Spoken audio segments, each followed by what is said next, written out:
Mystery House.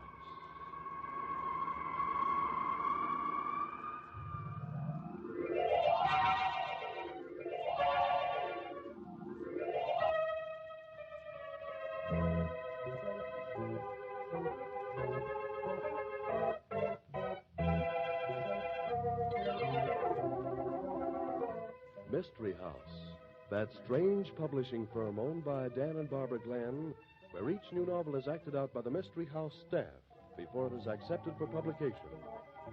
Mystery House.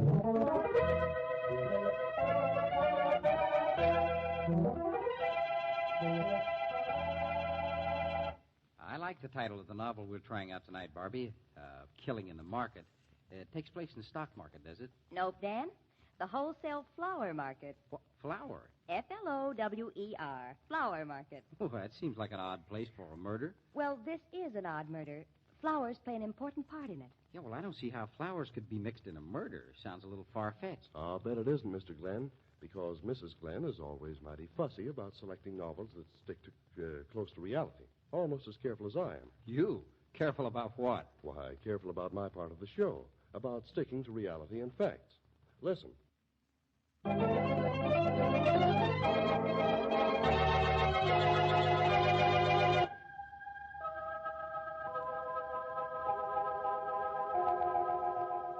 Okay, places, everybody. Set the scene, will you, Tom? A killing in the market. Tonight's story opens in Doll Callahan's garishly furnished apartment. A man seems to want to get in, rather badly. Doll, let me in. Let me inside, for the love of Pete. Angles, what's the matter with you? What are you coming in the back door for? Hey, you look like you'd seen a ghost. I got him. No matter where I go, I got him. Angles makes sense. What are you talking about? What's the matter? I got him, Doll. The jitters. I must be washed up. Oh, you make me sick. You're shaking like a scared cop. What's happened? Every day I get flowers. For a week now. Every day, flowers. That's why I haven't come near you. I don't want him to find out about you and me. It's driving me... Angles. You mean not Dusty? Don't tell me Dusty Lazari's. Angles, you mean Dusty skipped? Nah, he don't skip. They gave him his papers. He's free. And he's driving me nuts with them Negotiator? Yeah. Dusty's sending you, Negotiator? Cut it out. What's so funny about that? That's what he sent me. He always gave me Negotiator before they sent him up the river. Only he sent them to me because I was his girl. Negotiator was his trademark. I know. But I never could figure out why a slicker like Dusty would fool around with a flower nobody else would be caught dead with. A creep like you wouldn't. But Dusty's the kind of guy that likes things pretty. And Negotiator's one of the most beautiful flowers there is. They're different. They blossom at night. Ah, they stink. You can smell them for blocks, and I can't get away from that smell. Follows me wherever I am. Maybe that's why Dusty gave them to you. Maybe he doesn't want you to forget him. Maybe he's a little sore because you moved in on me when he got that rap. Yeah? So what's he going to do about it? He must be stir-crazy. Sending me red and white flowers that only come out in the dark. Don't worry about Dusty. He's not the one that's losing his grip. He's nothing but a broken-down flower peddler. He's Dusty Lazari, the biggest guy that ever hit this top. Okay. So he talks sweet and pays $35 for a necktie. He's still nothing but a flower peddler. Dusty Lazari and Doll Callahan. Everybody used to talk about us. Listen, Doll. Two of a kind, they said. Both smart. Cut it out. And the dough we had. He threw it around like it was nothing. Yeah? You're just lucky I was there to keep you from going to the pen along with him. Why, you framed him. You're the one... Now, look. It was only to keep him from framing me. You ratted on him, you mean? You had to muscle in on his territory. Don't give me that. I noticed you didn't have any trouble making the switch. What do you mean by that, mister? It don't make you sore to be riding in my limousine, does it? You don't mind the clothes I buy for you, do you? Why, I could kill you for what you did to Dusty. Oh, so now that Dusty's out of the hoosegow, you want to go back to him, do you? Listen, you little... Take your hands off of me. Just remember, sweetheart, I can take care of you and Dusty. You make me laugh. Come here, Dow. Oh, no. I'm getting out of here. I said come here. Take your hat off. You can't push me around. I'm leaving. Come here, Dow. What are you so excited about? Keep talking, Mr. Big. But it won't do you any good. You'll see the last of me when I walk through this door. What? Holy smoke. He's dead. It's Slugger. I told him to wait in a car around the corner. He should have. Oh, look. Look at that knife. Yeah. And look at his buttonhole. Negotiator. It's Dusty. He must have... Oh, no. No, it couldn't be Dusty. Come on. No. I'm not going to get caught with you. I said come on. You want me to slug you again? Let go of my arm. Come on. You can register at some hotel. Only right now you're going to get out of here. Dusty's probably hiding someplace close by. Come on, we'll take the stairway. You're a rat. But maybe you're right. Keep quiet. Now act like nothing was wrong when we go out the door. Dusty won't try anything on the street. I should have known better than get mixed up with you.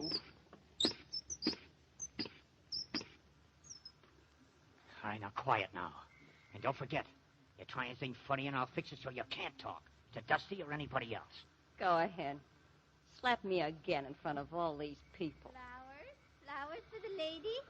Bye for a minute. Flowers for the lady? What's that old dame doing way up here? Hello, Minnie. You got a nice bouquet for me today? Flowers for the lady. You'll like these. My best bouquet for only 50 cents.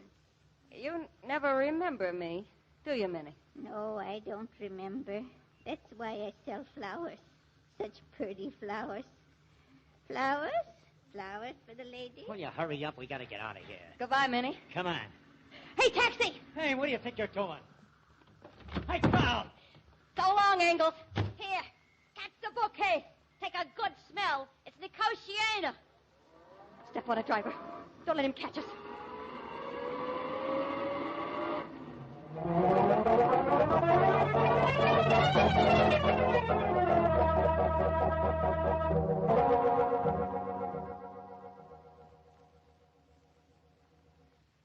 Sit down, Dusty. It's been a long time. I figured we ought to have a chat just for old time's sake. You're sure that's all you have up your sleeve? Same old Dusty. You know, you should have been on my team. You're smart. You'd have been a big shot on the police force. Yeah, well, I think I've had my taste of being a big shot, Andrews. Yeah, I suppose you did. By the way, Dusty, what are you doing now? Oh, same old thing. Only this time it's legal. I'm operating a little flower shop. Yeah, that's what I hear, Dusty. You still go for those things nobody else likes? What do you call them? Nicotiana. Still my favorite flower. And And? still my trademark. Oh, I'm glad you mentioned that, Dusty. There's the little matter of... The matter of one stiff, formerly known as Slugger Riley? That's it, Dusty. Slugger was found with a knife in his back and your trademark in his buttonhole. Is that one of the old times you wanted to discuss, Andrews? Well, I did have that on my mind. But there's some other things, too. The real reason I asked you to drop around was this. I want your professional advice. Oh, something about flowers? You planning a party? Oh, forgive me, Dusty. I should have said your former profession. You see, I have a problem. An unexpected murder. Slugger Riley. Now, here are the facts. Riley was the chauffeur of a guy named Angles, who's the boyfriend of a gal named Doll Callahan, at whose residence the murder was committed. Mm-hmm. Now, anybody driving a car for a guy like Angles might expect to get knocked off someday, but the interesting thing is that Riley was very healthy until shortly after a former friend of Angles was released from prison. Well, offhand, I'd guess that you were talking about me. I might be, Dusty. Anyhow, this former friend comes home from prison to find that his girl is now holding hands with a guy who muscled in on his old racket. A perfect case of circumstantial evidence. Yeah, so I thought, Dusty. But it also occurred to me that I was dealing with a very smart character. Meaning?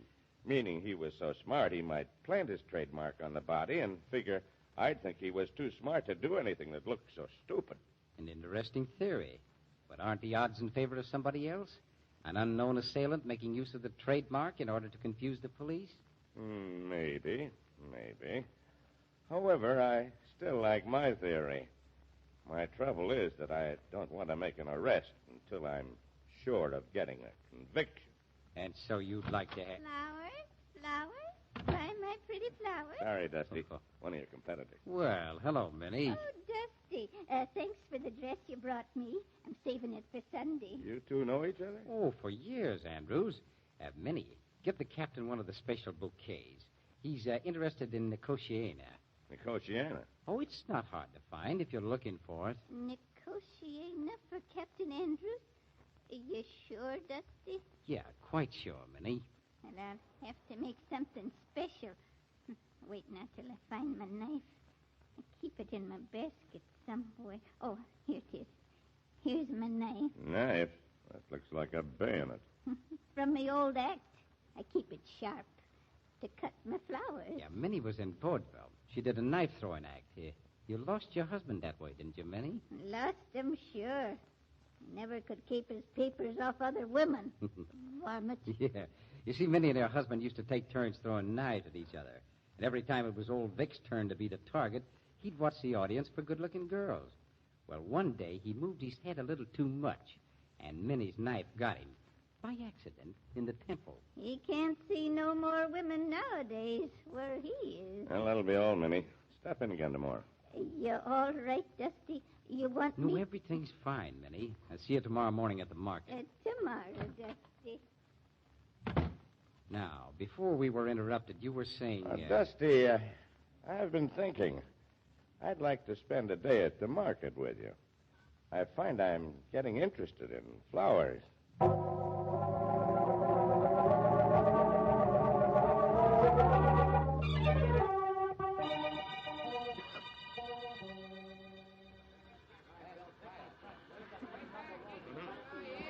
Hey, you. Seen Dusty Lazari? Hey!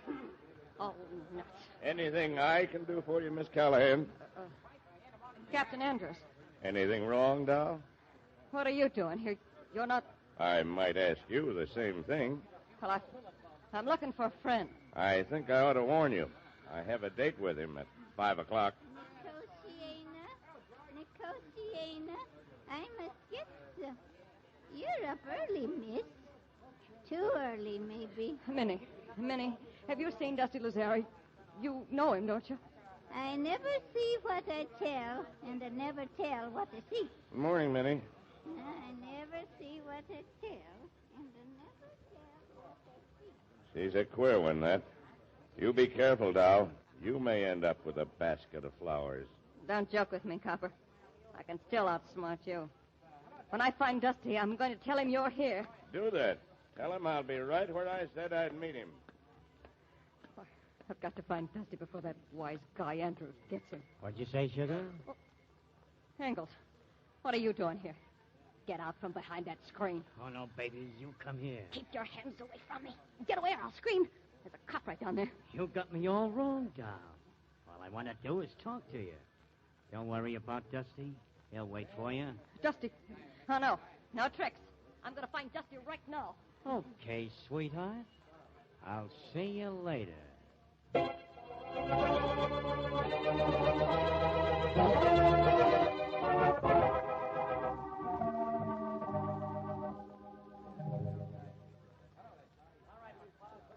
Nicotiana. All I need is Nicotiana. Hey, what's the matter? What's that? Let me in here. What is... Tom, great Scott, look at that knife. She's dead. Dead. And with a sprig of Nicotiana blooms in her hand. Hey, how did it happen? Don't touch that knife. Somebody give me a hand. Here, you. Angles Baron. Where'd you come from? Well, me and the doll have been having some trouble, so I followed her down here to try to make up. How long have you been here? Oh, just got here. You seen Dusty Lazari? I ain't seen anybody. I knew I shouldn't have trusted that guy. There's nothing he wouldn't try to get away with.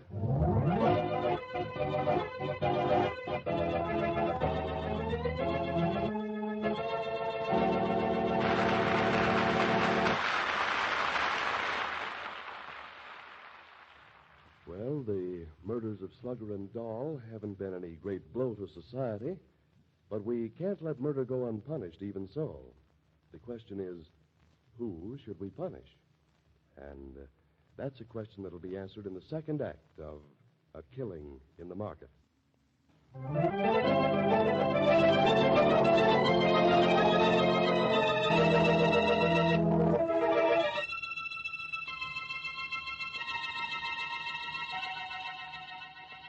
And now, Act 2 of A Killing in the Market. It's still early morning in the marketplace, where florists come to buy fresh stocks of flowers for the day's trade. And in the empty booth in which Doll Callahan was killed by a knife are Police Captain Andrews and Angles Barron. Hey, what's happened? What's all the excitement about? Okay, Dusty, start talking. Where have you been? Well, I'm sorry, Andrews. I seem to be late. Late. Listen, Dusty. I've taken your oil for the last time. I trust you. Just overnight I trust you. And I got another murder in my hands. Another murder? What do you think's under the canvas? What? Doll. Well, great Scott, Andrews, you don't All think right, Dusty. I've played along with you far enough. Now I'm going to get tough. Why weren't you here at 5 o'clock? Well, I got your call. What call? What are you talking about? Well, Sergeant somebody or other phoned from headquarters, said you wanted me to stop there and pick you up. You don't expect me to believe that. Well, I assure you, Andrews, it's true. Call your office. They'll tell you I was just there. He's trying to pull a fast one, Andrews. You don't think you'll check on him? On the contrary, I wish you would call. He's bluffing, Andrews. Anybody can see that. You shut up, Angles. I'll handle this. Dusty, I've been looking all over for you. Yeah, hello, Minnie. I'll see you later. What's the matter, Dusty? She make you nervous? Dusty, you know what you told me about Yeah, later, Minnie, later. Captain Andrews has some business he'd like me to help clear up. But, Dusty, you told me... What did he tell you, Minnie? Maybe that's more important than Dusty would like to admit. Not now, Minnie. I assure you, Andrews, What's this all about, Minnie? You heard what Dusty said. You think I'm going to tell you? Now, Minnie, I'm an officer of the law. You can't talk that way to me, you know. Maybe Captain Andrews is right, Minnie. I don't want to get you in trouble. No, I'll not say a word. Not me, Dusty. You know you can trust me. After all the things you done for me. For crying out loud, Andrews, you're going to let Dusty and that feeble-minded old dame cross you up? What are you going to do about Doll? Hey, you... Take her off of me! Hey, Minnie, stop it. Cut that out or I'll have to lock you up. That old gal's nuts. You're... Should have been a nut. No, Minnie, wait a minute. You're only making trouble for both of us. I think you better run along now. That's right, Minnie. There's no place for you. Dusty, don't make me... It's all right, Minnie. It's all right. It's better for you. Go along, Minnie. What a rum-dum. She'll be strung up. Minnie! Now, don't do that again. Now, go along. I'll see you soon. All right, Dusty, if you say so. You two going steady, Dusty? Why, you cheap hood. It wouldn't occur to you to be kind to a poor Don't old... call me names. Who's got a record, you or me? Shut up, both of you. Well, I'm sorry, Andrews. I lost my temper, I guess. You and your fancy talk. What's the matter with you, Andrews? Why don't you lock him up? You going to let Doll lay there while you two practice your manners? All right, Angles, that's enough. We'll get to your late girlfriend soon enough. Now, Dusty, we've still got to settle this business of where you were at 5 o'clock. Well, I'll do everything I can to cooperate. Call your office. I'm going to do that, Dusty. There's a phone down there in that next booth. But just remember, I can see every move you make. So don't force me to use my gun. I'll be right here when you get back. You got a lot of crust for a guy with a pedigree, Dusty. You know you ain't got a chance of beating this rap, don't you? What makes you think I have a rap to beat, Angles? If I'd planned to eliminate anybody, I'd have concentrated on you instead of the Doll or Slugger Riley. Don't give me that mush talk. Don't forget you're not a cannonball anymore. I can clip you any time you say the word. Any time, see? You haven't learned, have you, Angles? What do you mean? You framed me once, but you won't get away with it again. Oh, that's a lot of fake-a-roo. Don't worry, Angles. Don't worry. I'm not going to bump you off. I learned too much up the river to try that again. But there are other ways. You talk like you're stir-crazy. Yeah? Well, let's see what Andrews has to say. He's coming back now. Okay. So you fixed it so the cops would say you were at the police station. But the important thing is, you didn't keep your date with Andrews. And what? And Andrews knows Doll was murdered while you were gone. That's still gonna seem mighty funny to her. You'd love to pin this on me, wouldn't you? You did it. You and Nicotiana.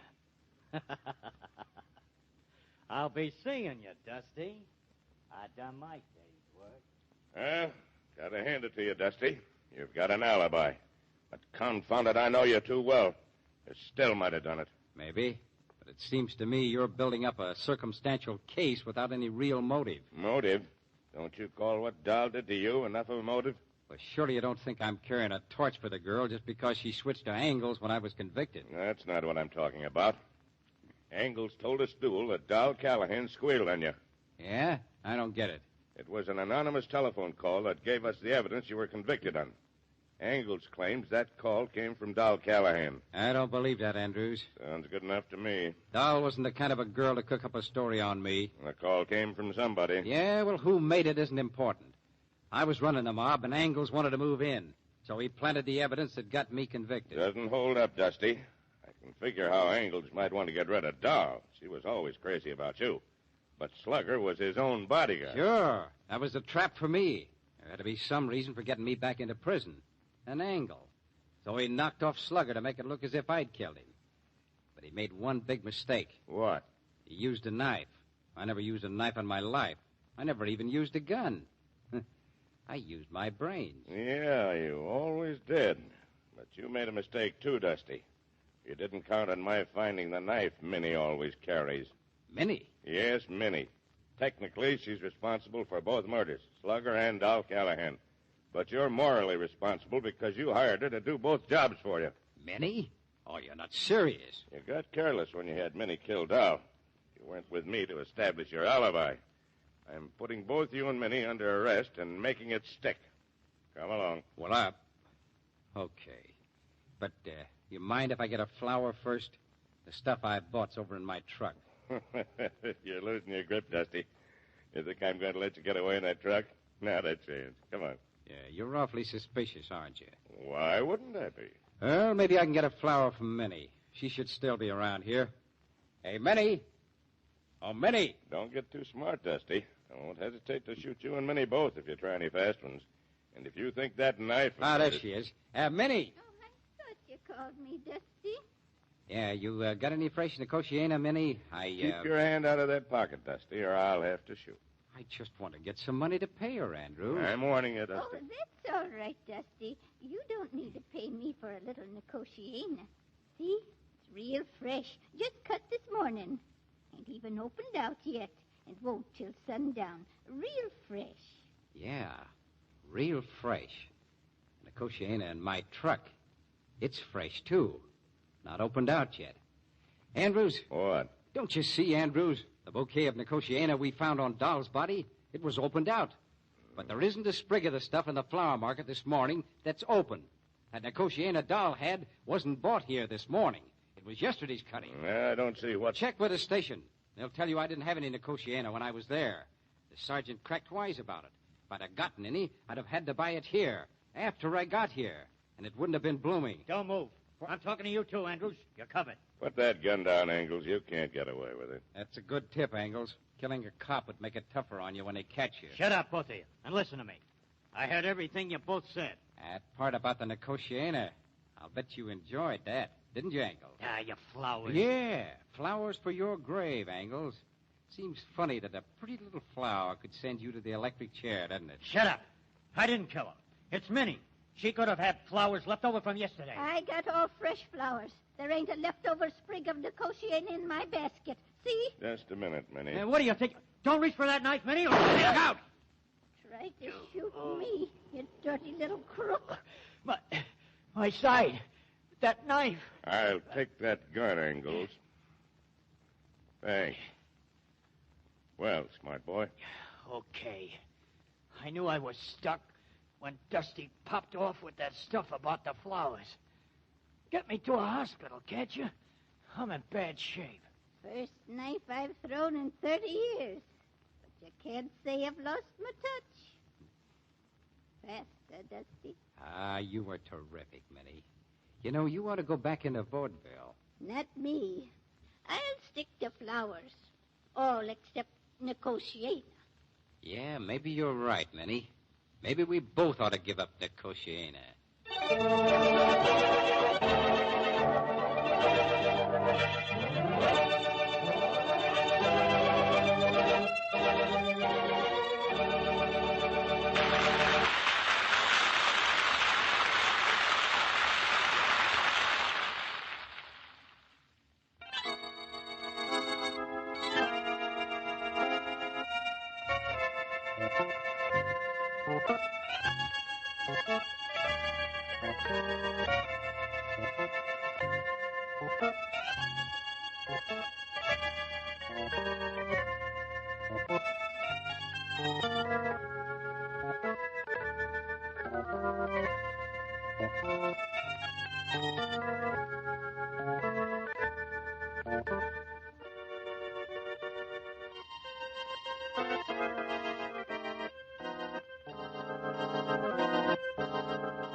The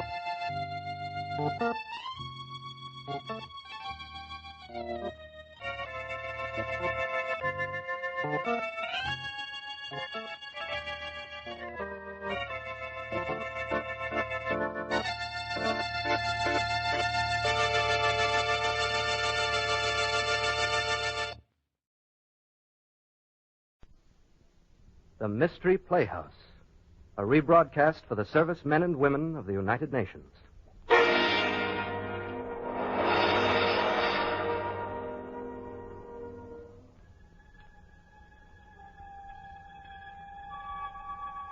Good evening.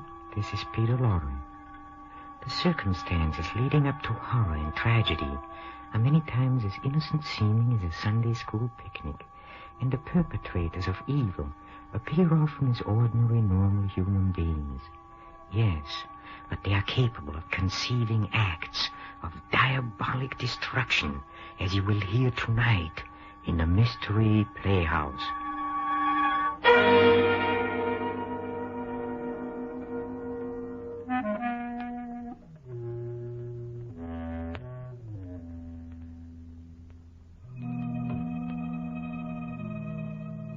Listen now to Mr. Boris Karloff in Those Who Walk in Darkness. We look in on a scene taking place in a private room at Bayside Hospital. A man with heavily bandaged eyes lies restlessly in a bed. At his bedside are his wife, Valerie, a nurse, and a famous eye surgeon, Dr. Paul Wade. Dr. Wade looks strangely and intently at his patient before he speaks. The dressings at midnight and again in the morning, nurse. Yes, Doctor. Well, Doctor, what did you find? Will I be blind? Is it very bad? Now, take it easy, Mr. Denton. There's nothing to worry about. Nothing at all. You're sure? You aren't just saying that. I'm quite sure. Valerie, did you hear that? I'm not going to be blind. Valerie, where are you? Right here, darling. Did you hear? I won't be blind. Isn't that wonderful? Yes, darling, it's marvelous. You don't sound very excited. Valerie, don't you realize I'm going to see again? She doesn't sound excited because I don't want you to be excited, Mr. Denton. You've got to relax. Try to sleep. Sleep? With this ungodly pain? My eyes feel as though they were on fire. That will stop as soon as the opiate I gave you takes hold. You'll be comfortable, I'm sure. Now, good night. You're going now, Doctor? Yes, I'll look in on your husband in the morning. Stephen. Yes, Valerie? Do you mind if I step out into the corridor for a moment? But you promised not to leave me. I'm afraid, Valerie. Everything's so dark. The nurse will be here, dear, if you want anything. I just want to ask Dr. Wade some questions. Questions? But he's already told us that... Yes, Stephen, I know. But I'd like to find out about the treatment and how I'm to take care of you when we get you home, you know. Just little things. All right. But hurry back. I want you near me. I will, dear. Good night, Mr. Denton. Good night, Doctor. And thank you. You're quite welcome. After you, Mrs. Denton. Thank you. I suggest we step into the consultation room across the hall. We'll have more privacy. All right. Here we are. Thank you. Well, it's been a long time, Valerie. Yes, Paul, it has. Almost 10 years, isn't it? About that? Strange that you should have called me, of all people, to treat your husband's eyes. Oh, I was panicky, Paul. I didn't know what to do. It all happened so suddenly. Stephen was working in his laboratory at the house when suddenly I heard a violent explosion. I ran in and found him clutching his eyes and screaming, "I'm blind." First thing I thought of was an ambulance. Then you... Why didn't you think of me 10 years ago? It's not fair, Paul. Was it fair to turn your back on me and then to marry a man almost twice your age? Paul, please, why bring up ancient history? It isn't ancient history to me. I've never forgotten you. Paul, about Stephen's eyes. What about them? I have a feeling that you weren't telling him the truth. You're right. Oh, you mean he's not going to regain his sight? He's going to be blind? Oh, Paul. You don't expect me to be terribly concerned, do you, Valerie? After all, he did take you away from me. Don't be vindictive, Paul. It wasn't Stephen's fault. He didn't even know of your existence. And you never told him that we were on the point of being married. No, never. It's rather ironic that we should meet again at the bedside of my rival, your husband, a man who may forever walk in darkness. Don't say that, Paul. It's horrible. But unfortunately true. A moment ago, you told me not to be vindictive. I'm not, really. But if I were, I could have my fill of vengeance if I told him about us. And then told him that he'll be blind forever. You wouldn't, Paul. Or I might take another form of revenge. I could tell you that an operation is called for. A very delicate operation. Are you trying to say that there might be a chance? Yes. But supposing I refuse to perform the operation? Paul, you're joking. You can't mean that. Perhaps not. But you call me vindictive. Suppose I operate and my scalpel slips. What if he dies? That would be murder. You're not a murderer, Paul. You wouldn't risk your professional reputation. Why must you torment me this way? You really love him, don't you? Yes, I do. Then forget the things that I've been saying. I want you to think of me as a friend. I want you to trust me. I do trust you, Paul. Thank you. Now as to the possibility of surgery. Here is the situation. The transparent film over your husband's eyes, the corneas, were burned and torn by the explosion. They've been so damaged that blindness will result, even though the eyes heal. But you think an operation would cure that? Possibly, although it's a very delicate job. The injured cornea must be peeled away and replaced by a fresh, healthy one. Where can you get healthy corneas? From the eyes of the dead. Oh. It isn't quite as horrible as it sounds, Valerie. You know, dying people often will their eyes for just this purpose. We maintain what we call a corneal bank. It's much the same as a blood bank, only but there's this difference. Corneal tissue can't be stored more than 48 hours. It must be fresh, or it's no good. You have some available in the bank? No, that's the trouble. I'm afraid we haven't. But there's got to be some, Paul. I don't know where, Valerie. Unless... Unless what? I was just thinking. Last night, one of the interns asked me to look at a charity case that puzzled him. He lives in a dirty little shack near the waterfront. Yes, Paul. I stopped by and examined him. I found an incurable condition. There's no way to save him. He won't live more than a day or two. But his eyes are healthy. You mean you think he might... I don't know. You'd have to have his consent, of course. Take me to him, Paul. I'm sure I can make him understand. Oh, it may not be so easy, Valerie. He's a strange person. A mystic and a spiritualist. Let me try. Just take me to him.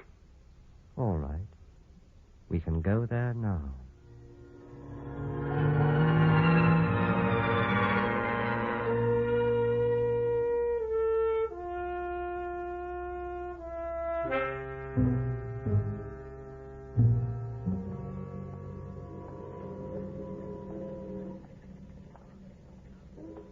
How can anyone live down here, Paul?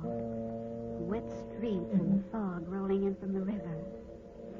I shudder. You'd be surprised where people are forced to live.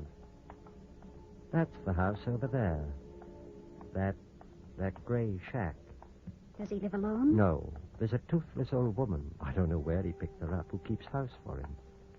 She's rather hideous and, I suspect, a bit demented.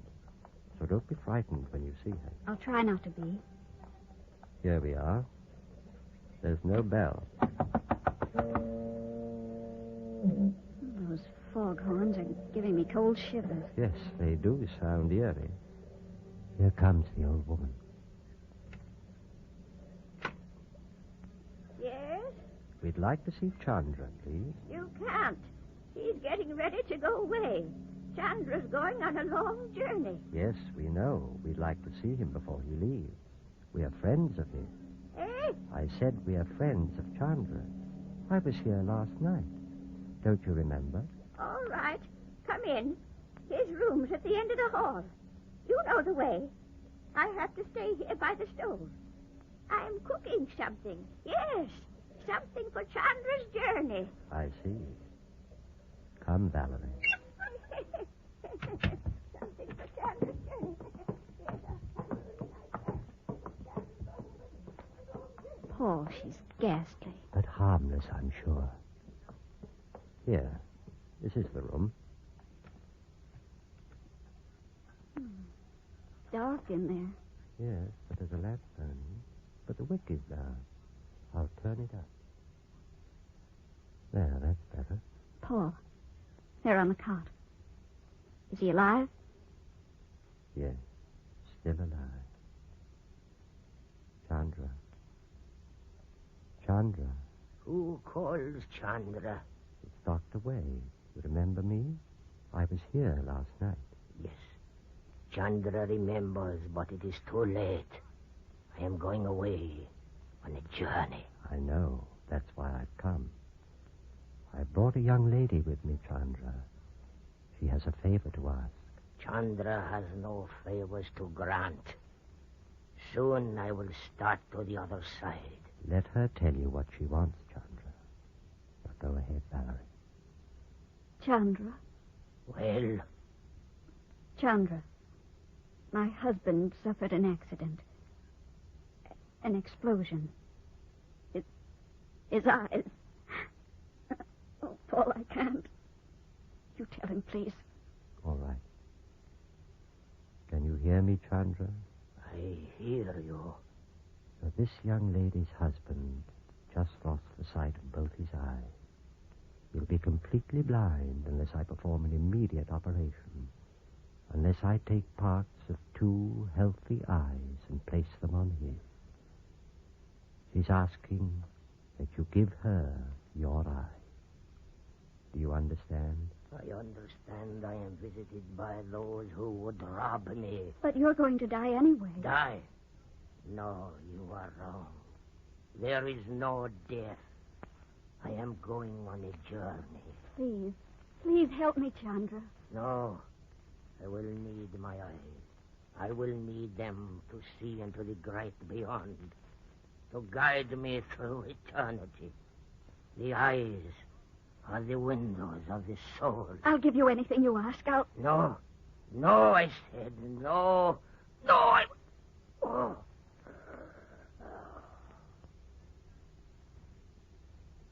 Oh. Something's happened. He's dead. Then it's all right. You can take his eyes. No, I can't. He refused you. Paul, listen to me. A doctor's first duty is to the living, to heal them, to make them whole. What responsibility have you to this lifeless thing? It's a matter of professional ethics, Valerie. Paul, you've got to do it. For me. Blindness would drive Stephen out of his mind. He's always hated the dark, like a little boy. Paul, please. It wouldn't be right, Valerie. It's a matter of life and death, not right or wrong. Paul, you have your surgical kit with you. Yes, but... Paul, please. I beg you. All right. Close the door.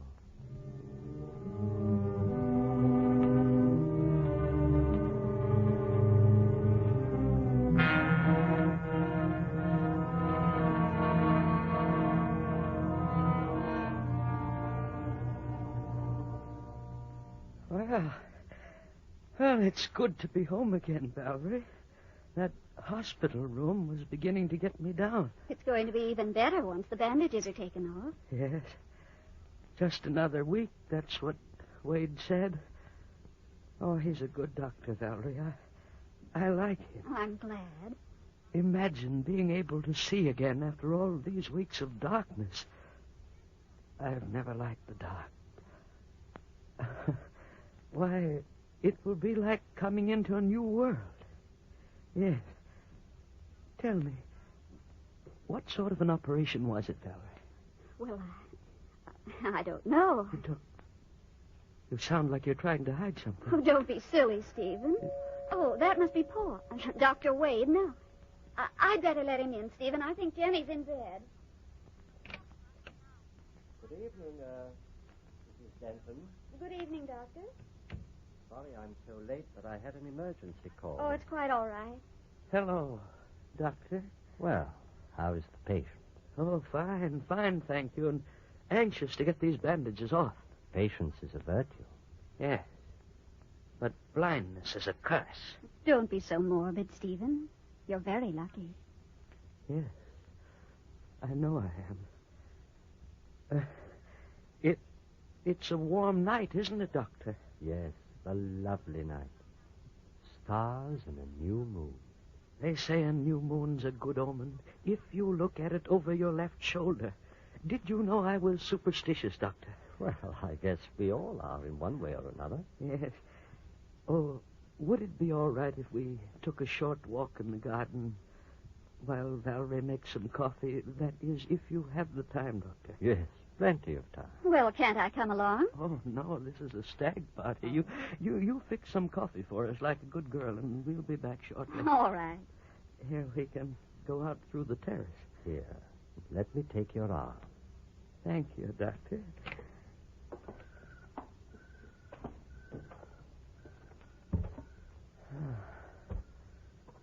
What a gorgeous night.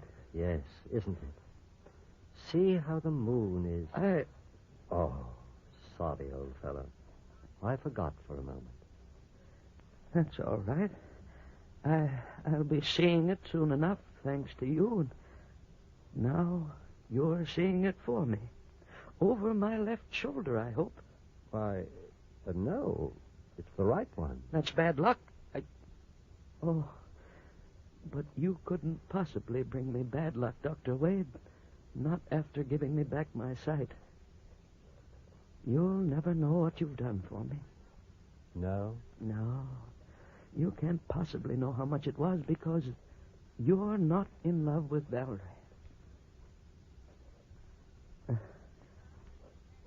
Valerie's my life, Doctor.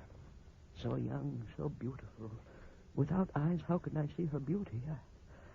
I'm getting on in years, you know, and there'd be very little left for me if I couldn't look at Valerie and see the warmth of her smile. Oh, I don't expect you to understand that. Nobody can understand it except the one who's in love. Perhaps you're right. It must be very pleasant to see with the eyes of love, even though the eyes are borrowed. Borrowed? What do you mean? Oh, what, nothing. Nothing, really. That's not the truth, Doctor. Shall we keep walking? No, I want you to explain what you meant when you said my eyes are borrowed. It had something to do with the operation you performed, did it not? Now, look over. I won't be put off. I told you I was superstitious. Give me back my eyes. Who said that? Dr. Wade? Who said what? Give me back my eyes. There, a strange voice. I didn't hear anything. Yes, I heard a voice saying, give me back my eyes. Give me back my eyes. There it is again, Doctor. Oh, for the love of heaven, whose voice is it? Tell me. Tell me, I'm blind. I can't see. I think perhaps we'd better go in, Mr. Denton. No. I tell you, I heard a voice. Oh, but you're tired. Now, come. But all right. I can't understand it. I swear I heard a strange, hollow voice. There was no voice, at least. None that I heard. Here we are. Step up. That's fine. Back so soon? I think you'd better go right to bed, Mr. Denton. You're tired and unnerved. Yes. Yes, I will. Coffee will be ready in just a few minutes. Oh, I think I'll retire, Valerie. Is something wrong, Stephen? He's tired. Oh, here, let me help you. No, don't bother, please. I can find my own way. You stay with Dr. Wade. Doctor, are you sure we didn't hear? I'm positive. I see. Well, good night. Good night. I'll be in shortly, Stephen. All right. What happened, Paul? I'd rather not discuss Oh, it. please, you must tell me. Well, it's something I've been worried about. What do you mean? I haven't brought this up before because I was hoping against hope that the thing I feared was not true. Paul, you don't have to hide anything from me. Is something wrong with Stephen? I'm afraid so. I'm afraid the explosion injured his brain as well as his eye. Paul. It isn't going to be easy to take, Valerie. What happened in the garden? He said he heard a strange voice saying, "Give me back my eye." Oh, I shouldn't be telling you this, Valerie. You're trembling. Oh. I'm thinking of that Hindu, Chandra. You said he was a mystic, a spiritualist. Do you think it's possible that... Oh, no, it couldn't be. No, Valerie. I'm afraid Stephen's brain has been affected. And the horrible part of it is that I'm convinced the complete insanity will set in eventually. Stephen. I heard what you said, Doctor. Oh, Stephen. It's all right, dear. Stephen, darling. Come back into the bedroom, Mr. Denton. I want to talk with you. No, Valerie. You stay out here. Or better yet, go and get me some hot water. Hot water? Yes, I think I'll change these bandages and I'll want the water boiled. So watch it for at least 6 minutes. Very well. I'll go to the kitchen. Now, Mr. Denton, shall we go into your room? It's no use, Doctor. Let me guide you. There. That's fine. I know you're trying to cheer me up, but I tell you it's no use, Dr. Wade. I understand. I'm going mad. I'm sorry you overheard. After all, I could be wrong. Although you know it's true. I may as well be frank with you, Mr. Denton. Give me back my eyes. That voice. I tell you, Doctor, I keep hearing that voice. It's nothing. Your imagination is working overtime. Now, I'll get you a sedative. Valerie? Oh, here you are. I thought you were in the kitchen getting some water for me. No, I didn't go. You didn't fool me asking for hot water. Fool you? I'm afraid I don't understand. You monster. You horrible What monster. are you talking about? Get away from that door. Let me go into my husband. Let me tell him. Just a moment. Get your hands off me. Let me go. I should have known right from the beginning. Instead, I trusted you, had faith in you. Valerie. Holding me. To make my skin crawl. Valerie, I demand an explanation. You'll get it, all the explanation you want. I suspected something wrong when you sent me for hot water. That was just to get rid of me. Get me out of the way for 6 minutes. But I didn't leave this front room. Now, listen. I did listen. Bedroom door didn't quite latch. I saw what you did. He couldn't see you because his poor eyes are bandaged. He's blind. But I saw your lips move, and I heard you say the words, "Give me back my eyes." Valerie, will you please let me... If you don't get your hands off me. You unspeakable monster. Trying to drive Stephen mad. Playing on his superstitions, his fear of the dark, of the unknown. To turn him into a raving maniac. Valerie, be quiet. Quiet? Why, you filthy, desperate... What was that? Stephen! Stephen! He shot himself. He's dead. Oh, Stephen. Valerie. Go away. Go away. Valerie, it was all for the best. Best? Let me talk to you, Valerie. I can explain everything. You murdered him. I did it for you, darling, for us. Come into the living room and let me explain. You murdered him. Just as if you'd held that gun to his head and pulled the trigger yourself. Please, darling. Go away. Leave me alone. Valerie, believe me, I did it to free you from a man who didn't deserve you. I did it so that you could know happiness with me. You're young, Valerie. You have years ahead of you. You're entitled to everything in life. You understand? Come into the living room. There, that's it. We're going to be so happy together. Let me close the door and shut out the last memory of what has gone before. Now, our life is before us. Here, sit down. My head, Paul. I have a terrible headache. I'll get you some aspirin. Where is it? In Stephen's laboratory. I'll get it. Let me help you. There.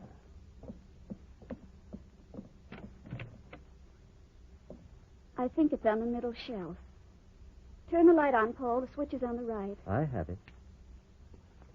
Let me get the aspirin for you. I can find them more easily. I've been thinking, Valerie. After this is all over, we're going away on a trip. Perhaps somewhere off in the mountains, or... You've got the wrong bottle, dear. That's not the aspirin. No. It's one of Stephen's chemicals. It's acid, Paul. Sulfuric acid. Oh, Valerie, put it back on the shelf. That stuff will burn. No, Paul. No, you cold-blooded murderer. You're going to know what Stephen knew before you forced him to take his life. You're going to know what it is to walk in darkness. Valerie. Forever. Down my eyes!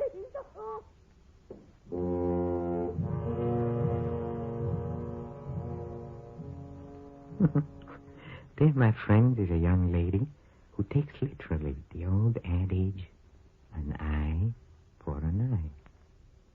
Thank you, Boris Karloff and cast, for keeping our growing reputation for horror quite intact.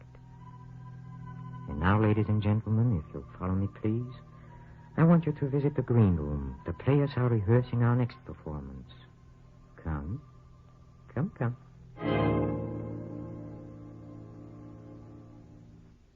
Watson, what do you know about this man Damery? Damery? What Damery? Lord Damery, of course. You seem to have his photograph in all the society weeklies. Well, naturally, the fellow's a household word in society. Yes. He's a man of the world with a natural turn for diplomacy, and he's asked me for a 4:30 appointment, which I've granted. You mean that Lord Damery's coming here, but it's 4:30 now. Look at the mess. Oh, yes. Sherlock Holmes and the elementary Dr. Watson, played by Basil Rathbone and Nigel Bruce, respectively, will appear in our next tale of mystery. This is Peter Lorre closing the doors of the Mystery Playhouse. Good night. Sleep tight.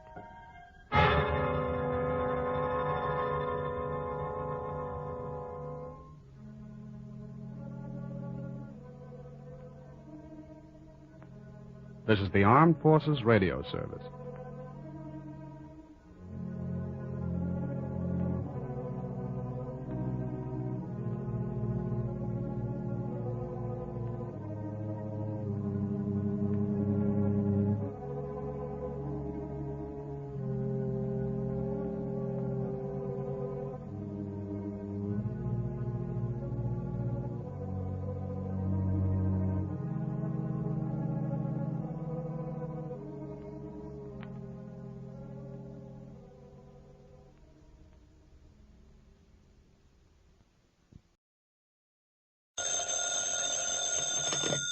Hello?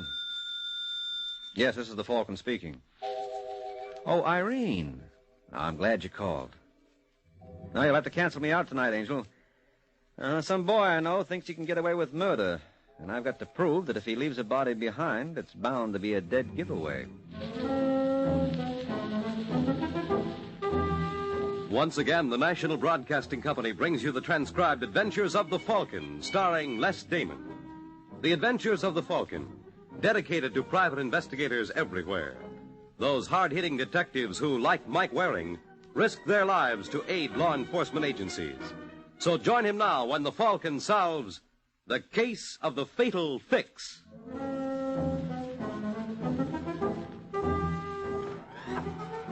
It's late afternoon in New York, and a young man named Danny Hickok steps out of the elevator and jauntily strides toward the penthouse suite on the 28th floor of the Belmont. Yes, Danny's come up in the world. But right now, he's in for a letdown. Hello, Danny. How'd you get in here? I told the desk clerk I was your father. You got your nerve. Why, isn't it true? Don't blame me. What do you want? I got a call this morning from the police. Well? Have you any idea why they're looking for you? I must have overparked. You're lying. Look, I don't have to take that from you. You're going to take a lot more. I found this note on your dresser. Look up George Pulaski. It's signed the Greek. Give me that. Is that the same Pulaski who was murdered last night? I wouldn't know. Now, look, Danny, you've got to tell me everything. There's nothing to tell. There is, if you believe the Morgan Committee. According to them, the crime syndicate in this country is headed by a man called the Greek. So? So how come he writes you notes? And how come I found this money in your drawer? Because you're nosy. There's $8,000 in this roll, Danny. Where did it come from? None of your business. Why, you little punk, who do you think you're talking to? Look, don't ever try that again, because father or not, the next time I'll let you have it. I mean it. Well, I'm going to get the truth if I have to. Sorry, gents, but I did knock. Mr. Hickok in the house? There's two of them. Well, the one I want is Danny. That's me. Glad to know you, Danny. Wonder if you'd mind taking a little ride with me. Who the devil are you? Oh, that's right. I haven't introduced myself. My name's Corbett. Sergeant James Corbett, to give my full billing. If you'd like to see my shield. Never mind.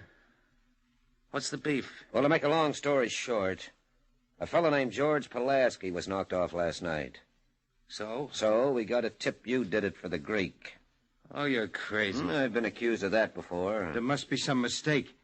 And where'd he get the dough to run this place? I gave it to him. I'm his father. It won't wash, Mr. Hickok. We checked on you, too. I tell you, you're wrong. I'm the one you want. Who asked you to butt in? Shut up. Don't do me any favors.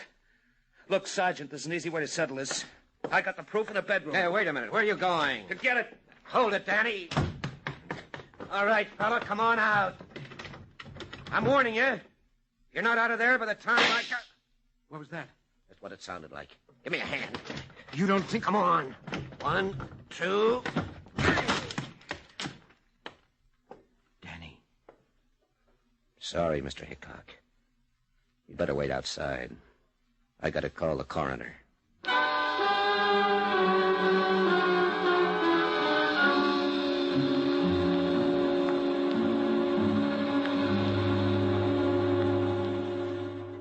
That's the story, Mr. Waring.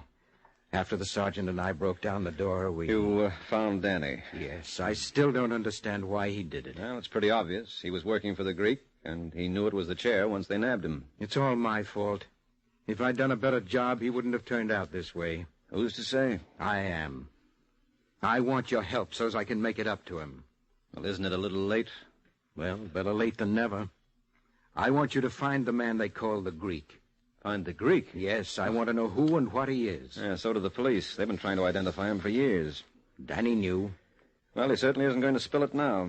There must be some way. No, forget it. I told you that... I know the police have been trying to run him down for years. Well, maybe they're making the same mistakes over and over again. That should make it easier for you. Well, I wouldn't know where to start. I don't care about the where. The important thing is when. And here's $500 to do it now.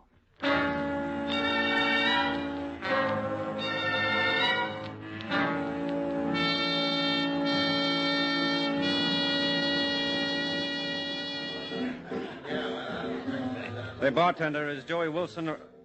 Oh, never mind, I see him. Hello, Joey. Well, what'd I do to rate this, huh? You're just lucky, I guess. Mind if I join you? I certainly do, Waring. I'm particular about the people I'm seen with. Well, obviously I'm not. What do you want? Little conversation. I haven't got time. You better change your mind, Joey. You'll find yourself with nothing else but about 10 years' worth at Sing Sing. Cops are still looking for the party who fixed that Bryson jury. I don't know nothing about it.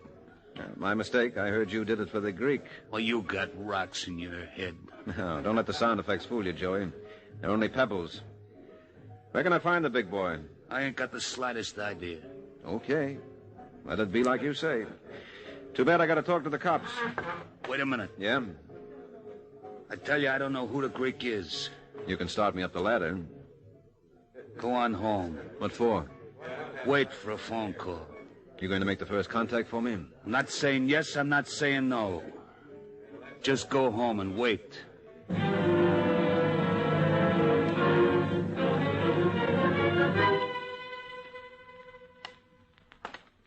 Well, I'll give him 10 more minutes. If he doesn't call by then, Hello? I'd like to talk to Mike Waring, please. Who's this? Never mind. You Waring? That's right. Understand you're trying to locate the Greek. You understand correctly. You know what'll happen to anyone who fingers him for you. You don't have to worry. This is business. He's got enough now to keep him occupied. Then why did you call? I need a stake. I'll pay you $500 for the genuine article.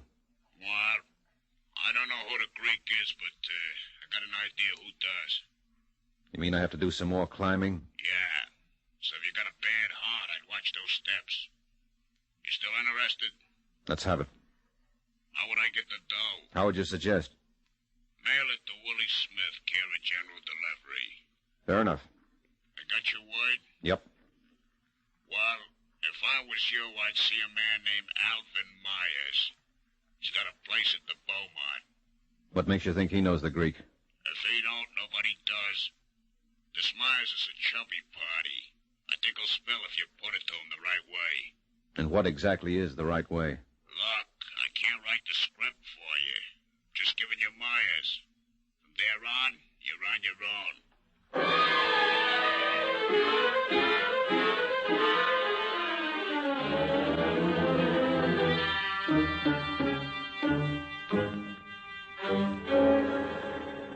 I guess I'm not very bright, Mr. Waring, but I'm still rather puzzled at the reason for this visit. Now, mind you, I've enjoyed it. Yeah, well, thanks. But I was told Alvin Myers could put me in touch with the Greek. You were told? By whom? A mutual friend. That's rather vague. It'll have to do. And just why do you want to contact the Greek? I've got a deal for him. Tell me something, Mr. Waring. Do I look weak-minded? No. Well, you must think so to come here with that story. What's wrong with it? Everything. Correct me if I'm wrong, but you're a private detective? I am. Currently, you're employed by one William Hickok. Where'd you hear that? Well, aren't you? No. Isn't that strange? I wonder where I got the idea. I wonder, too. Well, I was given to understand shortly after his son committed suicide, Mr. Hickok came to you with a request that you find the Greek. For some unknown reason, he thinks our mysterious friend was involved. He was. Danny was working for him. That's only your opinion. The police share it with me. But I've got a feeling I'm accomplishing something they didn't. Oh, really? Yes. I think I'm talking to the Greek right now. Oh, that's the funniest thing I've heard yet. Well, you're easily amused. Are you the Greek? Oh, don't be ridiculous. Well, we'll soon find out. My informant led me to believe you don't like being manhandled. What?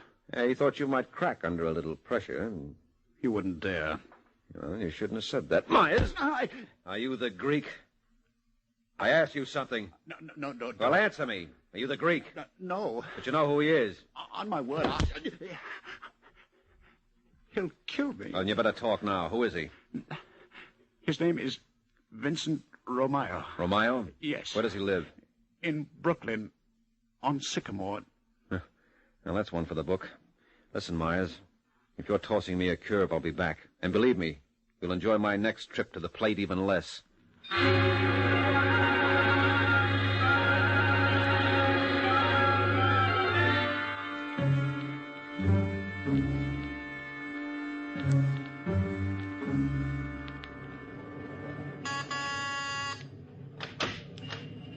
Yes, please. I'd like to see Mr. Romeo. Oh, sure. Papa! Papa! What's the matter, dog? Some man wants to see you. Why you make him wait outside? Tell him to come in. You like to come in, Mr. Waring. Papa, I'll be right out. Okay. Sit down. Thanks. Oh, no. Take the other chair. This one's got a broken spring. Oh. I tell Papa he should fix it, but all the time he's too busy. He is, huh? All the time he listens to ball games on the radio. All the days, Dodgers. Hey, you a friend of Papa? Well, I wouldn't say that exactly. I thought maybe you know him when he was in the ice business. Ice business? Sure. Papa used to have a big company, 3 trucks. Now, wait a minute. Something wrong? I'm beginning to think so. Oh, Papa, this is Mr. Waring. Mike Waring. Mike Waring. Let me see. Don't I know this name from someplace? Sure. You private detective. That's right. Rosa, you know who this is? He's a falcon. Oh, no. Remember we read about him in the papers? Oh, my. Maybe he like a little wine. Oh, no, thanks. Oh, please, try. Rosa, make it herself. Mama, some vino for Mr. Waring, Oh, huh? sure. Oh, really, Mrs. Oh, it's no trouble. Wait till you taste. Rosa makes the best wine anybody in the whole United States. Yeah, I'm sure she does. But look at me, all the time I talk. I don't even ask what I can do for you. Well, I got a proposition for the Greek. You got a proposition for her? The Greek. No stand. Didn't you ever hear about him? He's supposed to head the rackets in this country. Oh, sure, I remember. They talk about him on the radio. He's a very bad man. Very bad man. Mm-hmm. You know anything about him? Just what I hear. Mama don't let me listen too much. She says it's bad for my heart. Even the ball game. He's still talking, huh? Hey, you tried this, Mr. Waring. I got the one for you, too, Papa. For such a little one. It's more than enough. You know what the doctors say. All right. Well, Mr. Waring, you help. Yeah, sure. Salud. Ah, it's wonderful. You hear, Mama? He lied. Last year's much better. Well, I can't believe that. By the way, Mr. Mayo, your wife tells me you were in the ice business. That's right. I retired 4 years ago. Mm-hmm. My son Jimmy, he run the business now. You ever hear of a man named Danny Hickok? No. Oh, sure we do, Papa. Huh? You remember we read about him in the paper last week. Oh, yeah. He's a young fellow who killed himself in a hotel. His father find him. Poor man. It's his own fault, Rosa. If he bring up boy like we bring up Jimmy, he don't go around killing people. Well, you never know. Anyway, this Hickok was supposed to be on the Greek's payroll. Huh? I understand. Yeah, well, that makes 2 of us. As I was told, you were the Greek. Me? Who says such a thing? Well, it doesn't matter. You got to tell me. I send my boy Jimmy to beat him up. Now, Papa. You hear what he say, huh? All right. It was just a joke. Forget it. You go already? Yeah, I got to. Oh, but finish your wine. You know life. Oh, yes, sure I do. But I've got to get back to work. I'm sorry if I put you to any trouble. Was not trouble at all. Maybe you come to Brooklyn again sometime. Yeah, huh? sure. If the Dodgers win the pennant. What you mean if? Arrivederci. Such a nice man. Yeah. I wish Jimmy could see him. Hey, Rose. I think I smell something burning. Oh, my chicken cacciatore. A, B, 4, 2, 1, 1, 3.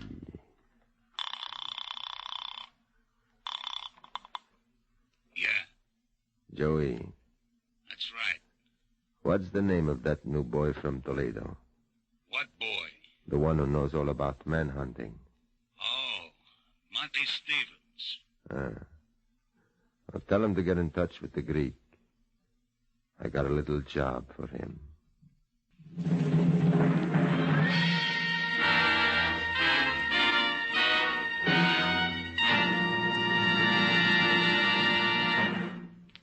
Summer is just around the corner on the calendar. This year, we're getting a lucky break, too, because there are 3 three-day holiday weekends. Memorial Day, the 4th of July, and Labor Day. For most of us, that's fine, but we should always keep in mind that these long weekend holidays will be tragic times for some of us who start out gaily to enjoy them. For instance, last year, over the Labor Day weekend, which always lasts 3 days, the average was 153 deaths a day in traffic mishaps. So take a lesson from the figures. And at all times, and particularly on long holiday weekends, drive as though your life depends on it. It does.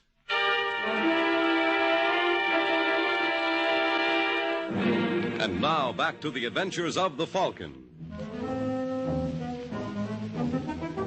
An hour has passed since Mike Waring's meeting with Vincent Romayo. And now at Mike's apartment, he unhappily sums up the matter for his client. Well, that's the story, Hickok. It's a bum steer. When I got to Brooklyn, I found this couple and more wonderful pair you never met. And this Romayo wasn't the Greek? Nope, Myers was pulling my leg. Well, where do we go from here? Well, where can we go? Every lead I had petered out. What about Alvin Myers? Why don't you see him again? No, I wouldn't be any use. He'd be ready for me now. No, it just looks as though... Say, wait a minute. Did you see the newspaper accounts of your son's suicide? No. Well, I read them all religiously. There was very little there. All it said was, when you and Sergeant Corbett broke down the door, you found Danny. We did. And there was nothing about your son committing suicide because he was implicated in the murder of Pulaski. Well? Well, Romayo knew that. He knew Danny was a gunman. How could he? I didn't know it myself. Yeah, that's just it. He must be the Greek. Holy cow, I've got to see Sergeant Corbett. Well, then you won't be needing me anymore? Well, he might want to talk to you. I'll be easier to find than the Greek. So long, Waring, and thanks again. You've been more help than you know.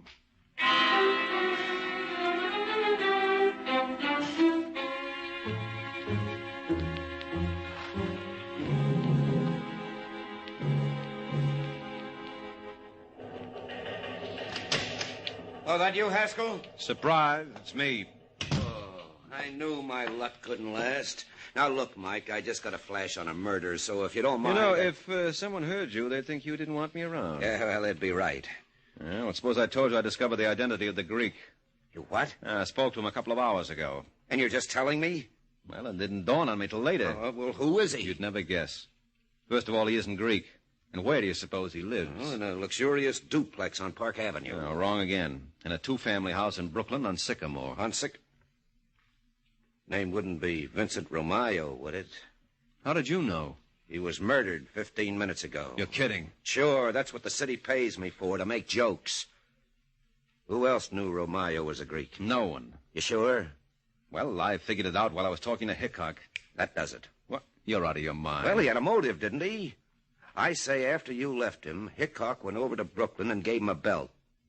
Hey, that's a good one. Hickok belt. Oh, you were right when you said the city wasn't paying you to make jokes. No, I'm not joking. If I will get you 10, Hickok's our boy. You got a bet. And here's where I collect. Yes, sir? Haskell, get a 37 out on William Hickok. I want him picked up immediately.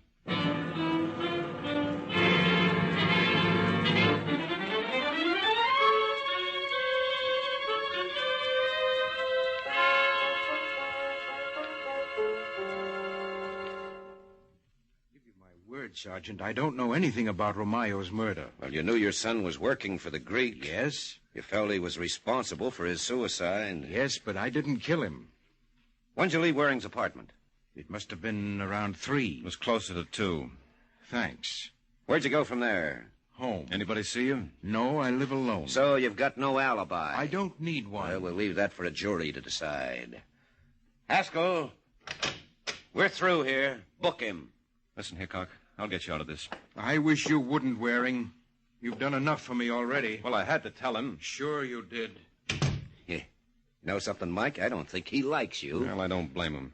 But he didn't kill the Greek. No? Then who did? Well, I have no idea. But as long as I found the Greek, maybe I can find his killer. I'll be seeing you, Sergeant.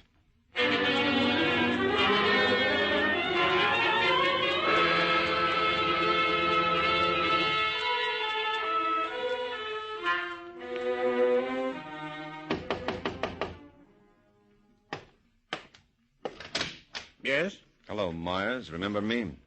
Unfortunately. Well, you might invite me in. I might, but I don't think I will. No, you're doing me an injustice. Now, get out. I just want to thank you. I found the Greek. You saw Romayo? A couple of hours before the police did. Did they pick him up? Literally. According to what I hear, they had to use a sponge. What do you mean? He was in a million pieces. Someone took a shotgun to the man. How shocking. Yes, well, I imagine it doesn't make you feel too badly. With the Greek out of the picture, what becomes of his empire? I haven't the vaguest notion.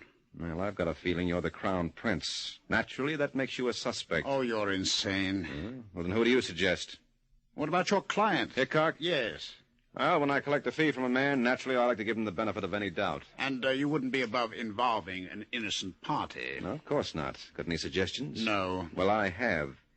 I think you'd look lovely in a frame. You wouldn't dare. Look, you said that once before. Remember what happened? Don't touch me. Who else knew Romayo was the Greek? What about his wife? Don't be ridiculous. I met the woman. You met him, too, and he had you fooled. Well, didn't he? Well, you got a point there, Myers. Let's hope for your sake I don't get stuck on it.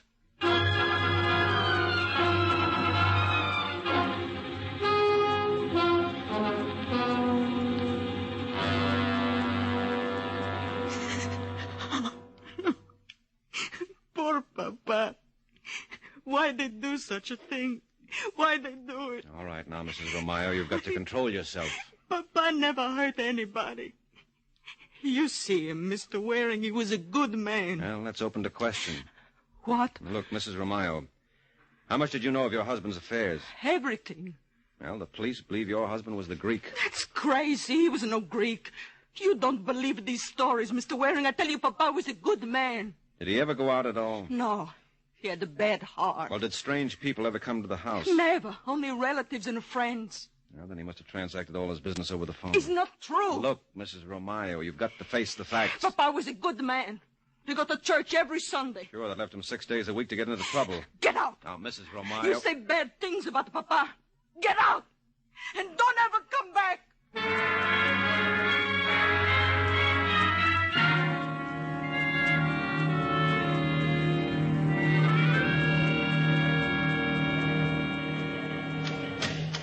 Oh, no. Yeah, I've got to talk to you, Corbett. I've just been out to Brooklyn to see Mrs. Romeo. Yeah, that makes it a double-header for you today. Hey, you ought to be playing with the Giants. Listen, I'm serious. So am I. They could use an outfielder. Oh, what'd you learn? Nothing. I'd swear she never knew her husband was mixed up in the rackets. Well, it doesn't make any difference. Hickok killed Romeo. I don't believe it. Well, who else is in the picture? Well, no one except... Hey, wait a minute. What do you think of Alvin Myers? What do you mean? What do I think of him? He was real close to the Greek. So close he may have been the only one who knew his real identity. Oh, you're reaching, pal. I tell you... Yes? Call for you, Sergeant. I'm busy. It's Alvin Myers. I don't care... It's who? Alvin Myers. He said it was very important. Well, put him on. It's Myers. Speak of the devil. Go ahead, please. Sergeant Corbett? That's right. This is Alvin Myers. I demand police protection. Oh, what's the trouble? There's someone lurking around my apartment. Just a few minutes ago, Hello, Myers. Myers. What's wrong? Something's gone dead, and I don't think it's the phone. Let's go see for sure.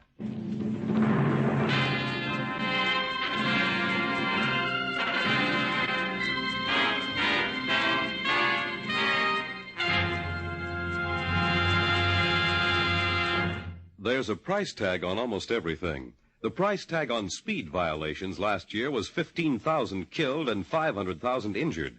This year, thousands of lives can be saved if you and millions of other motorists come to the sober realization that speed is the biggest killer on the highways and resolve to slow down before you or someone else pays the price that must be paid for it. At all times, drive as though your life depends on it. It does.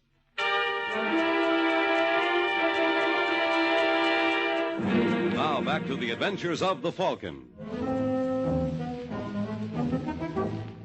15 minutes have passed since Alvin Myers phoned Sergeant Corbett and demanded police protection. Apparently, he needed it, for right in the midst of the call, there was a shot. And now outside Myers' apartment.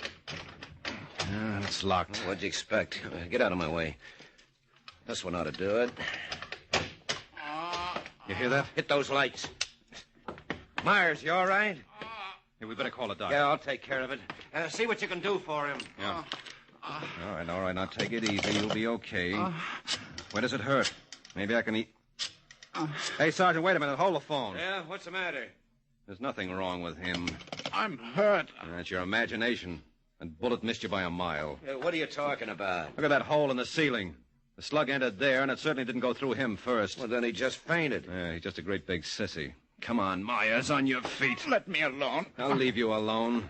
What happened here? I don't know. Don't give us that. Who fired that shot at you? I tell you, I don't know. My back was to the window. Well, do you have any idea who might want to kill you? No. I have. It's obvious this is tied up with the Greek's murder. Oh, ridiculous. Well, it doesn't make sense otherwise. Doesn't make sense, period. All right, now let's take it from the beginning.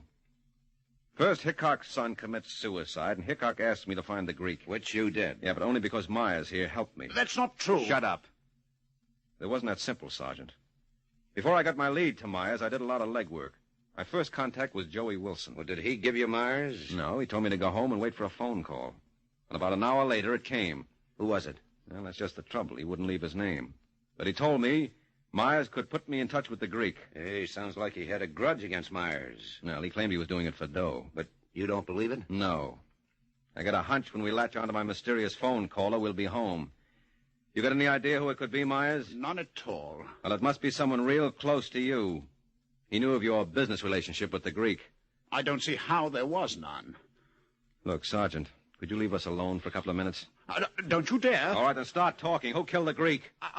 I was under the impression it was Mr. Hickok. Well, Hickok couldn't have taken that shot at you. He's in jail. Then who did? I submit it was my mysterious phone caller. Oh, that's absurd. What are you getting at, Mike? Someone, let's call him Mr. X, knew Hickok wanted to locate the Greek, so he made it real easy for me. Why? Because he planned to kill the Greek himself, and he figured if Hickok knew the Greek's whereabouts, my client would get the credit. Well, where's that get us? We don't know who this Mr. X is. Oh, sure we do. Don't we, Myers? Do we? Well, you should. It was you. Huh. That's very amusing. You were my mysterious informant. Screwy as it sounds, you put me in touch with yourself. No. Yes. It was a nice piece of work you did, and you'll probably get the chair for it. And believe me, it couldn't happen to a more deserving character.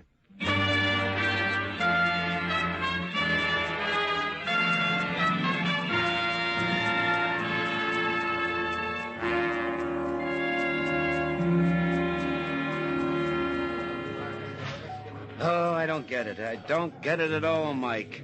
Why'd Myers go through that whole routine? What do you mean, routine? Well, for instance, that business of the phone call. Well, he had to work it that way, Sergeant. He had to make it look as though he divulged the identity of the Greek under pressure. Yeah. Naturally, we'd be suspicious if he volunteered the information. And once Hickok knew who the Greek was, then Myers could safely kill him. Well, I still don't see his motive. Well, like Caesar, he was ambitious. He thought he could do a better job heading the rackets than the Greek. And that phony attempt on himself was designed to take the heat off. He knew we were bound to get back to him sooner or later. This way, he beat us to the punch. Yeah, he had it all figured out. Well, I wish I could. Well, what bothers you, little man? For one thing, Romayo. He doesn't add up. Oh, sure he does. Just a classic case of a man leading a double life. Only he did it real well. Hey, you think his wife knew? No, she convinced me that he was legit. Now, does that take care of all your questions? Yeah. Thanks a lot. Yeah. Hey, wait a minute. What about the check? Well, since you took care of finding the Greek and you took care of his killer, I think you deserve the honor of taking care of that, too. Good night, Mike.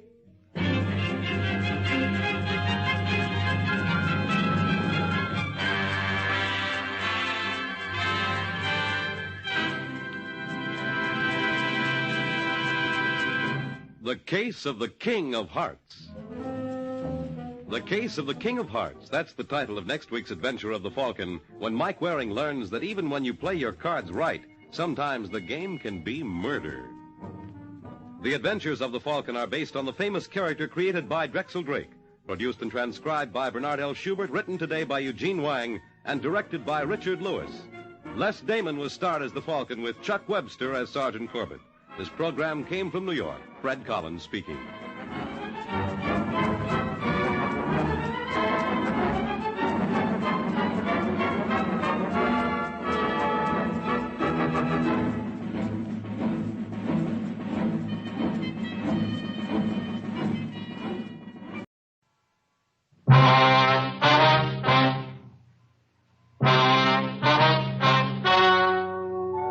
The story you are about to hear is true. The names have been changed to protect the innocent. Fatima Cigarettes, best of all king-size cigarettes, brings you Dragnet on both radio and television.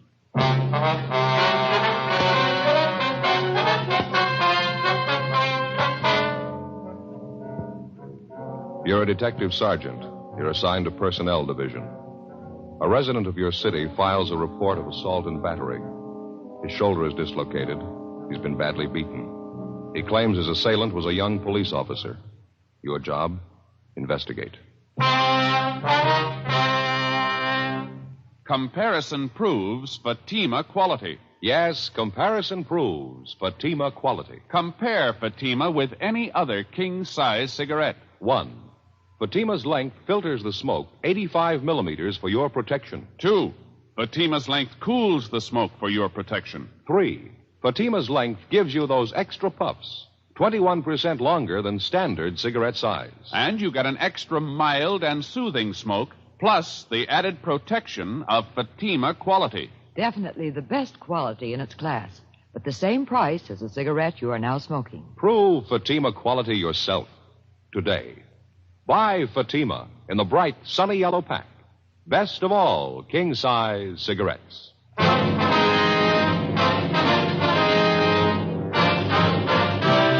Dragnet, the documented drama of an actual crime. For the next 30 minutes, in cooperation with the Los Angeles Police Department, you will travel step by step on the side of the law through an actual case transcribed from official police files. From beginning to end, from crime to punishment, Dragnet is the story of your police force in action.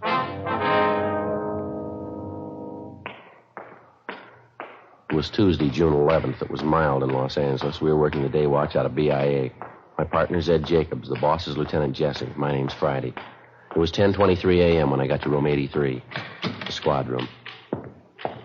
Joe, you catch up with the lieutenant? Yeah, in a meeting. He said he'd be out about 11:30. He wants us to handle it for the time being. Oh. Well, Joe, this is Officer Blanchard. This is my partner, Joe Friday. I'm glad to know you, Friday. I think I've seen you around Central a couple of times. Yeah, sure. How are you?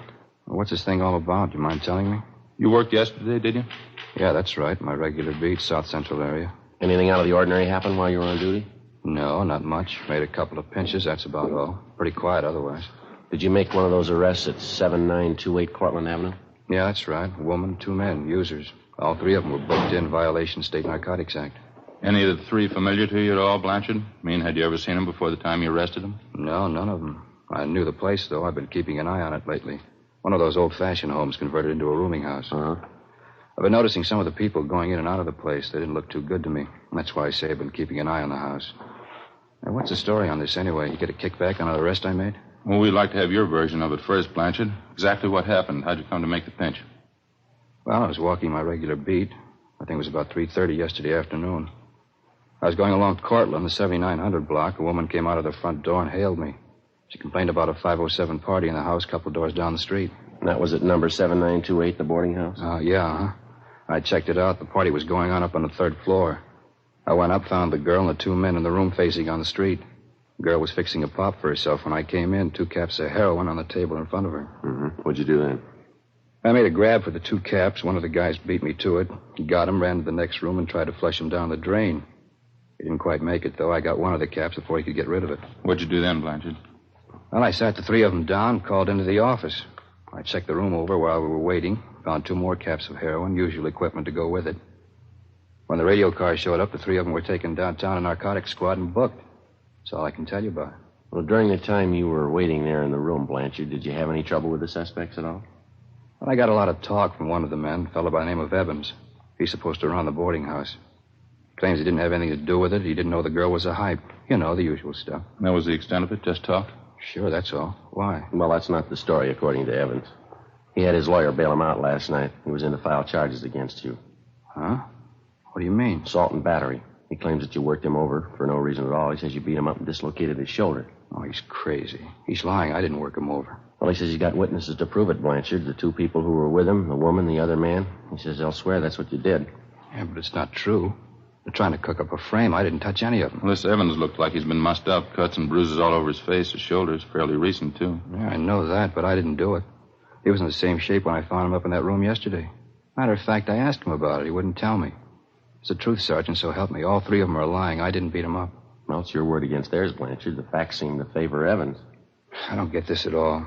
2 of those people are known hypes. They'd swear anything for a free cap. You know that. What good is their word? Maybe no good at all. It's not up to us to decide. Evans filed a complaint. It's our job to follow through. Now, you're sure about the shape Evans was in when you found him up in that room yesterday, Blanchard? He was already marked up, is that right? I'm sure he was. I told you. I asked him about it. He wouldn't answer me. But you had no way of proving that you couldn't possibly have been responsible for it. Well, it's up to him, isn't it, Evans? If he says I worked him over, let him prove it. I'm afraid he's got the jump there. 2 witnesses. Yeah, but they're lying. You must know that. They're lying. Well, now, look, you can see the position it puts us in. If you're innocent, we're going to do all we can. If you're guilty, we'll see that you get everything that's coming to you. Well, you know it as well as I do, Sergeant. I had no reason to beat him up. I didn't do it. Well, it's not up to us, Blanchard. The court will have to decide. Doesn't make sense. None of it does. There's no other way to handle it. We got 4,500 men in the department. We don't claim they're all saints. Once in a while, one of them turns bad, and all of us get a black eye. You're in a jam, Blanchard. Like anyone else, you'll get a fair trial. Yeah. Well, what happens now? Do I draw suspension? Yeah, that's right. If you're cleared of the charges in court, there'll be a hearing before the Board of Rights. Am I through right now? We'll have to book you in at the main jail. Case will be presented at the DA's office tomorrow. Doesn't make sense. I had no reason to beat up Evans, no reason at all. You sure of that, are you?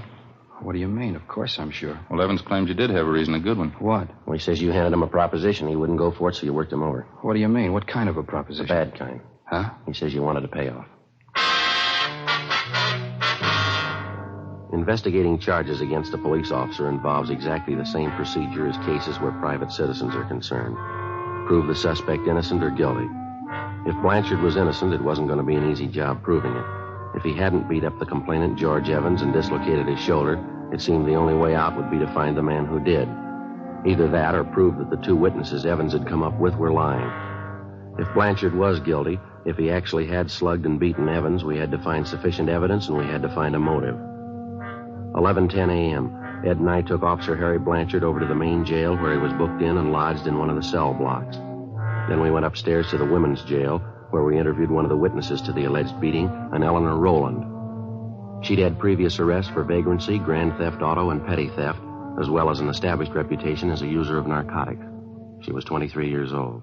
Yeah, it was terrible. That cop really roughed him up, poor old Evans. Cop didn't have to treat him like that. How long have you known George Evans, Miss Rowland? You old friends? No, I wouldn't say that. I met him a couple weeks ago when I came down from north. San Francisco? Portland. I was visiting up there. I'm a Portland girl originally. Well, how about this other man you were with at the time Officer Blanchard picked you up, this Ray Sherman? He an old friend? Buster? Yeah, I've known him a few years. Does he know Evans very well? Yeah, I guess you could say that. Ray's had a room at the boarding house a couple of years. I guess he's good friends with Evans. Say, can I ask you something? Yes, ma'am. You ever work narcotics up in Portland? No, ma'am, never have. Face is familiar. Could have sworn I met you in Portland. Do you want to run over that story again for us, Miss Rowland, about what happened yesterday? Not much to say, just the same as I told you. You usually stay at Evans' rooming house when you're in town, do you? No, that's only the second time I was there. How about George Evans? Was he there at the time? No, not first. Me and Buster had a pop, and then we sat around and talked. Evans came in a little later. 3 of us talked. Told me and Buster not to bring any more junk in the house. He didn't want to get into trouble. Then, speak of the devil, a cop walked in. What happened then? Buster grabbed 2 caps off the table, tried to get rid of them. He only got rid of one, though. The cop got the other one. Well, how'd the argument start? You remember that? Between Evans and the officer, I mean. Well, I was a little high at the time. I don't remember it word for word. Evans said he didn't have anything to do with it, but the cop kept pressing him. He told Evans he'd forget about it if Evans would pay him off. Evans told him no, he wouldn't give him a cent, and then the cop started beating him up. You were in the same room with him all this time? Yeah, Buster and me. We saw it all. Poor old Evans. He really got worked over. Cop didn't have to treat him like that. Say, are you sure you're not from Portland? Yes, ma'am, I'm sure. Now, about how many times would you say the officer hit Evans? Oh, I couldn't tell you that exactly. Dozens of times, I guess. Kept hitting him with his fists, pushed him all around the room. I was a little high at the time. I don't remember everything exactly. Sure could use a booster about now. Are you sure about everything you've told us, Miss Rowland? That's the truth? Yeah, that's right. Some of the details I didn't remember so well. He straightened it out for me, though. He told me just what happened. Who's that? George Evans. 11:50 a.m. Ed and I continued questioning Eleanor Rowland. The more we talked to her, the more we were convinced that at the time of the alleged beating, she was under a heavy dose of narcotics, and that for the most part, she'd picked up her version of the story from the alleged victim, George Evans. We went down to the second floor of the main jail to one of the interview rooms where we talked to the second witness, Ray Sherman, alias Tom Raymond, alias Buster Raymond. He also had a long record as a user of narcotics. He gave the same general version of the incident as the Rowland girl did, but despite the girl's story, he claimed he was not under the influence of narcotics at the time Officer Blanchard entered the room and made the arrests. Besides that, there were other discrepancies. 1:05 p.m., we had some lunch at the Federal Cafe, and then we drove out to interview the complainant in the case, George Evans. After checking at his rooming house, we finally located him in a neighborhood bowling alley. He was sitting at a bar adjoining the actual playing area, drinking a bottle of beer. Parts of his face and neck were bandaged, and his left shoulder was in a cast. He appeared friendly and cooperative. I kept telling the cop I didn't have any money. Told him I wouldn't give him a payoff even if I did. So he started working you over, that right, Evans? Yes, that's right. I don't have anything against cops normally, but this guy, that's something else. How do you ever get on the force anyway? Had you ever had any contact with Officer Blanchard before yesterday, Evans? Yes, I did, twice before. He came to the house, accused me of running a hideout for thieves, junkies. Tried to get me to pay him off then, too. I wouldn't do it. Right, so when was that, Evans? About 6-8 months ago. Yeah, at least that. Well, how was it you didn't report Blanchard then? Well, I wouldn't cause any trouble, get mixed up in a law case. I figured I could take care of him myself. But after that going over yesterday, that was enough for me. I don't understand how the guy ever made the force to begin with. What's the matter? That shoulder of mine, he really tore it apart. How'd you spend your time yesterday, Evan? Do you mind telling us? No, I don't mind. I slept till about 12:30, 1 o'clock. Had a little bit of a hangover. Then I got up and made some breakfast and read the paper. That's about size. You mean you were in your room all day up to the time you went down the hall to Ray Sherman's room? That's right. Ray was there with this girlfriend of his, Eleanor. I didn't know she was a hype. That's the truth. Ray should have known better having her there. I don't like the kind of stuff going on around my place. Now, we've checked you through the record bureau, Evans. There's been 3 or 4 similar cases at your places the last few years, hasn't there? A couple, yeah. It's a real problem. I don't know how you keep them out. Whole neighborhood around here, you know. Pretty hard to stop it, I guess. We understand you were in the room there while the girl helped herself to a fix. Is that right? No, I wasn't in the room when she took the fix. I got there a couple minutes after. I didn't even know what was going on. You can ask Ray Sherman, the girl, too. They'll tell you I wasn't there. Well, that's something else we wanted to ask you about. Sherman and the girl don't seem too sure of their stories. Can you straighten us out there? What do you mean? Well, Sherman told us one thing, the girl tells us something else. Can't seem to get together. Yeah, but I told him. You told him what, Evan? Well, nothing. I told him to tell the truth, that's all. That stupid Ray. He doesn't know half the time what he's doing. Well, that doesn't make him much of a witness then, does it? What do you mean? He was there when that cop slugged me, beat me up. He could see that much. Well, that's just it. We're not sure he did. Huh? The girl says Blanchard worked you over in the living room there. Sherman says Blanchard took you out in the kitchen and beat you up. Now, which is it? I think I'm beginning to get the pitch. How's that?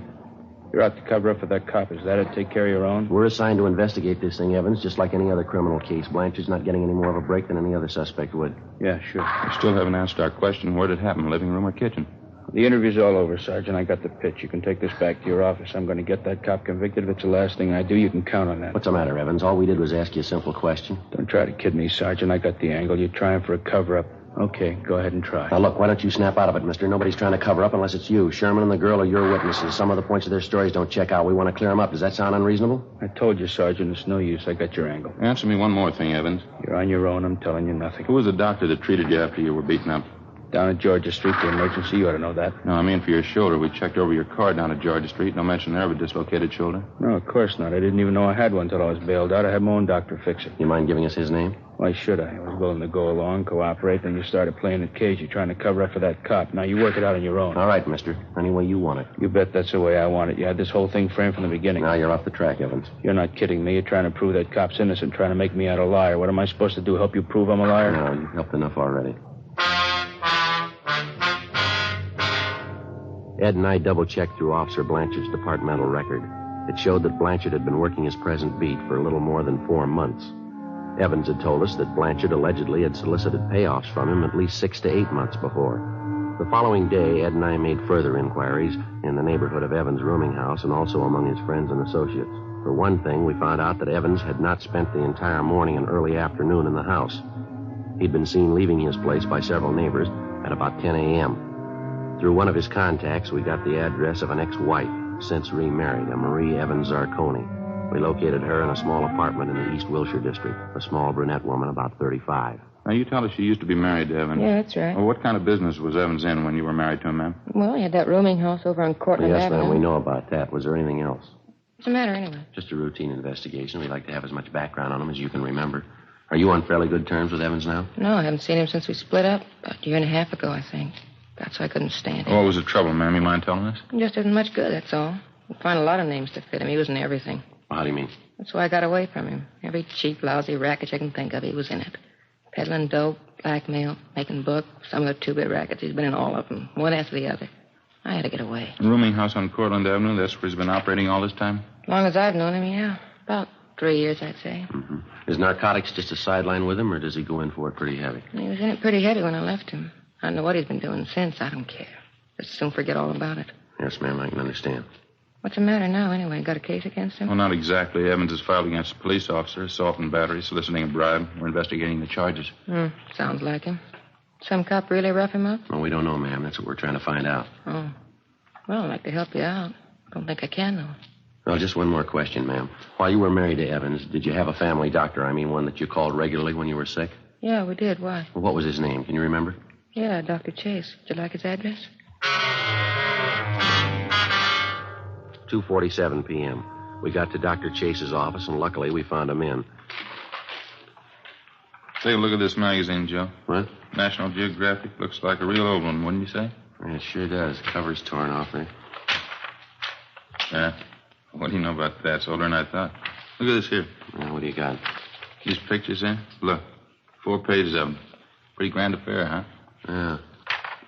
Teddy Roosevelt breaks ground for Panama Canal. How about that? Yeah. Sorry to keep you waiting, gentlemen. That's perfectly all right, Doctor. Let's see now. You want to know about... Mr. Evans, Doctor. George Evans. Oh, yes, Evans. What was it exactly, Sergeant? What did you have in mind? Well, the first thing we'd like to know is if you've treated Evans recently, the last week or so. Yes, as a matter of fact, I have. He was in here, well, let me see now.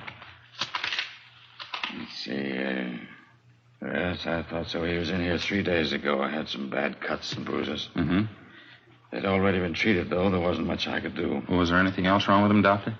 No, not actually. I examined his shoulder. He insisted it hurt him. He wanted me to put it in a cast. Mm-hmm. You put the cast on, did you? Well, there really wasn't any need for it, but I put it on anyway. A little bit of psychiatry. Thought it'd make him feel better. Well, how do you mean, Doctor? Wasn't any need for it? Just one of those peculiar things. I've been treating Evans for some time, you know. Yes, sir. That's what we understand. It's fairly unusual. Hardly a rare case, though. Suppose you might call it a trick shoulder. Looks as though it might be dislocated, but it actually isn't. I think it's voluntary. You mean he could do this thing himself? Oh, yes. He can make it appear dislocated anytime he wants.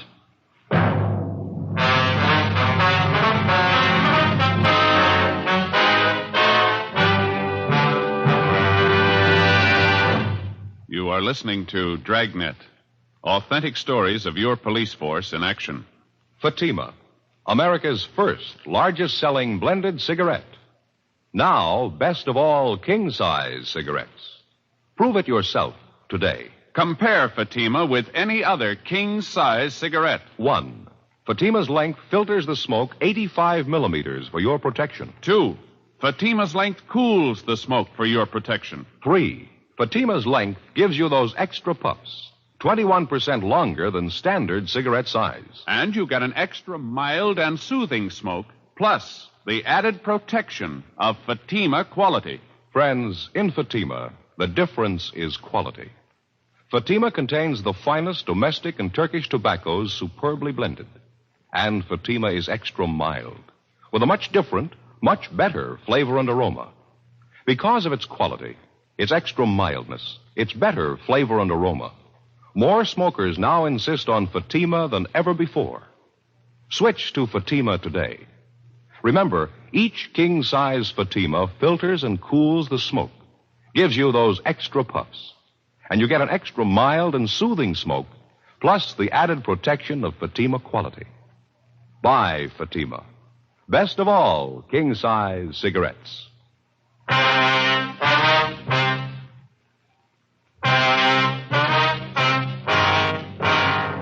Saturday, June 15th, 10 a.m. The investigation continued. Meantime, the newspapers were still making front-page material out of the story. One of the morning banner lines read, "Cop slugs cripples citizen to get payoff," and another one, "Police brutality rouses entire city." Our investigation went on. Early Saturday afternoon, Ed and I succeeded in locating a former friend of Evans who told us that he'd seen him downtown the morning of the day on which the alleged beating had taken place. The same time Evans had told us he was in bed nursing a hangover.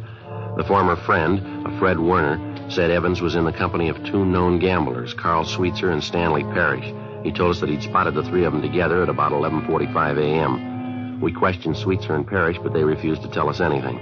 They admitted that they were acquainted with Evans, but they knew nothing about the beating he'd received. We continued making the rounds.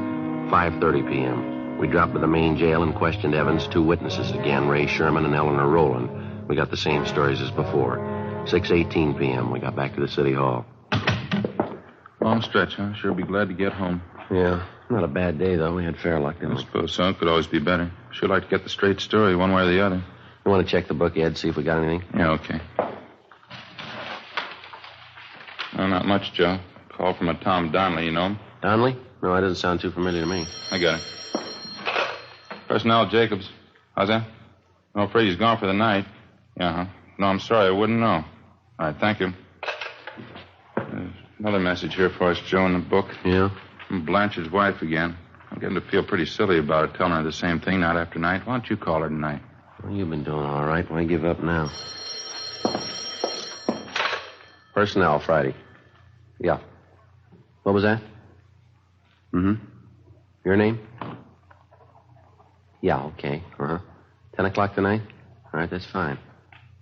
That's so. Sure. Yeah, we'll meet you. Okay. 10 o'clock. Yeah, fine. Bye. Sounds pretty good. Who was it? Guy by the name of Martin Kimbrough says he knows George Evans. He wants to talk to us tonight. What's the pitch? I don't know. Might be straight, might not. What'd he say? About Evans being worked over. He claims he knows all about it. Yeah? He says Blanchard couldn't possibly have done it. 7:05 p.m. We went over to Frank Tang's place, had some dinner, and then we drove out to interview the man who'd identified himself on the phone as Martin Kimbrough. We located him at the designated meeting place, a small bar just off Beverly Boulevard and Normandy Avenue. Kimbrough was a small man, slight build, middle-aged. He seemed less sure of himself than he did on the phone. He said that he knew George Evans fairly well and that up until 6 months before he'd been on good terms with him. He didn't go into details, but he gave us the general idea that Evans had cheated him on some business deal the two of them had been engaged in. We asked Kimbrough about the beating Evans had taken. He said it was common knowledge among the people he traveled with that gamblers Carl Sweetser and Stanley Parrish were responsible for beating up Evans. He'd welched on a gambling debt, and the two of them had been after him for months to pay off. He also said he knew a close friend of the two gamblers who told him that in private, Carl Sweetser openly boasted of beating up Evans. According to Kimbrough, the beating had taken place about 1 p.m. the Monday before, the same day Officer Blanchard allegedly had given him the beating. We located Sweetser in the coffee shop of a small hotel on South Rampart Street. I'm afraid I don't know what you're talking about, Sergeant. I don't know any George Evans. I've never heard of him. We understand you do, Sweetser. Heard you used to play cards with him. Got it from a couple of people. That's all. I guess they made a mistake. I don't remember the name at all. Maybe he's going under a different one, huh? Well, how about his description? You ought to remember that. Well, maybe I meet quite a few people. It's kind of hard to place all of them, you know. What's the guy look like? Oh, he's tall, dark complexion, dark hair, scar under his chin. He dresses pretty well, usually wears a suit. No, it doesn't mean a thing to me. Runs a rooming house over on Cortlandt Avenue. He's been in quite a few rackets on and off. Oh, sorry. I'm afraid I wouldn't know him. Now, look, we haven't got any beef with you, Sweetser. That's not the point. Evans is trying to get away with a fast one. We're out to stop him. We could use your help. How about it? I don't see how I can help you. What's the beef, anyway? We think you know. It's been all over the newspapers the last couple of days. Oh, yeah. A young cop? What's Evans got against him, anyway? He's trying to save face. We figure that's what we hear, anyway. Well, what do you mean? Well, I think you know how Evans likes to play the big shot. It wouldn't do his stock much good around town if the real story got out. I don't follow. What story are you talking about? About his welching on a gambling tab, getting roughed up. If he says a cop did it, makes him look a lot better, doesn't it? He comes out of it pretty clean that way, doesn't he? Yeah, pass us all, huh? Yeah, sure. Why don't you guys have some coffee? I hate to eat alone. Okay, as soon as the waitress comes around. Yeah. Oh, what else you hear about this, Evans? Pretty bad boy, that, right? Bad enough. He's got a fast mouth, telling quite a few stories around the neighborhood. That's so. Yeah, I might remember him. Tall, dark guy runs a rooming house. Yeah, that's right. You should remember him. He's mentioned you in a couple of the stories he's passing around. Yeah, where'd you get that? Talking to a fellow last night. He says Evans claims that card game he was in with you was rigged. That's why he didn't pay you off. He claims you and Stan Parrish framed the whole thing. Is that right? That's a laugh. Huh? Phony bums are all alike. Lose a couple of dollars and squeal like a pig. What's this Evans doing now? He's up for narcotics rap. He's out on bail. Cheap punk. What's your stake in this thing? We're trying to clear the thing up. Apparently, Evans figures he's going to frame the young cop, save face, talk himself out of a bad situation. Oh, what do you want from me? The truth. I'm not going to talk myself into jail, young cop or not. We're not asking you to. You want to clear the case, huh?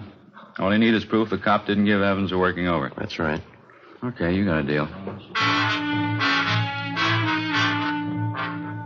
Without actually incriminating himself in any way, Carl Sweetser gave us information and leads which, after they were checked out, showed definitely that George Evans was slugged and beaten in a neighborhood at least a mile from his rooming house.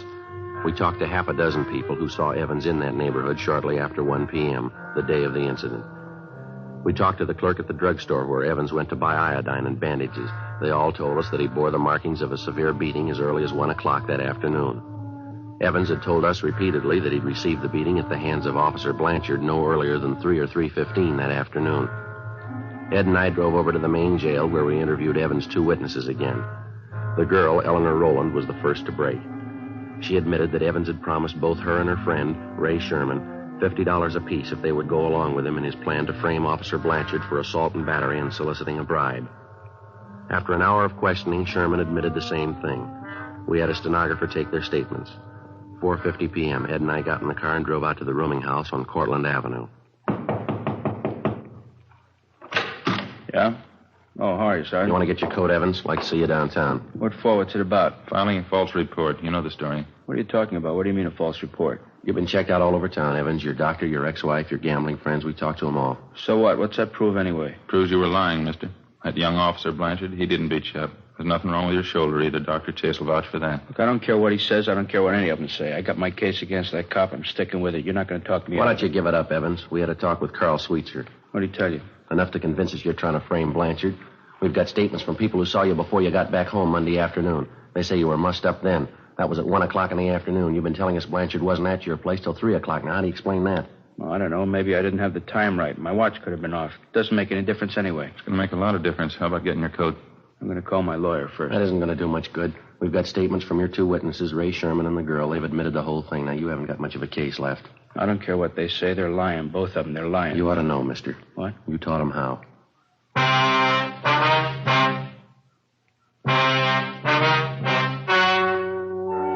The story you have just heard was true. The names were changed to protect the innocent. On September 2nd, trial was held in Superior Court, Department 89, City and County of Los Angeles, State of California. In a moment, the results of that trial. And now, here is our star, Jack Webb. Thank you, George Fenneman. Friends, I sincerely want you to smoke Fatima and prove Fatima quality. You know, we have a lot of confidence in our king-size cigarette. Enough confidence to make you this money-back guarantee. Buy a pack of Fatimas. Compare them with any other king-size cigarette. If you're not convinced Fatima is better, just return the pack and the unsmoked Fatimas by August 1st, 1952, and we'll give you your money back plus postage. Fatima, Box 37, New York 1. Buy Fatima. Best of all, king-size cigarettes.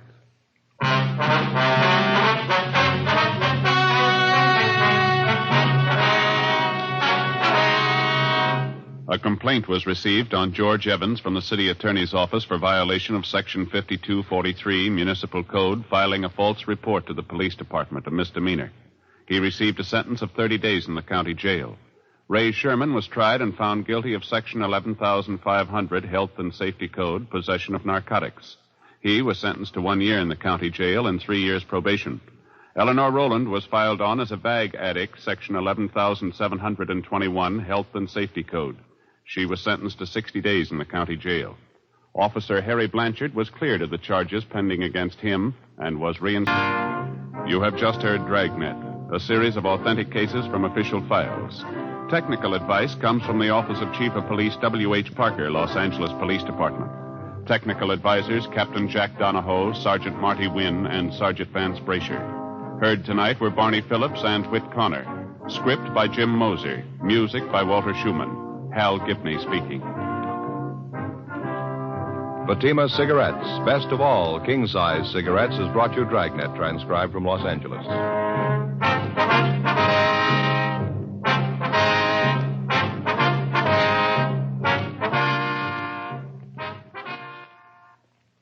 Now it's Counter Spy on NBC.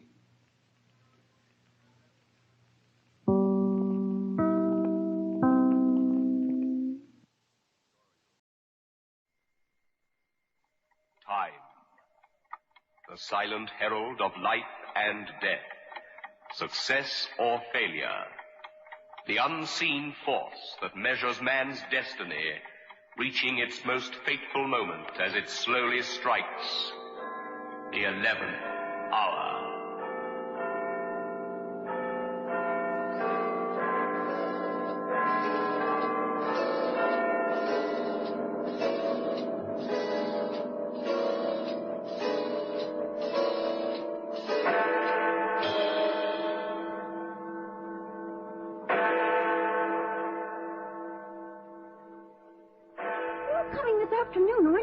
Why, of course they are, Jeremy. Oh, they said so? They told you they were? Goodness, what a lot of questions.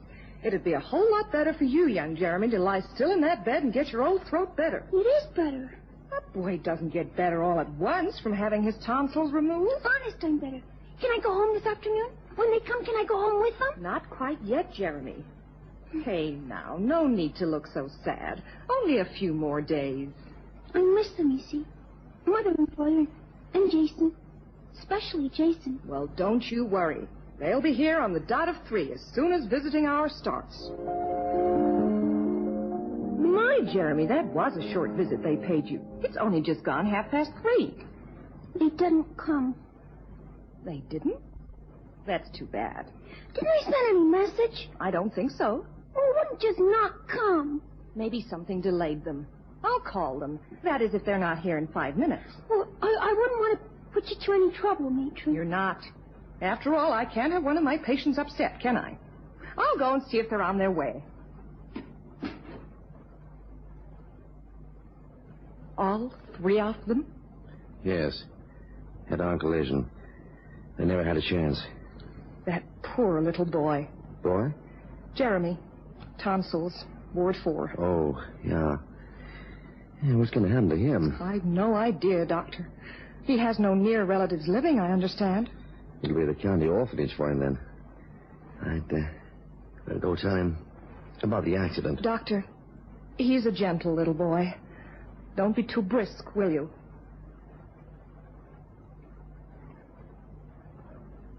Are they here yet, my folks?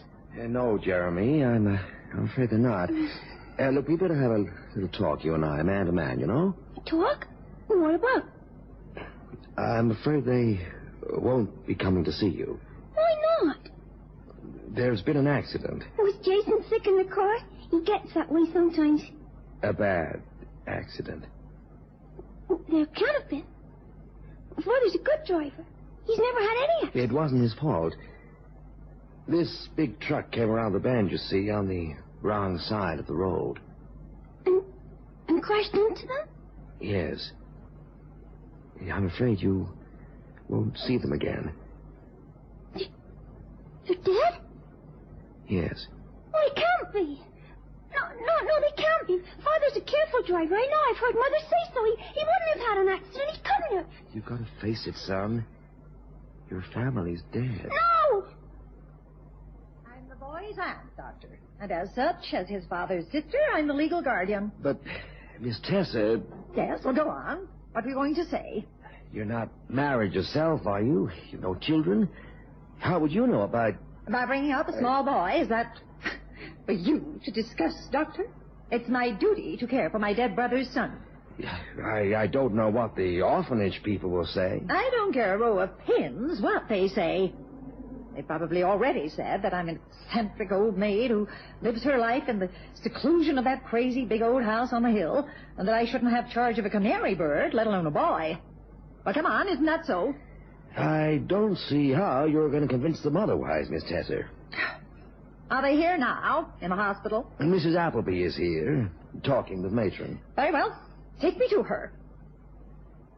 Miss Tessa, it's quite out of the question. For what reason, Mrs. Appleby? The child will need a healthy home environment. Companions of his own age, proper schooling, proper discipline. He needs family, Mrs. Appleby. I am all he has left. He doesn't know you. Does he know you? There are no legal objections to my obtaining custody of my nephew. No, but what? Well, you know what they say. That I'm a crazy old spinster. He's a very disturbed little boy. All the more reason he should live somewhere quiet. You're a formidable woman, Miss Tessa. I represent security to him, Mrs. Appleby. Oh, I don't know. I shall have to discuss it with the attorneys. My brother's attorneys. And the governors of the orphanage. You see, we'd already made provisions for the boy. Then unmake them. Jeremy comes home with me. Well, Jeremy, what do you think of my house? It's big. Yes, you're right. My father left it to me in his will, you see. I was brought up here. It's the only home I've ever known. Almost like a castle. Oh, not quite so large. But it's nice. I'm glad you think so. And your bedroom, you like that? It's different from my real room. My room at home. It's next to mine. So that if I have a bad dream at night, I can call out and you'll hear. If you? Yes. Do you have bad dreams sometimes? Oh, yes, Jeremy. I have them every night. Well, maybe the dessert I fixed for tonight will keep them away. Do you like strawberry shortcake? Strawberry shortcake? If you come and help me whip the cream for it, we can have supper as soon as I fried the chicken. Mom, are there visitors here? No, child. Only you and me. I don't care overmuch for visitors. They ask questions, don't they? About your folks. Now, I can't have tears in the whipped cream. It'll make it all salty. Now, you dry your eyes and come along into the kitchen. Of course he's all right, Mrs. Appleby. Why shouldn't he be? I'd like to see him, Miss Tessa. That won't be possible, I'm afraid. I have a right to. Oh? A letter from the orphanage authorities, I suppose. Being a district visitor, it is my duty to watch over poor children like Jeremy. It's busy right now. Doing what? In the attic. Not that it's any of your business. The attic. How unhealthy. Yes, child? I found the soldiers. Bring them down here, then. They're beautiful. I don't think there's anything else for you to do here, Mrs. Appleby. I'm sure your good works keep you busy around the town. I wouldn't want to detain you. Good morning, Mrs. Appleby. I'll be back, Miss Tessa. Oh, take your time. They're beautiful, Aunt Tessa. You know what they represent, of course. The blue and the gray. Sure, of course I do. Was there someone here? What makes you ask? Heard the door close. Was it someone come to get me? No one's going to get you, child. Not while I have breath in my body. I guess you want to play with the soldiers right away, don't you? Yes, please, Mom. And you'd like to play in the solarium with me, wouldn't you? May I? I guess so. Oh, it's the most beautiful room I ever saw in my life, Aunt Tessa. Old-fashioned. That's what folks say. Dark and musty, they say. What do I want with all those ferns and lilies in the fountain and a floor checkered with marble squares? They don't know, do they? Shall I close the door? Yes, child. We don't want the front doorbell disturbing us, now do we? Now mind where you tread, Jeremy. Why, Mom? There's a loose tile on this floor. I wouldn't want you hurting yourself. A loose one? There, right under the statue. This tile? Don't tread on it, child. It's loose, like I said. It's taken to shifting now and then. It's scary, Aunt Tessa. Nonsense. Oh, there's a shadow on it. Blacker than anything I've ever seen. Only the statue casting its shadow.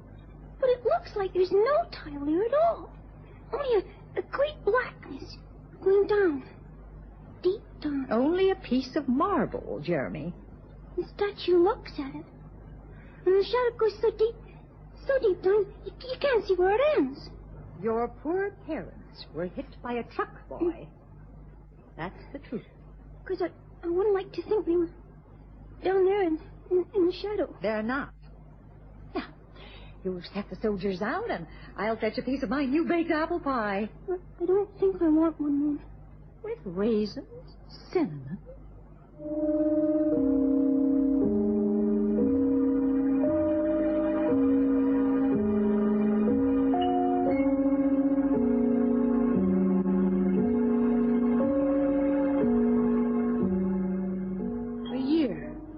Is it as long as that? 1 year exactly, matron. And he's still there? With her? Happy to, by all accounts. Whose account? Miss Tessa's? He's settling down just fine. He can't be permitted to remain with her, though. Of course he can't. What's your objection, Mrs. Appleby? It's not healthy. I think she cares about the boy. She's a crazy old spinster, Doctor. The town eccentric. Why, you've only to look at her house, all those balconies and spires, so dark and forbidding inside. Of course. I've never visited her, but I've heard stories. Old books and carpets, dark old rooms, winding passages.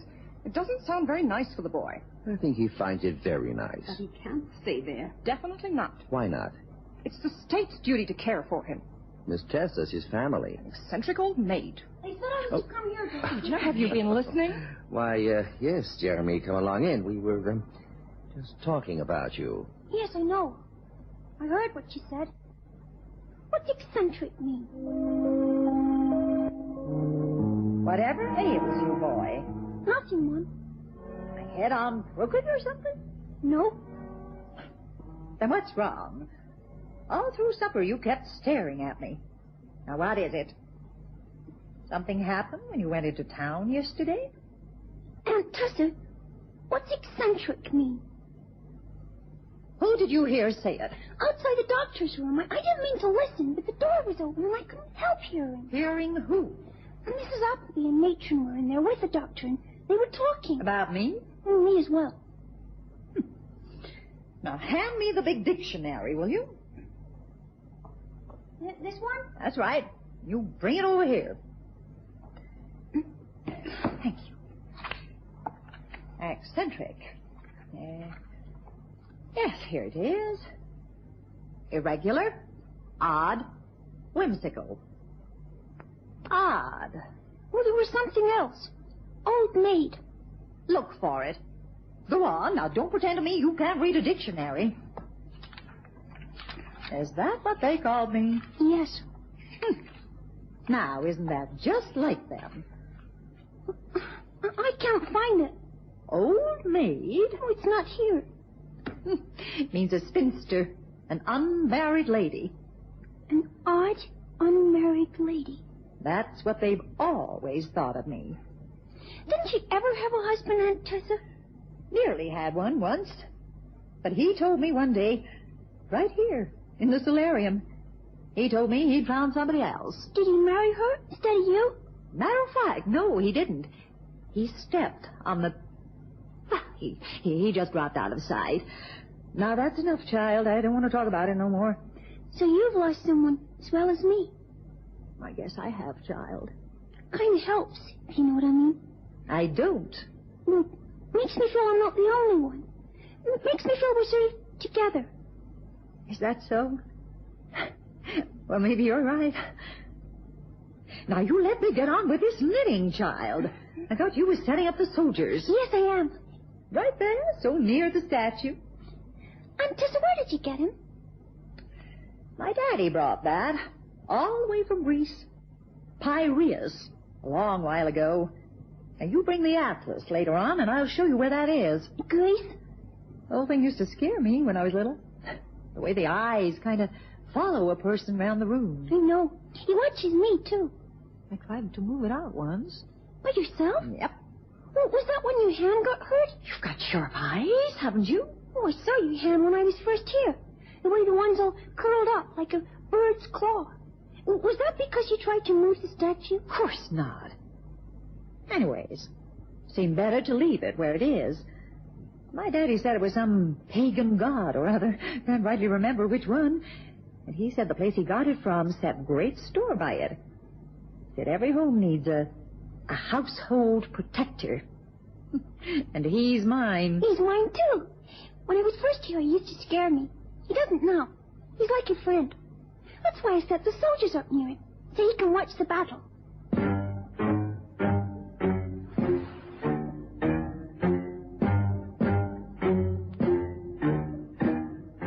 I thought I'd better warn you, Miss Tessa. They're on the war path again. Why can't they mind their own business? They reckon it is their business. Don't they have anything better to do? Doctor, you've seen the boy. What do you think? I think he's happy and well cared for, Miss Tessa. A different child from a year ago. We get along well enough. When he first came, I said to myself that what I couldn't win with face and form, me not being young nor pretty, I'd get with heart and hand. Strawberry shortcake, apple pie, fried chicken. Children enjoy good food. He's put on weight. He smiles. He talks. He'll do, Doctor. It's only been a year, after all, since his folks were killed. Every day he's a mite stronger. He hasn't had a crying spell in weeks now. Soon enough, he'll be playing in the streets with all those rough town urchins and forgetting all about his poor old aunt. Oh, I don't think he'll do that. It's what I aim to see, Doctor. It's the way it should go. I wouldn't want to keep him tied to me, would I? How long were you living on your own? 15 years. 15 years alone. And then to find this little ray of sunshine. And you say they're going to have another try at taking him away from me? Looks like it. Mrs. Appleby. Crab apple, more like. She's worried about his schooling. Jealous, I'd say. That's possible. Jealous of me. Isn't that something to smile over, Doctor? She who's been married these 20 years with 4 children of her own, and she's jealous that an eccentric old maid like me should have a short while of happiness in life. Well, whatever Moult is, Miss Tessa, she'll be paying you a visit soon. Better be prepared. Well, I'm prepared, Doctor. Never fear. She won't take Jeremy from me unless he's a mind to go. And I don't think he has. Not yet a while. I shall have to go there and talk to her. Make her see reason. It's not right, matron. I said it over a year ago when the poor child was orphaned. It's the state's duty, I said, to care for him. You're quite right, Mrs. Appleby. And the state never shirks its duty. I shall go up the hill to that awful dark old house, and I shall tell her that unless she's sensible, unless she cooperates, I'll get a court order and have the child removed from her care. care. Mind you, Mrs. Appleby, Jeremy didn't look unhappy last time I saw him in town. If you saw him in town, he was probably happy to be away from her. And there's no denying he's healthy. Oh, what can she feed him on? What kind of strange food do you think she makes? Old witch, if you ask me. You're quite right, of course. It's not a good environment for a young boy. It is not. Very well, we're agreed. I'll go and talk to her. And if that doesn't work, I'll get Jeremy removed from her officially.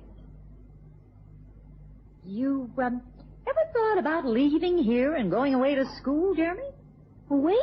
Well, sooner or later you'll have to. Not yet, Aunt Tessa. Oh, not yet, no, but when you're older. I could come back for vacations, couldn't I? You wouldn't send me away forever. Oh, I'd need my head examined to do that. Well, maybe, when I'm older. If I could go someplace not too far away and come back here when there's no school. That's a promise. Aunt Tessa, may I bring my soldiers in here? I think so. Thank you. A ray of sunshine in my life, and they want to take him away from me. I'll fight them, though. Yes, I'll not have my life destroyed again.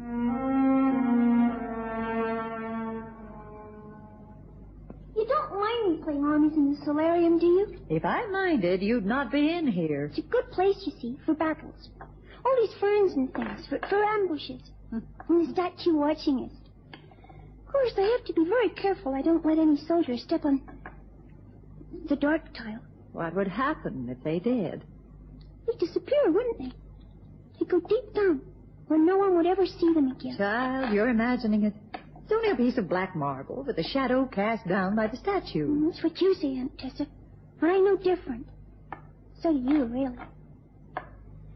This time I think I'm going to have the Grey Army win. Stuff and nonsense, child. You've read my daddy's book. That isn't how the war went. It was the North won, the Blues. I know. That's why I'm going to do it. You see, I think, sometimes, that the weak side should have a chance to win, too. I think that's a fine idea, Jeremy. You do it just that way. But maybe you'll pass my knitting before the first shot's fired. Sure, Aunt Tessie. It's nice, isn't it? Just the two of us here together. It's nice, child. Yes. Oh, drat. Maybe it'll go away. Oh, you answer it, will you? I'm going to start the supper cooking. If they won't go away, you bring them in here. Oh, good afternoon, ma'am. May I come in, Jeremy? Well, if you might. Thank you. And where is your aunt? She's busy, Mrs. Appleby. Not too busy to see me, I hope. Well, you better come into the solarium. Solarium? Mrs. Crabapple. Appleby. Miss Tessa, there is something that you and I have to discuss. Alone. I know what you've come for. I've been expecting you. Send the boy away so we can talk, will you? It's him you've come to talk about. He's a right to hear, so speak your piece or get out of my house. Jeremy, you stay right there. Yes, Aunt Tessa. I'll come straight to the point. It's high time this poor child was removed from this house and sent to a proper environment. Oh? You've been a stubborn old woman long enough, Miss Tessa. Do you see anything wrong with the child? No, but... Undernourished, pale, unhappy? No, but... Sick, maybe. Miserable. Unhealthy. If you won't cooperate, I'm going to get a court order. Oh, be reasonable. Surely you realize this is no fit atmosphere for a young child. You want me to give him up? Of course. Aunt Tessa? She wants to take me away? Yes, child, she does. But don't you fret.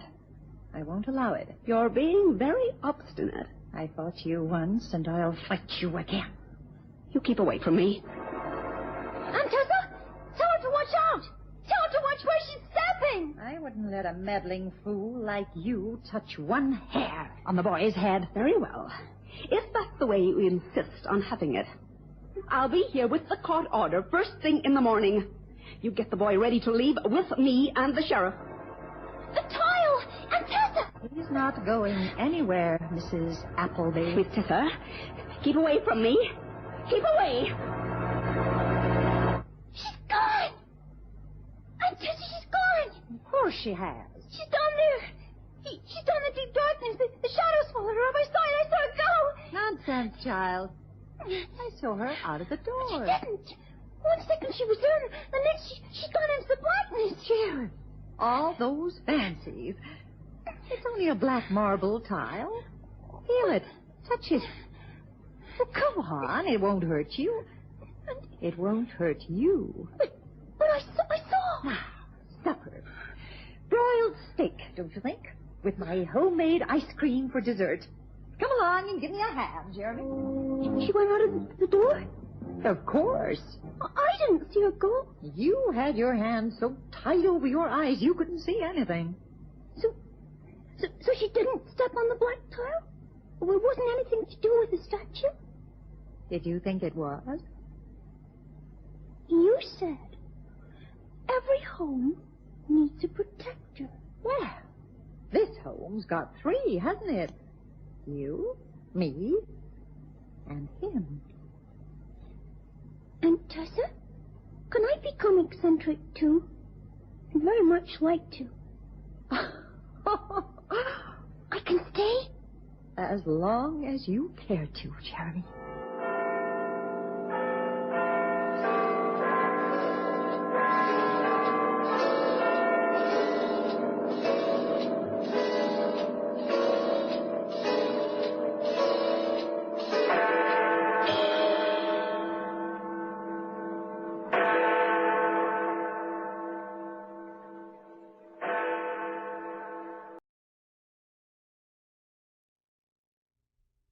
Lux presents Hollywood.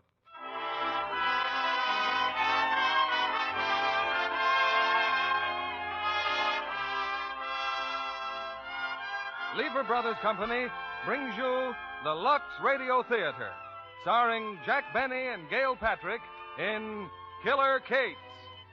Ladies and gentlemen, your producer, Mr. William Keeley.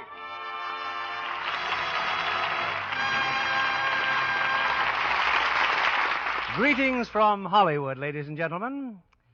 Very few institutions on the air outdate the Lux Radio Theater. But one of the exceptions is our star tonight, Waukegan's favorite son, Jack Benny. It was 15 years ago that Jack started trying for laughs on the air, and he's still trying.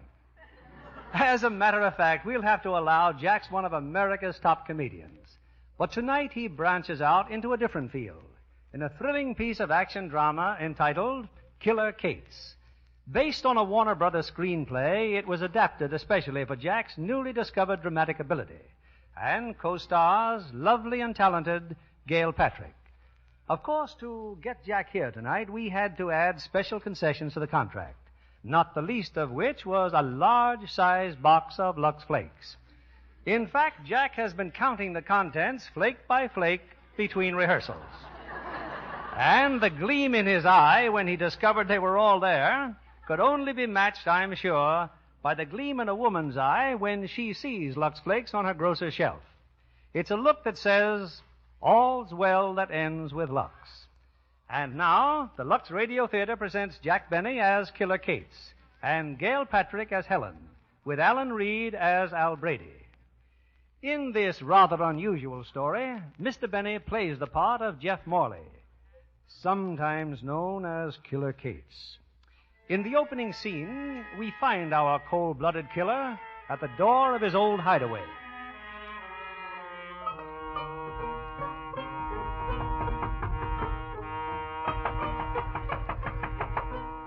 Hey, you, Spangler. Wait till I get this door open. Spangler, where have you... Killer Kates. It's you. Yeah. Yeah, Blinky, it's me. Gee, Killer, I didn't know it was you. I was just waiting for Spangler to come back. Spangler ain't coming back. Not coming back? Well, it serves him right. He had it coming. I was going to knock him off myself. I was, Killer. He's the guy that ratted on you. Yeah? Yeah, Killer, yeah. Gee, it's good to see you back again. When'd you get out? Last night, Blinky. I busted out just to see you and Spangler. I just seen Spangler. You busted out? Then you're hot. Well, don't worry, Killer. I'll hide you. You can use my place. So you can put the finger on me like you did last time, eh, Blinky? It wasn't me, Killer. I swear it wasn't me. It was Spangler, I tell you. It was Spangler. He was the guy that... Shut up, you lying rat. Honest, Killer. You gotta believe me. I had nothing to do with it. Get down on your knees, Blinky, and start praying. But, Killer, please. You can't do this. I'm your pal, your friend. We grew up together. We was like brothers, Killer. Please give me a break. You didn't give me a break, did you? When you sent me up to the big house to rot in a lousy cell? You weren't satisfied to take over my racket. You even had to steal my dame. I tell you, I didn't do it, Killer. Everything is just the way you left it. And Millie, I didn't steal her. She's still your girl, Killer. She's waiting for you. Where do you want it, Blinky? In the belly or the back?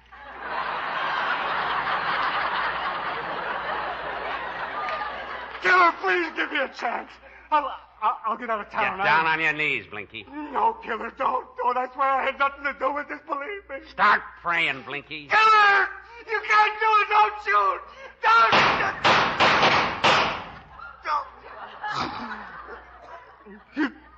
Killer. So long, Blinky. You were my pal once, but you just couldn't keep your nose clean. Cops! I gotta get out of here. Come on out, Killer. You haven't got a chance. You want me, copper? You'll have to come in and get me. There he goes for the window. Got him.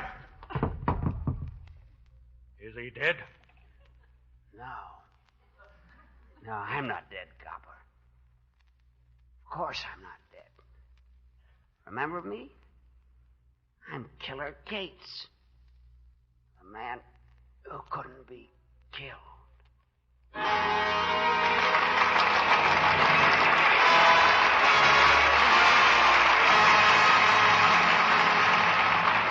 Just keep bringing the curtain up and down, Eddie. He's good for a dozen bows. Whoever thought this corny show would be a hit? You gotta hand it to that Jeff Morley, corny or not. He plays that Killer Case like a real gangster. Get down on your knees and start praying, Blinky. Where do you want it, in the belly or the back? Hey, quiet. Here he comes. Nice show, Mr. Morley. Thanks, Eddie. Is my manager around? Yeah, Mr. Brady said he'd wait for you in your dressing room. Thanks. Hiya, Jeff. Hello, Brady. I want to talk to you. Fine, and say congratulations, Killer. For what? For the 1,000th performance of The Man Who Couldn't Be Killed. Seems like $1 million. And stop calling me Killer, will you? It's bad enough I have to play that part without being reminded of it all the time. Well, you've been doing all right for 3 years now. But can't you see what's happening to me? Every time I have to shoot a gun, I break into a cold sweat. I'm afraid of guns. They're so noisy. Well, you can't bump off Blinky with a water pistol. His makeup will run. Don't be funny. Imagine me, a killer, standing there with 2 guns. You gotta use 2 guns, Jeff. When we tried it with 1 gun, you used to put your other hand on your hip. What? Why don't you forget it, Jeff? Did you see the audience out there tonight? Not an empty seat in the house. I tell you, this play is driving me nuts. I have nightmares. I dream that I'm busting out of prison, taking guys for rides, sticking up banks. Gee, it's getting so every time I walk down the street and see a policeman, I duck. Look, Jeff, what you need is a nice long rest. Go home and relax. Spend some time with your wife. Play a little golf. This is Saturday. You don't have to be back to the theater till Monday night. No, Brady. That's not the solution. Don't you understand? I'm a comedian. A comic. All my life I've been a comedian. I don't want to play a gangster. I want to make people laugh. All right, so you're a comedian. What happened when you played comedy? You did a show on Broadway called The Meanest Man in Syracuse, folded in 2 weeks. I know. And when you went out to Hollywood to make a picture, what was the name of that epic? Oh, The Bugle Blew at Midnight. Well? The audience blew at 9 o'clock. So what? I made a mistake. Anybody's entitled to one mistake. Yeah, but you made yours while you were standing in front of a camera. And everybody who saw that picture's a witness. There weren't many, but they're witnesses. Look, Brady, you can talk till doomsday. But I know how I feel inside. For 25 years, I've been doing comedy, and that's what I want to keep on doing. Jeff, what's the use of kidding? As a comedian, you're lousy. You stink. Oh, you and your innuendos. Look at the record. Since you gave up comedy and became Killer Cates, look what you got. An estate on Long Island, a butler, 3 cars, and you're only number 12 in line for a new refrigerator. What more do you want? My peace of mind. That's what I want. And it's no use arguing. I'm getting out of this play while I've still got my sanity, my health.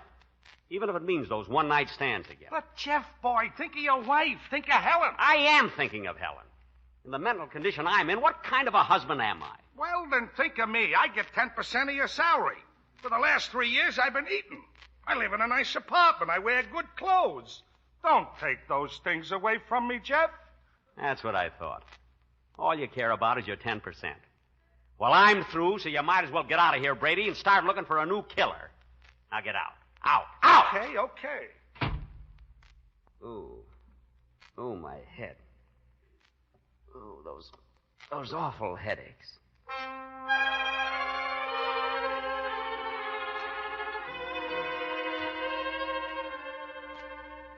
Pardon me, Mrs. Morley. What is it, Walters? Mr. Brady telephoned. I told him Mr. Morley was asleep, and he said he'd drop in later on. Oh, thank you, Walters. What time is it? 12:15, madam. That late? I think you'd better wake Mr. Morley now. Yes, madam. Mr. Morley. Mr. Morley. Mr. Morley. Wake up, sir. It's 12:15. Listen, Scalise. From now on, you're taking orders from me. Killer Kate, see? Mr. Morley. You don't like it, you get the same thing that happened to Spangler. You wind up at the bottom of the river with your feet in a barrel of cement. Mr. Morley, Take wake your up. dirty mitts off of me before I... What? Where am I? Oh, it's you, Walters. I'm sorry. I must have been dreaming. Yes, sir. What was I saying? Something about a Mr. Scalise, sir. You intimated that in the future he was to receive his instructions from you. A darn show again. Can't get it off my mind. Other men dream about Lana Turner. I dream about Dillinger. He's not even wearing a sweater. Walters, tell Mrs. Morley I'll be right down. Yes. Would you like another cup of coffee, dear? No, thanks.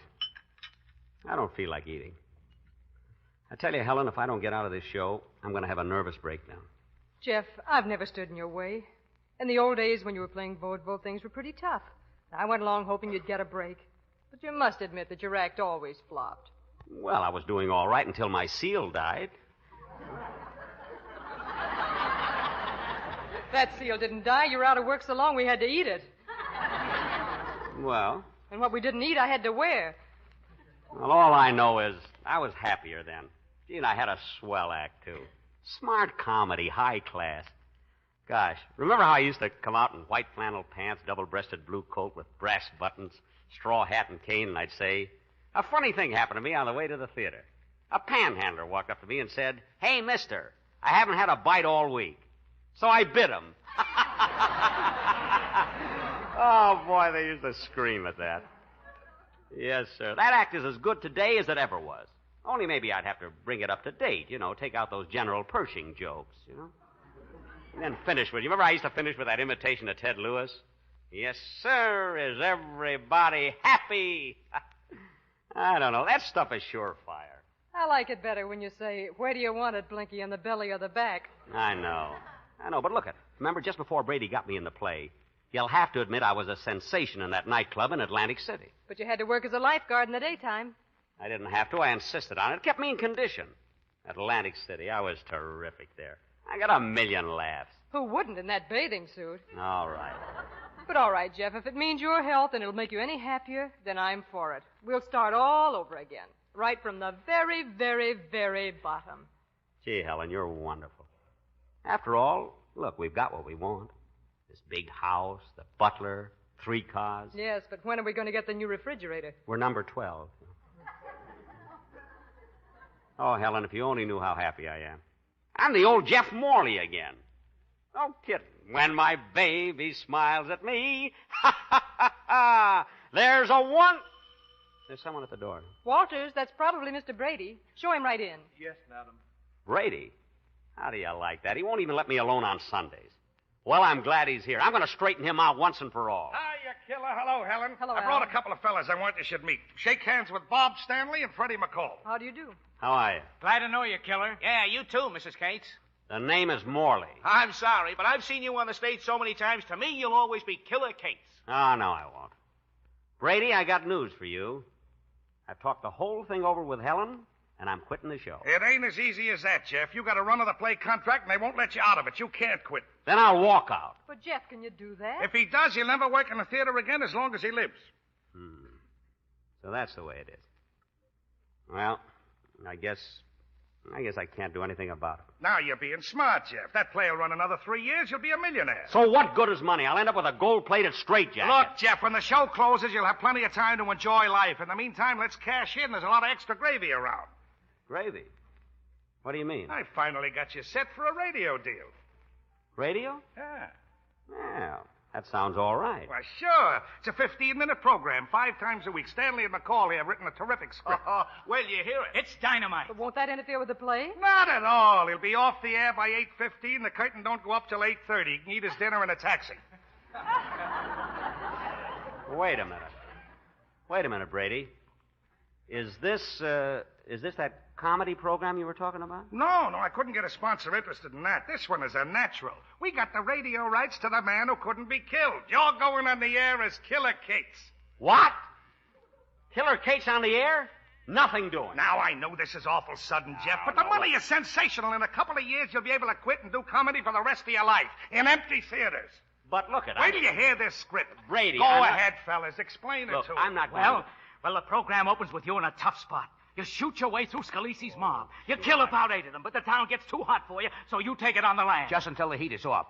You're in a town in Jersey laying low, see, for a few days. Then you start to crave action, you go out and you get it. No, I'm not. Then you walk into the Miranda, the biggest nightclub in town. And you tell the boss he's through, but there's a mall there who tries to put the finger on you. But you stage a one-man gang war and you take over. Stop, fellas, please. I tell you, I'm not going to And go you have into to go out and kill a couple of cops. You're running things your way. Scalise is out to get you. There's a pitch battle. You're the man who couldn't be killed. You're Killer Cates. Killer Cates. Killer Cates. Look, fellas, you're wasting your time. I'm not going to go through Scalise's it. mob. The heat is on. You walk into the Miranda. The Miranda. But the mall puts the finger on Run you. things your way. You kill 2 cops. 3 cops. 4 cops. 10 cops. You're Killer Cates. Stop, I tell you! You're driving me nuts! I'm not going... Oh, my head. Jeff! Darling, what's the matter? Oh. Walters, call the doctor. Mr. Morley has fainted.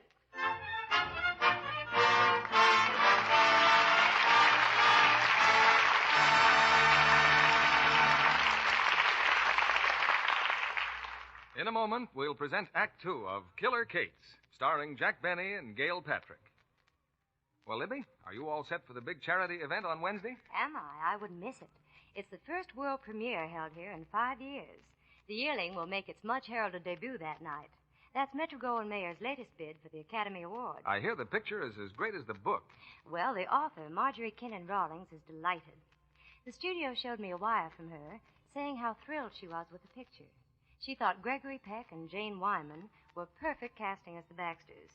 And she loved Claude Jarman, Jr., who plays the part of their son, Jody. From all I've heard, Claude is young Jody to the life. A youngster that really gets at your heart. And those Technicolor shots of the Florida pine woods are as outstanding as the cast. What did the stars do for recreation while they were on location in the woods? There must have been some weather delays while they were filming The Yearling. Well, Gregory Peck spent his free time fishing, and Jane Wyman spent some of hers knitting. Knitting? Mm-hmm. Sweaters for herself. She loves them.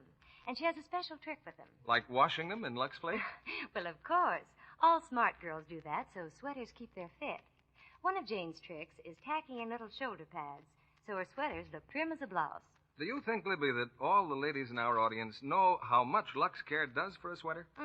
Considering some of the shrunken ones I've seen, I guess not. Well, why don't you tell them how easy luxing is? Well, all the equipment you need is some rust-proof pins and a piece of clean wrapping paper. Take your sweater and draw an outline around it on the paper. Then squeeze the sweater in rich, lukewarm Lux suds, ever so quickly so as not to felt the wool. Now, rinse it well, and this is important. Have the rinse water the same lukewarm temperature as the suds. Next, squeeze out the drippings by rolling the sweater in a bath towel. Then lay it on the outline, pat and push it into shape, and hold it there with pins. When it's dry, it fits. As Libby said, rich suds are important for getting good results with wool. And Lux Flakes go a long way. Lux Care is really thrifty. Here's your producer, William Keeley. We continue with the second act of Killer Cates, starring Jack Benny as Jeff Morley, alias Killer Cates, and Gail Patrick as his wife, Helen.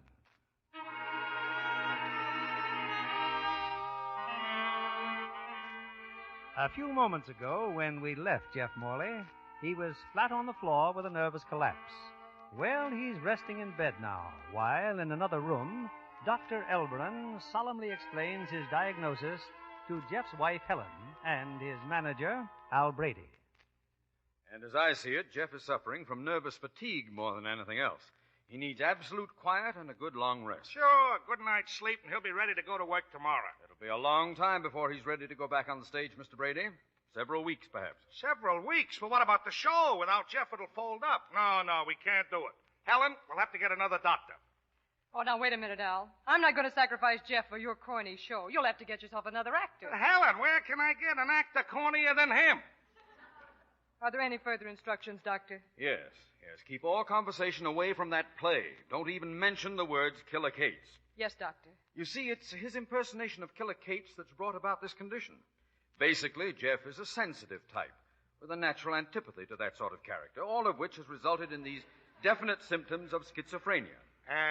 What? Schizophrenia. The doctrine of two distinct ultimate substances. Ah. It's a disease of the mind, Al. Holy smoke, how did he get it? Well, I gotta call up the newspapers. I'll tell him that Jeff's got I'll tell him he's got two ultimate substances.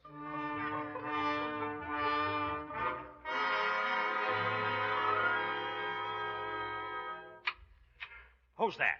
Just me, Jeff. I hope I didn't wake you. Where you going? Just open the window. My, this room's stuffy. What's that? Why, nothing, dear. Just a car backfiring. What are you giving me? Those are gunshots. That must be Scalise's mob. Scalise's mob? Oh, darling, you're having another nightmare. Now get right back in bed. The doctor said... Come here, you. Oh, please. Please, you're twisting my wrist. Who sent you here? Darling, you're hysterical. I'll call the doctor. Don't touch that phone. Oh, please let me go. I will when I get good and ready. Say, you're not a bad-looking dish.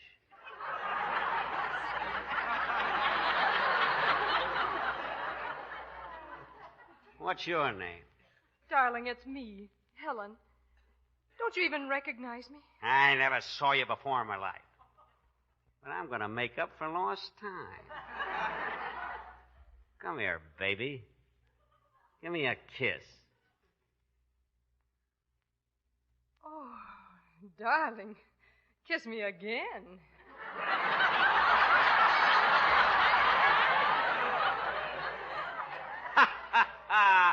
Happens every time.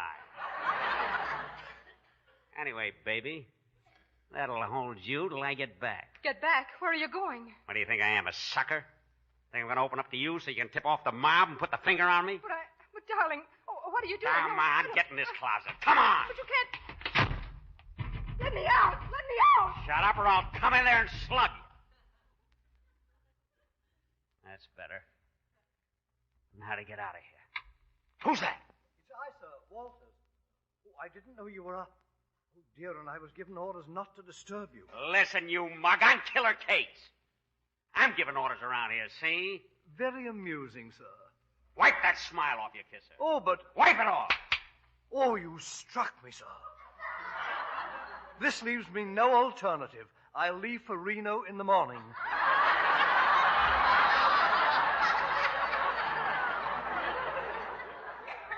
What? I live there, you know. Shut up. Now listen, you. Where do they keep the scratch around here? The what, sir? The scratch, the moolah, the money. The money, sir? Why, it's in the safe. Well, lead me to it. But, sir, you know where the... Now lead me to that safe and don't give me no more of your lip. Yes, sir. This way, sir. There it is, sir, behind the picture. Hey, wait a minute. Who's that mug in the picture? But, sir... Never mind, I can read the nameplate. Jeff Morley, star of stage and screen. What a conceited punk. Yes, sir. Now watch the front door. Let me know if he comes in. Now, come on, what's the combination of this safe? I don't know, sir. Get out of the way. Out of the way. I can open this tin can with boxing gloves on. There. It's coming. A cinch. Ah, look at those bills. 50s, 100s. What a haul. But, sir, don't you understand? Shut up. It's for the new refrigerator, sir. I don't care what it's for. Now turn around. Face the wall. Yes, sir. Sir, What are you going to do with that vase? I'm going to... Oh! I guess I should have told him first. Well, that takes care of him. Look out, Scalisi. Here comes Killer Kate's. And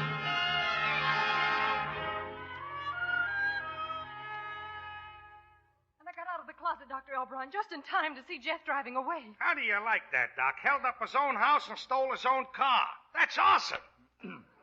Now, Walters. Yes, Dr. Elbron? Did Mr. Morley give any indication of where he was going? No, sir. He was most irrational. He said he was Killer Kate's, and he asked me where we kept the money. Well, what are we waiting for? Let's call the police. Under no condition will we call the police. But, Doctor, why not? Because Jeff thinks he's Killer Kate's. And what does Killer Kate's do to policemen? He asks them where they want it. In the belly? Exactly. Oh, then we've got to find him ourselves at once. Why, he's liable to hurt somebody.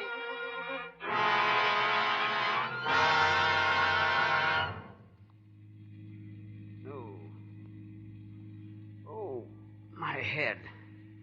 I wonder where I am. You're Killer Kate. You're laying low. You're Killer Kate. You're in Jersey. The heat's on. You're walking in the Miranda. You're Killer Kate. Killer Kate. Killer Kate's. Yeah, I'm Killer Kate's. The heat's on. I gotta lay low here in Jersey. Then I take over the biggest nightclub in town. What's that name? The Miranda. Yeah, the Miranda. That's it. What's this place? Yes, sir. Park your car. What's the name of this joint? The Pelican Club. Well, I'm looking for the Miranda, the biggest nightclub in Jersey. Miranda. Never heard of it. This is the biggest nightclub in Jersey. Pelican, eh? So they changed the name. Well, they ain't fooling Killer Kate's. I'm moving in. I'll park your car for you. Oh, no, you don't. Leave that car where it is. And keep the motor running. Slow. I'm almost out of gas. Yes.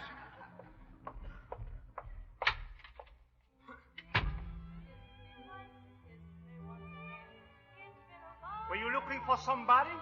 Who are you? I'm Mario, the head waiter. Well, I'm Killer Kate, your new boss, see? From now on, you're taking orders from me. I don't understand. Mr. Norton didn't mention anything about selling the place.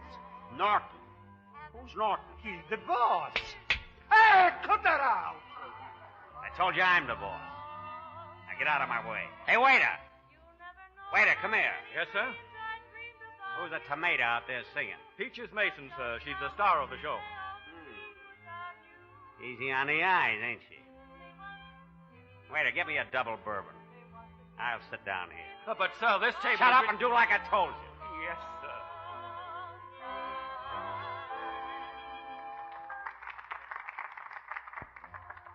Mario, Yes, Miss Mason? Who's that tourist at Mr. Norton's table? I don't know. He calls himself Killer Kate's. He said that from now on, he was the boss. Oh, the loud jerk. He almost ruined my number. Why don't you throw him out? You know Mr. Norton don't like any rough stuff when the place is full of customers. Hey, waiter! Bring a double bourbon before I tear this joint apart. Hey, you. What's the big idea? Peaches Mason, eh? I like that name. Sit down, baby. I want to talk to you. Listen, mister, this is Joe Norton's table, and if you know what's good Sit for down. you... I never joined the I guests. said sit down. All right. Keep your voice down. Everybody's staring at us. So what? Let me give you a tip, sister. Keep your nose clean. What? Don't play dumb. You know what happened to Spangler, don't you? He's at the bottom of the river with his feet in a barrel of cement. Cement? Hard to get nowadays, but I got connections. You know, baby, I like the way The you... double bourbon, sir. Set it right down here. Well, baby, here's to you.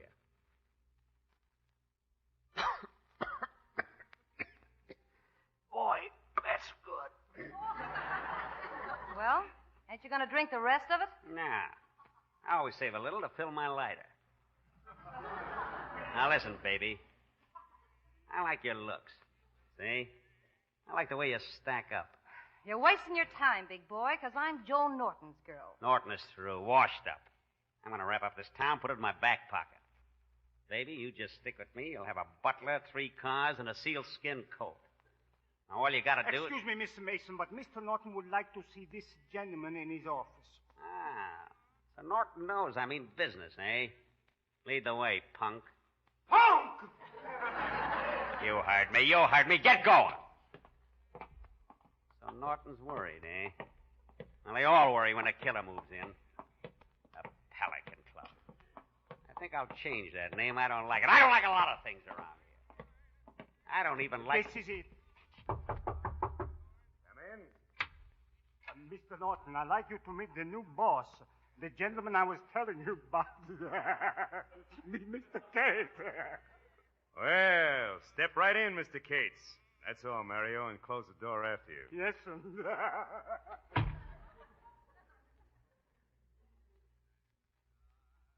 So you're Norton, eh? Who are these two mugs? Oh, excuse me. Allow me to introduce my two assistants, Lefty Ryan and Steve Kapouris. Charmed, I'm sure. This is their privilege. Mr. Cates, I want to apologize for asking you to come all the way back here, but you see, we don't like to throw anybody out the front door. It gives the place a bad name. All right, Lefty, throw this bum out in the alley. This is indeed a rare privilege. Take your hands off of me. Come on, you. Ah. Anybody else feel like throwing me out? Oh, what tough guy, huh? Wait a minute, I'll Steve. All right, Cates, the back door's right behind you. Now get out. That gun don't scare me, Norton. I'm going to walk over there and take it away from you. Stay where you are. I'm warning you. You can't pull the trigger, Norton. You ain't got the guts. I'm telling you for the last time. One more step and I'll shoot. Go ahead. I'm the man who couldn't be killed. Give me that gun!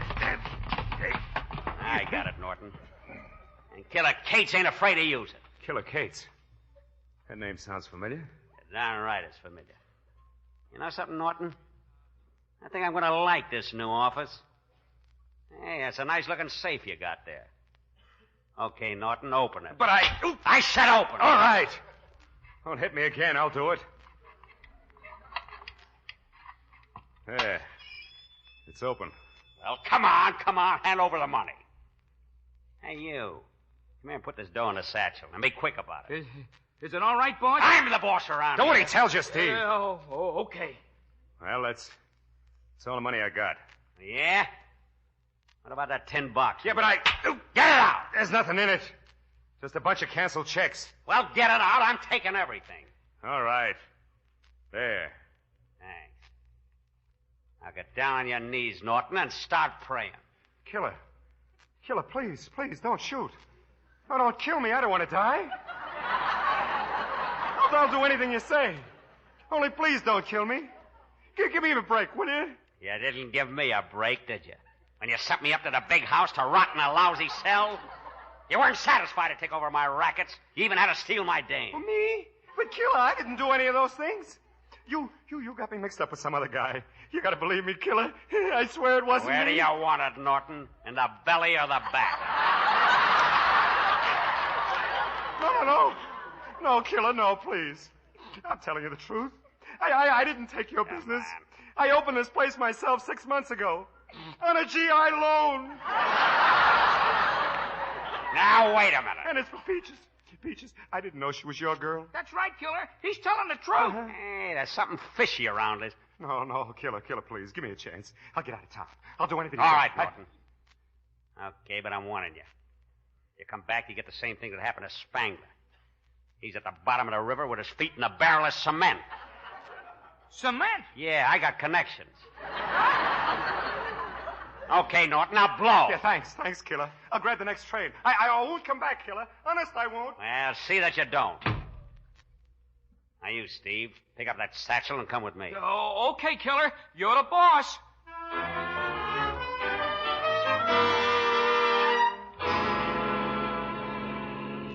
Hey, Killer, slow down, will you? You're doing 80 miles an hour. Don't worry, Steve. Open a grab bag. Count the dough we took from Norton. Okay, boss. It's all in $1,000 packages. There's 10 of them here. Okay, take 5 for yourself.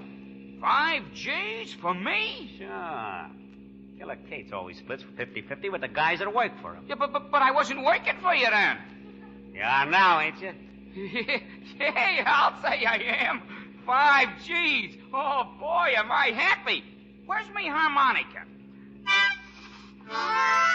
Put that away. I don't want no trouble with Petrillo. Put it away. Gosh, 5 G's. Wait till I tell the boys about this. The boys? The rest of Norton's mob. They'll all want to wait for you now. Okay, well, get them together. Have them bring their artillery. I'm going to take over this town, and I'm going to start tonight.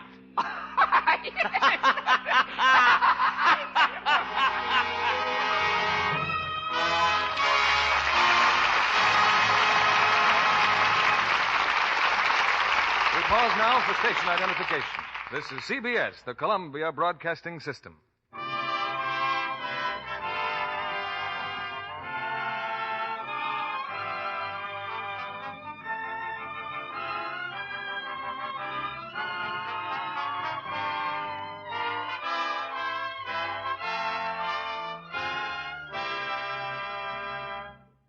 Before our stars, Jack Benny and Gail Patrick, return in Act 3 of Killer Kate's, I'd like to present our guest of the evening, an English girl from Australia, lovely blonde Joan Winfield.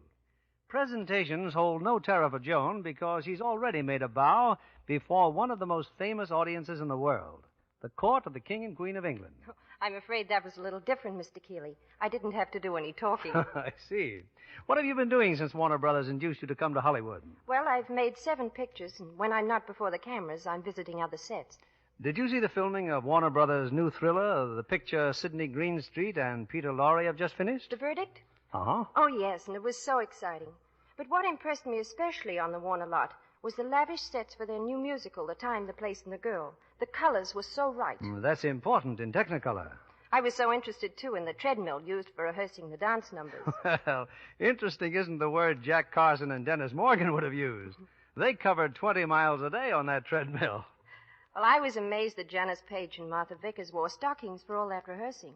In Australia during the war, we saved stockings for special occasions. Well, of course, Joan, the girls' stockings were luxed. That's why they lasted so long.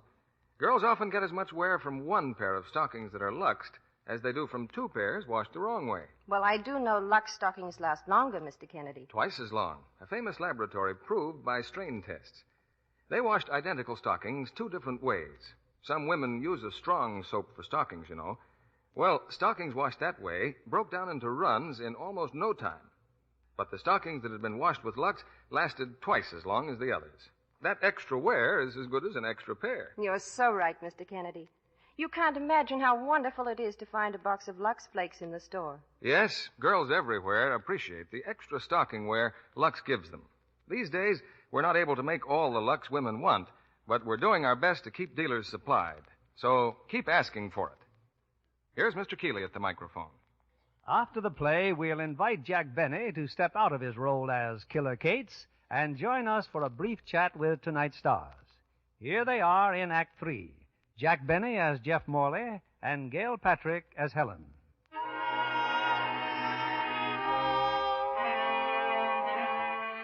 For hours now, Helen and Dr. Elbron have searched in vain for Jeff.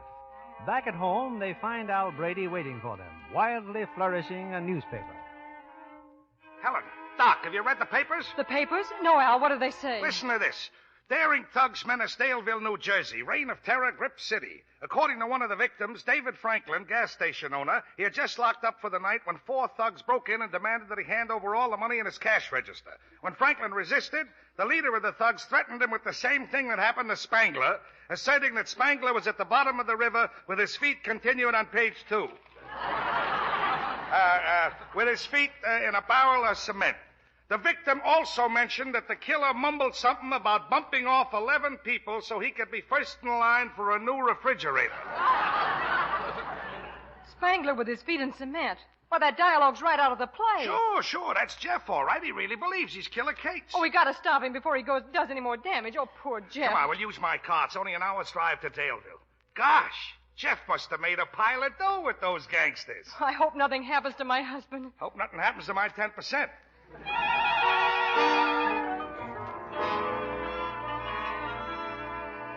Killer, how do you like the house? Not bad, Steve. Think we'll spend a little lettuce and fix it up. Put bulletproof glass in the windows, get some steel shutters and doors, and we'll have the classiest joint on the south side. Wouldn't Norton be burned up if he knew we was using his summer house for a hideaway? Well, I sure gotta hand it to you, Killer. You certainly get action in a hurry. First you take over Norton's club, then his gang, and now you've even got his house. Yeah. You left out something else, Peaches. Yeah? What's that? I got his girl, too. Come here, baby. Let the killer take off some of that lipstick.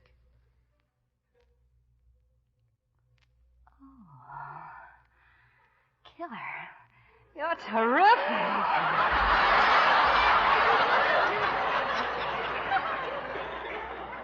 And there's more where that came from. Now, look, baby. Nobody knows you're true in with us, see? So you're running the case to club.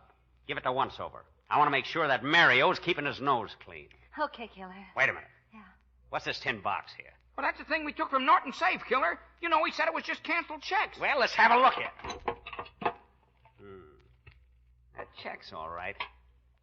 Paid at the order of John Graham, $5,000. Signed Joe Norton. Paid at John Graham, $2,500. John Graham, $3,000. Say, who is this mug, John Graham? Oh, he's the mayor. Norton was paying him off. What? Mm-hmm. Hey, then this is the best haul yet. Give me an envelope. What are you going to do, boss? I'm going to send these checks to the district attorney. What? Sure. When the DA gets these checks, he'll go right after the mayor.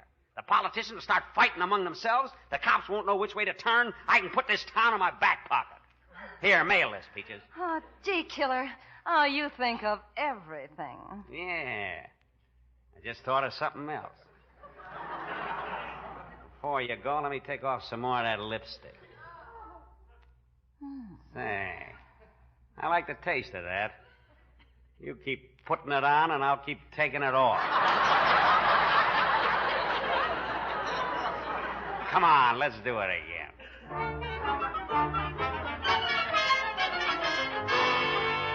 I'm telling you, Graham, I'm on a spot. You gotta get me off. You can do it. You're the mayor. I'm sorry, Norton. Election's only 2 weeks away. I have my own troubles, not to mention the gambling ship. You're gonna have a lot more trouble if this killer Kate stays on the loose. I'm supposed to be out of town right now. I'm liable to be bumped off any minute. We all have to take a bath sometime, Joe.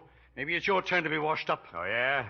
Well, if I go to the cleaners, you're going with me. What do you mean? Wouldn't the DA be surprised to find our honest mayor gets 15% of all the take in this town? And how's he going to find out? There's a little matter of a few canceled checks that I made out to you. They're going to look very pretty in court. You wouldn't dare turn in those checks. You're in it as deep as I am. But Killer Cates isn't, and he's got the checks. What? You heard me. He stole them out of my safe. This DA's been gunning for me for 5 years, and if he ever gets his hands on those checks... Can't let the police get hold of them either. I don't trust the commissioner. I think he's honest. There's only one way to do it, but it's going to cost a few grand. I'll have to put a new mob together and get Killer Cates. How much will it take? Oh, about 10 G's. Very well. Just don't spend any more than you have to. Remember, it's the taxpayers' money.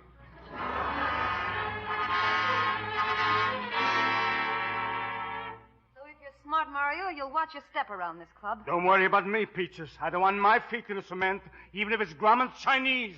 What? Did you forget what happened to Spangler? Oh. Pardon me, but I wonder if you could give us some information. We're looking for a man who calls himself Killer Cates. What made you think you'd find him here? Well, we've been to every nightclub in town. You see, we have reason to believe he'd be at one of them. Huh? Who are you?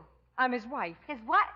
He never told me he was married. Well, then you know him. Oh, please, tell me, where is he? If I find out he's been Miss, it's two-timing vitally me... important that we find this man immediately. You see, there are a few things we have to straighten out with him. Yeah, and I got a few things to straighten out with him myself. Okay, come along, follow me. Peaches, you're playing with the dynamite. Killer or no killer, I gotta know where I stand. Peaches. What a doll. There's nobody in the play like that. Jeff must be ad-libbing. Well, he can't be altogether out of his mind. No, sir.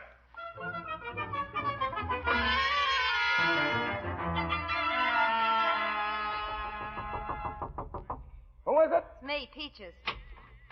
It's about time you got back. Yeah. Come on in, Mrs. Cates. Mrs. Cates? Hey, wait a minute. Who's the company? Yeah. Who's the twist in the two mugs? Jeff. Oh, Jeff, it's me, Helen. Don't you even recognize me? Jeff. Nobody here by that name. Say, I remember you now. You're Scalise's mouth. Jeff, snap out of it. Please, Jeff. It's Helen, your wife, the girl you married. Think back. Remember our honeymoon. Niagara Falls. Those gin rummy games. Hey, what is this? What about it, killer? What about that line you was handing me about us getting married? Well, start talking. Shut up. I'm not shutting up until I find out where I stand. Oh, you and your sealskin coat. Button your lip before I let you have it. Ought to do it anyway for bringing these monkeys in here. Oh, Jeff, please. Wait a minute, Helen. Let me do the talking. Now, Jeff, you're going to listen to me. And you're going to listen to this.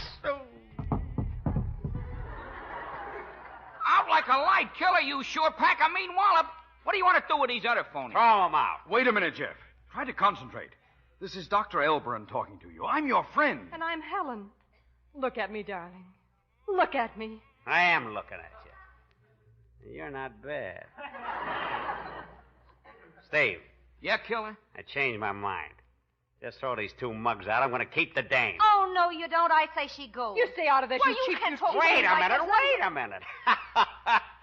You don't have to fight, girl. There's enough of me for both of you. Well, I don't think so. Hey, what's that? What's that? Wait a minute. It's Norton. He's got a mob with him. Norton, eh? I told him to get out of town. He wants action. He came to the right place. Jeff, stay away from that window. Oh!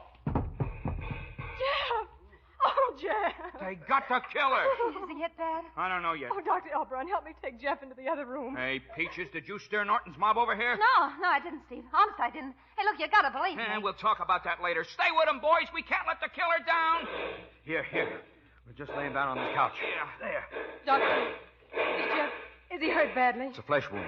The bullet grazed his temple. Oh, look, he's coming to. Oh, my head. Jeff, are you all right? Helen, get a glass of water. Yes, Doctor. Oh. What's this? I'm bleeding. Now, take it easy, Jeff. Take it easy. It's only a scratch. You'll be all right. Here's the water, Doctor. Yes, thanks. Now, take this pill, Jeff. It'll make you feel better. Helen. Dr. Elbron. Jeff. Oh, Doctor, he's himself again. The sudden shock did it. Now, how do you feel now, Jeff? Gee, I had the most terrible nightmare. I dreamt that I was Killer Cates, and I went to New Jersey. Met a man named Norton. Got mixed up in a gang war. He was awful. Jeff, it wasn't a dream. What? No dream? No, Jeff. You actually did all those things. You were out of your mind. What's the noise? What's the shot? It's Norton's men. They're shooting at us. Your gang's outside in the other room. Well, what are we going to do? We'll all be killed. Where's Brady? Get Brady. He always knows what to do. I'm afraid Brady! he can't help us now. He can't help us. Killer Kate, you knocked him out. There's only one thing to do, Jeff. Oh, no, but... You've got to go out there and pretend you're Killer Kate. Me? It's our only chance to get out of this mess. But I can't do it. Look, I'm liable to get killed. Doctor, we can't send Jeff out there. But don't you see, if those men find out that Jeff isn't Killer Cates, their fearless leader who got them into this predicament, they'll turn on him in a second. He's right, Jeff. You have to go through with it. But what can I do? I'm a coward. I'm not even a brave coward. I mean, I'm afraid. Get out there and try to call off this gang war. Make peace with Norton. Give him back his gang, his nightclub. And his girl. Promise him anything that will get us out of here alive. Can you do it, Jeff? Well, sure I can. I'm an actor. I'll give them the best performance they've ever seen. Give me that gun. Now, I'm Killer Kate, see? The man who couldn't be killed. From now on, I'm giving orders around here, see? How'd you like that? Oh, that's fine, Jeff. But you better use two guns. Your hand was on your hip again. Oh. Now, go on out there, Jeff. And, darling, please be careful. Hey, fellas, look, the killer is back. We thought he was done for. Now we'll show Norton who's boss. Yeah, give it to him. Give it to him. We'll wipe out every one of those rats.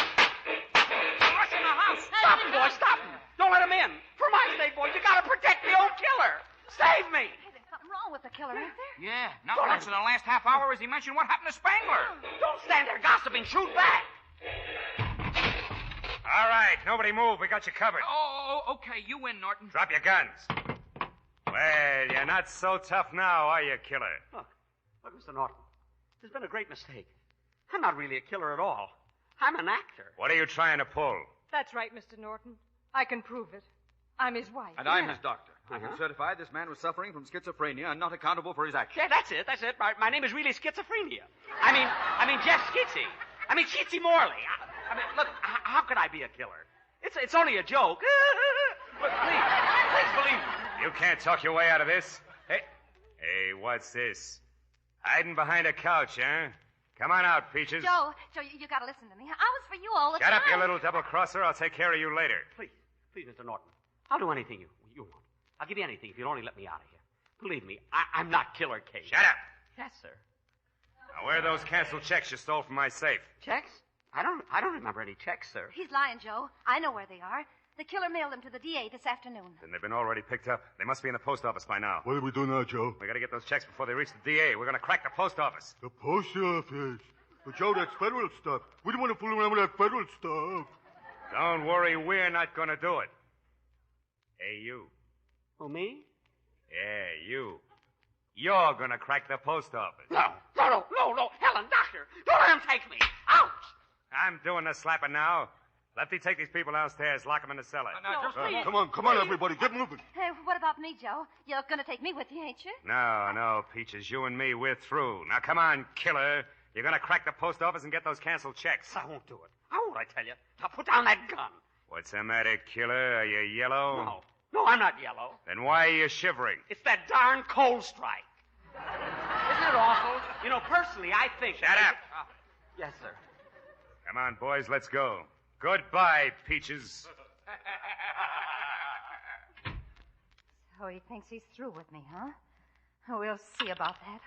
I'm going to kill two birds with one phone call. Hello? Operator, get me the police department. Push me around, will they? Hello. Look, I'm giving you a tip. Killer Cates and Joe Norton are on their way downtown to hold up the post office. What? Oh, never mind who this is. Just a very dear friend of theirs. How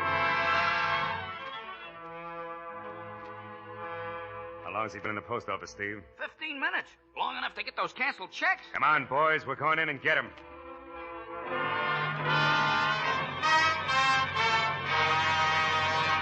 All right, killer. Your time is up. Wait a minute, Norton. I've been looking all through these mail bags. I can't find the canceled checks. Honest, I can't. Where do you want it, killer? In the belly or in the back? In the belly. In the back. I mean, any place. I'm ticklish in both places. Honest, I couldn't find the checks. What's that you got in your hands? Oh, just some old letters I found. Let me see them.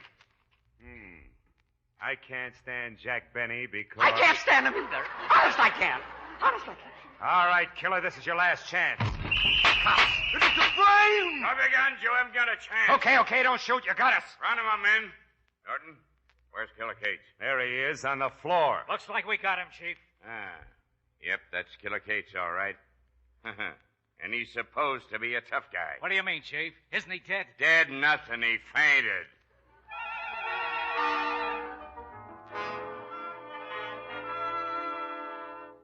Anyway, Helen, as soon as the shooting started, I pretended I was hit and dropped to the floor. The chief of police said you fainted. I was only acting. Well, your acting was so good, it took them 4 hours to bring you to.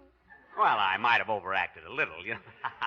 Jeff, are you sure you're well enough to do the show tonight? Never felt better in my life, Doctor. You know, somehow I'm looking forward to playing Killer Cates again. I guess it's because I feel that now I've actually lived the part.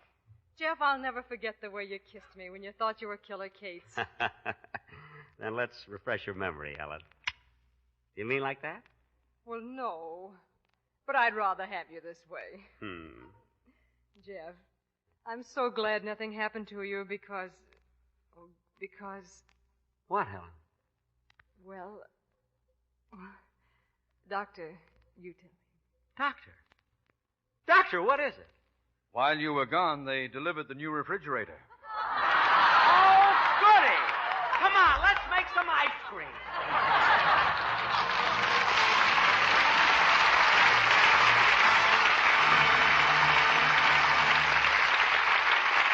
Our stars will return to their curtain calls in a moment. You look bursting with knowledge, Sally. Did you know, Mr. Kennedy, that once it was a great honor to take care of worms? What kind of bait is this? Well, there's a tradition that back in 500 B.C. in China, the court ladies used to draw lots, and the lucky ones could take care of the silkworms in the court silkworm nursery. I know the Chinese were the first people to reel silk off the cocoons. And were probably the first people to wear any sort of silk underthings, too. It's too bad they didn't have Lux Flakes then to take care of their silks and underthings. But aren't we lucky to have Lux? I'm sure you are, especially now that there's so much pretty lingerie back in the stores again. Real silk and the most luscious lacy rayons. I wouldn't dream of washing them any way but the Lux way. And that pays, Sally, because Lux Care keeps under things color fresh and lovely 3 times as long. The Lux people have actual tests made by an impartial laboratory to back up that statement. When they compared the Luxed slips and nighties with those washed the wrong way with a strong soap, they found an amazing difference. The Luxed ones were so much brighter and newer looking. Back to Mr. Keeley and our stars. It's time for our stars to take a bow. I'm right here, Bill. Jack, please, let me finish. It's curtain call time, and here are the stars who gave us such a thrilling evening of suspense and drama. Jack Benny and Gail Patrick.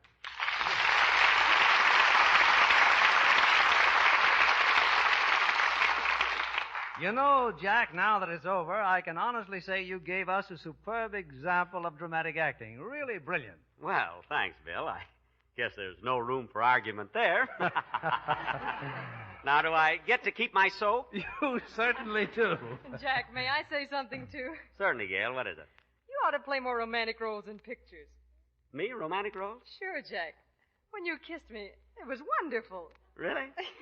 When it comes to kissing, you could teach a lot to Robert Taylor and Clark Gable, Tyrone Power. I know, but I feel so silly kissing them. Oh, say, Bill, as long as you like my work so much, I've got another great script, a magnificent dramatic piece for next week. You mean for Lux? No, for money. I mean for the Lux Radio Theater, yeah. But, Jack, we've already got a play in cast for next week. Well, maybe you could postpone them and use my play instead. It's another great thriller. I play another fellow who's cold, calculating, ruthless. Ruthless, yeah, ruthless. I always make that same mistake. But, Jack, next week is the night before Christmas Eve, and naturally, we're bringing our audience something very much in the holiday spirit. What's it going to be, Bill? A bright and sparkling musical starring one of the most popular singers in America, Dick Haymes. Co-starred with Dick are 2 of our favorites, Maureen O'Hara and Barry Sullivan, appearing in 20th Century Fox's recent screen hit, Do You Love Me? It's a story of comedy, music, and romance, with Dick Haymes bringing you the songs that helped to make the screenplay so successful. Oh, it sounds like a wonderful play for the holidays, Bill. I'm sure your audience will love it. I agree, but how about my play, Bill? What about the week after next? You have that set, too, haven't you, Bill? That's right. Well, how about the week after that? Jack, I'm afraid we're all booked up for the 3rd week, too. Well, look, Bill, will you call me any time in the next few months? I'll be waiting to hear from you. Sure, Jack. Do I have your number? You don't need my number. I'll be waiting in the wings. Okay, Jack. And for tonight, at least, our most sincere thanks. Good night. Good night. Good night, Bill. Oh, Bill, by the way, I don't like to bring this up, but it's close to the holidays, and every little bit helps, so... Well, you know, haven't I got something coming to me for tonight's performance? Oh, yes, Jack. Where do you want it, in the abdomen or in the back? In the side pocket. Good night, Bill.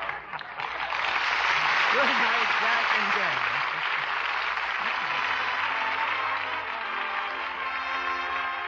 Jen. Lever Brothers Company, the makers of Lux Flakes, join me in inviting you to be with us again next Monday evening, when the Lux Radio Theater presents Maureen O'Hara, Dick Haymes, and Barry Sullivan in Do You Love Me?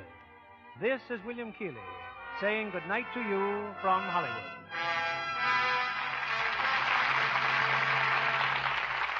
It's pretty good to find more meat in the stores these days, isn't it? Well, that means you'll have more used fat to turn in for cash. Now, there are 2 good things about that. You get more money because lots of dealers are paying higher prices for used fats. And besides that, you're helping to make the things you want. Soap, as well as cars, refrigerators, electrical appliances, and such things. So, long as the oil supply stays short, please save every drop of used fat and turn it in. Gail Patrick will soon be seen in Republic Pictures' The Plainsman and the Lady.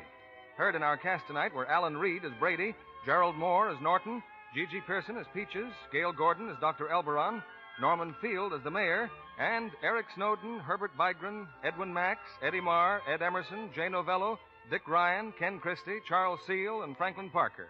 Our music was directed by Louis Silvers. This program is broadcast to our men and women overseas through cooperation with the Armed Forces Radio Service. And this is your announcer, John Milton Kennedy, reminding you to tune in again next Monday night to hear Do You Love Me? With Dick Hames, Maureen O'Hara, and Barry Sullivan. Rely on Spry, S-P-R-Y. Yes, it's Spry for the most delicious Christmas eggnog pie you ever tasted. See the Spry ad in December women's magazines for the amazing can't-fail way to make flaky, tender pastry every time. You'll hear him say, Wonderful. The reason why, S-P-R-Y. For all you bake and fry, rely on Spry. Be sure to listen in next Monday night to the Lux Radio Theater presentation of Do You Love Me with Dick Hames, Maureen O'Hara, and Barry Sullivan. And why not tune in a half hour earlier to hear Joan Davis? This is CBS, the Columbia Broadcasting System. And a pair of clever crooks in the case of murder a la carte. I invite you to hear Mr. District Attorney, which follows immediately on NBC.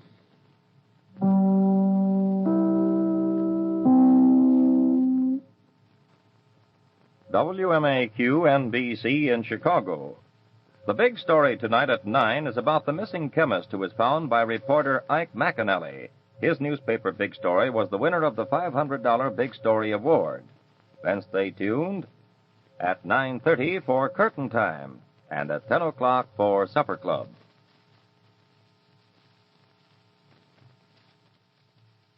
Ipana Toothpaste and Sal Hepatica present Mr. District Attorney, champion of the people, defender of truth, guardian of our fundamental rights to life, liberty, and the pursuit of happiness.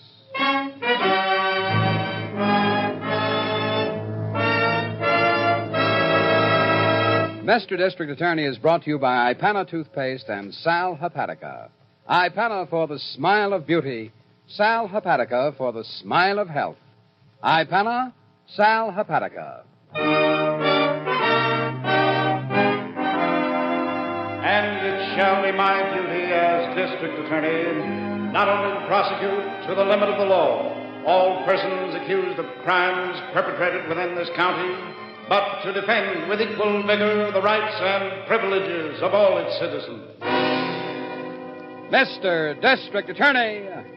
And tonight, the case of murder a la carte.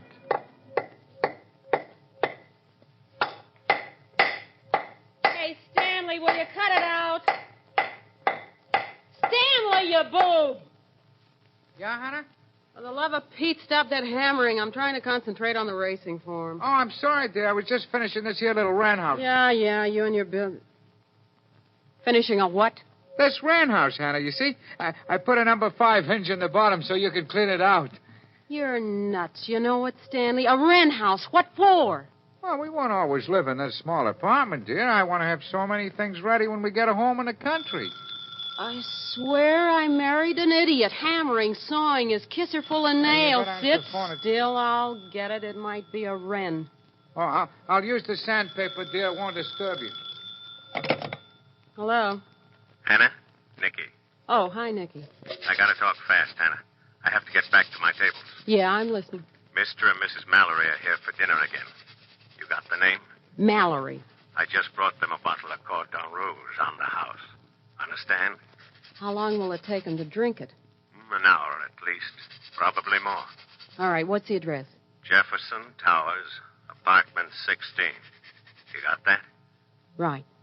Look for a mink, silver fox cape, and a platinum-dyed stole. Oh, yes, and a ruby necklace. She is not wearing it tonight. Not bad, Nicky. Send them another bottle. They'll need it when they get home. That's my girl. Good luck now. Bye, Nicky. Hey, useless. Stanley. Hey, look, Hannah, you see how it would hang in a tree? Like a dead duck, darling. Now get shaved and dressed, will you? We're going out on a job.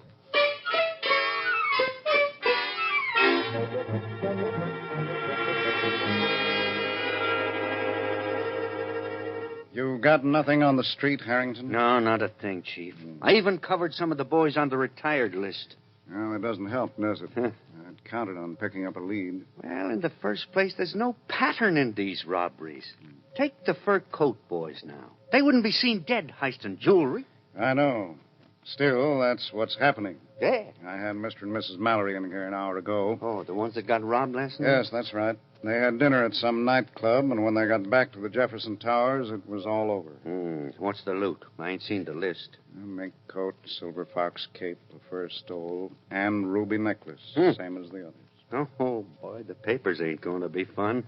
This is 5 in a row, and all richies. Oh, golly, Chief, I'm sorry I took so long. Oh, it's quite all right, Miss Miller. How did the meeting go? Well, What meeting, Miss Miller? Your poker club again? I'm out for spring baseball practice, Harrington. Didn't you know?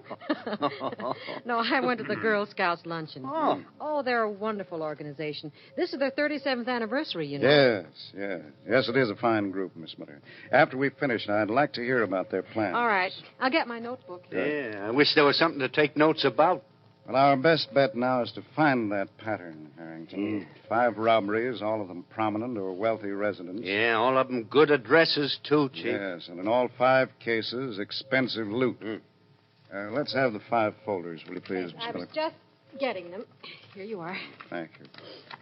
All right, Harrington. 5 in a row is plenty, so let's get to work.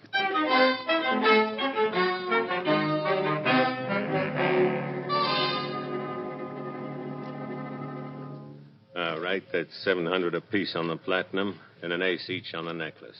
All right? Well, you should have argued with the fence, Nicky. When my dad was alive, he did better. It's tough, Hannah. The papers are full of it. Well, you still should have argued. One night I saw my old man reach over and put the Jap choke on a fence. He raised the price, The all what, right. dear? The Jap choke. I'll show you sometime, Stanley. Remind me.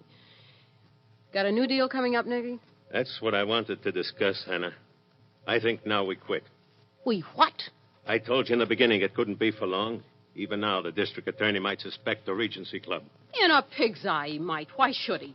He can't think it is just coincidence. All 5 times we get a haul, they're having dinner at the club. Yes, and at one of my tables. Why not? It's the ritziest joint in town, yeah, and you're the most popular head waiter. Hannah, look, could I say something? Not now. It's too good to give up, Nicky. You know that. But now, don't- I haven't finished. Look how simple it is. You watch your regular customers, make a list of the furs and stuff. Look, Hannah, what I Will was you trying- be quiet? They even make it easy, Nicky. They sign their dinner checks. We get their address. I know all that. Well, what could be sweeter? The night Mrs. Richwich leaves something big at home, you call us, we get dressed up, go over with the passkey, and get it. I'm trying to tell you the DA has asked to see all the Regency Club employees tomorrow for questioning. Well, let him question. Turn on the head waiter act for him, baby. He won't understand a word you're saying. Hey, look, In Hannah, a minute, Stanley. As long as we look good to the doorman, yeah, and can work the locks, why, we're in, Nicky. Now, what are you yapping about? Well, I think Nicky is right, Hannah. We could quit now and get a nice house in the country. What? Oh, you should see the plans I got, Nicky. I'm going to do the whole kitchen myself in pine. Stanley. With built-in sink and cupboards, Nicky. You know... Yeah, dear? Get lost. But I was Beat only it, trying will you? to- Go down to your workbench and whip up a birdhouse. All right. Matter of fact, I will. Excuse me, Nicky. Sure. Go ahead, Stanley. You know, one of these days, Hannah, you'll go too far. You don't treat Stanley very nice, Hannah. Oh, why should I? He's happy with a chisel and a bucket of nails. It's good for a man to have a hobby, I suppose. Maybe. What's yours, Nicky? Mine? Sit still. I'll light us a cigarette. Stanley is, in the basement? Here. Yeah, he makes things. You're not smoking? One's enough. I'll take drags off yours. Good Lord. What is that? So help me someday, I'll hit him with his own hammer. Stanley, turn that thing off, you thick-headed jerk! Stanley! What was that, dear? I said turn that thing off. Well, it was just my power saw, Hannah. I'm sorry. I don't care what it was. You make that racket again, I'll wrap it around your skull. Heaven is wrens. Now, let's see, where were we? Hannah, about pulling any more jobs? We'll pull more jobs, Nicky. You know we will. We got lots to do, you and me. Come on, honey. Sit down. Make yourself at home.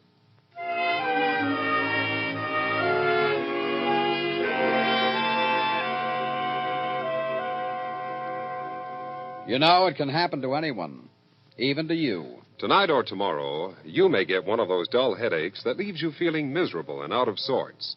And all just because you need a laxative. So remember, like millions of others, you too can get gentle relief with Sal Hepatica. A glass of sparkling Sal Hepatica gives you gentle relief. Welcome relief, day or night. Sal Hepatica, taken when you get up, brings gentle, speedy relief. Usually within an hour. And at the same time, if you're troubled with excess gastric acidity, Sal Hepatica sweetens your stomach. So get a bottle of Sal Hepatica, America's most famous saline laxative, at any drug counter and keep it handy.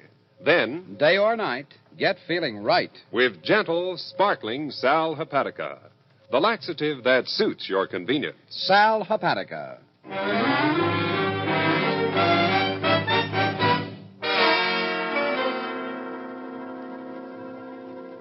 Now, as I understand it, Mr. Sylvania, there are several head waiters at the Regency Club. Is that right? Antonio, Frank, Luigi, and there is myself, Nicky. Nicky, I see. You know Mr. and Mrs. Mallory, do you, Nicky? Pardon? I don't need to tell you that we're working on a series of robberies, do I? Mr. and Mrs. Mallory were at the Regency Club the night their apartment was entered. So? Oh, that is too bad.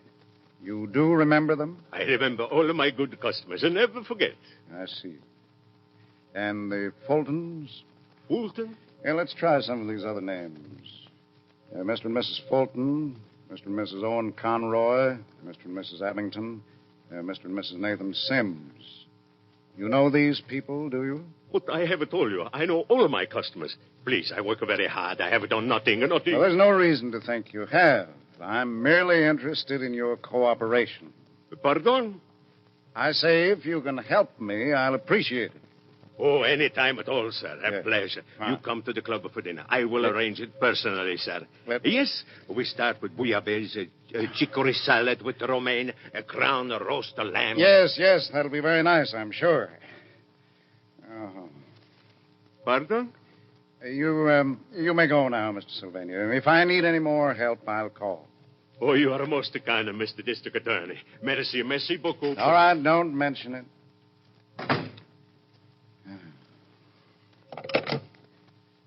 Dorothy, if Miss Miller and Harrington have finished in the other room, ask them to come in here, will you please? Oh, they are. Oh, fine. Thank you. Come in. I just called Dorothy to see if you were free. Oh, sure. Oh, yeah, sure. I'm free and losing my mind, Chief. Those waiters talk everything but English. Harrington isn't kidding, Chief. I don't know whether I was taking notes or ordering dinner. Yes. I had a little difficulty myself. Oh. I got this much, though, Harrington. Yeah? In every single case, the people who were robbed dined at the Regency Club the night it happened. Yeah, I got that too, Chief. I have the notes on it. Well, all right. There's our pattern, then. So let's see what the pattern makes.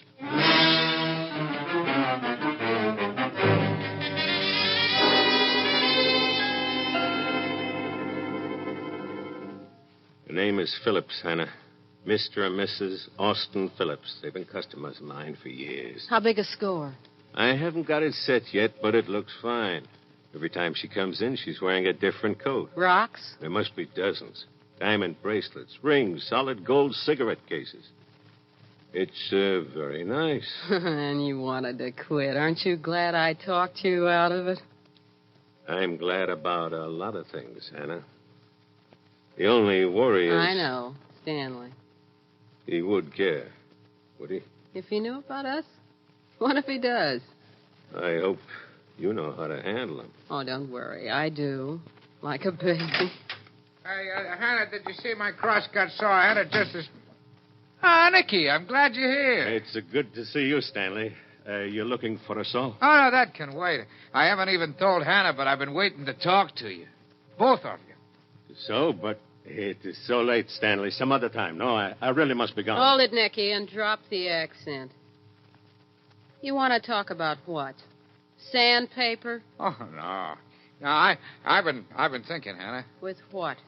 Now, look, I warn you, don't treat this lightly. Oh, I let you have your way, I know, but this time I'm serious. Stan, old man. Let him maybe say it, Nicky. Well, I mean, all that's here in the papers, the employees of the club being questioned and all. I've come to a decision. I'll be a monkey's uncle. About what? We're quitting, Hannah. Not after the next one, not tomorrow or the next day, but now. You kill me, Stanley. Go back to your birdhouse. No. I mean it. We got money now. Well over $3,000. Well over 30 cents is more like it. Look, Hannah, I happen to know. What's more, with the money, we could buy a nice trailer. A nice what? Second hand, I think. If it needs attention, I could fix it up. Hey, did you ever see the inside of a trailer, Nick? Me? Oh, you can do wonders with a hammer and a nail, snug as a bug in a rug. Are you through now? No, Hannah, I'm not. Of course, it won't be like a house in the country, but that will come in time. Now, listen to me. In a moment, dear, in a moment. It has advantages, you know. Travel about, meet people. You know, I've always wanted to see Yellowstone National Park. Just see it? In comfort, of course. You can have that in a trailer, Hannah. You can? Oh, yeah. I thought a heavy gingham of some kind at the windows. You know, gives all the privacy in the world. On wheels. Oh, now, look, Hannah, you needn't be flippant. After all, half of what we've taken in is mine. All right, brace yourself, Buster. I've got news for you. Perhaps I should go. Just stay put, Nicky. He just don't know the time of day. I think I do, Hannah. Yeah, well, Mr. Trailer, we ain't got any $3,000. At this exact minute, we ain't got a lousy $200. What did you say? What do you think I've been playing the races with? Shavings? You're lying. Am I? That's Nicky. I'm sorry you lost so much, Hannah. Well, I'm not easy come, easy go. My old man taught me that. Oh, you thieving little swine. I know. Hannah, are you hurt? Hannah. Oh, look, Hannah, I'm sorry. I didn't mean to do that. I just lost my temper. Get out of my way, Nicky. Hannah, I said I didn't mean to slap you. Hannah, be careful. You. Come here. Let me go, Hannah. Hannah. Stay out of this. Hannah, please. You're hurting me. Yellowstone National Park. Hannah, let go. How do you like this, gingham, huh? How do you like this? Hannah, let go of his neck. You don't know what you're doing. Don't I? He's dead? He should be. The Jap choke works every time. The one your father taught you. Pop taught me a lot. Like easy come, easy go, Nicky. Remember that, will you? Now that you're going to hang around.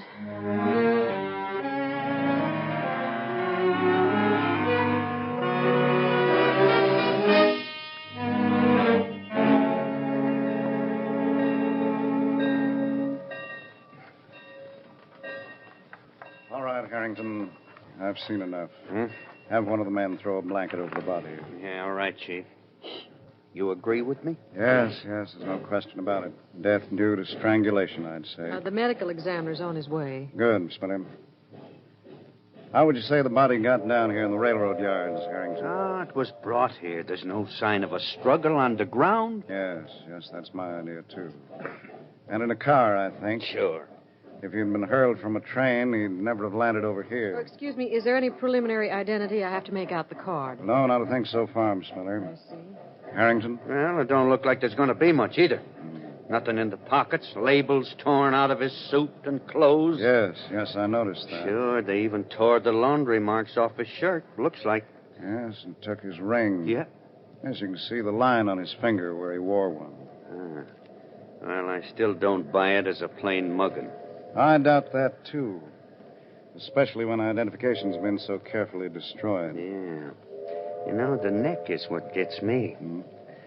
How do you die like that? Oh, excuse me, the examiner's arriving up on the ramp. Oh, thank you, Miss Miller. Well, let's let him get to work, shall we? This one may be more of a puzzle than we know.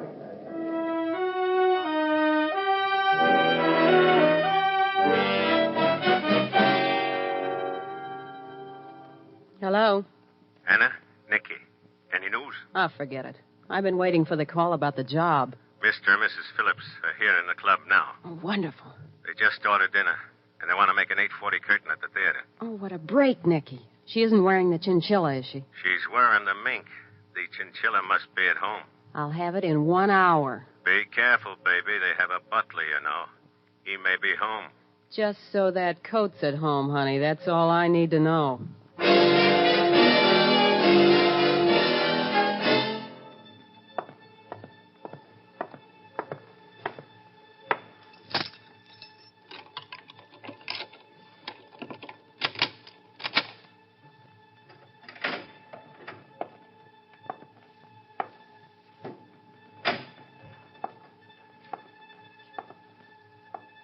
I beg your pardon, ma'am. Was the door open? Mr. and Mrs. Phillips are not at home this evening. If you...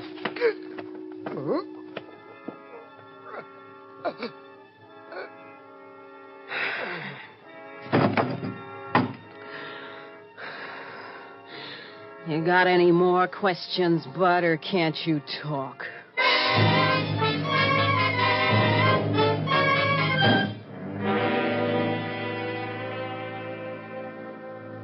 No, thank you. Tell Mr. and Mrs. Phillips I'll be out at 3. Yes, thank you. Chief, can't we do something with those reporters? They're tearing their hair outside. Not for the moment, I'm afraid, Harrington.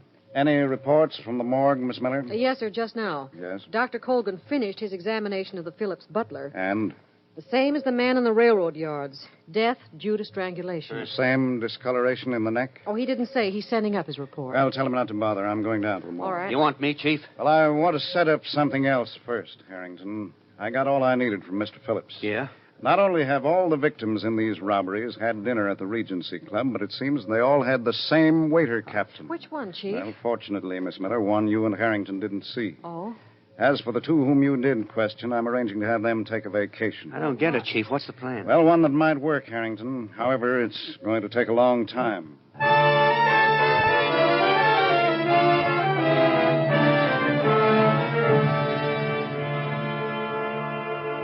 Dentists say the Ipana way works. Yes, dentists say the Ipana way works. In thousands of reports from all over the country, 8 out of 10 dentists say the Ipana way promotes healthier gums and brighter teeth. Listen, here's the professionally approved Ipana dental care, the Ipana way. First of all, between regular visits to your dentist, brush all tooth surfaces with Ipana toothpaste at least twice a day. And then massage gums the way your dentist advises. Remember, Ipana's special formula actually helps stimulate gum circulation. Yes, for healthier gums and brighter teeth, the Ipana way. Dentists say the Ipana way works. Ipana toothpaste with a sparkling flavor that leaves your mouth fresher, your breath cleaner. Ipana, the toothpaste more dentists personally use and recommend than any other. So ask your dentist about Ipana and massage. A good dentifrice, like a good dentist, is never a luxury. Make the Ipana way your way to healthier gums, brighter teeth, and Ipana smile. Get Ipana toothpaste.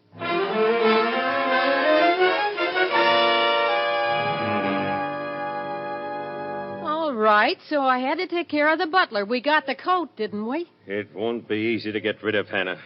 The fences all say chinchilla is too rare. Takes time to dispose of it. All right, so we do another. Now? But we... All right, hold it. Sure, it's getting hot, Nicky. I know that. Very hot. And I agree we should quit. Go somewhere, like you said. But that is just what I'm saying, But Hannah. we can't go without dough, can we? You just said it'll take weeks to get the cut on the Phillips coat. So we do just one more, Nicky. One big one, and we go. Now get somebody lined up, baby, and we're free.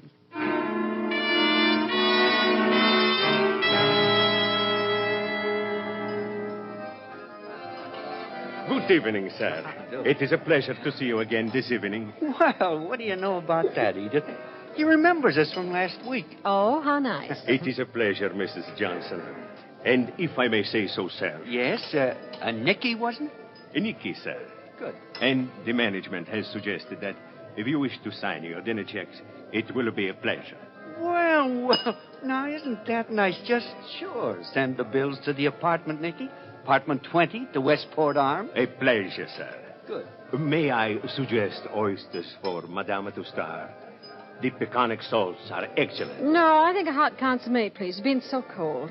Oh, Harry, would you mind? I'll just put my mink over my shoulder. Oh, allow me, madame. Oh, thank you. And the hot consomme. Yes, please. It will be a pleasure.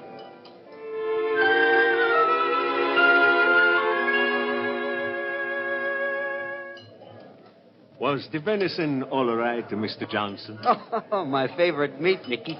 Even better than last week. Well, my dear, are you ready to go? Yes, Harry, we ought to get home. Oh, will you ask Nicky to get my coat, please? It's the sable there on that chair.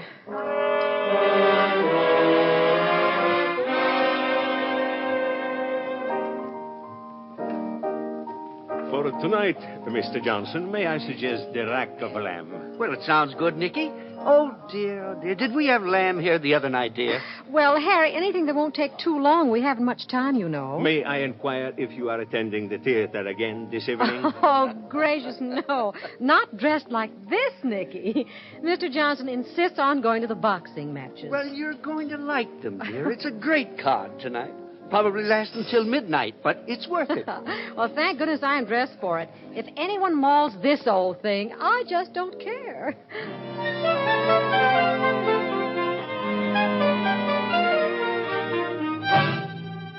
It's all set, Hannah. They're gone to the fights, and she's left all the furs at home. Remember now, the Westport Arms, apartment 20. I'll be in the car in front when you're through.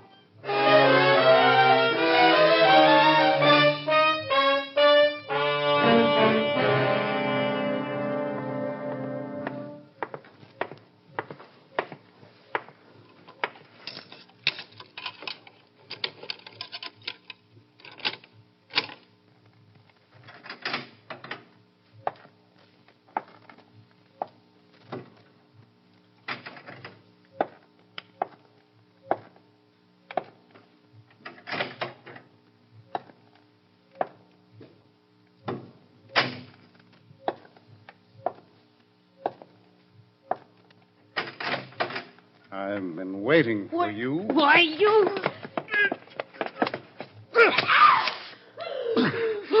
All right. Now just stand perfectly still. My wrist, you've broken my wrist. I don't doubt that. It's the only way I've learned to break that choke. Hey. Yes, in here, Harrington. All right, Nicky. Come on, this is an outrage. How dare you? Hannah. I can't stand the pain. Get a doctor, Miss Miller, will you please? Right away, Chief. Well, a clean sweep, eh, Harrington? It's looked like this time they've ordered the full meal. Here's a faster, better way to relieve pain. A new product that acts twice as fast as aspirin. The name is Bufferin. Remember that name, Bufferin. It acts twice as fast as aspirin.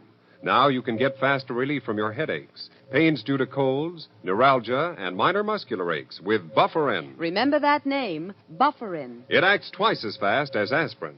You see, Bufferin is absorbed twice as fast into your bloodstream, so it goes to work faster to relieve pain, and gently, too.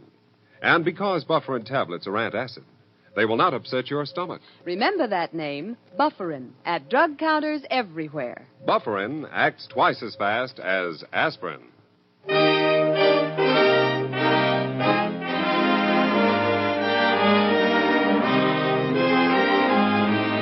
And now, with the explanation of tonight's case, here is your district attorney. It's a pleasure to report, ladies and gentlemen, that with the arrest of Hannah Price and Nick Sylvania, we brought to an end the unusual wave of robberies. Both Hannah and Nicky will pay the full penalty demanded by law for the murders of the Phillips butler, as well as Hannah's husband, Stanley. Golly, that was one assignment I liked, Chief. I've never eaten such good food in my life. Yeah, and oh, boy, did you look swell in all those furs that you rented, Miss Miller. Why, thank you, Harrington. But, of course, I look good in just anything. Oh. Well, it was certainly good work, Miss Miller. You and Harrington sent Hannah right to the apartment where I was waiting simply by displaying those furs. Yeah, and when we got there, we picked up Nicky in front of the joint, Chief. Yes, actually, it was Hannah's peculiar method of choking her victims that helped Harrington. Yeah, that's the Japanese choke, brother. That one's the works. Yes, it nearly always kills, and without as much effort as is sometimes needed. Fortunately, it leaves a characteristic discoloration of the neck, as well as abrasions on the lower jaw. And you saw those in the morgue, Chief? Yes, I did, Miss Miller, on both Stanley and the butler. And that's why I was ready for Hannah when she tried the Japanese choke on me. Yeah, and you can thank the Army service for that, huh, Chief? Right. Bring your arms down hard and you can break it. Sir, and break the case, I'm glad to say. I'll say so. Oh, Chief, what about next week? Well, our case for next week is one of the most vital in our files, ladies and gentlemen. One which lays bare a vicious crime now being committed against all of us. It's the case of Send the Homeless. And I invite you to join us for it. Until then, thank you and good night.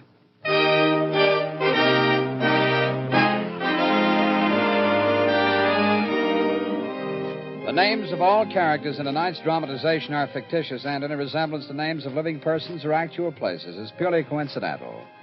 Our stars were Jay Jostin in the title role, Len Doyle as Harrington, and Vicky Vola as Miss Miller. The music was under the direction of Peter Van Steeden. The program is produced and directed by Edward A. Byron and written by Robert Shaw. Mr. District Attorney was originated by Phillips H. Lord. Remember, Ipana toothpaste for the smile of beauty, Sal Hepatica for the smile of health. Bristol Myers invites you to tune in again next week for Duffy's Tavern and Mr. District Attorney.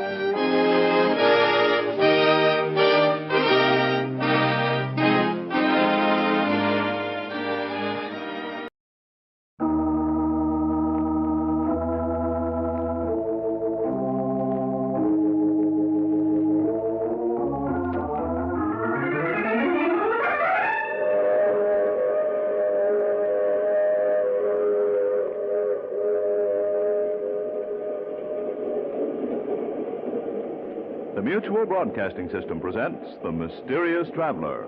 Written, produced, and directed by Robert A. Arthur and David Cogan, and starring tonight two stars of stage and radio, Wendell Holmes and Roger de Koven, in an original radio drama titled The Man Who Vanished.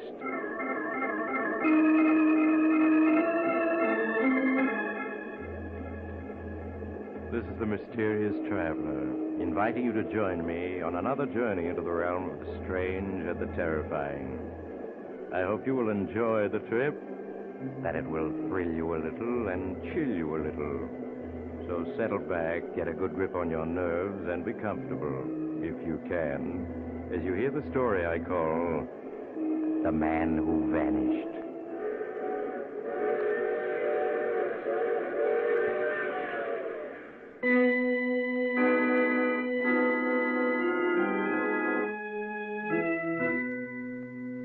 Our story begins in a small, white-walled hospital room.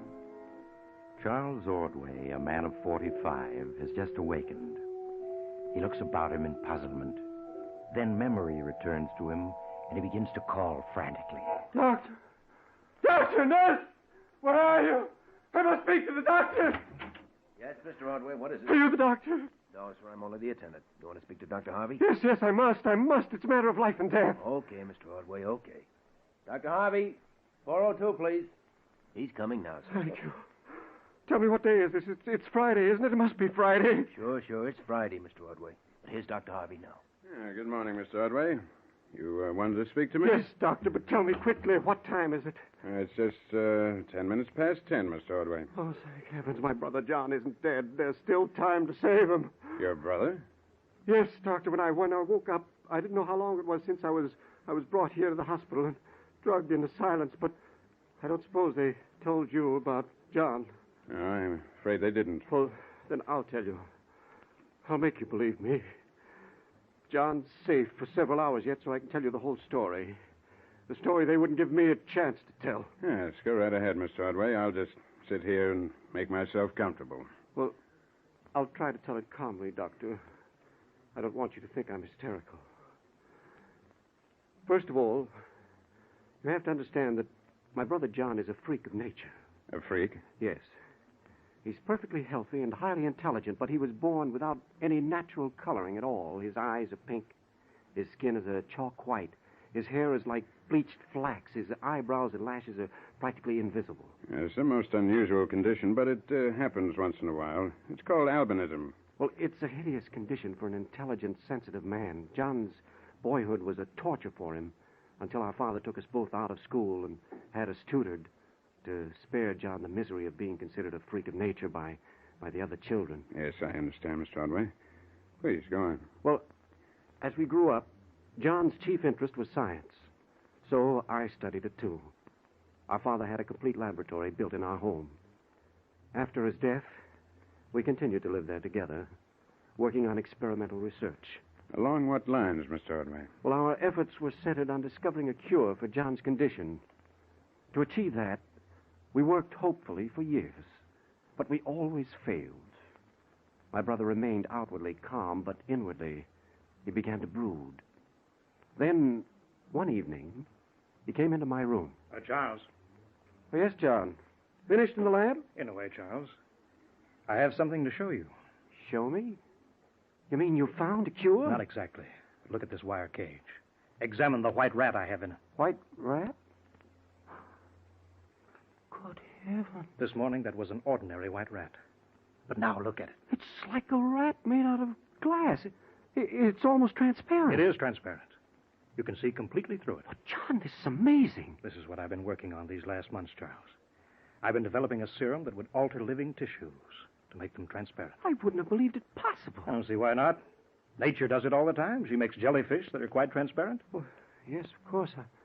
I didn't think. But this is only the first step. My next step is to develop the serum further, to make living tissues invisible. Invisible? You look skeptical, my dear Charles. But look at this rat. He's half invisible already. In a dim light, he'd vanish. Yes, that's true, but... The basic principle is perfectly natural, Charles. It's only a matter of refining it. And then, Charles, well, take a freak like myself. So colorless, he's already well started toward invisibility. I'll find out what it's like to be completely unseen. Someday soon, Charles, I'm going to have a real surprise for you.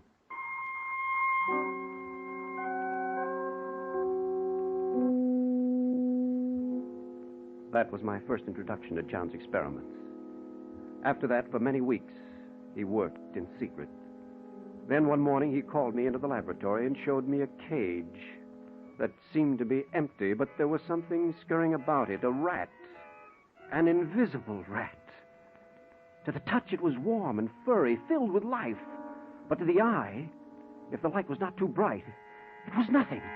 Well, Charles, convinced now? Yes, I'm convinced. You've succeeded, John. Not quite. I haven't made myself invisible yet.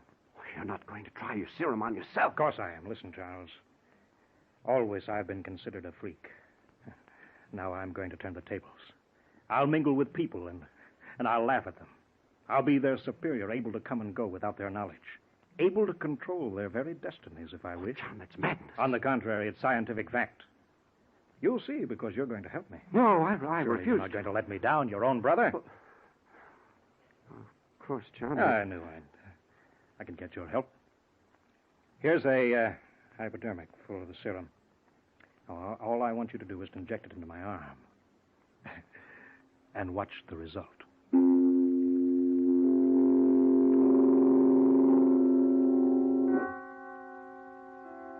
I tried to refuse, but John wouldn't let me.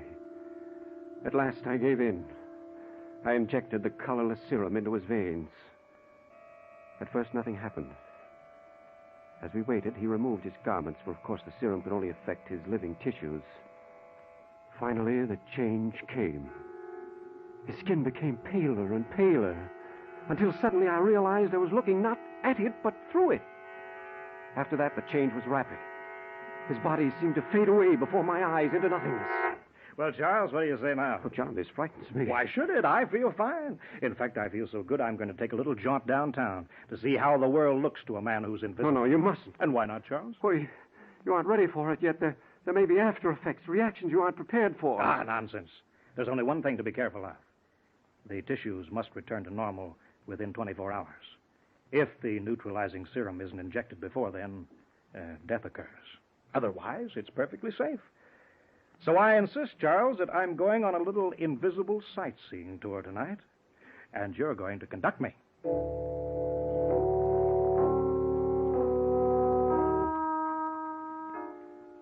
Again, I tried to say no, but John was insistent.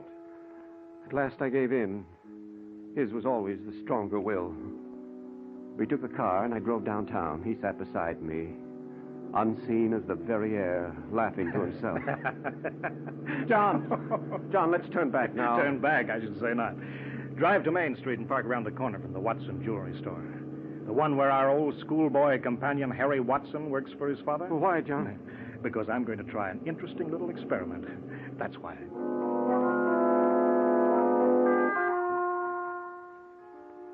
John was in a strange mood, and I obeyed his orders with misgivings. I parked the car as he directed, and we got out and stood on the sidewalk, with the evening crowds drifting past us, completely unaware of John at my side. Suddenly, John spoke. Now's the time, Charles. There's nobody in the store but Harry Watson himself. Come on, we're going in. Ask Harry to show you some stopwatches. Keep him occupied, and don't worry about me. Well, what are you going to do? Never mind. Just do as I say. Whatever happens, pretend not to notice. Come on. Open the door. Oh, hello, Charles. Can I help you? Well, I'd like to look at a stopwatch, Harry. Stopwatch? Of course. They're over here. Here's a beauty, Charles. This Swiss chronograph is timed to 1/100th of a second. I'm afraid it'd be too expensive. Huh? Well, perhaps you'd like this one. It's American-made, and it... What was that? What was what? I heard a noise in the back of the store. I didn't hear anything. There it is again. There's someone back there. But there can't be. There's nothing in sight. Just the same, I think there's someone back there. Excuse me. I was putting away some valuable diamonds when you come in, and I've got to see about them. He hurried back into the shadowy rear of the store.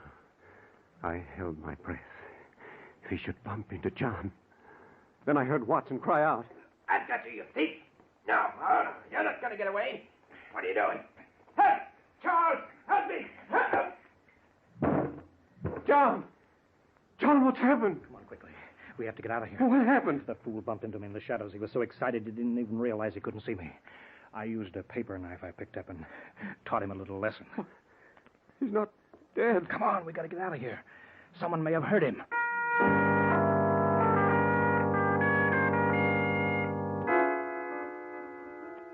We got out of the store and to the car. But as I drove home, John refused to answer any of my frantic questions. When we reached the house, he hurried me into the laboratory. You got to give me the neutralizer or make me visible again, Charles. But John! No questions. Here we are. Here's the hypodermic. You've got to inject it. Here's the mark from the previous injection. Now go ahead. I pressed the plunger, and the drug flowed into his blood. For a moment, nothing happened. Then, like a man materializing out of nothingness, he grew visible. A misty figure that took on solidity until it was a man. John gave a little gasp of weariness and pushed me out of the room. Now go on, Charles. You get to bed. I need some sleep. This stuff seems to drain away my energy. We'll talk in the morning. Pleasant dreams.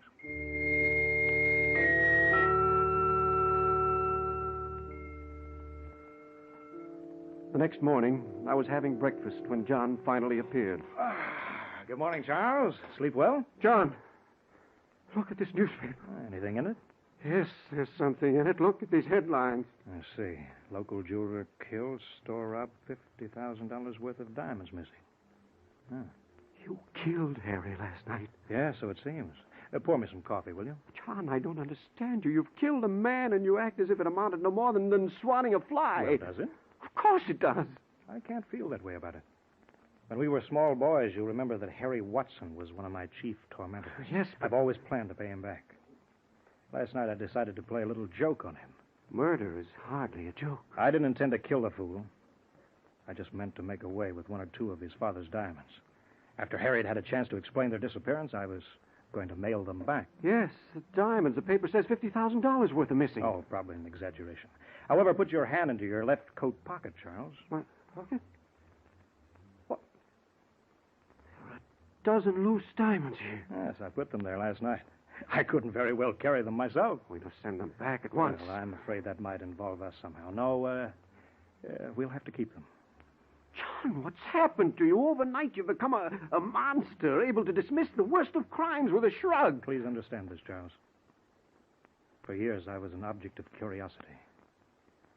I even had offers to appear in sideshows. Now the tables are turned. I can walk among men, unseen, invisible. That gives me a power that is very sweet to me. I haven't decided yet how I shall use it. But in any case, I won't have you interfering. Is that clear, Charles?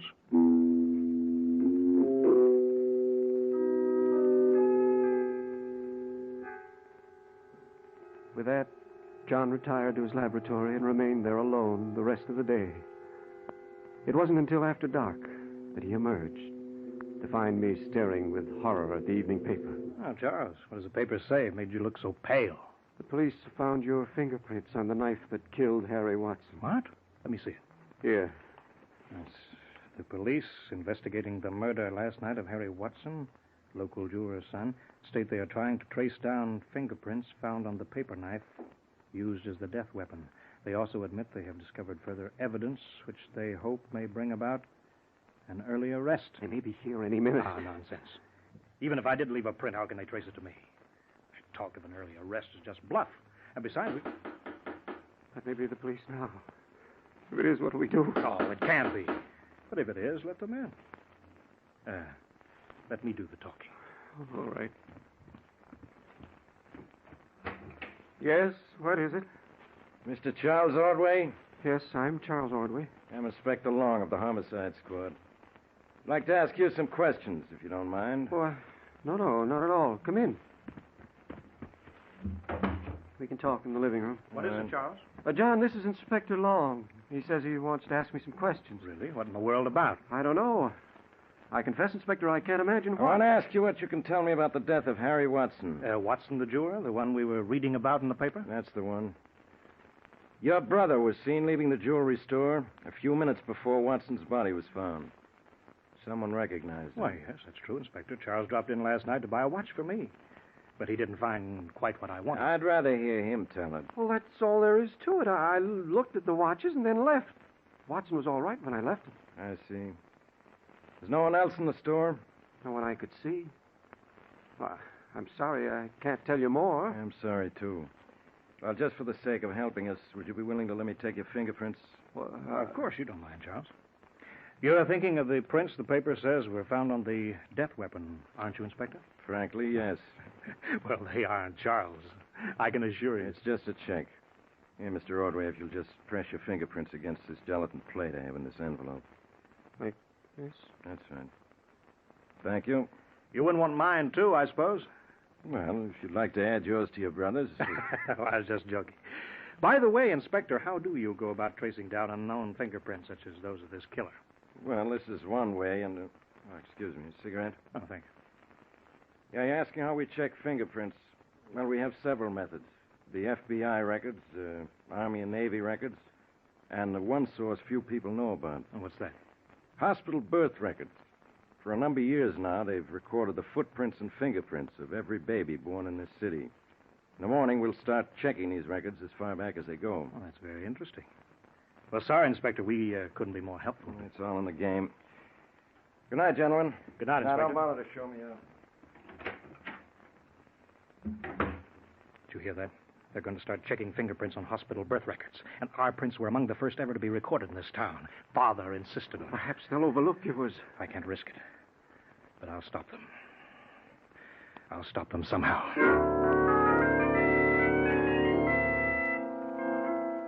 Without explaining, he hurried into the laboratory.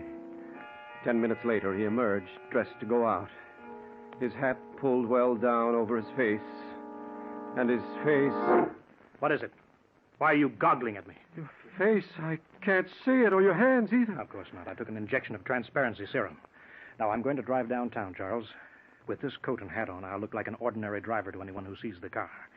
When I get where I'm going, I'll take off these garments and leave them in the car. Then no one on Earth will be able to see me. But where are you going? To police headquarters.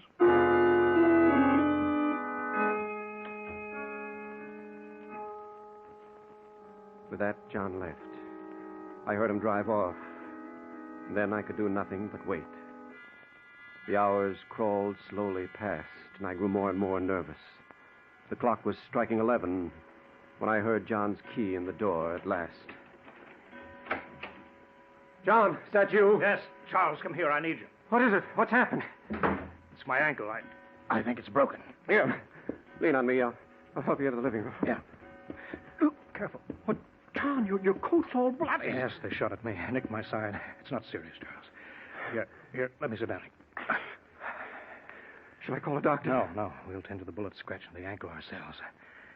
It's a reasonable price to pay, considering that Inspector Long is dead. Dead? Yes, he fell from the window of his office on the 6th floor of police headquarters, while apparently quite alone in the room. And you killed him, too? Of course I did. I had to. Luckily, he had the paper knife there in his office. I was able to wipe all my prints off it. I found the photographs of the prints in his desk, too. I tore those up and I burned them. How'd you get hurt? I tried to slip out of the building again during the confusion that followed Inspector Long's accident. I'd reached the 1st floor when a clumsy cop bumped into me in a dark hall. He yelled and grabbed at me. I had to duck through a door and lock it. I got the window up and was just climbing out when he fired through the door. The bullet nicked me and I lost my balance. When I picked myself up off the ground, my ankle was broken. But I hobbled to the car somehow and, well, here I am. John, what are we going to do? Just sit tight, that's all. The evidence is destroyed. Inspector Long is gone. We're perfectly safe. But suppose they have some other clue. Nonsense. I've taken care of everything, you hear? John. What is it, Charles? Car just stopped in front of the house. Car? See who it is. Yes. It's a police car. Oh, we've got to act fast. They mustn't find me like this. What can you do? First, I've got to get these clothes off. I haven't time to take my neutralizing serum now. I'll just have to hide. They'll not find me if they can't see. Oh, John, you're ill. I feel weak. It's a loss of blood. It's nothing serious, Charles. But I may faint. If I do... Yes, John? Hide my clothes in the kitchen hamper. Yes. Then carry me down to the cellar. Put me in the empty storage room. Lay me on the Excelsior there. Now, if they look in, they'll see it's empty. They won't go stumbling around. Do you hear me? Yes, I hear. But, John... He fainted in my arms. I had no time to think. Swiftly, I did as he had instructed. I carried him down to the small storage room in the cellar, placed him on some Excelsior in a corner, and hurried back upstairs. Already the police were pounding on the door. I jammed John's bloody clothes into the kitchen hamper, and then I hurried to the door. Yes, what is it? The police, Mr. Ordway. We're coming in. Bill, Joe, come on. Yes, Captain. The rest of you watch the house and see that no one leaves.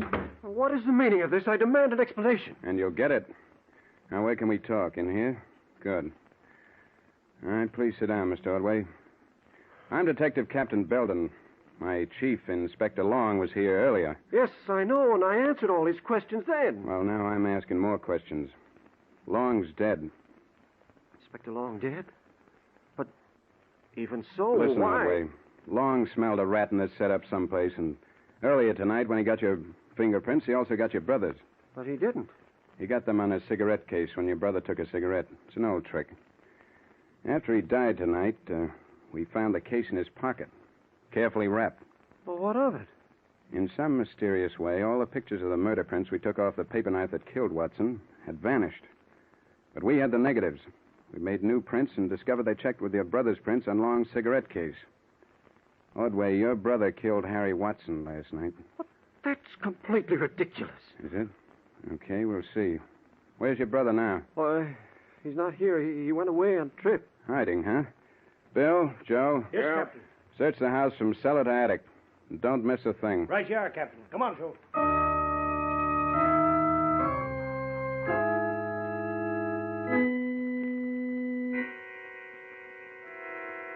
Half an hour later, I knew that further concealment was impossible.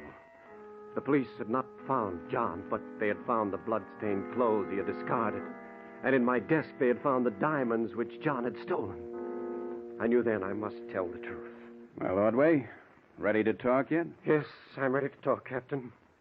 My brother did kill Watson. Okay. Where is he now? He's hiding down in the cellar. Captain, that's the monarchy. We looked in the cellar. He ain't there. Of course you didn't see him.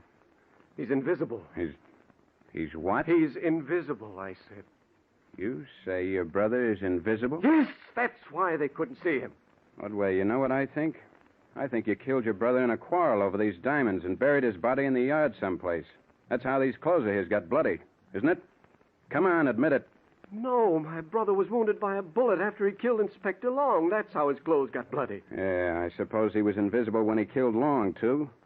That's why nobody saw him, huh? Yes.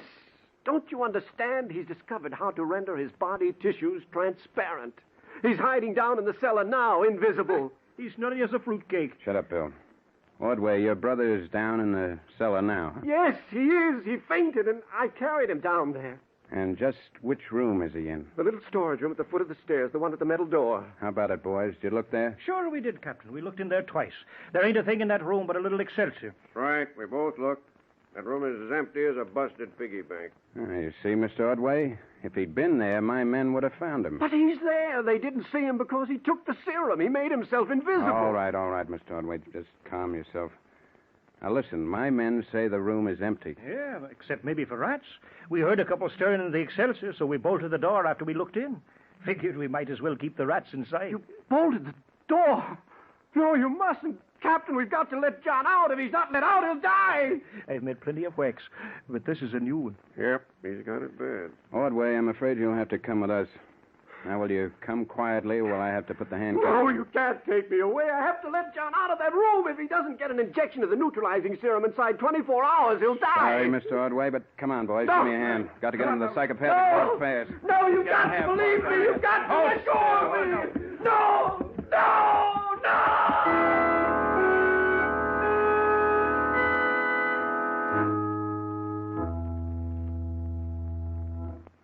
And that's the whole story, Doctor. They wouldn't believe us. They brought me here to the hospital charged with John's murder. And when I kept trying to tell them he was alive, they gave me a narcotic. But he is alive. He's locked in that room in the cellar. And if he isn't let out soon, he'll die. 24 hours is the limit, but there's still time to get to him. Yes, I understand, Mr. Ordway. I'll see to it that he's released at once. You mean it, Doctor? You believe me? Yes, of course. Oh, attendant. Call me, Doctor? Yes, go get my car ready, will you? We're going to Mr. Ordway's home at once to release his brother. Yes, sir. Right away, Dr. Harvey. Oh, thank heaven you believe me, Doctor. You'll be in time to save John. You'll find the serum he'll need to bring him back to normal in a green bottle in the laboratory. I'll take care of him. You go back to sleep now, Mr. Ordway. Yes, I will. I can sleep now. I can sleep. How is he now, Doctor? He's quiet now. He'll be all right. You know, Doctor, sometimes I can't help thinking. Yes, Johnson? You know, he's locked up here at State Hospital for bumping off his brother. Eventually, they found his brother's dead body locked in a little room in the cellar. But I can't help wondering what the cops would have found if anybody had taken Mr. Ordway serious that night he was brought here 10 years ago.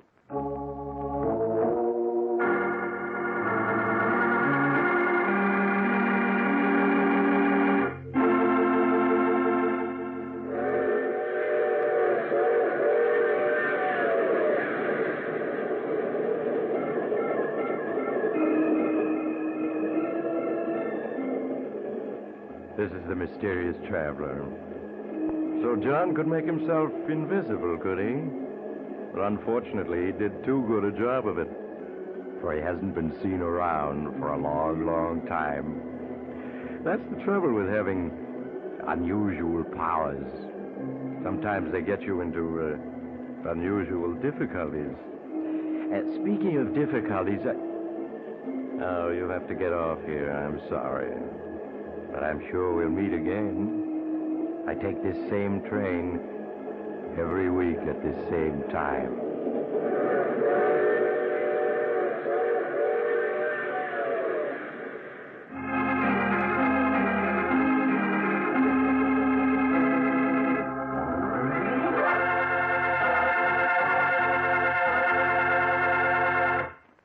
You have just heard The Mysterious Traveler, a series of dramas of the strange and terrifying. All characters in tonight's story were fictitious, and any resemblance to the names of actual persons was purely coincidental. In tonight's cast were Maurice Tarplin, Wendell Holmes, Roger DeCoven, Art Carney, and Richard Coogan.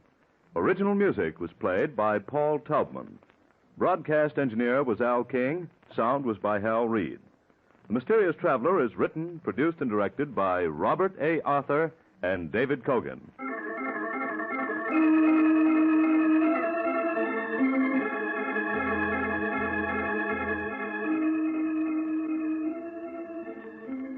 Listen next week to a tale titled Bury Her Deep. Another strange and suspenseful tale of the mysterious traveler.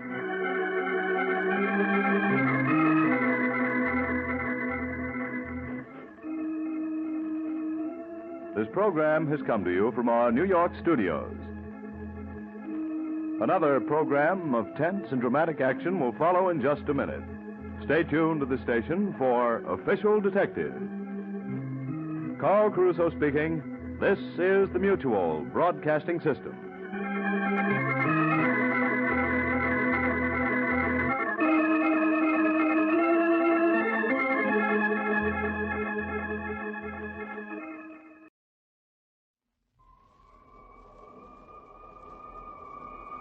Mystery House.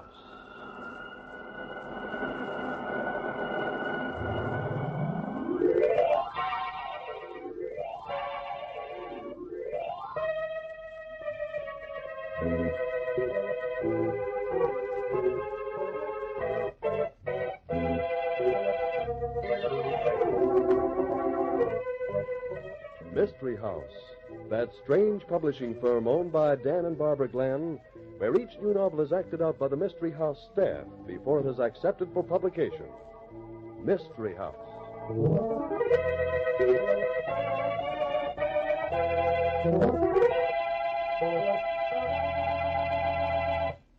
This story we're trying out for Mystery House novel tonight, Barbie, Murder with a Punch. What's the big punch? Well, it's not that kind of a punch, Dan. The story deals with a Punch and Judy show. Oh, you mean those little wooden dummies that the performer works with his hands from under the stage? That's right, hand puppets. I think they're fascinating.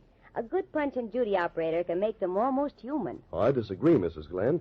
The Punch and Judy voices are always too unnatural. If you're going to say anything, why not say it in a natural voice, like this? Listen.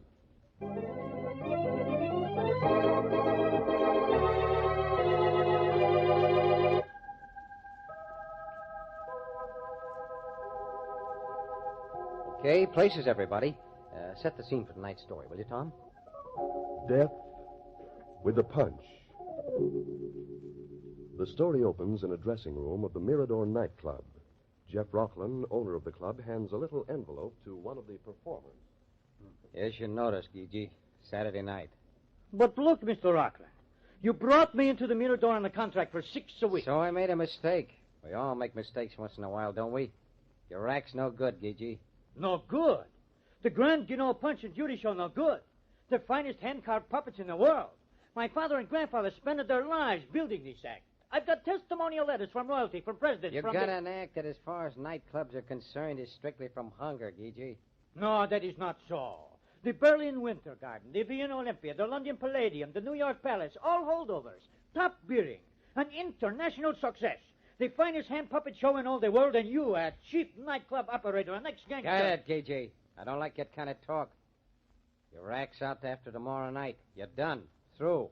But I turned down engagements to take this. You know what that act of yours ought to be playing, Gigi? Little girls' birthday parties. That's about its speed. I bet you'd knock the little kiddies for a loop. You'll pay me for the balance of my contract? Are you kidding? You're lucky you're getting paid for the week you've been here, you bum. I'll report you. You fill that contract or I'll see you get no more act. No, you won't, because I'll have a receipt to show I paid off. You have no such thing. I said I will have. Here's the receipt. See? All made out. And I've even got a fountain pen for you to sign it with. Right now. Here. You think I'm crazy? You think I'd sign a receipt for money I'll never see? I think you better, Gigi. It'd be good business. You do not scare me. Of course not. But you know how it is. A guy does his act, satisfies everybody, going along fine, getting paid. And then he has an accident. Away from the club, of course. Away from me, too. Being dead, he can't fill his contract. You would not dare kill me. Oh, now, what kind of talk is that, Gigi? I never killed anybody. If I got friends that, well, they're kind of rough, can I help it? Just because they're bad don't make me that way, does it? Come on now, sign. No. I'll get your license revoked.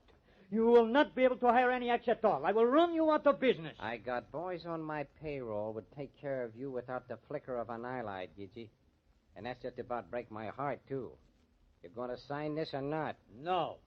You think you are very brave and tough. Well, maybe I'm brave and tough, too.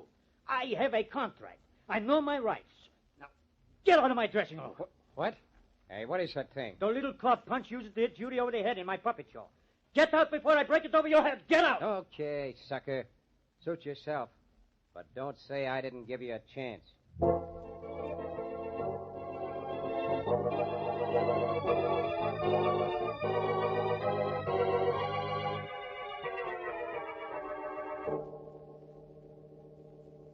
Oh, don't worry about him, Gigi. Rockland's a grade A heel, and as big a bluff as he's a rat. He tried to pull a fast one on you, and it didn't work. He'll pay off your contract. He has to, the bum. He says I'm through after tonight. I've already made a report to the union, Connie. You think my act is bad? I think it's the cutest act I ever saw in my life. Those little wooden puppets are darn near human the way you handle them. It sort of makes me feel like a little girl again. Thank you. You know the real reason he's firing you, don't you? No. He said he doesn't like the act. He wouldn't know a good act from a flop. You came in here at top money, a big build-up and all that. And Rockland's hard up as the devil. Hard up? But the club is crowded. The prices are high. I know. And the money's going out faster than it's coming in.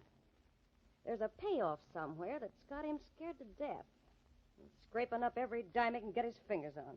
What? Are you sure? Well, there's no other answer.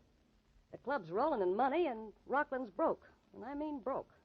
This payoff, you know who he's making it to? For what? No. All I know is there's something going on. Somebody has him right where they want him. And it's somebody who's really turning on the heat. Connie, if anything should happen to Rockland, if he should have an accident... Not a chance, with all the thugs watching out for him all the time. But if such a thing should happen, my contract would still be good. You'd be free. Isn't that true? Hey, you act sort of excited. You're not thinking of bumping Rockland off, are you? Oh, no. But I think Mr. Rockland has gone too far. I think he's about due for some trouble. Thanks to you. Thanks to me? You have answered the question that has been bothering me, Connie. With your story about the payoff, I think I'll fill out the period of my contract. I think everything is going to be all right. Hey, what was that? The door. I thought it was closed, but it must have been open a crack. Somebody was listening to us. It's what we said. So what? We said nothing anybody could use against us. Do not be so nervous. Face to face in a fist fight, I'd almost bet on myself to whip Rockland. But he doesn't fight with his fists, and he doesn't fight face to face. If he was spying on us, well, I'd admit it. I'm scared. It is he who should be frightened, Connie, not us. Mr. Rockland is just about through. Just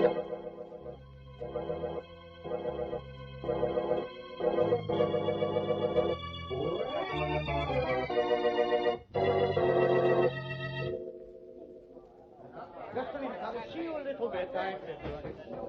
Evening, Mr. Gigi. Good evening. Say, you shouldn't leave your dressing room light on. Mr. Rockland would find out you went out without turning it off. He'd be sore. Kind of mean that way. But I did not leave the light on. I turned it off, I am sure. Maybe so, but I walked past a couple of minutes ago and saw the light on and stopped to talk to you. The room was empty, that's sure. And the light was on. I snapped her off. Thank you. Whoop, here comes Rockland now. Evening, Mr. Rockland. Hi, Pop.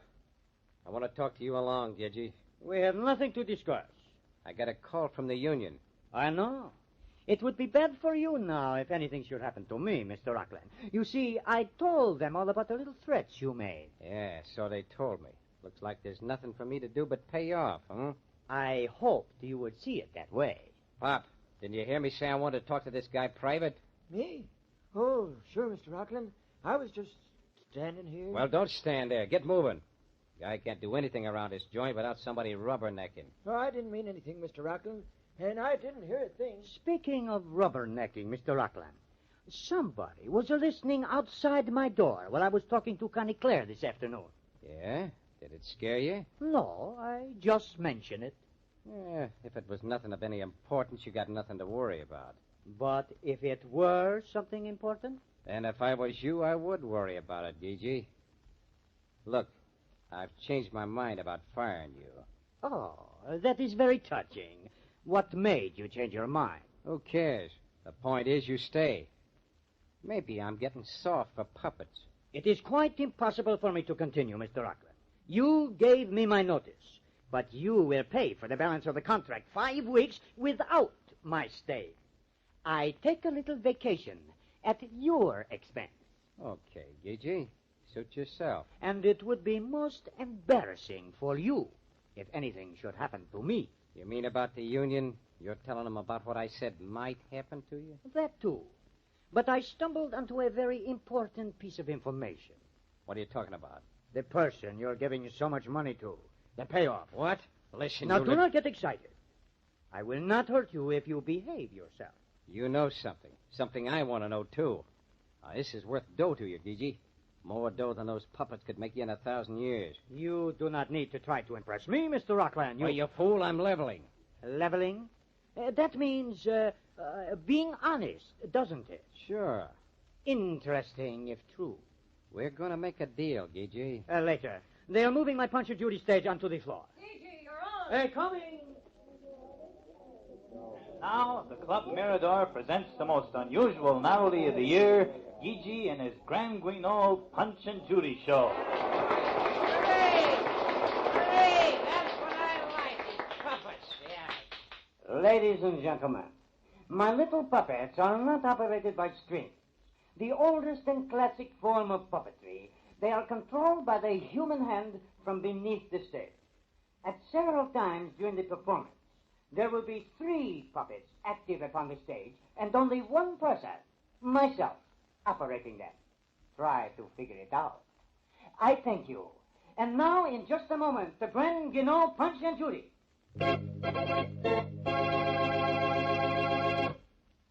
Hello, folks. I'm Mr. Punch, and you know something? I'm a bad, bad boy. I kill people. Just a regular killer-diller. Would you like to meet my wife? Judy! Oh, Judy! What is it, Punchy? Come on up and meet the folks. I don't want to. Oh, yes, you do. No, I don't. Yes, you do. I won't do it, Punch. If you don't, I'll come after you with this revolver. I'll fix you good. Remember, I'm a bad boy. I'm not afraid of you. Come right ahead. Okay, I will. Excuse me, folks. Roslyn! Jeff Roslyn! Gigi! Somebody quick, it's Jenny Graham. She's been shot. Hey, quiet. Not so loud. What are you trying to do anyway? Listen, she's been murdered. She was standing in the wings watching Gigi's action. She was shot. Gigi, huh? I knew that guy was poisoned. The gun! The punch gun! Somebody put real bullets in it. I fired the blanks toward the floor, and real bullets come out. What do you think you're pulling, Gigi? Fired the bullets toward the floor. Look. Oh, the singer, Jenny Graham. So, you kill her and you think you'll pin it on me? Well, Mr. Rockland, you will not. Shut up, Gigi. I'm calling the cops, and it looks like you're canceling your own act for good.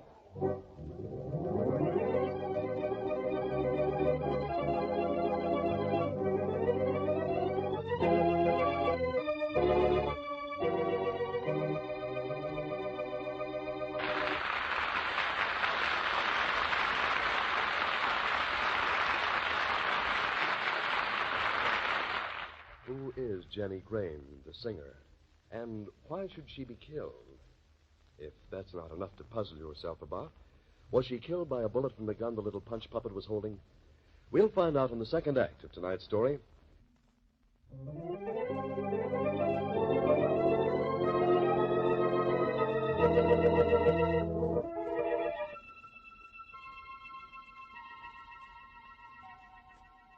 And now, Act 2 of Death with a Punch.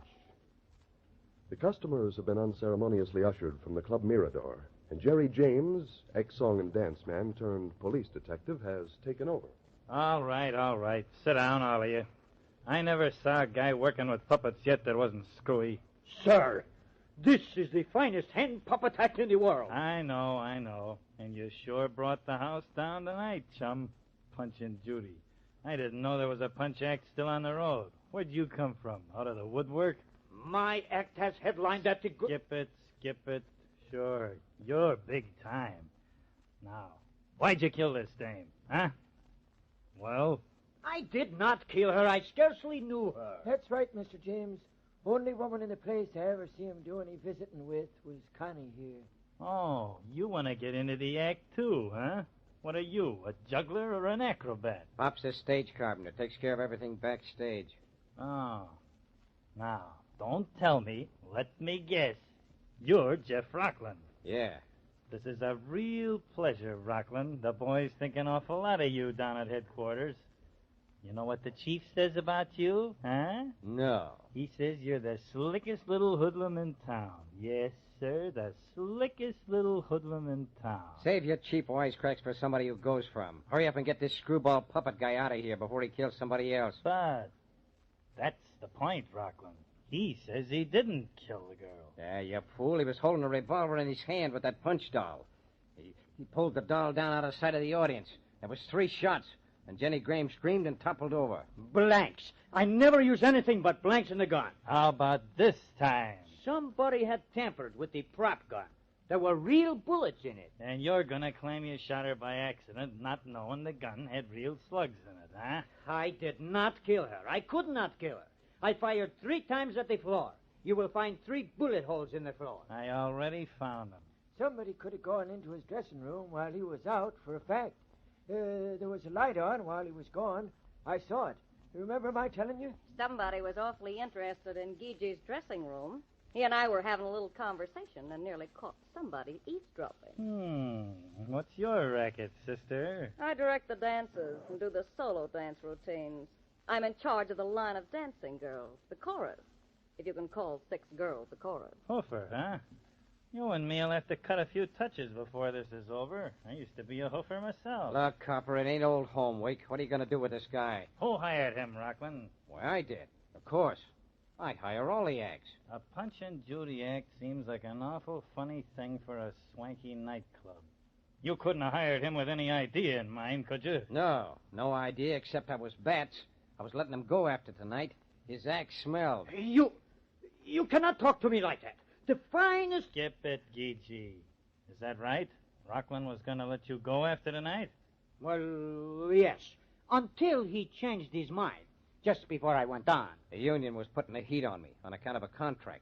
He said I had to pay off, so I figured I might as well use the guy. You hired him for big dough, and you were going to let him go after tonight.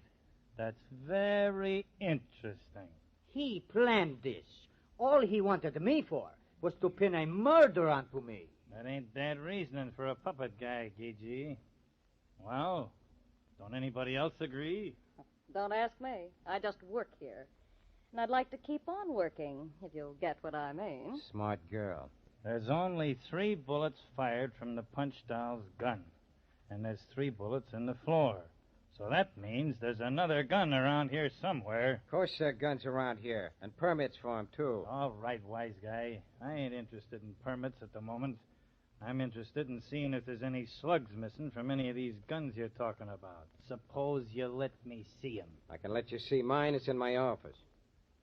Come on, all of you. I ain't leaving anybody alone. You want me to come to the office, too? Sure. This way.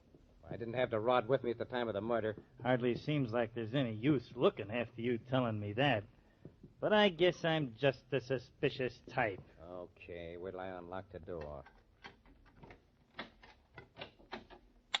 Quite a fancy spot for a retired gangster. Well, let's see the gun. There you are. You satisfied? I'll let you know. Don't worry. Yeah, I'm pretty well satisfied. There's a bullet missing and the gun's still warm. That's a frame-up. I didn't have the rod with me. I didn't shoot it. You don't get away with this, Copper, see? Pipe down, tough guy. You hired the punch act. The girl's murdered. There's a bullet missing from your gun. You can't frame me Just a minute. This is as far as I go, Rockland. What? He was making payoffs, officer. Big payoffs to somebody. We didn't know who, but... Connie, for the love of he heaven, was what are you... doing a big business, raking in money, and yet he was broke, flat. That money was going someplace to somebody who was shaking him down. How about that, Rockland? Okay, sure. I might as well admit I was being taken for dough. Plenty of dough. I was being kept strapped. By this Jenny Graham, the singer? I don't know. But that's what makes it so crazy. I got the slightest idea who was shaking me down. What? I'm laughing. Okay, laugh, wise guy, but it's the truth.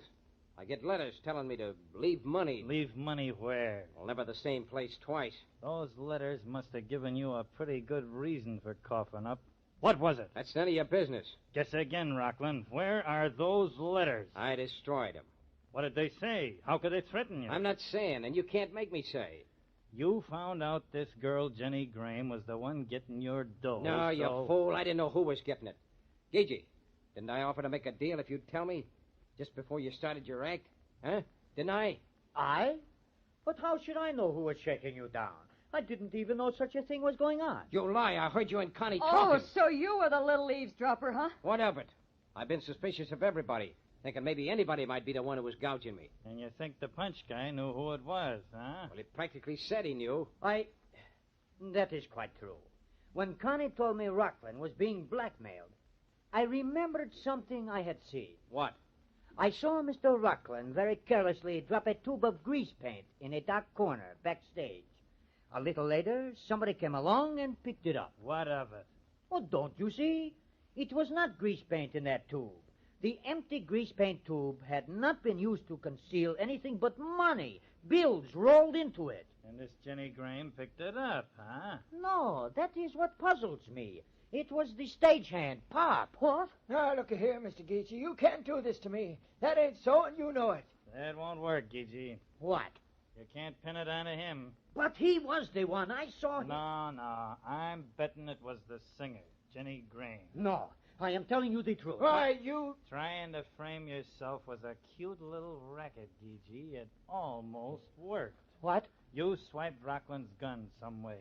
It wouldn't be too hard for a guy like you who's done mechanical stuff like making puppets. You'd know locks and that kind of stuff easy. But his gun. What good would that do to me? My gun was... I know. Everybody heard 3 shots fired and there were 3 slugs in the floor. It was simple and good. Almost good enough. I don't get it. Sometime last night, when nobody was around, Gigi fired a shot into the floor right about where they'd set up his puppet stage. Nobody'd notice it. Then, tonight, he loads 2 slugs into his own gun before time for his act. Oh, no. You do not know what you are saying. That would be impossible. Oh, no. You're handy with both hands. Ambidextrous. You fire 2 slugs out of the punch gun into the floor, right next to the one you already planted. No. And then, with the other hand, you let Jenny Graham have a slug from Rockland's gun. You were behind the curtains of that punch stage so nobody could see you. I bet it's the first time anybody ever pulled a trick like that in front of a whole audience. No, Rockland's gun was in his desk. So that's why you run back here to make a phone call in such a hurry after the murder, huh? I did not. Oh, yes, you did. I remember. And why deny it? But why should I kill this girl? I did not even know her. There could have been a couple of reasons, Punchy. She'd been shaking Rockland down for money. We've been looking so hard for a murderer, we haven't even thought about money. She got it, but where is it now? I do not know. I know nothing. You figured you were really getting fired on account of her shaking Rockland down so he couldn't pay off. You wanted your money and didn't want the humiliation of getting canned. You were sore at Rockland and figured you could get even by planting murder evidence against him. You were trying to kill an awful lot of birds with one stone. But no. How could anybody fire a gun with a doll in his hand, fire it accurately enough to kill, holding the gun through the clothes of the doll? Why, shucks, aside from the head and hands and feet, those dolls are just cloth. I bet I could do it. I'd get one of them. No. You stay away from there. You fool. No. I do not let anyone rule those dolls. You cannot... jumping whiskers. What? This doll here. I can't work my hand up into it. All clogged up. Hey, money. Look. $100 bill. And $1,000 bill. All right. You are so clever. I will tell you how she was getting the money from Rockland. I am not the only murderer. Rockland, he is. She had all the proof. I found it. James, look out! Rockland!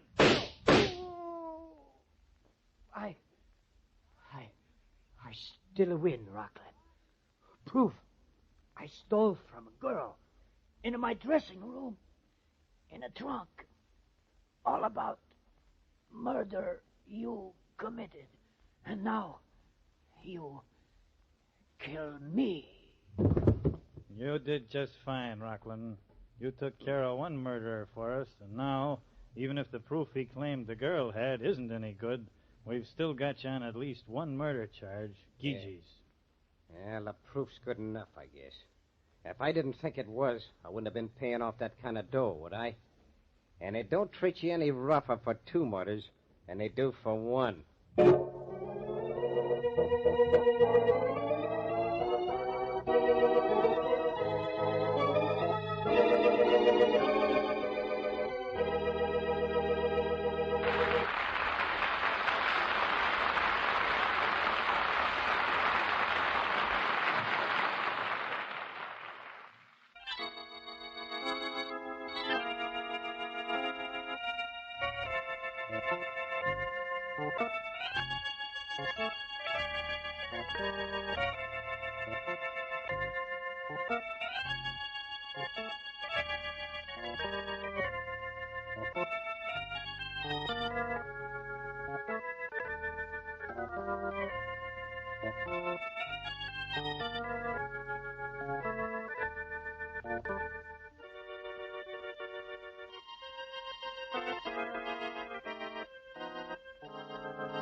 Mystery Theater presents Breaking Strain, the first of 3 by Arthur Clarke.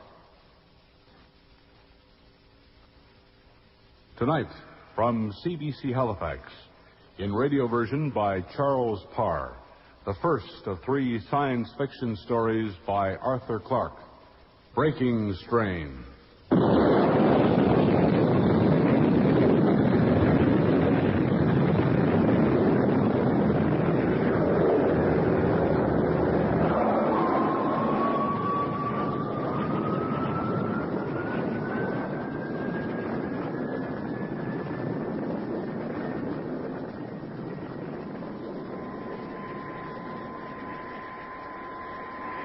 This is what I call the dead part of the orbit. What do you mean? Well, when Earth's so far behind, you forget what it's like. And Venus so far ahead that you don't care what it's like. People talk about the romance of the spaceways. You know, they've got no idea of the months of nothingness and boredom, with not even days and nights to give some idea that the time's passing. I wouldn't say boredom. We've got plenty to do. Well, yes, routine jobs. Nothing really interesting. They fill up time well enough if they're done properly. I'm due to tape the log now. I'll get the recorder going. Ready for the call over, Mac? Okay, shoot. Freighter Star Queen calling Venus Monitor Beacon. Freighter Star Queen calling Venus Monitor Beacon. Captain Grant, taping ship's log, March 14th, 2046. Recording at 1100 hours, 22 minutes, Earth Greenwich time. Orbits, Earth to Venus. 115 days out from Earth, planetfall at Venus due in 30 days. That is to say, April 13, 2046. Arrival time computed 1440 Earth Greenwich time. Speed? 23,360 miles an hour. Atomic drive functioning normally. All maintenance routine. Checking carried out by Engineer McNeil. Air pressure inside hull? 14.4 pounds per square inch. Oxygen reserve? Hello, that's queer. I'll switch off the recorder. We can wind back to the previous question. What's up? There's no reading on the oxygen reserve. Here, let me try. She certainly doesn't flash. If we get all the liquid oxygen we want in the hold, must be the indicator wiring at fault. Yeah, I suppose that's it. Now, would you check up from the tank, Mac? Put a current through, see where the break is? Okay. And would you mind doing it right away? Yes, if you want me to. Well, it's not all that urgent, but if the oxygen reserve indicator's still not working before I finish taping this log, then I ought to mention it. But if it's put right before you play the tape on transmission, then you needn't. I get it. Right. Okay, Grant. I'll go and check. I'll be back in a minute. What about the log delay? I'll go on direct transmission. Tell them it's coming.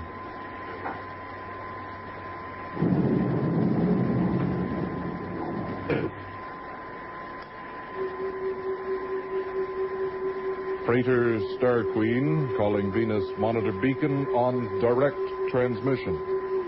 Star Queen to Venus Monitor. Owing to a small technical hitch, our daily log tape will be delayed about 15 minutes.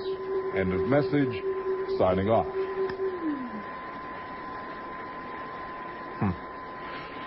Hope that keeps them quiet. I don't start a whole fuss about nothing.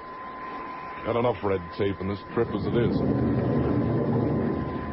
Ah, Mac, have you got the... God. What on earth's the matter? Grant, it's true. What? It's true. It's gone. What has? We're finished. Oh, my God, we're finished. Pull yourself together, God, man. Oh, God. Pull yourself together. What's gone? The oxygen reserve. We're finished, I tell you. There's a tank of liquid oxygen just outside the door there. We haven't used half of it yet. How can it be gone? What are you babbling about? Come and look for yourself. Come and look. What nonsense are you talking? What's the matter with you? It's not nonsense, I tell you. They should have warned me at base you were subject to hysteria. Look, there's... Why don't you the get a grip on contents yourself? page at 0. You are... Yes. Yes, it's true. It's true already. It's impossible. But it's true. Where are you going? The control room.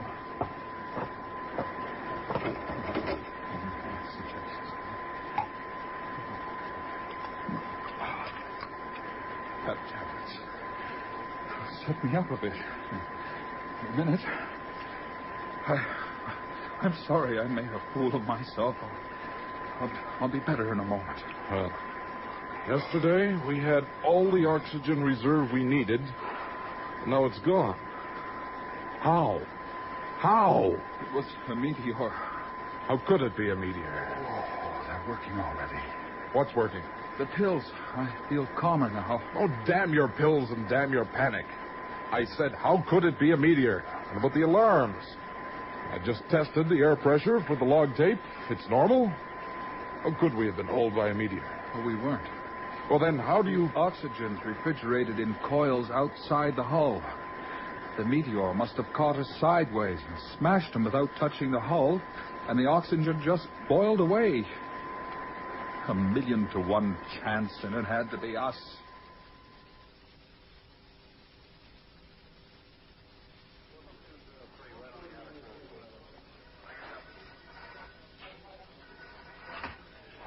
Venus Communications Center, Signal Officer Brennan speaking. Hello, Brennan. Simic here. Yes, sir? I'm just winding up the daily report summary. There's nothing to be added from signals room, is there? No, sir. It's only the usual routine stuff. Right. Come in. Hello, Jack. Didn't know you were still on duty. What have you got for me? Your last job for the day? Yes, thank heavens. Well, shall I start her up? Okay. Let's get it over with. Freighter Star Queen calling Venus Monitor Beacon. Star Queen calling Venus Monitor. This is an emergency call. Holy smoke! Do you hear that? Turn the volume up. The refrigeration coils of our reserve oxygen supply have been smashed by a meteorite. The whole contents of the tank have escaped. We estimate we have enough oxygen circulating in the hull to keep the two of us alive for 20 days. we have 30 days to go to Venus. Our orbit, speed, and fuel supplies are known to you from our previous daily logs. This is Captain Grant, asking for any advice or assistance you can give to us. Signing off. Right. Go to CIVIC. Get rescue operations on the blower. Okay. And wait there. I'll give the general alarm and I'll be on the intercom. Signals officer, monitor beacon. Emergency call from Star Queen. Top priority. Clear all channels. Stand by for details. Brennan. They've lost their oxygen reserve. Lost hold of it? Yes, sir. They'll be dead before they can get here. Get straight on it. Yes, sir. Acknowledge the signal. They will get back to them again in 10 minutes. Okay. Right away, sir.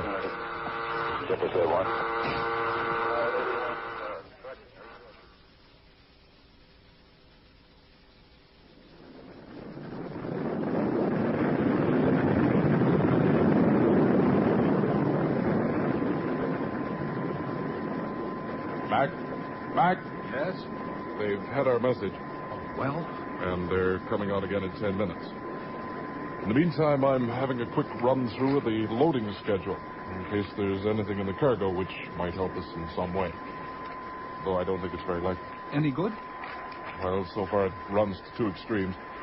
Absolute necessities, medical supplies, precision instruments, and so on. And sheer luxuries, just things I can't get on Venus, like... Well, here, look. Case of cigars, 1 kilo. Here, 1 crate of champagne. Well, pity if that lot gets wasted. Must have cost a fortune to ship it out. I never realized our cargo was so interesting. Books. Some of them not even technical. Can I have the key of the hold? What for? Oh, just a routine check. Here you are. Thanks. See you in a minute. Reels of microfilm, 204, computer parts, 17 kilos, transistors, micro kilos. It's coming on. Venus monitor beacon calling Captain Grant, freighter Star Queen. Calling Captain Grant, freighter Star Queen. Your message received and understood. We are already communicating with technical experts both here on Venus and on Earth, and we will do everything in our power to assist you. A two-way conference is to be held within the next hour between transport committees on both planets. As soon as we have the results of their deliberations, we will get in touch with you again. Lieutenant Brennan, Venus Monitor Beacon, signing off and wishing you good luck. And we'll need it. All the luck we can get. What the devil? Hi, Grant. Me. This is a hard pull, but here she comes. You think you're doing? This is what I call champagne. Talk about quick action. Only the second bottle, and I feel like a new man already. Open that crate. Yeah.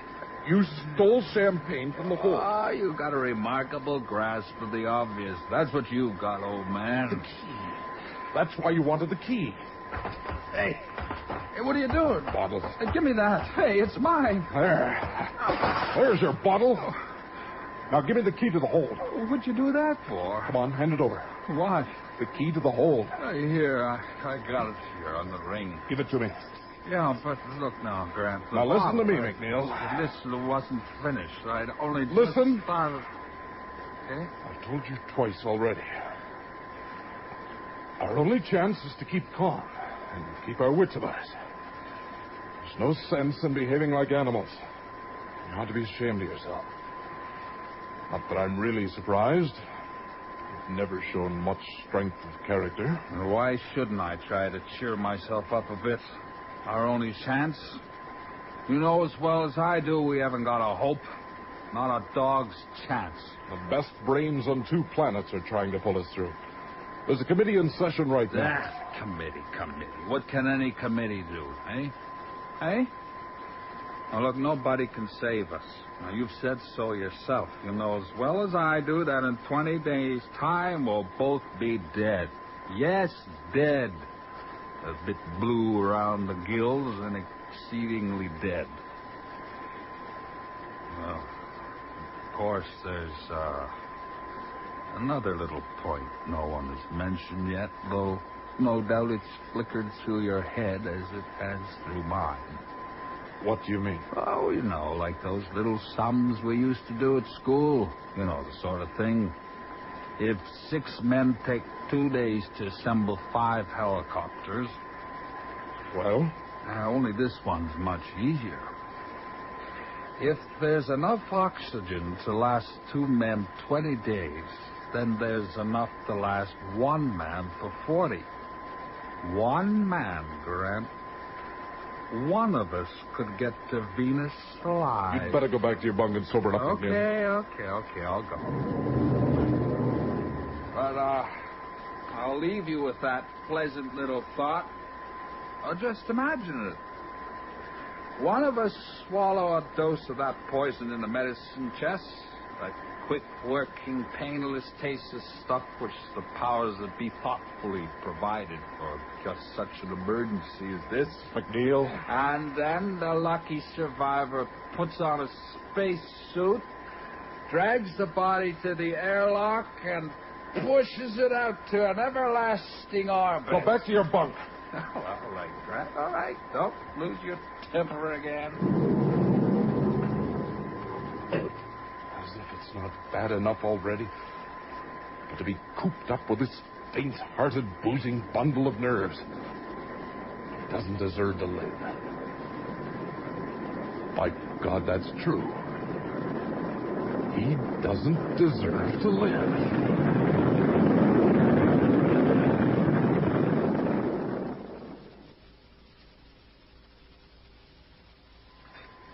Now or never. Now or never. Hello, McNeil. I'm getting some coffee ready. Want some? Well, if this latest crisis is over already, yes. Yes? You're out of sugar. Could you get some from the store cupboard? All right. I'll be back in a minute. Now. Where is it? Damn it, where is it? Ah, here. Approximately 1/2. Why don't they use clearer print? This, of all things, for God's sake. Yes. 1/2 gram will cause painless and instantaneous death. Now, that's almost a double dose. Now the coffee.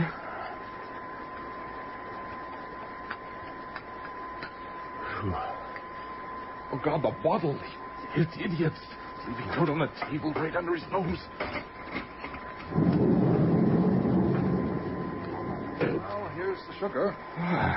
Good. 2 for you, as usual. Please. Here you are. Thanks.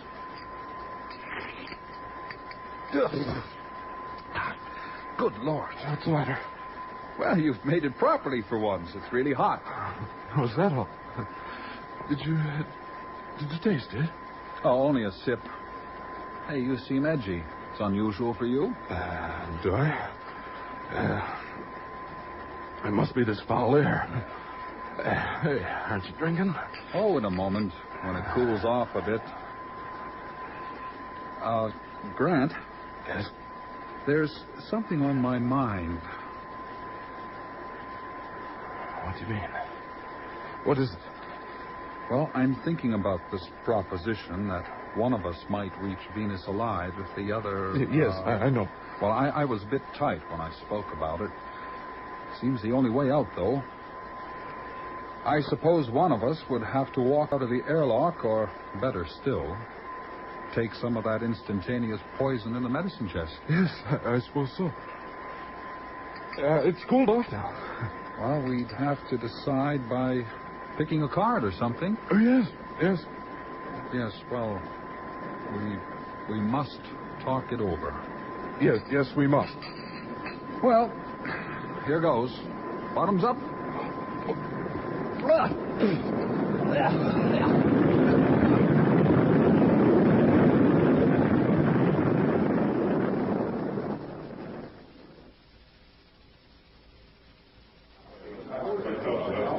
Gentlemen, if I may have your attention for a moment. Just a moment, please. There are a couple of points to which I ought to draw your attention. You all heard Captain Grant's message about the dreadful decision which had to be taken aboard the Star Queen. Although he was correct in saying there was enough oxygen left for one man, the air did, in fact, become very foul indeed in the last few days. Is the survivor here yet? I'm coming to that. The freighter came into orbit around Venus at 7:20 this morning. The survivor was in very poor physical condition, and he was taken off the Star Queen and brought down by rocket tug. Excuse me a moment. Yes? For 5 minutes? He can come in right away. He's coming in now. He's been in the hospital ward. They make the condition he mustn't be questioned for more than 5 minutes. I can't help it. It's doctor's orders, not mine. So please, let him off lightly at this first interview. And here he is. Here he comes. Good for you. Well done. I can't tell you how glad we all are to see you safe and sound, McNeil. Thanks. Here. Thank you, all of you. I've explained to these gentlemen of the press that you'll do your best to answer their questions for 5 minutes only during this first interview. Okay, Brennan. 5 minutes is short enough. Let's get on with it. Mr. McNeil, first of all, the question which everybody on 2 planets is asking, how did Captain Grant take it? He took it calmly. Very, very calmly indeed. Captain Grant was a brave man. It was a great pity he had to go. How was the body disposed of? The airlock. Would you mind speaking up? I had to push it through the airlock. What was the worst difficulty you had to contend with when you were on your own? Oh, working the controls.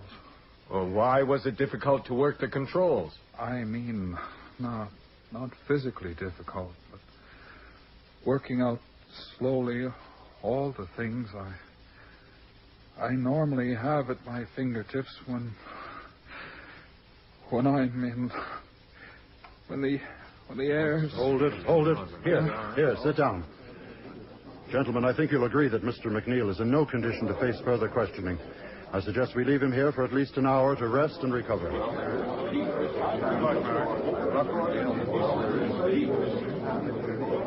Will you be all right here? Yes. Anything you'd like me to get for you? No, thank you. A good strong coffee, perhaps? Coffee? No. I don't think I'll want coffee again for a long time. After that last one with Grant and Star Queen. Well, Grant, what are you staring at? You look as if you're seeing a ghost. But you just drank it. You drank it all. Well, of course I drank it. And I wish I could get rid of the flavor of it. I thought better of you, Grant. What do you mean? What do you think I mean? This little attempt of yours to poison me, of course. As a matter of interest, when did you decide to kill me? Just now. You know, by rights, I ought to work myself up into a temper now and call the monitor beacon and denounce you to the authorities. But I've never been much good at losing my temper. Well, what do you intend to do now? Well, before we were interrupted by the coffee episode, we were discussing ways and means of one of us saying goodbye so that the other might get to Venus alive. You don't mean carry on just as if nothing had happened. That's exactly what I do mean. Doesn't make sense. You've got something up your sleeve. Look, you're in no position to accuse me of plotting anything. Now, I suggest we decide which one of us shall take poison. And at this time, it'll be the real thing. So you changed it. You put something else in the bottle. Of course. I saw it coming even before you did. I thought about 15 ways in which you could have killed me on this ship. It quite helped to pass the time to work them out. Poison was so obvious, it was the first thing I fixed. Well, there's not much left to say now, is it? And you're willing to start all over again. You'll take the poison yourself if you lose. Yes. And don't think I'm just being noble and turning the other cheek.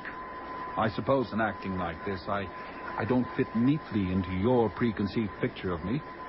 Well, let's say I've got my own ideals and I like to stick to them. As far as possible, I try to act like a civilized, rational being. Does that include what? That doesn't matter. Oh, I know what you're thinking. The champagne. Well, that's one thing I don't regret.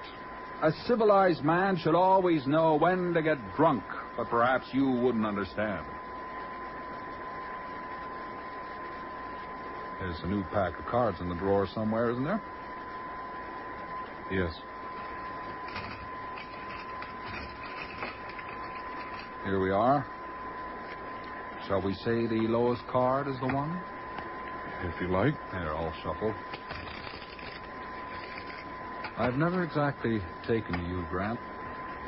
But I've often admired you, and that's why I'm sorry it's come to this. I admired you most of all the day of the accident. I didn't behave very well, but the shock of it knocked me over. Knocked us both over. In different ways, I guess. It was a surprise in my life to see you cracking up. Here, cut. Did it ever occur to you, by the way, that if only one of us survives without a covering message from the other, he'll have an uncomfortable time explaining what happened when he gets to Venus? I suppose it's true. I hadn't thought of it. Well, let's get it over then. Here, cut again. Lowest card takes the rap. Loser speaks to Venus, and then it's finished. All right. Shall I? Yes. Go on. 5. Now mine. Well, show it, man. Turn it. You've won. You'll get to Venus. A 3.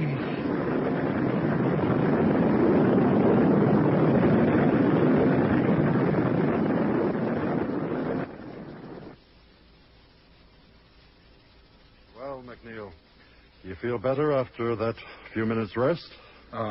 Yes, a bit. You know, I've got a real job keeping those press boys in order. They're still milling around downstairs.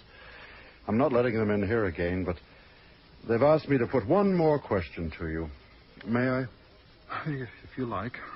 Well, then, what's your feeling or emotion at this moment after such a terrible experience? What sensation is uppermost in your mind?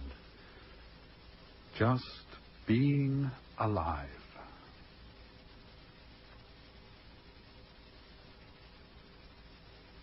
Breaking Strain, adapted for radio by Charles Parr, was the first of 3 science fiction stories by Arthur Clarke, presented on Mystery Theater. Bruce Armstrong played McNeil. John Fulton was heard as the captain. Other performers were Claude Bede, Edwin Rubin, and Donald Myers. Sound, Harold Porter and Lee Bailey. Audio, Bud Tabor. Next Friday, the second of 3 by Arthur Clarke, The Songs of Distant Earth. This is Pat Napier speaking. Mystery Theater was produced from Halifax by Peter Duncan.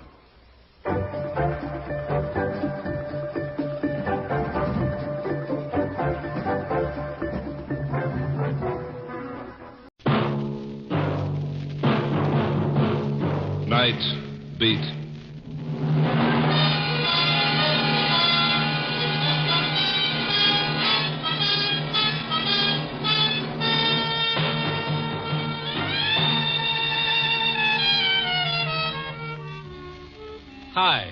This is Randy Stone. I cover the night beat for the Chicago Star. Stories start in many different ways. But tonight's story began when one man tried to destroy another with the strangest weapon of all, darkness.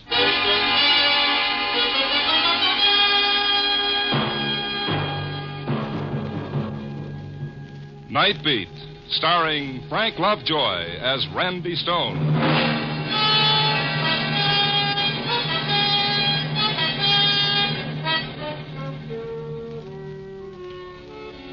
When your job is to walk into the darkness and discover what makes a city tick, you pick up some mighty strange friends. The winos dreaming of a muscatel paradise in cold, dark doorways. The petty larceny boys with their fast deals. The painted little dames defying the world with their brassy laughter. The homeless, the hopeless. In the city, night is for the lost. And sometimes you feel a hunger to be with someone of the everyday world. Some nice, well-adjusted soul who's got a reason for waking up tomorrow morning. I guess that's why I dropped in to see Bessie Chatfield tonight. Bessie's a little gray-haired librarian who has charge of a small storefront library on Huron Street. No one around this time of night but Bessie and a young fellow in a gray raincoat alone at a reading table. Mr. Stone. Well, we haven't seen you, in such a long time. Well, since Forever Amber, you haven't had the kind of high-type literature that interests me. And when you finally do drop in, look what time you get here. 10 o'clock. Right when I have to go over and start turning out the lights. I timed it that way so I could get you behind those bookcases, away from that fellow with the reading desk. Well, I'm afraid your timing is about 35 years off, Mr. Stone. These light switches. Why do they always put them up so high? Aren't you going to tell that fellow it's time to go home? This is the way we tell them. We flick off the lights and then flick them on again. First off, like this. No, don't do that. No! What? Turn the lights on quick. Let me handle him. What's the idea of doing that, mister? That's supposed to be smart or something. Oh, take it easy, fella. Take it easy. Or did he pay you to do it? Is that the deal? Huh? You tell George Brewster that the game doesn't amuse me anymore. You tell him if he keeps that up, I'll kill him. Oh, wait. I turned the lights out. It's closing time. What?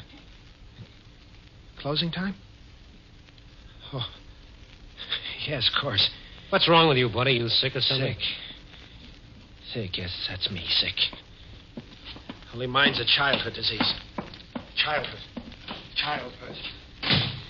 Now, what in the world was that? I don't know. Ever seen him before? He's come in a couple of times this week. Spent all his time reading some reference books at the table. Seemed to be such a nice, polite young man. Considerate, kindly. Let's take a look at those books. Oh, my heavens, my heart is beating a mile a minute. And did you see his face? It frightened me. He was even more scared than we were. Of what? These are books he was reading? Yes. The Mind in Limbo, Abnormal Psychology, Modern Psychiatry. Why would he want books like this? Maybe he was looking for somebody in these books. Who? Himself, Bessie? Probably himself.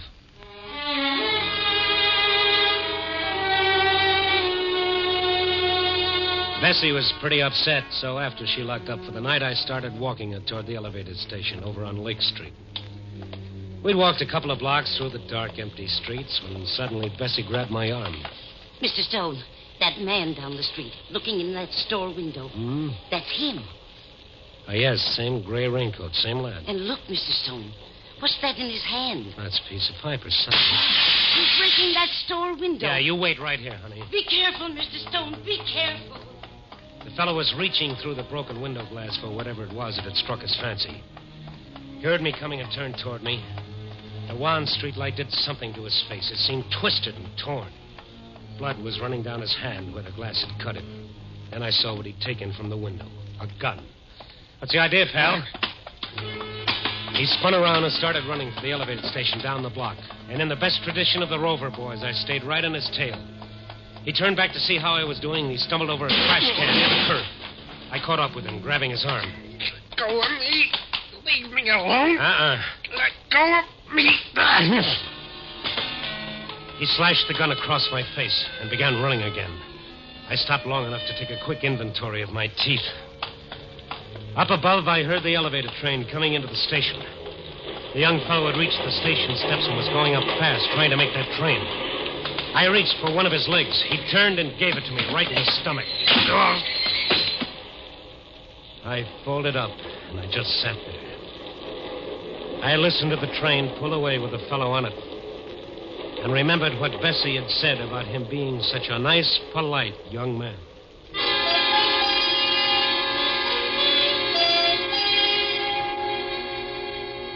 After a while, I began to feel somewhat human again. I notified the police what had happened, and they sent a squad car out. After they left, I remembered something, a name this nice, polite young man had been throwing around, George Brewster. I found a phone book in a cigar store. There were 3 George Brewsters. The first number didn't answer. I tried the second. Hello? I'd like to speak to George Brewster. Oh, he's not in right now. Is there any message? Who is this? I'm his sister. Is anything wrong? Well, if this is the right George Brewster, something is wrong. Is there any reason why a young fellow should want to kill your brother? Oh, that would be Morrison. Oh, I warned George. Morrison, huh? Tom Morrison. Where does he live? Our old apartment, 612 Hamlin Avenue. What makes you think he wants to kill George? Well, this character broke into a store tonight and stole a gun. I sort of think he had your brother in mind when he did it. Oh, no. What am I going to do? Well, lady, I know what I'm going to do. As fast as I hang up and get another nickel into this phone, I'm going to call the police. Oh, I feel so bad. It's not really Morrison's fault, poor man. Oh, no. He's just a prince of a fellow. Goodbye, lady. I've got to make a call. But then it turned out that I didn't have a nickel. And on the way to the counter for change, I started wondering why the sister of the man he was going to kill felt sorry for Morrison. And why Bessie thought he was such a sweet character. And, well, the night was young, and 612 Hamlin Avenue couldn't wait, and I could call the cops later.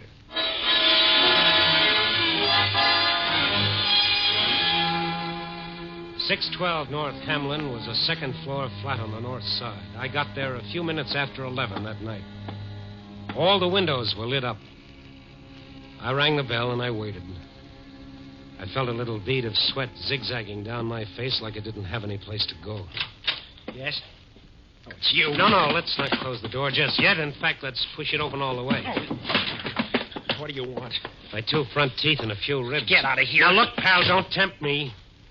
I came against my better judgment to listen to what you've got to say. If I leave now, the only place I'm going is the nearest police station. Police station? I guess maybe that would be the best. What? Otherwise, I don't know what's going to happen. Yeah, I guess you better call the police, mister. What do you think you're doing, calling my bluff? The phone's right behind you. Okay, buddy, you asked for it. Sure this is the way you want it? It's better this way. I'm at the end of my rope. I don't want to kill him. George Brewster? Yes, George Brewster. I know how it'll end if he doesn't stop. Stop what? Call the police, mister. You'd be doing me a favor. Since when have I got to do you favors? Well, why aren't you calling? I'm an Eagle Scout in good standing. I haven't done my good deed for today. You can't help me, mister. Stone is the name. What makes you so sure I can? Well, thanks for even wanting to. After that bad time I gave you. Bad time? That's the understatement of the year. Well, I was panic-stricken. He got me half crazy. Well, what have you got to lose if you tell me about it? No. Okay. Wait. I don't know. I'm like a drowning man grasping at straws. Look, maybe if you talked to Brewster, told him what he's doing to me, maybe he'd leave me alone. Well, you never can tell. But I'd have to know what I'm talking about. It's quite a story, mister. These lights. Look at them. Bright as the sun, aren't they? Lamps. Overhead chandeliers. Look at them. I'd hate to see your light bills. Like some men need drugs. That's how I need these lights. Come again? My sanity depends on it. My very sanity. On these lights? It's a sickness. You've even got a name for it. Noctophobia, it's called. Fear of darkness. Fear of darkness? That's for kids. No, I take that back. I'm sorry. Don't be. I quite agree. Kids. Or neurotic women. But in a man of my age, it's quite ridiculous. Only when the day starts drawing to a close, when the night starts crowding in. Have you been to a doctor? Sure, I've been to doctors. They tell me I shouldn't feel too badly. Plenty of people with my trouble. A hangover from childhood. An illness. Like heart trouble is an illness. I'll take the heart trouble. Maybe you haven't gone to the right kind of a doctor. Maybe psychiatry could help you. Nothing's going to help me. George Brewster's going to see to that. What about this, Brewster? He's trying to destroy me. With the strangest weapon of all. The strangest weapon of all? Yes. His weapon is the night.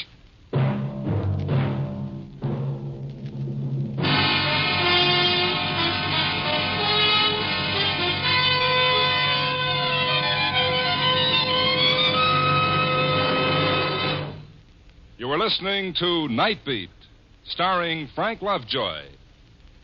In a moment, we'll return to Night Beat and Randy Stone. But first, we'd like to call your attention to another great NBC mystery adventure program. Every Sunday, you'll want to hear the exciting new Christopher London series with screen actor Glenn Ford in the title role. Stories for Christopher London are furnished by Earl Stanley Gardner, one of the most famous mystery story writers in America. There is no doubt about the greatness of Gardner's stories, and with the superb acting of Glenn Ford, Christopher London should be must-listening for every mystery fan. Make a listening date now to hear the exciting adventures of Christopher London every Sunday over most of these same NBC stations. And now, back to Frank Lovejoy as Randy Stone in Night Beat.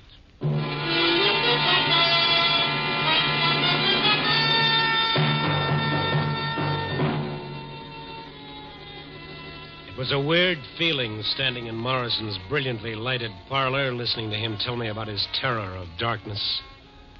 A sturdy, healthy-looking man trapped by a childhood nightmare. I felt guilt listening to him, like I was eavesdropping into a dark corner of his mind that was nobody's business but his own. And yet he had to tell me because he needed help. Because George Brewster was using Morrison's fear to destroy him. I was sent to Chicago by our company to replace Brewster, Stone. Till he found out why I was here, he couldn't do enough for me. He even got me this apartment. Greater love hath no man. Then he found out what the setup was. He changed fast enough. How did he find out about this fear of yours? Well, I'm telling you how. The other night, the two of us were working alone in the big vault down at the office, working on some old account or other. The overhead light, it blew out. Uh-huh. Well, it was so sudden, I couldn't help myself. I tried to keep calm, but... Well, it's like something tearing me to pieces inside. I couldn't breathe. I couldn't... Finally, I had to run. So he found out about... No, he wasn't sure, but it started him thinking. Yes, I see. Next afternoon, he came over to my desk. He was jovial, friendly, like he'd been in the beginning. Saying we'd been at each other's throats long enough. Inviting me to have dinner with him that night. Right from work, we went to his favorite spot on the north side, a place called the Catacombs. I began feeling uneasy the moment I entered.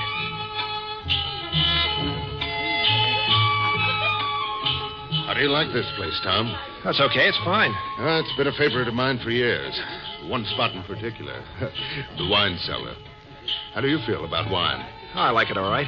Come along with me.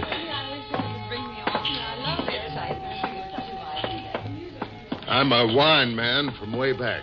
Say, George, I wanted to talk to you about that little outburst last night. They have a different wine cellar here with a different temperature for each type of wine. I haven't been sleeping well, you see. Me, I prefer Riesling myself. Well, here we are. Huh? The white wine cellar. We'll select our own brand for our supper. Here, I'll open the door. Yeah, this is a privilege only an old customer like me can get away with. Come on. Dark down there. That's why they've got this candle here on the ledge. Got a match? Why, A match, Tom. Yeah. Here. Okay. I'll get this candle going. Good. Now, let's go downstairs. George, you think we should do this on our own? Done it hundreds of times. Been coming here for the last 10 years. Well, now let's go down these stairs. Careful. Yeah. George, I was explaining about last night. Candle casts funny shadows, doesn't it? You notice how cool it is? 20 feet below street level here. Look, I want to talk about last night. I don't want any misunderstanding. Huh? It's just that I've been working pretty hard. Look, Tom, would it make you feel better if you showed me you're not afraid of the dark? Okay, you can show me. I'll blow out the candle. What are you trying to prove, Brewster? Nothing at all. It's your idea. Where are those matches I gave you? You gave me some matches? Well, I must have lost them. It's not going to work, Brewster. I'm not insane, you know. I can stay down here until you're quite satisfied. Funny, isn't it, about the darkness? The way it seems to close in on you. The way you start thinking you can't breathe. I know, I can see how someone could... What's the matter, Tom? This is ridiculous. Something so suffocating about a dark room. Stop it. Stop it. Only the heavy, smothering blackness. Stop it. Where are you going, Tom? Anything wrong? Anything wrong? Anything wrong? Ran out of that cellar like a kid scared to death, Stone. That was a rotten thing for him to do. Well, he's fighting for his job, Stone. He's not too young anymore. He can't start all over again, so he'll do anything. Oh, great. I'm sure he's told the people down at work. I'm sure they're all laughing at me behind my back. You don't know what that does to me. I can imagine. Today I found a new desk lamp on my desk, courtesy of George Brewster. Every day, something like that. Did you ask him why he's doing it? He won't admit he's doing anything. Says it's all my imagination. Maybe I ought to see a doctor. Or better still, maybe a change of climate would help. Well, I'd leave town in a minute. Only my future's at stake, too. Before I let him drive me crazy, I'll kill him. Well, I'm going now. I'm going to talk to this bird. Where does he live? Out in the suburbs, Lake Forest. He lives with his sister. All right, I'll give you a ring as soon as I've seen him. Mr. Stone, I hope you can do some good. Yeah. Oh. Say, I almost forgot something. What? That gun you made off with. Well, Maybe if we're lucky, we can talk the store owner out of pressing charges. I'll try it. That was a crazy thing to do. I was so desperate. Wouldn't have done you much good. When they put them in the window, they never loaded.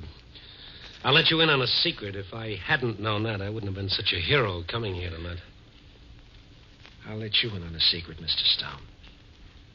You can get bullets without a license.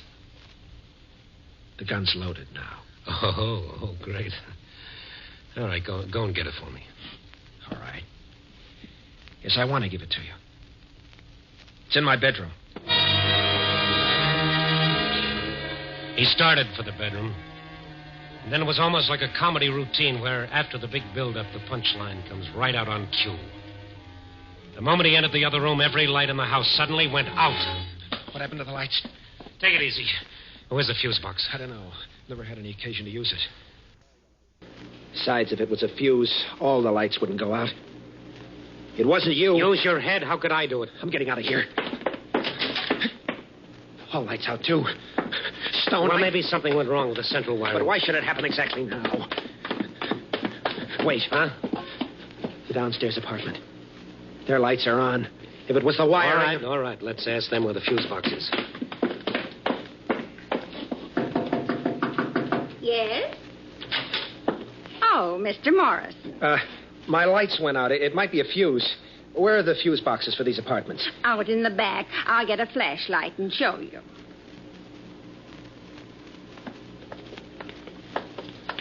Here we are. The fuse box is right here below our meters.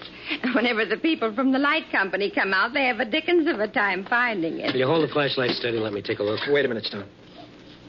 Lower the flashlight just a little. Huh? It's not the fuse. Look at the master switch on my meter. Look at the one of Mrs. Graham's. Why, somebody pulled your switch down to off. Yes. Yes, someone surely did. Well, here, let me push it up. There. And look upstairs. All your lights are on again. That's probably some kids playing a joke. Now, how do you suppose the rascals ever found it? It's so well hidden. I've got a theory that all kids come equipped with a special radar for finding things like this. Mrs. Graham, tell this gentleman who used to live in my apartment before I did. Why, Tell him. you know. He even got the apartment for you. Your friend, Mr. Brewster. But what is that? Tom, that doesn't prove he did it. For me, it does, Stone. For me, it does.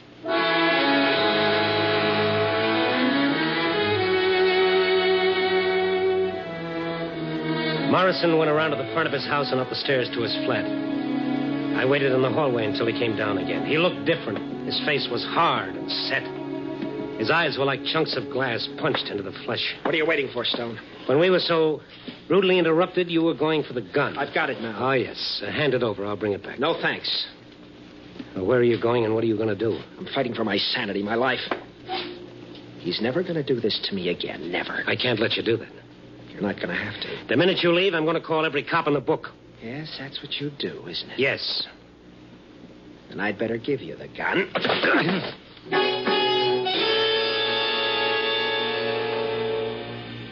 This could become habit-forming. I dropped to my knees in the hallway, and then the hallway subdivided like something under a microscope, and there were 2 hallways, and then there were 4. And then everywhere I looked, there were hallways. Morrison tried to push me aside and get by me, only it was a whole circle of Morrisons. I grabbed at his legs to hold him back, and it was like grabbing at a centipede. Then all the Morrisons in all the hallways brought all their guns down on my one poor head. And that was it, brothers and sisters, that was it. Feeling better, Mr. Stone? Oh, if I felt any better, I'd call an embalmer. Oh, what a business. I heard a commotion, and I came out, and you were lying here. Oh, is this my head, or is it a cantaloupe? Oh, how did it happen, and where's Mr. Morrison? Oh, Morrison, yes. How long ago did you hear this commotion? Oh, just a couple of minutes ago. You came out of it real fast. Yeah, I've got an iron constitution. Have you got a phone? Well, yes, but don't you think you Come better... on, lady. Grab my head, put it back on nice and neat, and let's get to that phone.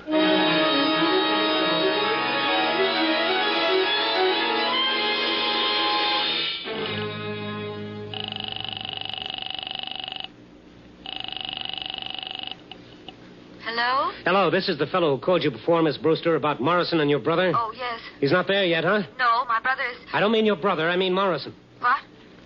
No. Is he... Oh, yes, he sure is. Now, give me your address, and the minute you hang up, get away from your house as fast as you can. Morrison's got a gun, and he's half crazy. Maybe we should call the police. Well, maybe we should, but I'm not going to. They'd throw the book at him 10 years for attempted murder. I think I can stop him before he does anything. Oh, I can't tell you how sorry I am about this. Lady, you and your brother should be.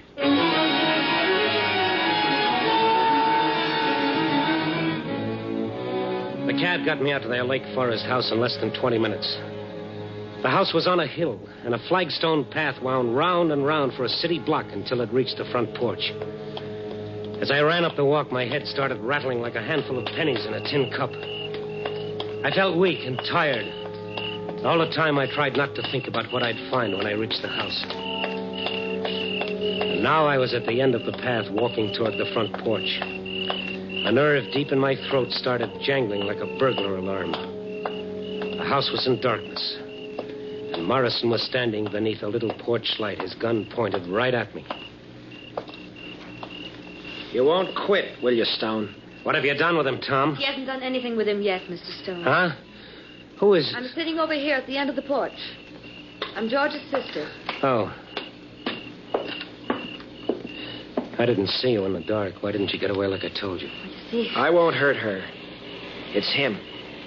He'll be coming along soon. George should never have done what he did. I begged him not to. To take advantage of a man's weakness. Well, Mr. Brewster is coming home. What? His car is stopping at the bottom of the hill. Now he's starting the long climb. Morrison, listen to me. You just sit there, the both of you. And I must insist that you be very quiet. Please, listen to me. Please. Please. Keep coming up that path, Brewster.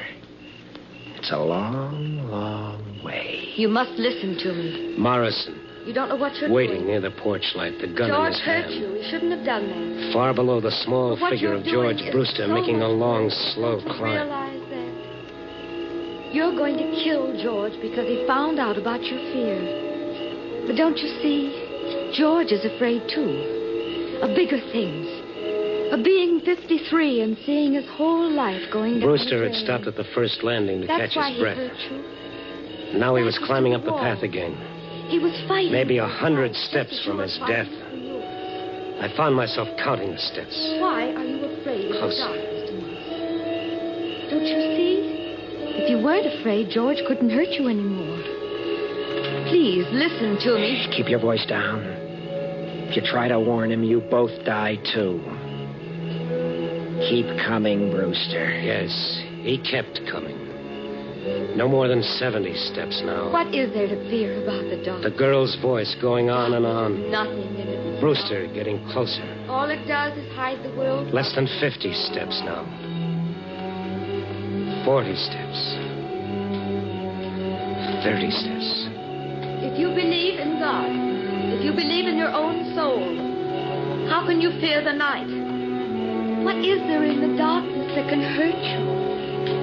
There's such peace in the darkness. After the heat of day is gone, the rush, the tumult, the struggle, you can breathe easy again. You can let the tightness inside unwind. He's almost close enough. Listen to me.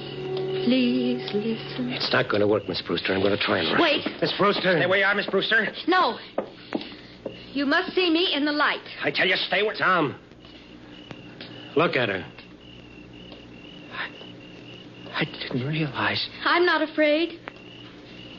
What right have you to fear? Julie, is that you on the porch? What right have you to fear, Mr. Morris? What right? Oh, what a long climb. Must be getting old. Well, what are you doing here, Morrison? And who's this? Oh, don't mind me. I just came along for the ride. What's this all about? I just came to say goodbye, Brewster. You're leaving? Yes. I'm going back and tell them you've done a good job here. It's not fair to replace you after so many years. You sure nobody scared you away, Morrison? Look at him, Brewster. Does he look like he's afraid?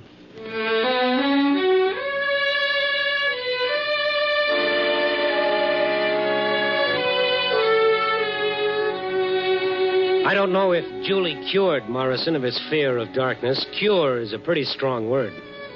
But maybe she helped. I kind of think so. I do know this. It's going to be mighty hard for Tom to fear the darkness, knowing Julie is not afraid. But neither Tom nor I will ever forget what we saw as the porch light lit up her face. Julie Brewster, who did not fear the darkness, was blind.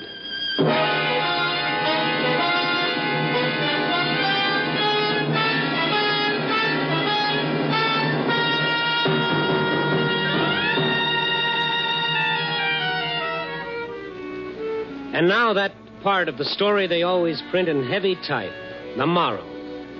And don't smile so indulgently. Morals are very nice things. Some of my best friends have morals. You know, seriously, Julie's whole life is a moral in itself. And trying to top it is like trying to follow Al Jolson with a Mammy song.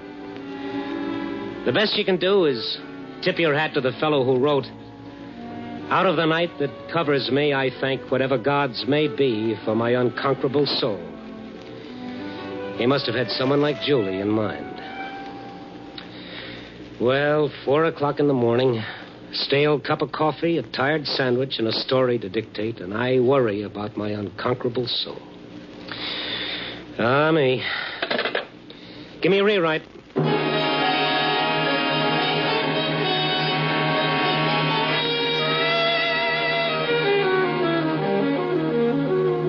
Nightbeat, a new dramatic series, stars Frank Lovejoy as Randy Stone. Nightbeat is written by Larry Marcus and directed by Warren Lewis. Music by Frank Worth. Listen next week at this same time and every week as Randy Stone searches through the city for the strange stories waiting for him in the darkness. The stories that come out of the shadows to find their way into Nightbeat.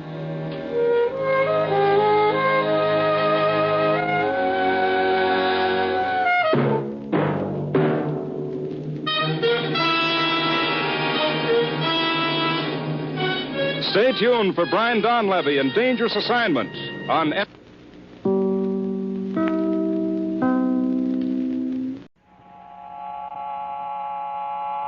Have you heard the strange tales of the Whistler?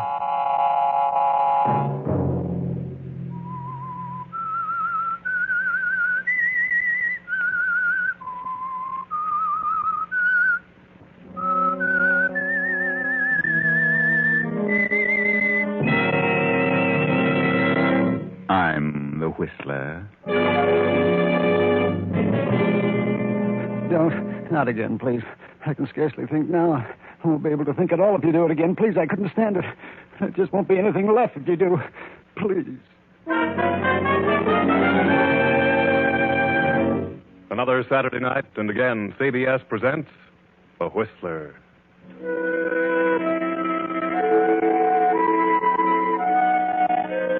I, the Whistler, know many things, for I walk by night.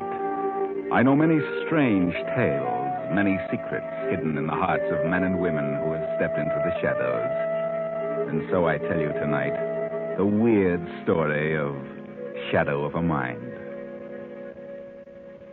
See that man working there in his laboratory? That's Dr. William Richter. He's brilliant. He works hard at his research because he believes he can do more for posterity through research than he could had he continued his regular practice as a surgeon, a brain surgeon. It's good that a doctor can retire from his practice and have a laboratory all his own, with all expenses paid where he may carry on his experiments. Good also that he can afford an assistant. Ernest?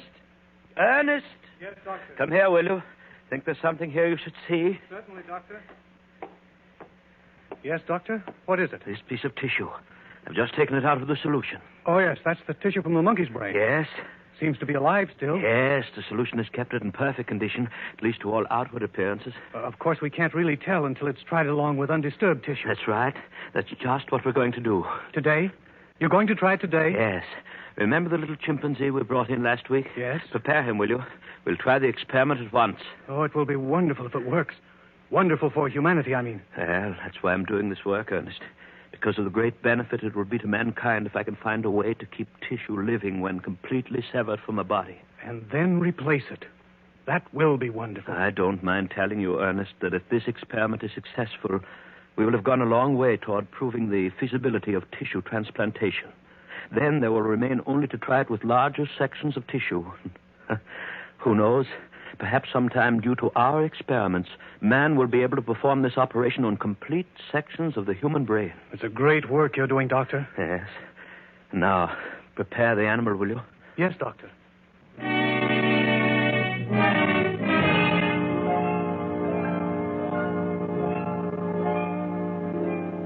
Yes, a great work, Doctor. Such a benefit to mankind. And such a benefit to you if it's a success, and to those whom you love. Come in. Oh, Elaine.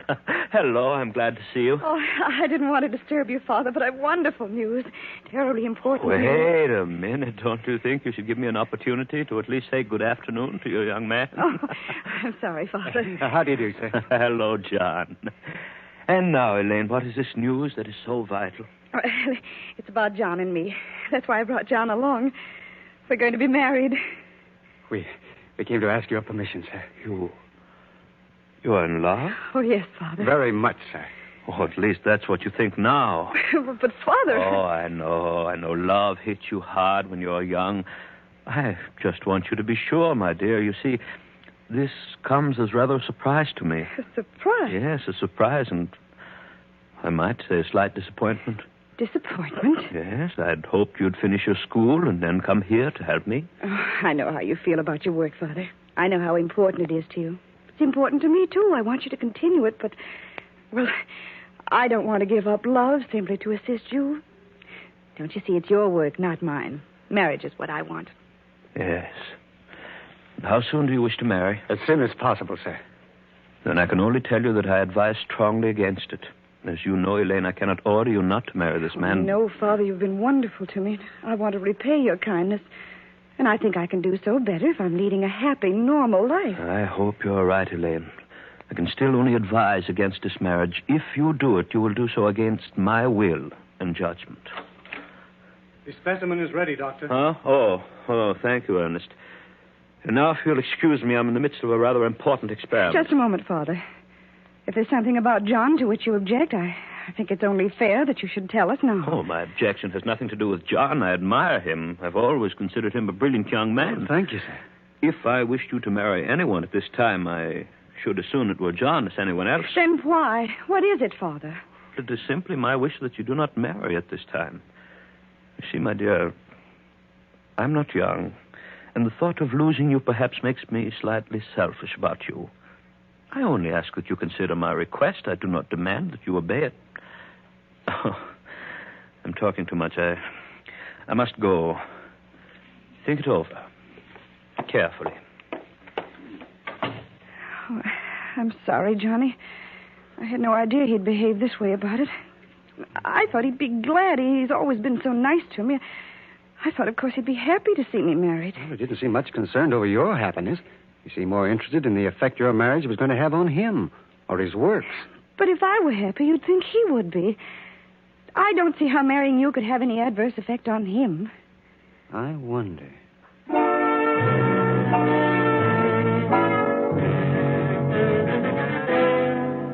Several days have passed during which John has thought about it. Wondered why the doctor doesn't want his daughter to marry. Thought and searched for a reason. And he's found that reason. But he hasn't told Elaine. Not until he has another talk with the doctor privately. John and Elaine are driving along the twisting highway to her home. Why on earth did your father ever have his laboratory in such an out-of-the-way place? Oh, he works a lot with animals. They might disturb people if he had close neighbors. Yes, I suppose so. Looks as though he might have picked a straighter road. Johnny, why are you so certain that you can convince Father our marriage is the right thing? Well, the only reason he objected was because of what it might do to him. I know what that was. And I can assure him that the result of our marriage won't be what he feared. But why won't you tell me? Oh, now, darling, don't you worry about that. Here, give me a kiss. Oh, Johnny, Johnny, look out! The bridge! Look out! We're going over!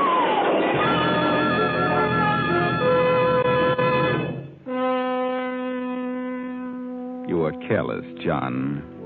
You needn't have had that wreck if you'd been watching. Even in your haste to settle things with the doctor, you should have been more careful. More careful with the life of the woman you loved. Now her father works feverishly trying to bring her to.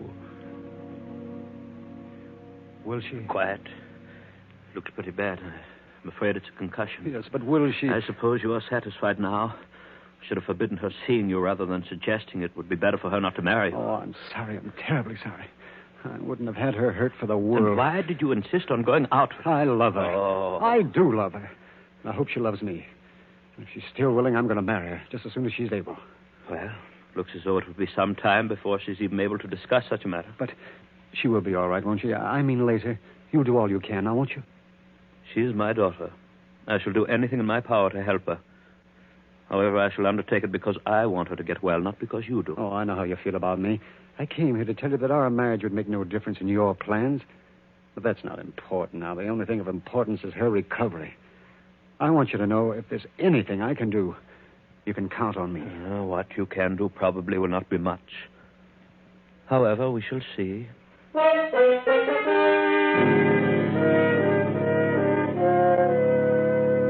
Not much you could do, John. If you'd only realized then just how much you would do, maybe you wouldn't have been so anxious. It hasn't been pleasant, though, has it, all these days of waiting while Elaine came out of her coma and then lapsed back in again. And when the doctor operated on her, that was hard on you, too. These short visits you've been allowed with her. Does it seem strange that the doctor won't let you stay too long in the room with her? You will have to leave now, John. Remember, I told you could only have a few minutes. Oh, yes, all right. I'll come again soon, Elaine. And don't you worry. Everything will be all right. Goodbye, John. I hope you can come again soon. What do you mean everything would be all right? Oh, just about us. Well, what does he know about it? What does he know about your condition? He thinks as I do that I'll soon be well. Oh, does he? Yes. Won't I? We shall see. What else did he tell you? That he loved me enough to give up anything in the world for me. Are you still as much in love with him as you were? Oh, yes, Father. More so. Then I want you to tell him that you will marry him. Oh, Father, Oh, Father, I knew you'd see. I knew you'd want me to be happy. I knew you'd see what was best. Yes, I do see what's best. Probably better than you. Well, what do you mean? Elaine, you know how much you've always meant to me. Yes, you've always been very good to me, Father. Then believe me when I tell you I know what's best for you. Tell John you will marry him right away. But why so soon? Because it is important. But your attitude has changed, so... Have you grown to like him? Oh, I've scarcely seen him. But then what's the reason for this sudden reversal of your feelings? I was looking at it before from the standpoint of an ordinary marriage with the average benefits and drawbacks. But now, my dear, we must look at it differently. I don't understand. This will be no ordinary marriage, Elaine.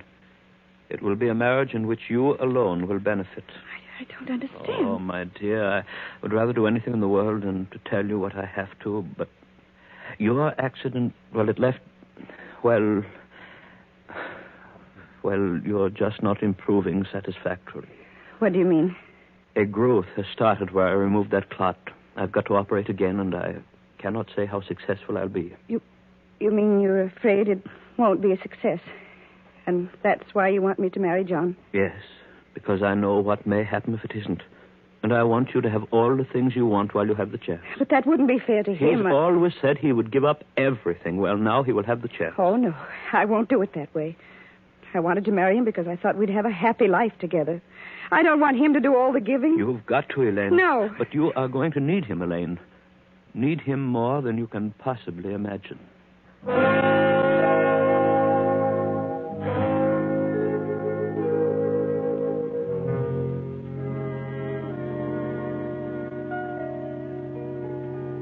And so that is the way things are, John. She told me how much you love her, and now's your chance to prove it.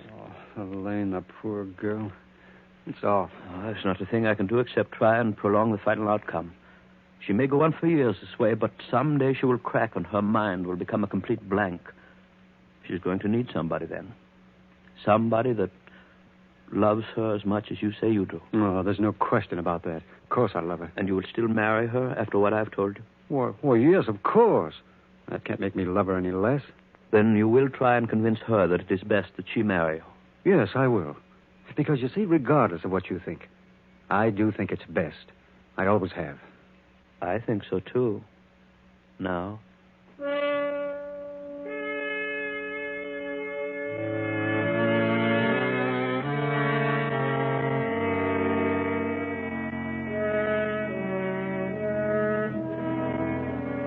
But don't you see, darling, this can't make any difference in my love for you. Simply that you've got to undergo another operation. Yes, but Father said he couldn't be certain how it would turn out. I think he's pretty certain. He told you then? Yes. And it doesn't really make any difference? Except that I've waited longer.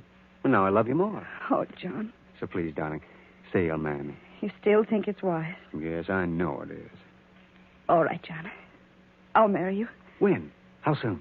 Any time you say, John.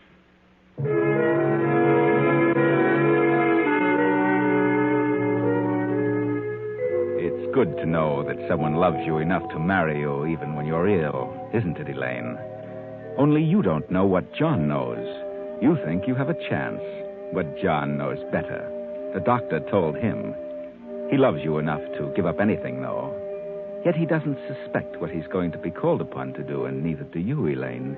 Neither do you. But the doctor knows. He knows what sacrifices both he and John must make for you. Oh, Doctor? Doctor, can I speak to you for a moment? Oh, of course. What do you want? It's about Elaine. She seems to be getting worse. She's been in a coma every time I've seen her in the last several days. Yes? Is she really worse? Do you know what's causing the comas? I do. Well, isn't there something you can do, some way to stop them? I have something in mind. I shall have the opportunity to try it soon. And you think you can? We can only hope. Oh, by the way, I may need your help in the morning. I suggest you get a good night's rest. Well, are you going in to see her now? Yes. Then may I go in with you? You're very nervous tonight. I don't think your presence would be good for her. Besides, I want you to rest. We have quite a task ahead of us in the morning. Oh, yes, but... I suggest you go to your room now. Oh, here. In this envelope are some sleeping powders. Be sure you take them. You'll need a good night's rest. Yes, but Elaine, If you will cooperate, I think I can assure you that Elaine will improve rather rapidly from now on. Now, please do as I say. Well, all right, then. And good night. And please let me know in the morning. I shall.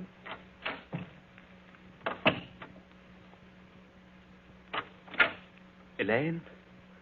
Elaine, dear, are you awake? Elaine? Oh, Father. Wake up, Elaine. I didn't realize I'd been asleep. Didn't you? No, I don't feel as though I'd been asleep exactly. Oh, don't worry about that. I want to talk to you. What about? Please, my dear, don't let this upset you too much, but I'm afraid we have to operate again. That is our only way out. Otherwise you lose your mind. My mind? Oh, Father. Easy, Elaine. I told you there's a way out. Way out? Yes, you see, I have known for a long time this was going to be necessary. The growth has started again, and it's spreading. And wherever it's spread, that part of your brain is dead. So I must remove that part. But I must trust you, Father. I know if any surgeon can do it, you can. I can remove it. I'm certain of that. The question is in what condition it will leave you. What do you mean? Well, it's too large a part of your brain to leave you, well, entirely the same. It's the part that controls your will. We can't just remove it and leave you that way. But how? That is where John and his willingness to sacrifice for you comes in. I don't understand. I'm going to perform the same operation on John. But there's nothing wrong with John's brain. No? He has a brilliant mind. I know. That's why we chose him. We chose him? I don't understand. I told you once that you were going to need somebody that really loved you. Somebody willing to give up everything for you. Then that's why you wanted me to marry him. Yes. You see, it was the only way to save my little girl. He seemed like a very intelligent young man. That was important because, you see, I didn't want just anybody's brain taking the place of that part of yours, which I shall remove. You mean you're going to... Yes. Oh, Father, listen to me. I love John. You can't do this thing to him. Oh, let me die. I don't want to live if it means this. Please, Father, listen to me. I'm probably the only brain surgeon in the world who can do it, and I've prepared well. Everything is ready, including John. Father, please. Oh, you mustn't become overwrought, Elaine. Here. I'll just give you this hypodermic. There. As it will quiet you. Oh, but Father... Don't you see, my dear? If I succeed in this, it will be just like handing back life to the little girl whom I love. But if you fail... If you fail, Father... There's no reason why you should fear any ill effects. But John... I'm perfectly confident that the operation will be a success from John's standpoint as well. But even if I do fail, it will be better than letting you live on without a mind. Father, you can't do this. You're mad.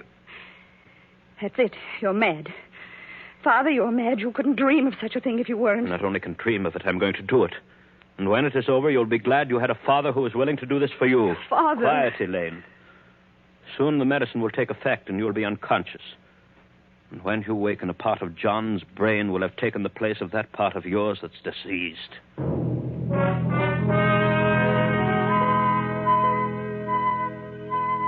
The operation was a success, a complete success for Elaine. A fine piece of surgery, Doctor. You must feel highly pleased with your ability. A pity this operation can't become a contribution to surgical science. But I doubt that you'd want the world to know. And you, Elaine, you look so different since you've been up and around. Your will seems so strong. And your attitude toward John. What's happened to your love for him? Elaine, what are you getting ready to do? I'm going out. You're going out again? Yes, do you mind? Well, I thought maybe you'd stay with me tonight. You were out last night. It's awfully lonesome just sitting here in this room. Never getting out, never seeing anyone. You're in no condition to see anyone. But I'd like to see you, Elaine. When you stay home, I like to see you. Well, I'm not staying home.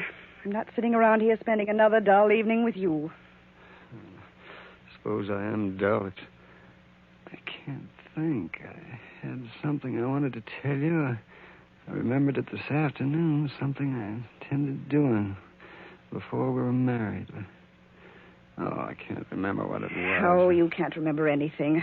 All you can do is sit around and whine. Oh, why do you talk to me like that, Elaine? You used to love me. I remember you said you loved me once. And I love you, Elaine. I've always loved you. What have I done to make you stop loving me? Don't you know? Well, it seems like there was something I did that concerns you, but I don't just remember what it was. You really don't remember, do you? No. I wonder if you ever really knew. You're very smug about it, Elaine. Is that a normal way to treat a man who gave up so much for you? Oh, but you're not entirely normal anymore, are you? Maybe that's because you're no longer completely Elaine. You have parts of two minds, yours and John's, his will. You couldn't be expected to have completely normal reactions. No, not with two minds. Elaine, may I come in? Certainly. Thank you. Not at all. What do you want, Father? Elaine, I hardly know how to say this, but I've got bad news for you. About your trouble. Those X-ray pictures we took, they show a return of the growth. We didn't get it all last time. Is it bad? Well, it's very small now. If we get it soon enough, we should be safe.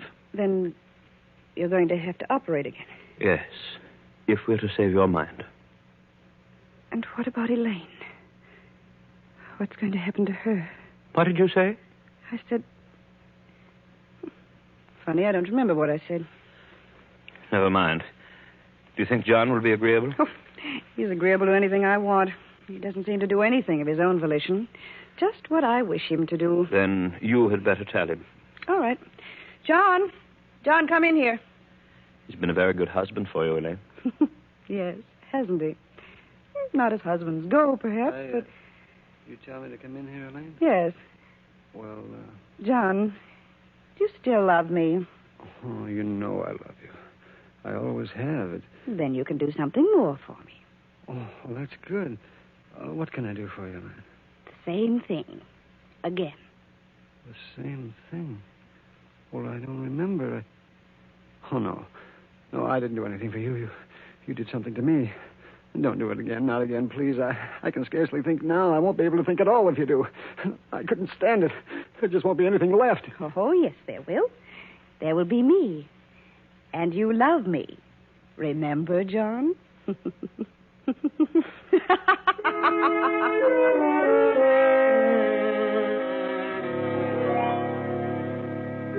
Another good job, Doctor. Another great piece of surgery. No one else could have done it.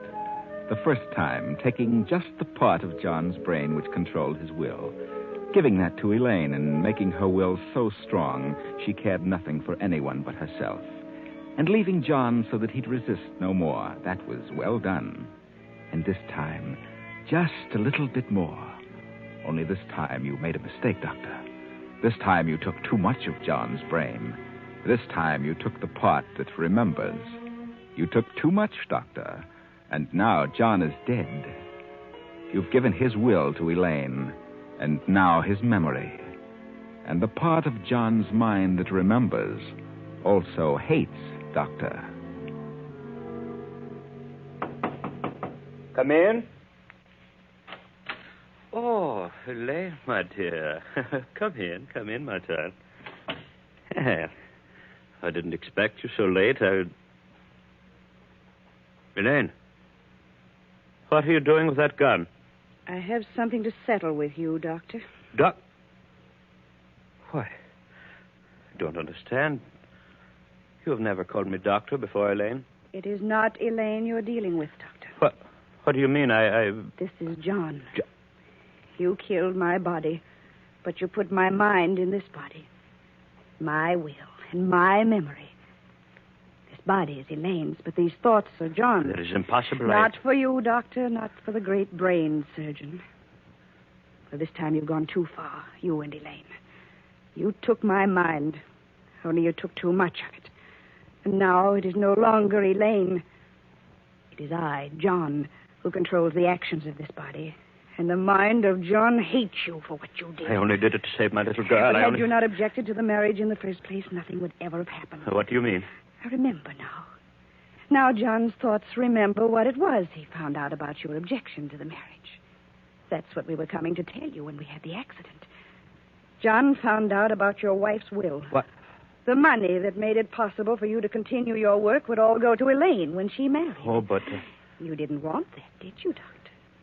Because you weren't her real father. But I've always loved you as a real father. I've done everything for you. Excuse me, Doctor. For Elaine. You forget you're dealing with the memory of John. And with his will and his memory in this body, you can see why it's perfectly natural to kill you. Wait, now listen to me. For a long time, I've known that something went wrong, and I didn't intend it that way, but I have prepared for it. I have a signal bell connected with this room to the laboratory. Ernest has been instructed to come here immediately upon hearing it. Well, I've just rung it. He'll be here in a second. You wouldn't dare to kill me because you'd be convicted as a murderer. How many times do you think a man can be afraid of death, Doctor? Oh? Remember, you've been through the process of killing my body for a long time now. I shall be easier on you. I shall kill you quickly now with this gun. What is it? That gun, stop her. Good heavens. Stand back, Ernest. I have no desire to harm you. He's the only one my memory hates. The only one my will says to kill.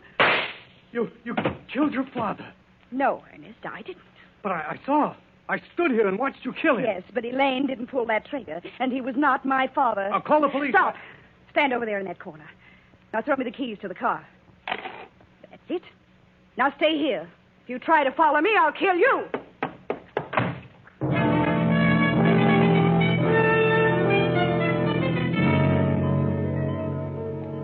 And so you've settled scores, haven't you, John? Your mind, together with Elaine's body, have made him pay for his greed. But where are you going? It's really over. Why do you hurry so? Why do you drive so fast? Do you know where you're going? Remember, this is a crooked road, and that bridge ahead, that's where it all started, remember? The wheel. Is something pulling on it? Pulling it off to the left? Pulling harder than you can pull? What could have a hold of it? You're alone. But something is pulling the wheel around, isn't it? Pulling it until...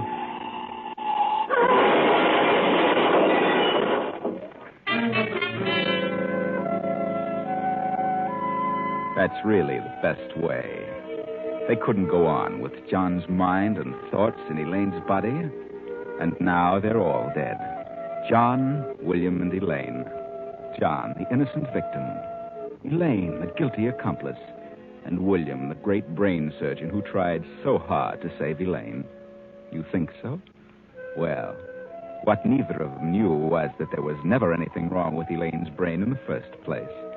Her comas were induced by medicines administered by William in his efforts to convince them that something was wrong with her. Because that way, he'd have a reason for attempting his fiendish experiment in brain surgery.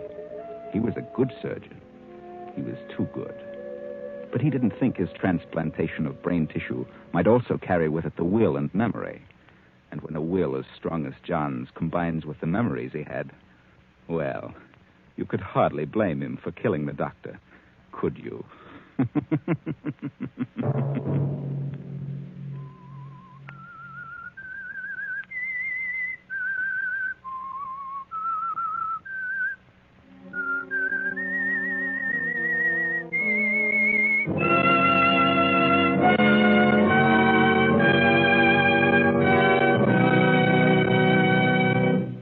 CBS has presented The Whistler.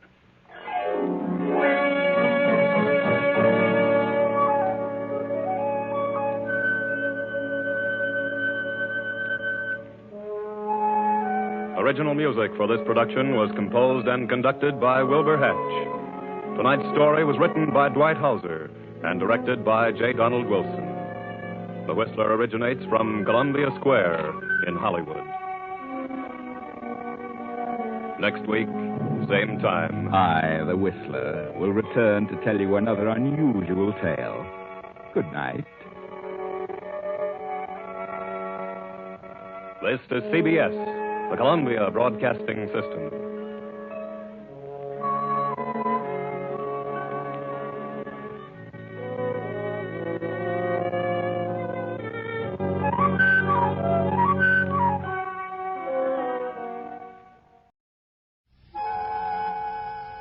Come on, Doc. Come on.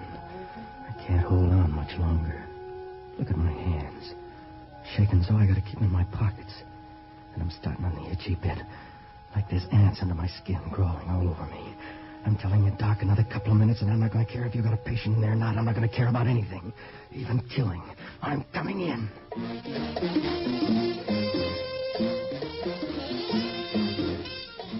Theater 5 presents The Fix.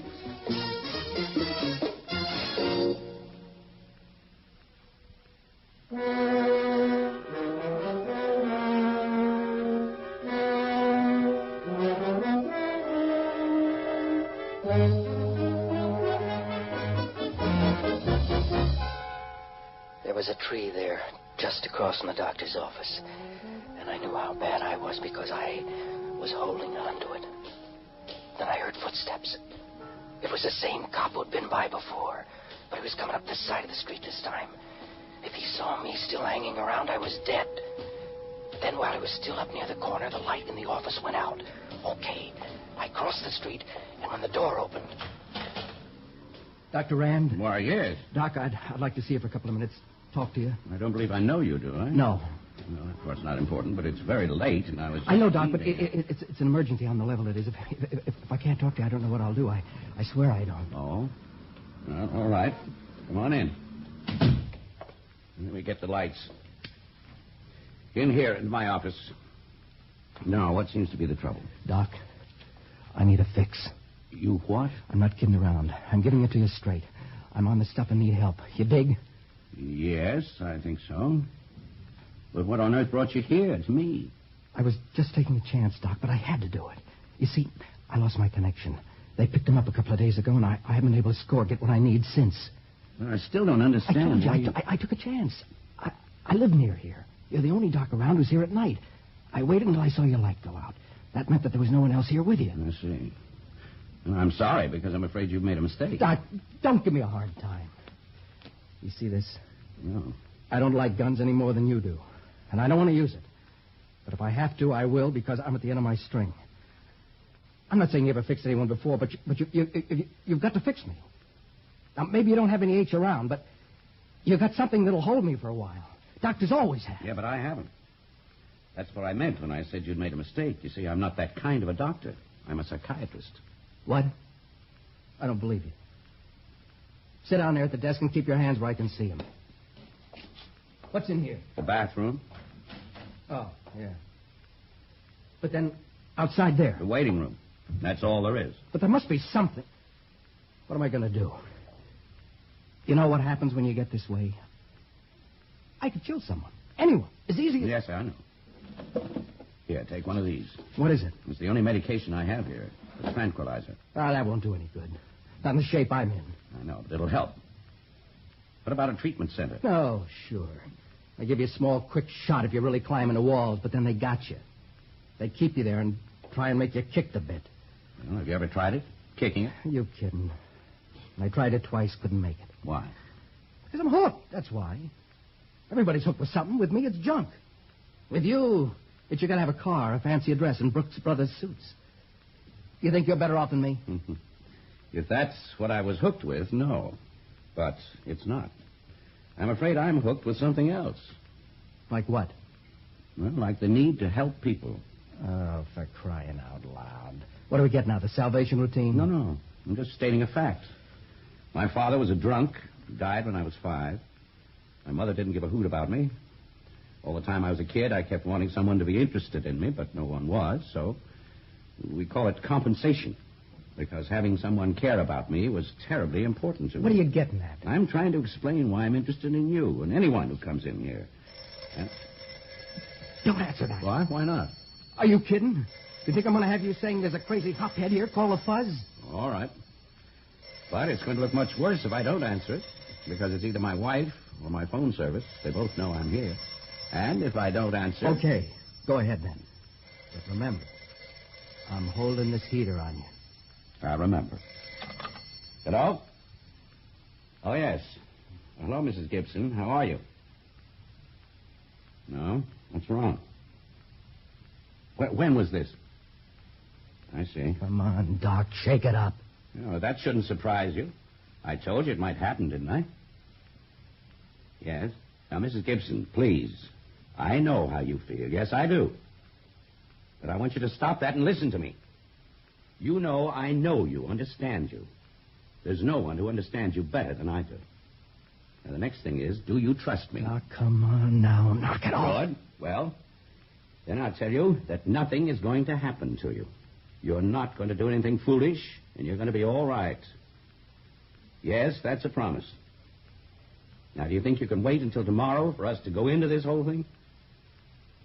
Oh, well, I'm busy at the moment, but I should be through soon. Then I'll be right over. Oh, I'd say about an hour. Right. Goodbye. Well, it sure sounded like she'd flipped her wig. Who was she? One of my clinic patients. Clinic? Yeah. I'm at a hospital most of the day. I only see patients here late in the afternoon at night. Oh? Yeah, what was with her? Boyfriend belted one? Not exactly. Her husband just left her. Big deal. Well, as it happens, it is. The first time I saw her was at the hospital right after they'd pulled her out of the river. Did she jump or was she pushed? She jumped from the Grand Street Bridge. She wanted to die. And you thought she shouldn't? That's right. I told you. That's what I'm hooked on. Knowing what it's like to be alone, frightened, and hopeless. Because the child we once were is always with us. Anyway, I've been treating her, Mrs. Gibson, for about 6 months now. Making good progress, too. But now... She's flipped again. No. If she had, she wouldn't have called me. But she did call me. She knows she can trust me. That's why... Well, you heard what I said to her. I'd like to get over there as soon as possible. In other words, you want me to blow, is that it? No, not necessarily. But I think we should get down to cases, decide just what we can do for you. What's your name? What's the difference? Well, I'd just like to know. I like to deal with people, not numbers or faces. Well, you can call me Duke. What do you do? I'm a musician, an arranger. Oh, I thought so. Thought what? That the way you've been acting and talking is a defense. That actually you've got a certain amount of background. I've read a few books, so what? Well, once I know that, perhaps we can really do something for you. Now, suppose I took you over to the hospital and let them give you something to... What's that? It's the doorbell. Well, I know that. I mean, who is it? I don't know. It's the cops. Oh, that Mrs. Gibson jazz, the whole phone bet was a phony. What do you mean? I mean, there is no Mrs. Gibson. The whole thing was a tip-off to someone to call the law. You don't really believe or trust anyone, do you? Why should I? You ought to try it sometime, like now. You might be surprised. Excuse me. Stay where you are, Doc. Don't move and don't try and open that door. I'm afraid I have to, Duke. For your sake as well as my own. No, you just start out of here and I'll blow you wide open. Don't you think we've had enough of this? Put that toy gun away. Toy? Certainly. I knew it was toy from the very beginning. I didn't say anything about it because I was interested in you. Thought if we talked, I might be able to do something for you. But now... I'll be right back. Doc, I'm warning you. I heard you. Okay, Doc, maybe the gun's a phony, but this isn't...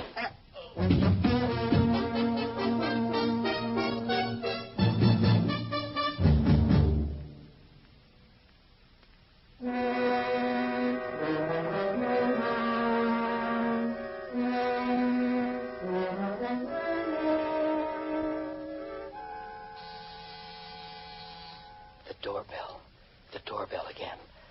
I had to get out of there. I ran over to the window, and there was the cop. He was just up the street looking at whoever was ringing the bell. I was trapped. I couldn't go out the window with him there, and if I didn't open the door, he'd know something was wrong. There was just one thing to do. I dragged the doc into the bathroom, tied and gagged him with towels, and shut the door. Then, when the bell rang again, I went to the door, opened it. Dr. Rand? He was tall, thin, and kind of strange looking. I only took a quick look at him because I was more interested in the cop. He'd walked over, was standing only 8 or 10 feet away, watching. I said, you Dr. Rand. What? Why, yes. Oh. I was beginning to get worried. The lights were on, so I knew you were there, but I've been ringing and ringing. I was busy on the telephone. I see. Could I talk to you a few minutes, Doctor? I'm afraid not. Not right now, anyway. It's very late, and I was just leaving. I know, and I hate to bother you, but it's terribly important. I'm sorry. Why don't you make it tomorrow? Because it won't wait till tomorrow. Please, Doctor. If I say it's important, it is. You got to give me a few minutes. You got to. The cop was still standing there watching, and he was starting to look at me kind of funny, so... Yeah, all right. Come on in. Thank you, Doctor. Thanks very much. In there? Yeah. Sit down. Thank you. We've never met. Because I know all about you, just as you must know about me, I'm John Backer. Backer? Yes. Lily's father. Oh. Oh, yes. That was the first thing I wanted to ask you about Lily. How is she? Why, she's fine. Oh, then you've seen her recently. Well, no, not exactly recently. Not for a little while. Well, then how do you know she's fine? Well, I've heard she was. Oh, you mean you get reports? Yeah. But how do you know they're reliable? I mean, Well, you know as well as I do that you can't always trust what people say. Look what they used to say about me. They? The neighbors. Isn't that how the whole thing started with them? Well, I don't know. At least... Oh, but you must know. What did they tell you? Well, these teachers and all at the school. What did they tell you when they sent her to see you at the clinic? Well, they just said it might be a good thing. It might help if she came talk to me. Help? And did it help? Look at what's happened because they were such busybodies. Lily's miserable. No matter what you say, Doctor, she must be. After all, I'm all she's got now, and she loves me. How could she be happy living with strangers? As for me... Well, do I have to tell you about these last few weeks? You know what it's like there, don't you? The locked doors, the bars on the windows, the doctors... It was then that it got to me. I'd been too busy worrying about the cop, wondering if he was gone yet to really look at Backer. But now it suddenly hit me like a mainline shot. He wasn't just a kook or an oddball. He was a psycho. Clean off his rocker. I asked you a question, Doctor. Do you know what it's like in there? What? I'm sorry, Mr. Backer. Yes, of course. The thing is, well, I'm afraid I've really got to ask you to go now. Like I said before, it's awfully late, and I have to go see someone. But another I patient. haven't had a chance to ask you the really important question yet. The one I've been thinking about all this time. Why did you do it? Why did I... Have me sent away? You say you know what it's like in there. But I didn't... Maybe not directly, but you were behind it. You must have been. The only one who knew about my voices was Lily. I started saying a little something about him right after my wife died. About how I'd heard from her and she was fine, but people used to look at me so strangely that I stopped. So the only one who really knew was Lily. After all, Mary was her mother, so I used to call her in whenever Mary talked to me. And she must have told you about it, and you must have told them, the other doctors, because that was one of the things they kept asking me about all the time, that I was in there, in that place. But I didn't, Mr. Backer. Don't lie, Doctor, don't lie. I know that man is but flesh, and the flesh is weak, and I can forgive him his weakness and even his wickedness. But the thing that can be forgiven, the unforgivable sin, is lying. But I'm telling you, Don't answer that, Doctor. Get your hands away from it. I don't know where he'd been carrying the gun. I didn't even see him pull it. All I know is that suddenly it was there in his hand. And it wasn't phony like mine. You don't like this, do you? I don't like it either. I hate violence. But after all, this is a violent world we're living in now, and as my voice has explained to you... Can't you stop that thing? I'm afraid... Well, then I'll stop it! There. Now we can talk. I think that's a very good idea. I think we should talk. I want to ask you something. Do you think I dig you? I mean, that I understand you. I don't know. How could you? You've never met me before. Oh, that's got nothing to do with it. After all, that's my job, listening to people and trying to figure them out. You think you're the only one walking around feeling everyone's after you, against you, looking at you like there's something wrong with you? I get people like that coming in here all the time. You do? Of course. It's my job to help them. And if I can help them, I can help you. But how can you if you don't believe in my voices? I didn't say that I didn't believe in them. You mean you do? Well, let's say that I think you believe in them. That's the important thing, isn't it? And, well, do you want me to tell you where I think your trouble started? Yeah? Well, we doctors have a saying that the child we were once is still around, still with us. The child we were once. That's very interesting. Yeah. Now, what kind of a child were you? I mean, were you happy when you were a kid? No, I can't say that I was. We lived on a farm miles from anywhere, and I was pretty lonesome, even when I went to school. Uh-huh. Now, what about your wife? Mary? She was the most wonderful person I've ever known. She was a waitress in the place where I used to eat. As soon as I saw her, I knew she was lonesome, too. She was the only person I ever met I could really talk to. And so you got married, and after a while, she died. Yeah. Well, don't you see how the whole thing fits together? I mean... What's that? What's what? Well, that knocking. I don't hear anything.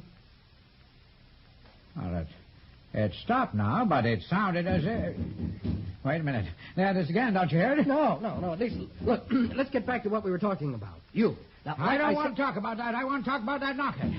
You really don't hear it? I told you no. In other words, you think I'm imagining it, like my voices. No. I mean, well, maybe I do hear something, but it's outside there. It's in not the street. outside. It's here in your office somewhere. Now, look, Mr. Backer, do you believe me? Trust me. No, I tell you, it's not outside. It's coming from in there. But... Now, stay where you are. Don't move. I'm going to see. Yes. There's a man in there in the bathroom tied up. Okay, so maybe there is, but I can explain. You don't have to explain. It's all very clear now. For a few minutes before, when we were talking, I almost believed you. But now I know you're just like all the rest of them. You lied to me. You said you didn't hear anything, but you did. Not only that, but you lied when you said you wanted to help me. You don't really help people. This is what you do. You tie them up and send them away someplace. It's probably what you did to Lily. My Lily. What? But it's not. I told you I could explain. Help! Someone!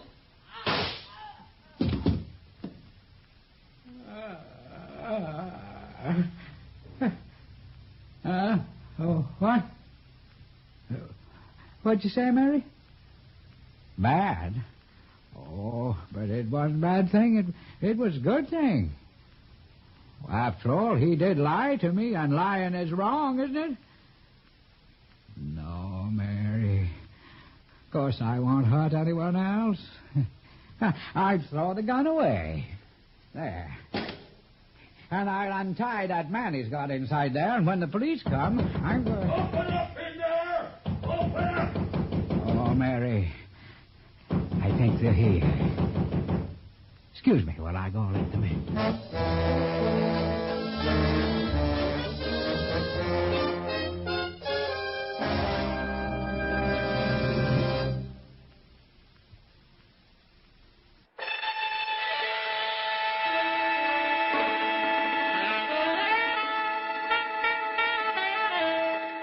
Theater 5 has presented The Fix, written by Robert Newman and directed by Warren Somerville.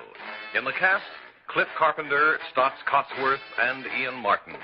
Audio engineer Neil Pulse. Sound technician Ed Blaney. Original music by Alexander Vlastotsenko. Orchestra under the direction of Glenn Osser. Executive producer for Theater 5, Edward A. Byron. We invite your comments. Write to Theater 5, New York 23, New York. This is Fred Foy speaking.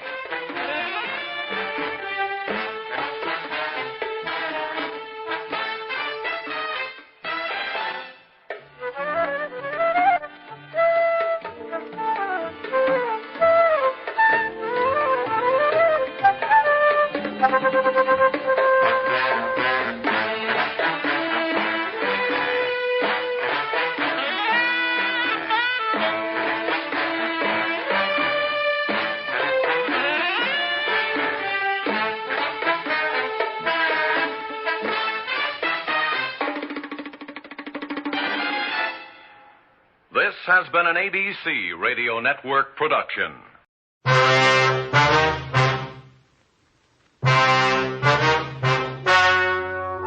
The story you are about to hear is true. The names have been changed to protect the innocent. Fatima Cigarettes, best of all king-size cigarettes, brings you Dragnet on both radio and television.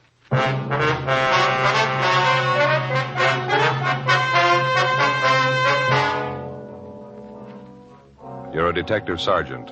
You're assigned a bunco detail. An experienced confidence man has set up operations in your city.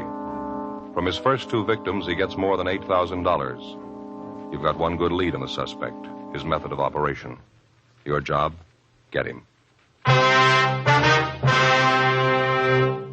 Prove Fatima quality yourself today.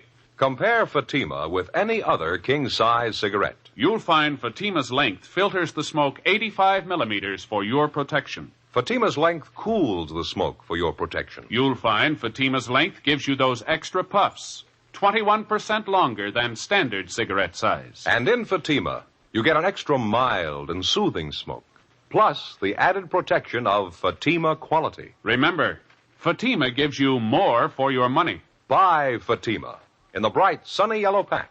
Best of all, king-size cigarettes.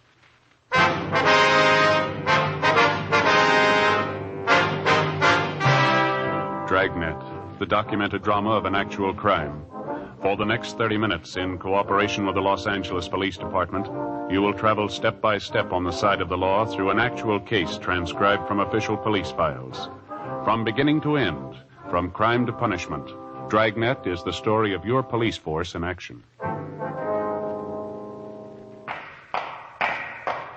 It was Tuesday, December 9th. It was windy in Los Angeles. We were working the day watch out of Bunco detail. My partner's Ed Jacobs. The boss is Captain Steve. My name's Friday.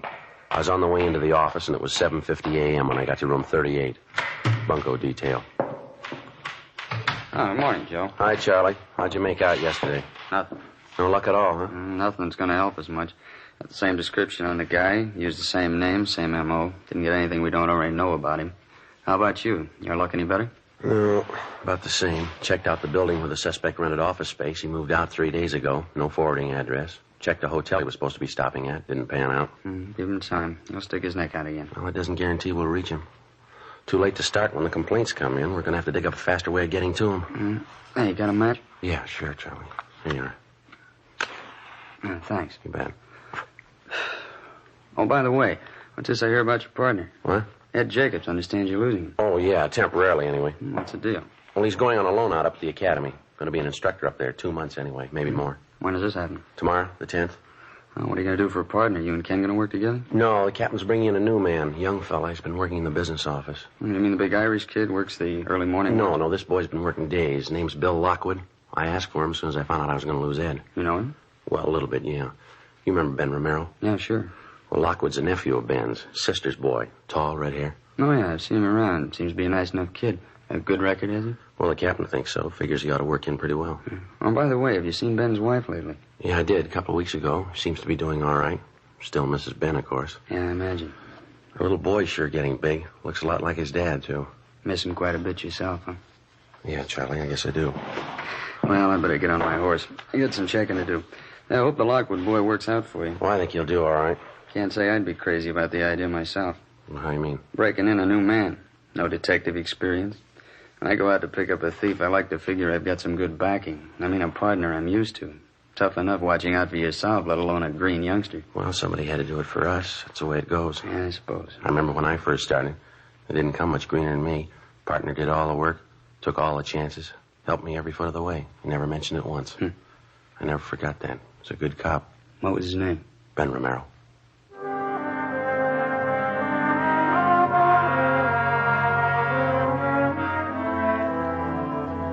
In our particular setup, before a man's eligible to apply for duty in the Detective Bureau, he has to have a minimum of 5 years' experience as a police officer, either assigned to radio patrol, traffic duty, or some other general assignment. After the initial 5 years of service, the men go through a screening process to determine which department and which job they'll fit into best, some position that they seem to show a natural aptitude for. If a man applies for duty in a division of the Detective Bureau, and if he's accepted, he's assigned a partner to work with the day he goes on the job, generally a working detective with some experience. In the case of Ben's nephew, Bill Lockwood, he put in his first 5 years working Wilshire traffic and also doing radio patrol in Hollenbeck and 77th Street divisions. After spending another 11 months in our business office, Captain Steed put in a request for him, and he was transferred. When I heard Ed Jacobs was going to be loaned to the police academy as an instructor, I talked to Captain Steed about Lockwood, and he assigned him as my new partner. The changeover happened in the middle of one of the toughest investigations we'd had in months. A bunco artist who was working hard at the business opportunities racket. The following morning, December 10th, Bill Lockwood reported in for work, and we drove out to check a potential lead on the suspect. On the way, I laid out the case for him. Nothing on the man in R&I, huh? No record at all? No, not as far as we know, Bill. Checked Brereton up at Sacramento, CII. Nothing doing there. He couldn't help us. What have you been going on? His description? Yeah, that and his M.O. and his name. He uses a different alias on each job. Russell Preston, that was the last name he used. I see. He usually starts by putting a want ad in the paper, is that it? Well, he rents himself an office first, usually a pretty expensive one, well-furnished. And then he hires a good-looking secretary, has her put a want ad in the daily papers for him, and he's in business. How do the ads read? The usual? Yeah, typical thing you see in the daily paper. A business opportunity for people with vision, good investment, high profits. Apply now, you know. And then he gives his address and phone number. There's nothing clever about it, but people still go for it. He get many replies, do you know? Well, we figure he got between 20 and 30 on that last deal he pulled. Seems all he has to do is land one victim out of the bunch with enough money, and he's got it made. Took his first victim here for $5,000. Second one for $3,200. Both elderly women. Took them for their last dollar. About the way he sets up the deal with these different businessmen, Joe, I don't think I got it quite straight. Well, how do you mean? Well, say the owner of that manufacturing plant this Russell Preston lined up. Yeah? You say Preston went to the plant, introduced himself as a business advisor, told the owner of the plant he had some people with money to invest. He convinced the owner he was legitimate. Yeah, that's right. Then Preston had his two victims shown through the plant and convinced them they ought to invest their money in the business. Yeah, that's it.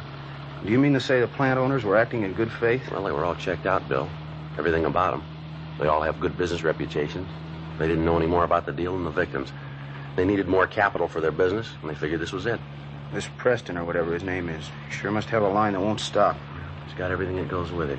Nice clothes, well-mannered, good-looking. He doesn't try to high-pressure anybody. Tells them if they have confidence in him, he'd be glad to invest their money. If they hedge at all, he shows them right through the office. Pretty good pitch. Once they're sold on him, he's got him over a barrel. It's about the size of it, yeah. Funny there's no record on him. Sure sounds like he's had a lot of experience. What are the other names he's used, you remember? Well, just two of them we know of. Russell R. Preston and George A. Fairchild. I guess the newspapers have been checked out, huh? The ones he ran the what ads in? Yeah, they've all been talked to. All their personnel have been notified to watch for ads of that type. Be one way to get a lead on him if he tries again. Well, what about the buildings where he rented office space? Couldn't the people there help any? Well, they confirmed his description. We picked up samples of his handwriting. That's about it. He only rented the offices long enough to cover his deal, about 2 weeks. Let's see, what 100 block is this, Bill? Can you see over there? Let's see. Yeah, 1700. Oh, we want the next one, 1811. Who's this woman we're going to talk to? Vivian Castle, that right? Yeah. I'm not sure if she's the right girl or not. Got the lead from an employment agency. Chance she might be the girl Preston hired to be his secretary. I don't know. Oh, good parking place up there ahead, huh? Yeah, that's good. You can pull up anywhere along here. It's fine.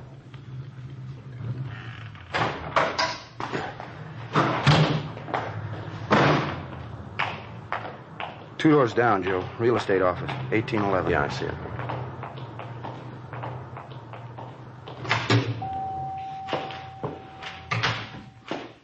Good morning. Good morning. Can I help you? Police officers, ma'am. We'd like to talk to a Miss Castle, Vivian Castle. Oh, I'm Vivian Castle. Well, here's our identification. This is my partner, Officer Lockwood. My name's Friday. How do you do? How do you do? What is it you want, officers? We'd like to find out if you know a George Fairchild, ma'am. Fairchild? No, I don't know anyone by that name. How about a Russell Preston, miss? That mean anything to you? Well, I used to work for Mr. Preston, Russell Preston. About how long ago was that? A month and a half ago. Mm-hmm. Where does he have his offices? Well, he did have them on South Grand near 8th, the old Belmont Harris building. Why? Would you mind describing Mr. Preston for us, ma'am? Just a general description of him. He was about 40, 45 years old. Brown hair, a little gray.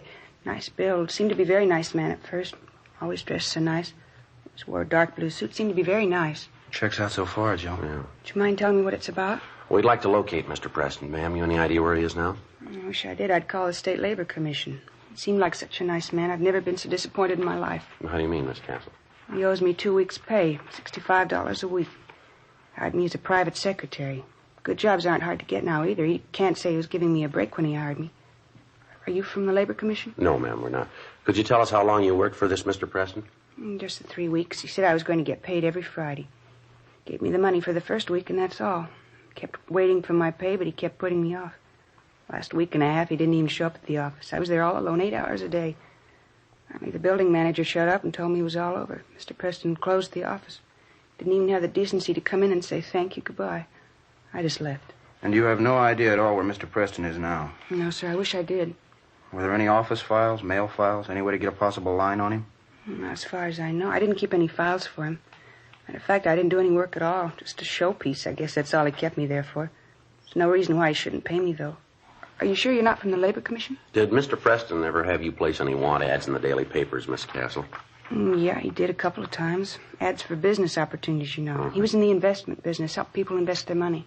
Would you happen to know anyone who invested money with him? I mean, would you know them by name? No, not by name. Quite a few people came through the office. I know a few of them made deals with Mr. Preston. I wouldn't remember their names, though.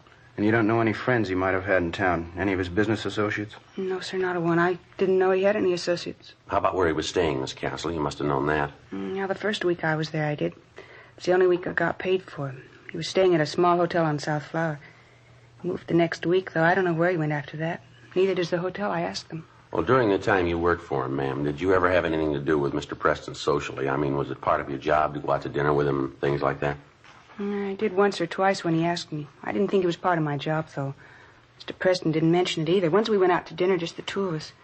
Another time we went out with my girlfriend, Norma. I had a terrible time. Mr. Preston was awful. How do you mean, miss? Well, he drank too much and was throwing his weight around. You know, the boss. And he kept making a play for my girlfriend, Norma. I think he liked her quite a bit. Sure was embarrassing, though. Look, would you mind telling me what's the matter? Is Mr. Preston in trouble with the police? Yes, ma'am, I'm afraid so. He's cheated some people out of quite a bit of money. It's not the first time either. Well, what was it? What did he do? Confidence scheme. Selling interest in a company he had no connection with. If that isn't the limit.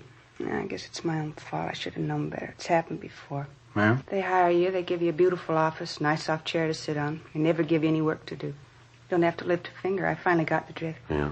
Those are the kind you have to watch out for. Bill Lockwood and I continued questioning the former secretary of Russell Preston, alias George Fairchild, but she was unable to come up with any kind of a definite lead as to the suspect's whereabouts. We left our card with the girl, and she promised to contact us in the event she came across any information regarding Preston. For the rest of the day, we ran down 3 more possible leads.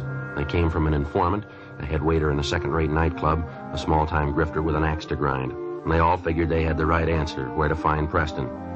We checked out the 3 locations they gave us, a motel out near Santa Monica, a rooming house in Hollywood, a cocktail lounge in Highland Park. Not one of the 3 paid off. Russell Preston, alias George Fairchild, wasn't known at any of the places, either by name, dress, or physical description. During the next 3 weeks, along with Sergeants Charlie Riblett and Ken Scarce of Bunco Detail, Bill Lockwood and I ran down every possible lead on the suspect. Hotels, the want-ad departments of the daily papers, managers of downtown office buildings, secretarial employment agencies, small businesses advertising stock for sale. They got us nothing. Despite all the precautions and all the legwork, on January 6th, we got a call from a Mrs. Marie Barrett in the Westlake Park area. She owned and managed a toy shop just off Wilshire Boulevard. Bill Lockwood and I drove out to talk to her. Yes, and they told me it was the opportunity of a lifetime, a big opportunity. I just can't believe it. Can't understand it. Why, he even took me out and showed me the factory. Him and the man who ran the place. They're making plastics. Showed me the whole plant. Say the plant was out in Glendale, ma'am. Whereabouts? It was right along San Fernando Road, maybe a mile or 2 before you get to the airport. They showed me through the whole plant. Who showed you through, Miss Barrett? Owner of the place in this, Mr. Fairchild. It's a big place, making plastics of all kinds. Can't say I wasn't impressed. What was Mr. Fairchild's first name? Do you remember? George Fairchild and Associates. That was the name on the door of the office when I went up to see him. Of course, I really didn't have a notion to invest any money when I first went up. It was a newspaper ad, you know, and I answered lots of them. Kind of a hobby with me. Yes, ma'am. So I went up to see him, and we talked. And as I say, I wasn't thinking of investing any money, but Mr. Fairchild seemed like such a nice man. Seemed to have a good business head on his shoulders. Well, ended up with me putting my whole savings account into the plastics plant. $6,400, every penny of it. I haven't heard from Mr. Fairchild since. I just don't know what to think. I can't understand it. Do you have any idea where to contact this Fairchild now? Any address, telephone number? Well, I called his office. It's in the Oxford Exchange building. Mm-hmm. There's no answer, though. They say it's disconnected. I've been trying for a week to contact Mr. Fairchild. I mean, $6,400. I just don't know what to do. It's all my savings. I don't know what to do. Oh, well, you excuse me, please. Customer can't afford to miss a sale now. Yes, ma'am. You go right ahead. Ellen, will you help this lady, please? Looks like he scored again, huh? I wouldn't doubt it. She seems to do a fair business here, huh? I mean, after Christmas and all. Yeah, I suppose. Of course, the women go for it. You hang up a sale sign, you can't beat them off with a club. That's right. See this gadget here? Pretty clever, huh? Yeah. Miniature Sherman tank. What's it do? Watch. Yeah, well, how about that? Pretty cute, isn't it? Cannons on the side, sparks coming out. My nephew got one for Christmas. It got a lot of power. Treads will climb over just about anything. Uh-huh. Sorry to keep you waiting, officers. Customers have to be attended to. Surely we understand. Now, about this money you gave Fairchild and Miss Barrett, the $6,400, how'd you work that? I mean, did you give him a check or how'd you do it? Yes, I gave him a check. It was cashed the same day I gave it to him. I found that out from the bank. What was it you were supposed to get for your money, ma'am? interest in the plastics company, 1/5 interest. Seemed like such a good idea at the time. Did you ever discuss the deal with the owners of the plastics company? I mean, when Mr. Fairchild wasn't around? No, I guess I never did. Mr. Fairchild didn't think it was a good idea. Said he wanted me to get the most for my money. Said he was afraid if the company owners talked to me alone, they might argue me into taking less profit. Didn't want me to talk to him at all if he wasn't around. And you weren't suspicious of him at all, huh? Mr. Fairchild? No. Very nice man. There are a few things he did that made me a little uncertain, but he always explained everything to me. He always had a good reason for everything he did. Nice man, clean-cut, well-dressed, beautiful manners. Never take him for anything but a gentleman. You'll see what I mean. Wait till you meet him. Yes, ma'am. Just a perfect gentleman. I don't know what to think. I can't call him a crook. He just isn't that kind. Well, he took your money, Miss Barrett. Yes. What else would you call him? 2:18 p.m. When we got through interviewing the latest victim, Marie Barrett, Bill Lockwood and I drove out to the plastics company on San Fernando Road where we talked to the owner and manager. The story was pretty much the same. The suspect, using the name of George Fairchild, had called on them 3 weeks before, introducing himself as an investment counselor. He told them he had clients with money to invest in a growing industry such as theirs, and they went for the story. They told us Fairchild had come back 2 or 3 times with different persons whom he introduced as his clients. They'd been shown through the plastics plant and given a sales talk. That's about all the company owners could tell us. When we got back to the office, we checked their names through the regular business channels and found out they were reputable businessmen. There was nothing to indicate that they had anything to do with the suspect's bunco operations. 4:30 p.m. Hey, Joe. Yeah, Bill. Girl out here to see us, the one who used to be Preston's secretary, Vivian Castle. Oh, yeah. She say what she wanted? No, seems a little anxious. Officer, I'm glad I found you in. How are you, Miss Castle? I'm all right. I was going to phone you, but I couldn't remember your number. Lost the card you gave me, so I decided to come down. You remember talking to me, don't you, about Mr. Preston, my old boss? Yes, ma'am. Have you heard from him? Well, no, I haven't, but you remember me telling you about my girlfriend, Norma? Mm-hmm. I mean, the time Mr. Preston took me out, Norma and her boyfriend were with us? Yes, ma'am. And the way Mr. Preston kept making a play for Norma.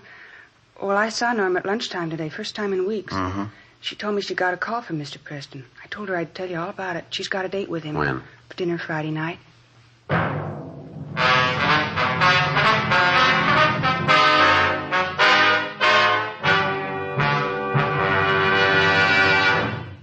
You are listening to Dragnet, authentic stories of your police force in action.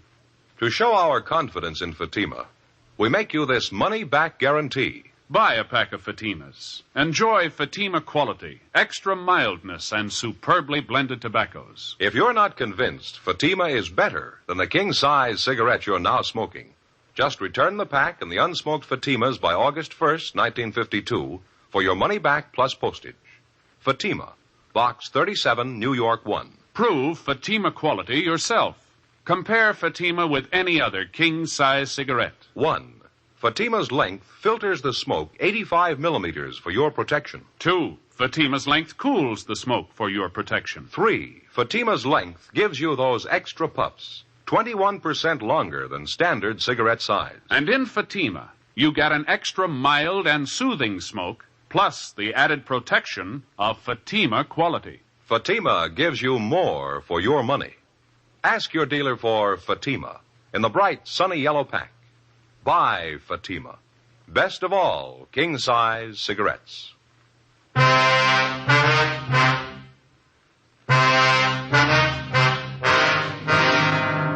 Wednesday, January 6th, 4:50 p.m. We called Vivian Castle's girlfriend, Norma Cummings, and then we drove out to talk to her.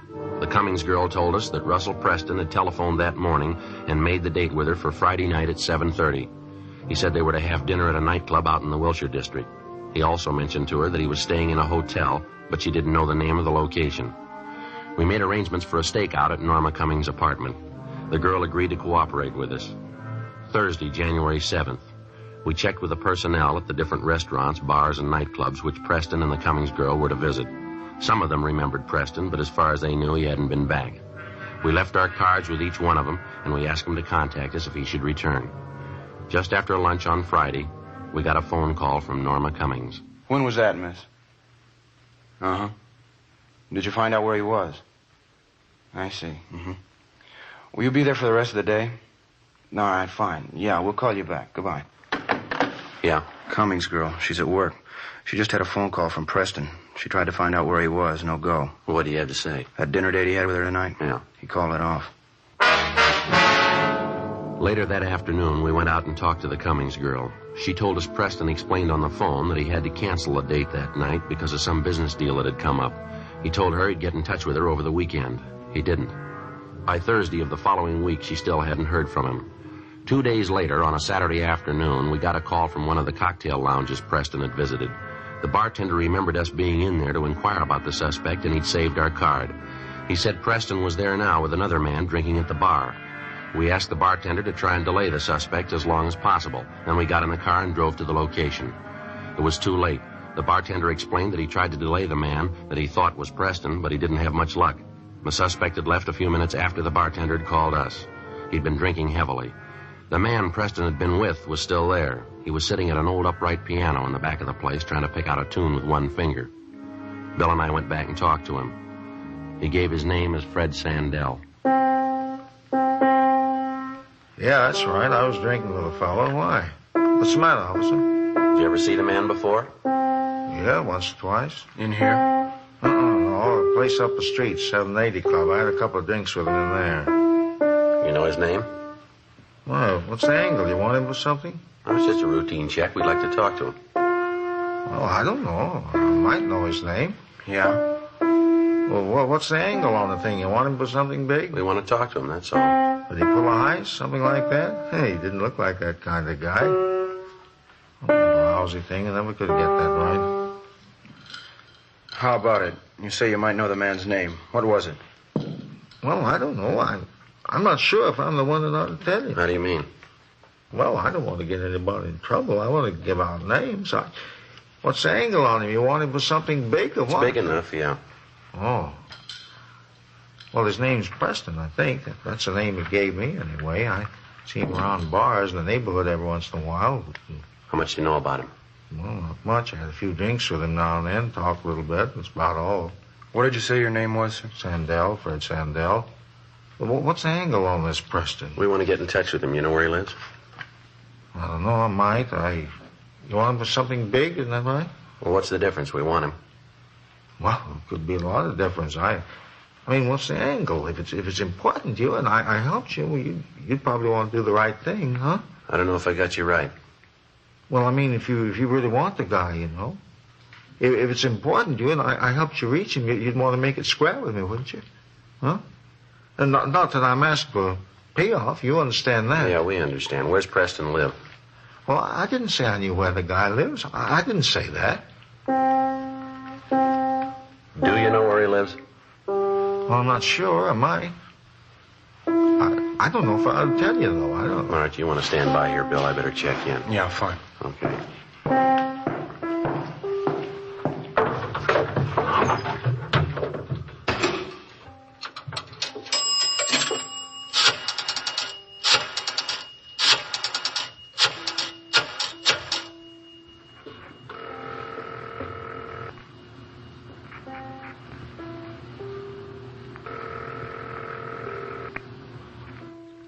City Hall. 2625, please. 2625. Record Bureau, huh? Yeah, John, this is Joe Friday, Bunco. Yeah, Friday. I'd like to check on a suspect, John. He gives the name of Fred Sandell. He's a WMA, about 45, 5'10", 170 pounds, brown hair, brown eyes, ruddy complexion, small scar just below the left ear. Okay. Want me to call you back on that? Yeah, would you please? I'm at Dunkirk, 35016. Right, I'll call you. Thanks. Oh, say, John, could you switch me over to Bunco, please? I'm calling from outside. Yeah, sure. Hang on. Thank you. Yes? Would you switch? Switch this call over to Bunco detail, please? Bunco detail, surely. Bunco, Riblin. Joe Friday, Charlie. Anything doing? Oh, yeah, Joe, quite a bit. That suspect of yours, Russell Preston, Mm-hmm. he's been picked up. Yeah? Well, how'd that happen? A radio car picked him up, 8th and South Grand. Drunk charge, I understand. He was pretty well plastered, wandering around the middle of the street. Had quite a bit of money on him. They brought him into robbery for questioning. Are you sure he's Preston? Yeah, description checks, a couple of sets of identification on him, too. One for Russell Preston, one for George Fairchild. Well, where they got him now? Next door, interrogation room. Ken Scarce is talking to him. He's copying out on 2 of the jobs he pulled. Okay, Charlie. Thanks a lot. We'll be right in. Right, Joe. All right, bye.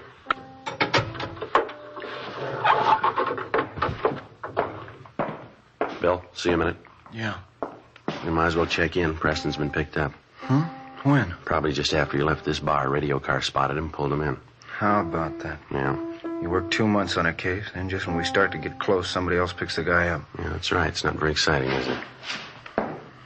You know, I was just thinking, officer, I don't want to be a hardhead about this thing, you know. I mean, if you want this guy Preston, I'd be glad I'd help you find him. I don't want to be a hardhead. Excuse me a minute.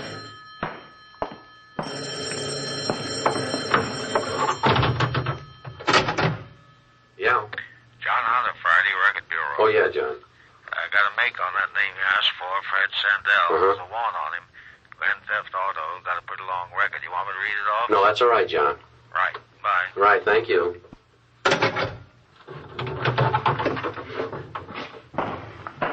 Well, what do you say, Sergeant? Suppose we sit down and have a drink and talk things over.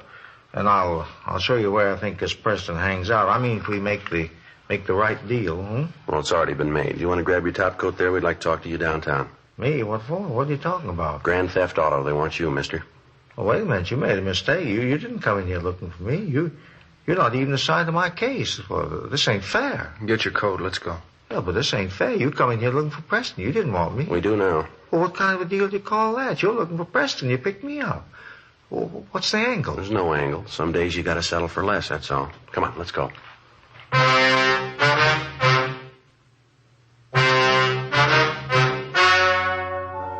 The story you have just heard was true. The names were changed to protect the innocent. On April 5th, trial was held in Superior Court, Department 89, City and County of Los Angeles, State of California. In a moment, the results of that trial. Now, here is our star, Jack Webb. Thank you, George Fenneman. Friends, I sincerely hope you'll remember tomorrow what we've told you about Fatima tonight. You remember we said that Fatima is the best of all king-size cigarettes. Well, we'd like you to try a pack and prove that to your own satisfaction. You'll find Fatima gives you an extra mild and soothing smoke, plus the added protection of Fatima quality. And remember this, Fatima gives you more for your money. When you buy cigarettes, look for the bright, sunny yellow pack and buy Fatima. I know you'll like them.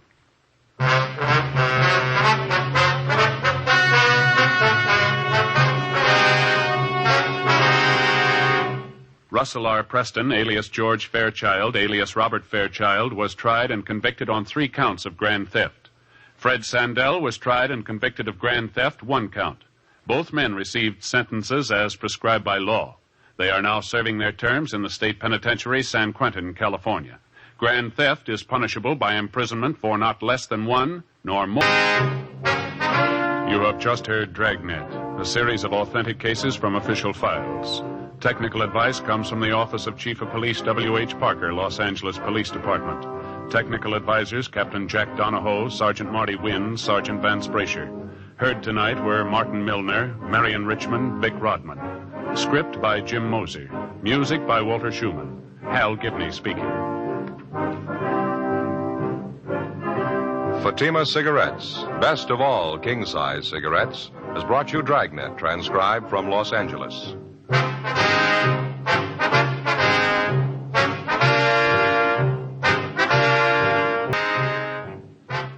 Now it's Counter Spy on NBC.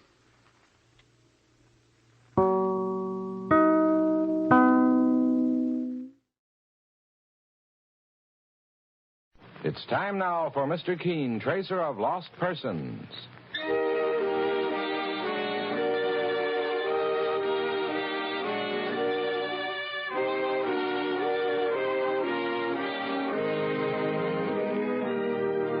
Ladies and gentlemen, Anison and Kalinos present Mr. Keene, tracer of lost persons. One of the most famous characters of American fiction in one of radio's most thrilling dramas. Tonight and every Thursday at the same time, the famous old investigator takes from his file and brings to us one of his most celebrated missing persons cases. Tonight's case is entitled The Case of the Murdered Detective.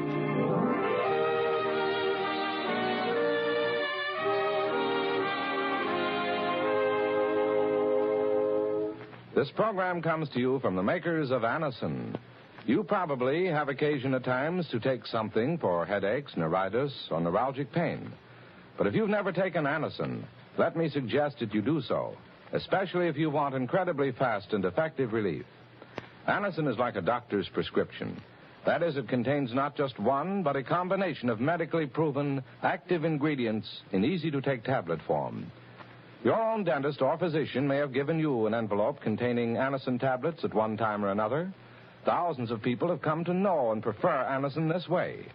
So the next time you want prompt relief from the pains of headaches, neuritis, or neuralgia, try Anacin. See for yourself how incredibly fast and effective it is. Ask for Anacin at your neighborhood drug counter today. For most effective relief, use only as directed. Anacin is spelled A-N-A-C-I-N.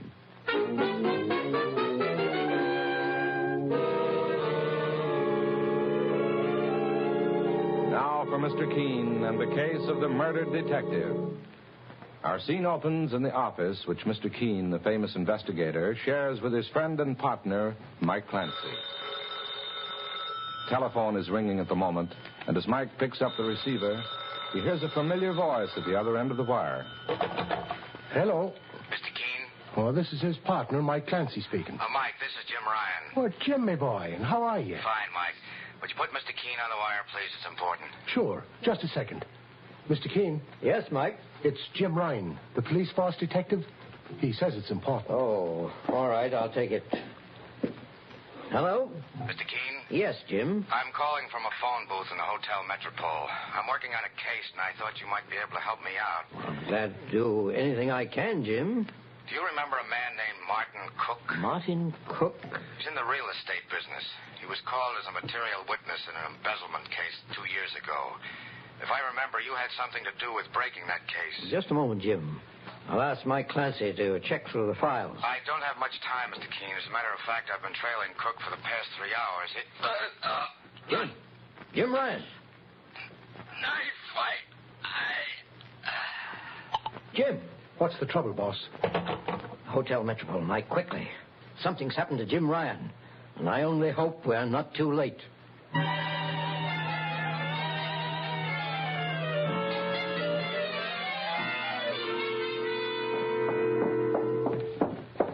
Here are the public telephone booths, Mike. The first one's empty, Mr. Keene. Let's see if the other one... Mike, help me open this door. Right, there's someone inside, crumpled up against the wall. Here, let's see if we can open this phone booth door. Mike. Saints preserve us. It's Jim Ryan. He's dead. He's got a knife in his back. Sure, he was one of my old friends in the police force. A better man never lived. I'd like to get my hands on the man. Easy, Mike. Let's keep our heads. We've got work to do. These phone booths are isolated from the rest of the hotel lobby. That's why it wasn't hard for Jim Ryan's killer to strike and get away. Step into the next phone booth, Mike, and put a call through to the police. I will, sir. I'll notify the hotel manager. Then I want to pay a visit to a man named Martin Cook. Martin Cook? Is he the man Jim Ryan was trailing, boss? Yes, Mike. Jim said he was in the real estate business, and I want to find him before he has a chance to plan a getaway.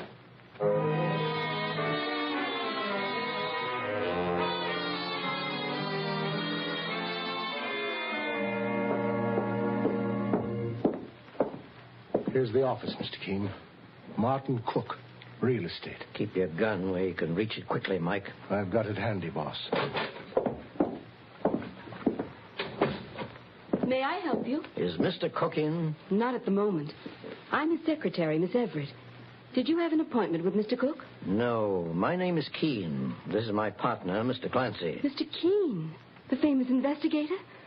Please sit down, sir. Mr. Cook should be here at any moment. Perhaps you'd better take a look in his office, Mike. Yes, sir. But I assure you that Mr. Cook isn't in, Mr. Keene. I don't doubt your word on that, Miss Everett. However, I'd like my partner to search his office for evidence. Evidence of what? Your employer, Mr. Cook, is under suspicion of murder. Murder? Is that his private office, miss? Yes.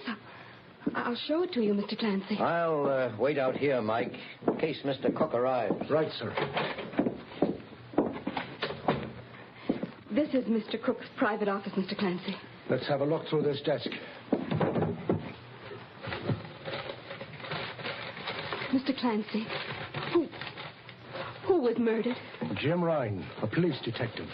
A man with a wife and 3 children dependent on him. Sure, and when we get our hands on the killer, he'll regret it. I'll take these books and these business papers along with me. Miss Everett, whose picture is that on Martin Cook's desk? Mr. Cook's son, Arthur. Oh, he's got himself a family, has he? Only his son. His wife is dead, Mr. Clancy. Mr. Cook. Miss Everett, what's going on in here? This man is an associate of Mr. Keene's, the private investigator. I'll handle it if you don't mind, miss. You're Martin Cook? I am. Just a minute, mister. Mr. Keene? Yes, Mike? Martin Cook came into his office through another door. Oh. Did you find anything? And I didn't have much of a chance to look around before he came in, boss. I grabbed these books and papers on general principles just to read them over. Mr. Cook? Yes, Miss Everett, will you leave us alone, please? If there's anything Just see that I'm not disturbed. Very well, Mr. Cook.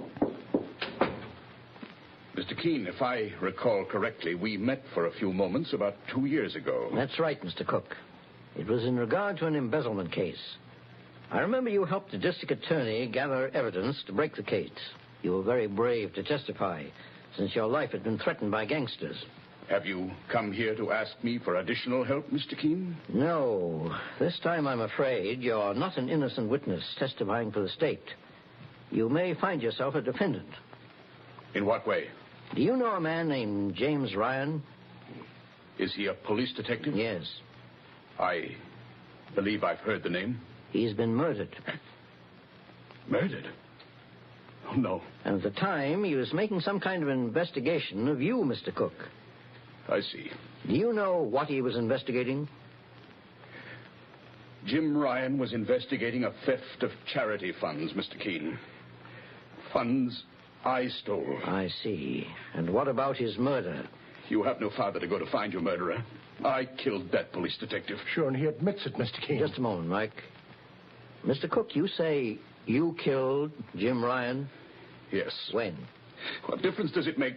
Well, what did you do with the gun? I threw it away in the river. Mr. Keene. I must warn you, Mr. Cook, that anything you say can be used against you. But you're under no obligation to talk at this point. Take me away, put me in jail. I've admitted the crime, haven't I? What more do you want? All right, Mike, we'll drive down to headquarters of Mr. Cook and turn him over to the police. Then we'll continue with our investigation. What more is there to investigate? You've solved the crime, haven't you? Not quite, Mr. Cook. I have a feeling there's a great deal more to be discovered, in spite of your so-called confession. Now I want to know who the person is you're trying to shield. No one. No one. I tell you, I did it. Turn me over to the police. Very well, Mr. Cook, come along.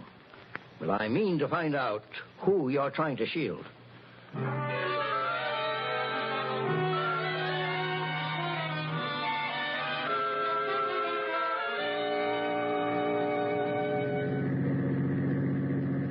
Well, Mr. Keene, we've turned our self-confessed murderer, Martin Cook, over to the police. Where do we go from here, sir? To Cook's residence, Mike. I've looked it up in the phone book. Drive to Carroll Street. Yes, sir. Sure, and when he said he threw his gun away, I got the shock of my life. I tricked him into that, Mike. As you know, Jim Ryan was stabbed to death with a knife. I suggested a gun, and Cook took the bait. But why do you think he did that, Mr. Keene? Confessed to a murder he didn't commit. As I told him, in my opinion, he's shielding someone. Well, I heard you tell that to Lieutenant Hale at police headquarters, too, boss, but the lieutenant mentioned another angle to it. Yes, I know, and he may be right. Martin Cook may be a clever psychologist. He might be trying to get us to think he's protecting someone, just to make himself appear an innocent martyr. Cook could have actually committed the murder himself. But according to his account books, the money he collected from them charities is missing, boss. That's why Jim Ryan, the police detective, was trailing him. Yes, Mike, I know. Martin Cook may have stolen the money himself, or it may have been stolen by the person he's trying to shield. We're on our way to Martin Cook's house right now to check on that all-important fact.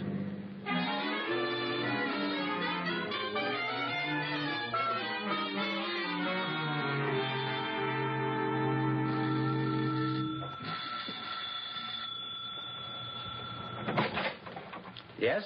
My name is Keene. This is Mr. Clancy. This is Mr. Martin Cook's house, isn't it? Yes, I'm Arthur Cook, his son. I'm afraid I have bad news for you, Arthur. Bad news? Has something happened to Dad? He's being held by the police on suspicion of murder. My father held for murder? May we come in, please? Oh, yes, of course. You just about knocked the wind out of me, Mr. Keene. Well, there must be some mistake. My father... He admitted the murder, young fella. Admitted it? But who was murdered? A police detective named Ryan was stabbed to death while trailing your father. Jim Ryan evidently had gotten information that your father was guilty of stealing certain charity funds that were entrusted to him. No, Dad couldn't have stolen that money. I don't believe it. But he's admitted that, too. I must get hold of a lawyer. Just a moment, Mr. Keene. Hello? Arthur, darling? I can't talk to you now, Lola. But, Arthur, what's the matter? I'll call you back. You think I'm going to sit around in my apartment all day just waiting for your call? Mr. Keene, where is my father being held? At police headquarters. I must go down to see him at once. Since we're working with the police, you don't mind if we remain here and look the house over, do you? There's nothing in this house that'll interest you, Mr. Keene. Well, suppose you let me be the judge of that, Arthur. Oh, very well. Stay here if you like. I'm going to get in touch with our attorney and get my father out of this crazy mess. Sure, and he turned pale when you told him about his father being a murder suspect, Mr. Keene. Yes, Mike, and his reaction to the theft of the charity funds was just as startling. And I wonder why. A murder charge is a lot more serious than the theft of money, and yet... Mike, there's a small book for telephone numbers on that side table. Would you hand it to me, please? Yes. Here you are, sir. That girl Arthur Cook just spoke to on the phone. He called her Lola. Yes, there's a phone number and address in here for someone named Lola Slade. I think I'll call her.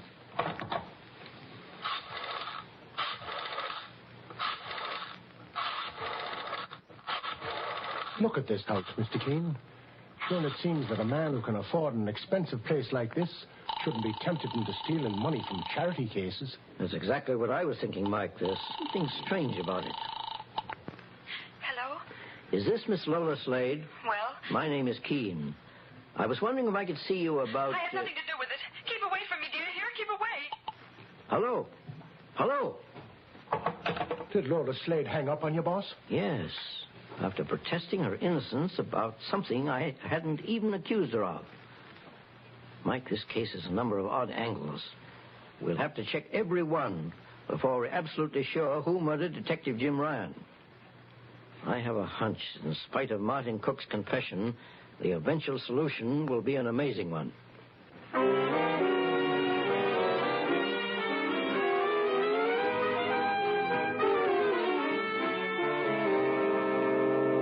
In just a moment, we'll return to Mr. Keene and the case of the murdered detective. Meanwhile, stop tooth decay and unpleasing breath. Yes, stop tooth decay and unpleasing breath that breeds between the teeth. Use Colinos toothpaste with dental floss action. Your dentist will tell you, brush your teeth after meals to stop decay. Clean those cracks and crevices deep between your teeth to guard against unpleasing breath. Now Colinos gives you dental floss action. That is, sends thousands of active cleansing bubbles to help dislodge bits of food that can cause unpleasing breath. What's more, foamy, refreshing Colinos brightens teeth by removing ordinary yellow surface stains. Helps stop tooth decay. Get Colinos toothpaste with dental floss action today. Now back to Mr. Keene and the case of the murdered detective. Mr. Keene, the great investigator, and his partner, Mike Clancy, are investigating the murder of Detective Jim Ryan of the police department, a friend of both Mr. Keene's and Mike's. Under suspicion for the killing is Martin Cook, who's confessed to the crime, although Mr. Keene believes he is trying to shield the real culprit. Now, Mike and Mr. Keene arrive at the apartment of Lola Slade, a friend of Martin Cook's son, Arthur. Mr. Keene suspects that she knows a great deal more about the crime than she admits to. And as Mike rings her doorbell...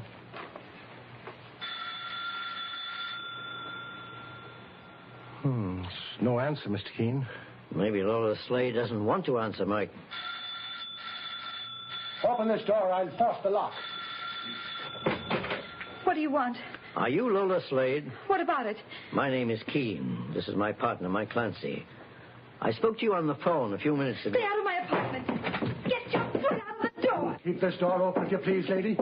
Step inside, boss. I'll hold it open with my foot. You've got no right to come in here like this. I'm no criminal.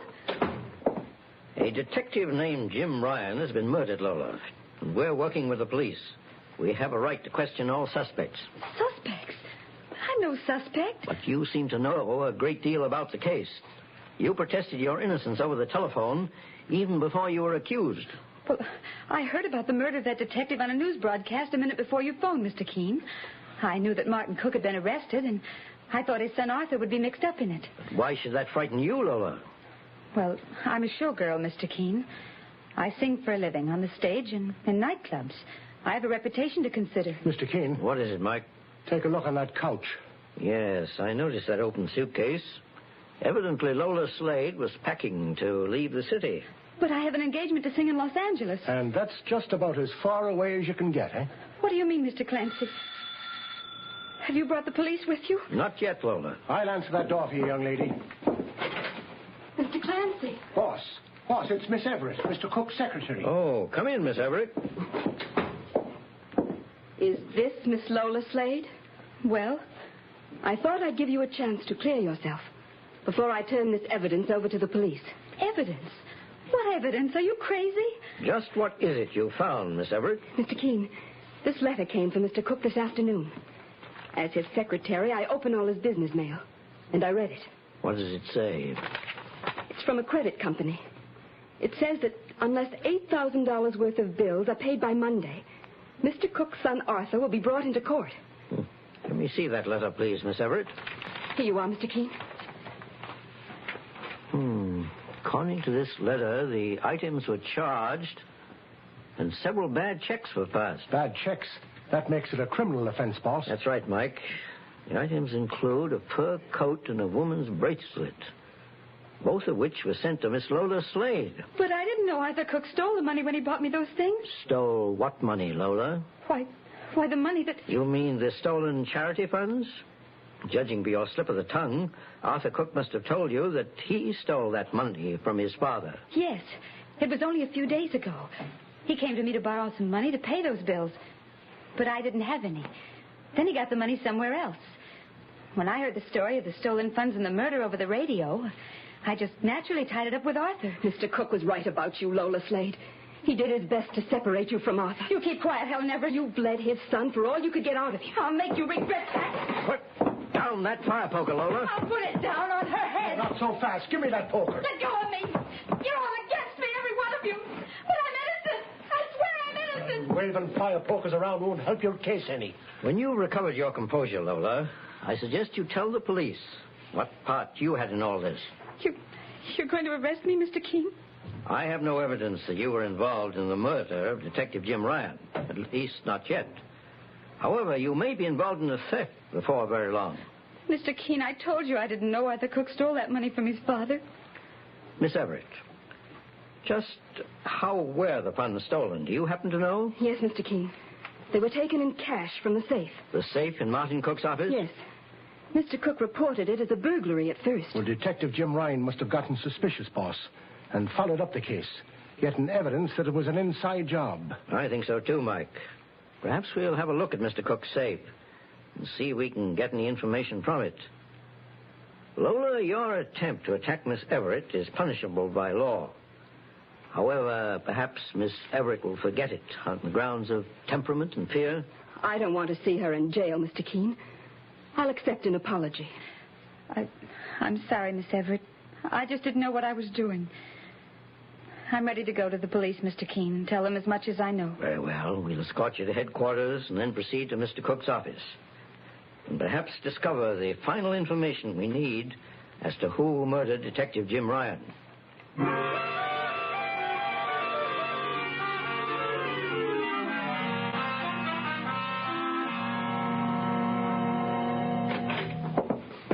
Come into the office, Mr. Keene and Mr. Clancy. Thank you, Miss Everett. First, I'd like to examine Mr. Cook's safe. The safe is in Mr. Cook's private office. I locked the door when I left before. The key is in my desk here. Here it is. Oh, just a moment, Miss Everett. Sir? You don't mind if I smoke a cigar, do you? Why, of course not. I smoke myself. But not cigars. You have a match, Mike? Sure, boss. I have one. Wait a minute. Here's a packet of matches in the desk. May I have them, Miss Everett? Help yourself, Mr. Keene. Thank you. Now, let's proceed to Mr. Cook's private office. That's odd. I know I locked the store when I left, but now it's open. Miss Everett, Mr. Keene. Arthur, what are you doing in your father's office? I managed to get a key from Dad. I came here for evidence. What kind of evidence, Arthur? Evidence that will put me in jail for theft, Mr. Keene, and free my father of a murder charge. You mean you're confessing to the theft of that money your father collected for charity? Yes, Mr. Keene. They wouldn't believe me at police headquarters. They thought I was just trying to shield my father, the way he's been shielding me. But I'm going to prove it to them. Is your father also shielding you for murder, Arthur? No, Mr. Keene. I didn't kill that detective, Jim Ryan. But I'm afraid Dad thinks I did, and he's trying to take the blame for me. He found out I stole that money to make up for some bad checks I handed out. Then he tried to lead Detective Ryan to believe he stole the money. Then when Dad found out that Ryan had been murdered, he took the blame for that, too. I see. I've been a fool, Mr. Keene, a spineless idiot. Dad gave me a generous allowance, but I wanted more. I felt I had to impress someone to win her love. You mean Lola Slade? Yes. Maybe if I'd stuck with a girl like Helen Everett here, things would have worked out differently. You and Miss Everett were keeping company at one time, Arthur? Yes. But when I met Lola... You and I were never serious about each other, and you know it, Arthur. But Helen, Let's get back to the stolen charity funds, Arthur. What kind of evidence did you expect to find in your father's private office? Well, a letter, maybe, from the credit company, Mr. Keene. They called me a few days ago and said that they were going to contact my father if I didn't make good on those bad checks. Helen Everett's already shown us the letter. However, there may be further evidence in that safe to support your father's innocence. Open the safe for us, Arthur. But I can't open it, Mr. Keene. I don't know the combination. Well, then how did you manage to steal the money, young fella? Well, the safe was wide open when I came into the office that day, Mr. Clancy.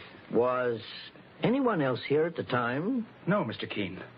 I thought it was odd, too. It was only 3 p.m. Well, Dad was evidently out on business, but Helen Everett... I was out to lunch. At 3 p.m? Miss Everett, would you mind opening the safe for us?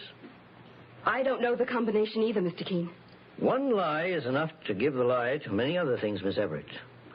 And we'll find out if you're telling the truth about the safe. But I am. Mike, call Martin Cook at police headquarters and ask him if anyone else outside of himself knows the combination to his safe. I'll wager that he trusted Miss Everett with it, since he seemed to trust her with everything else. Mr. Keene, are you trying to say that I stole that money? No, of course not, Miss Everett. Arthur Cook here admits to the theft. But what I do say is this. You left that safe open so Arthur would be tempted to take those charity funds, knowing he needed the money badly. That's a lie. Miss Everett, have you ever been to the Hotel Metropole where Detective Ryan was murdered? No. Then what are you doing with these matches with the hotel's name on the cover? They're the weapons I took from your desk. Mr. King, now I see it all. Helen Everett tried to get even with me. She gave me the chance to take the money before she knew about Lola Slade. I'll jam this letter knife into the first one who moves. Stay where you are, all of you. That's all I was waiting for, Helen Everett. I wanted to see you give yourself away and prove my theory correct. You murdered Detective Ryan. While he was following Martin Cook, you were following him. He got as far as you've just gotten, Keene. He was just about to arrest Mr. Cook, and he would have included me as an accessory. But he got no further, and neither will you. Look out, Mr. Keene. Get your hands off me. Let me go. Quiet now. That's the last knife you'll be throwing, lady. Good thing you caught her arm, Mike. That knife missed me by only an inch. Helen Everett had it all planned. She thought that if she murdered Detective Ryan, Arthur Cook would be held to the crime. And at the same time, she'd get rid of any evidence that she induced Arthur to steal that money. I loved him. I loved Arthur, and he turned me down for that painted fool of a showgirl. I was willing to steal for him, lie for him, cheat for him. And when your love turned to hate, you were also ready to murder. I wondered why you forgave Lola Slade so quickly. As much as you hated Lola, it was Arthur you wanted to strike back at. Yes.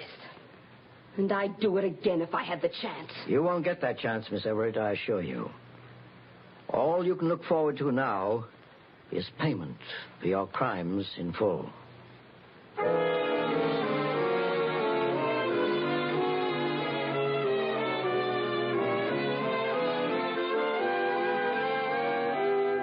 And so Mr. Keene finds the solution to the case of the murdered detective.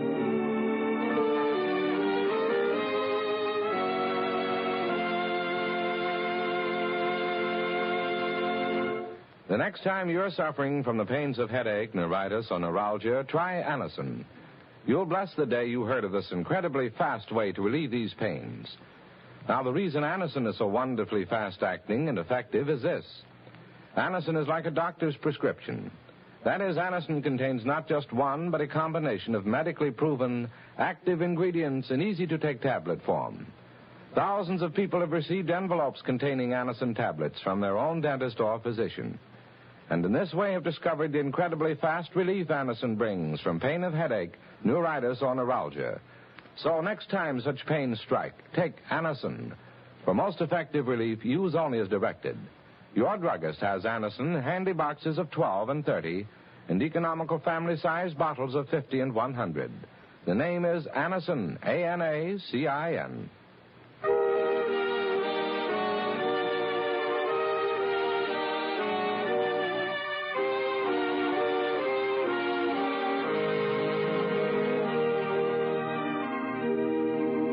Mr. Keene, Tracer of Lost Persons, is based on the novel Mr. Keene.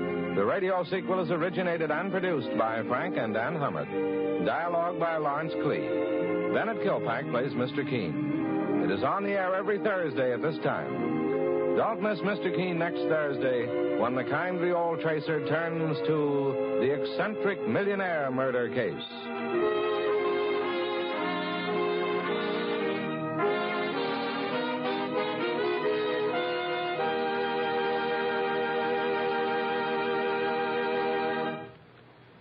Ever suffer heartburn or upset stomach from acid indigestion? Safe new Bicidol mints, medically proven, quickly rid stomach of that blown-up feeling. Give longer-lasting relief than baking soda. Yes, hours of relief. Bicidol mints not only neutralize, but actually carry away excess stomach acids. Soothe irritated stomach lining. Let you sleep all night long when acid indigestion strikes. Carry new Bicidol mints for fast relief anywhere, anytime.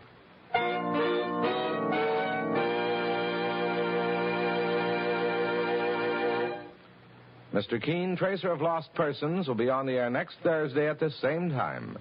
This is Larry Elliott saying goodbye for Mr. Keene and the Whitehall Pharmaceutical Company, makers of Anacin and Colinos and many other dependable high-quality drug products. This is CBS, the Columbia Broadcasting System. Lux presents Hollywood.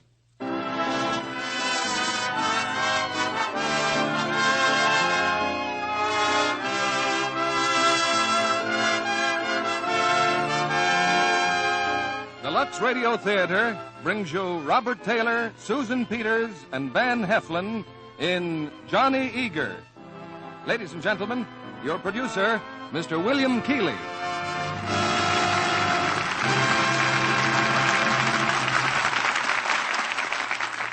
Greetings from Hollywood, ladies and gentlemen. Tonight we welcome back to the Lux Radio Theater two gentlemen who are appearing for the first time since returning from the service. They are Robert Taylor, formerly lieutenant in the Naval Air Corps, and Van Heflin, a lieutenant in the Army Air Forces. Both are co-starred with another favorite of the screen and radio, Susan Peters, who has won the admiration not alone of Hollywood, but of all America. Bob appears tonight in one of his outstanding screen performances, Metro-Goldwyn-Mayer's drama, Johnny Eager, with Van Heflin in the role that won him an Academy Award.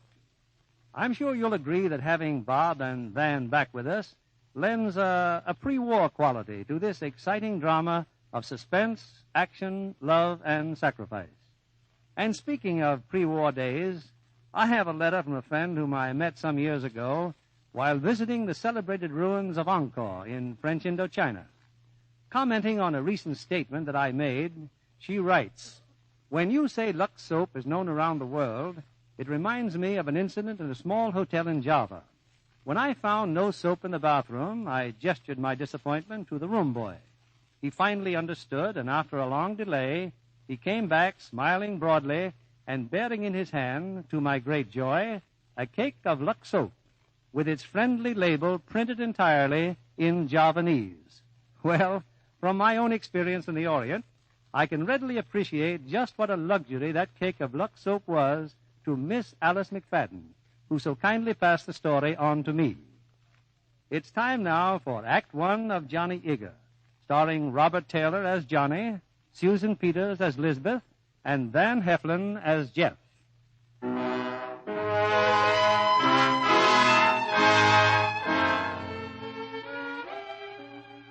On the edge of one of our largest cities, a huge electric sign looms over a newly completed grandstand. Where at nighttime you could distinguish the sign a mile away.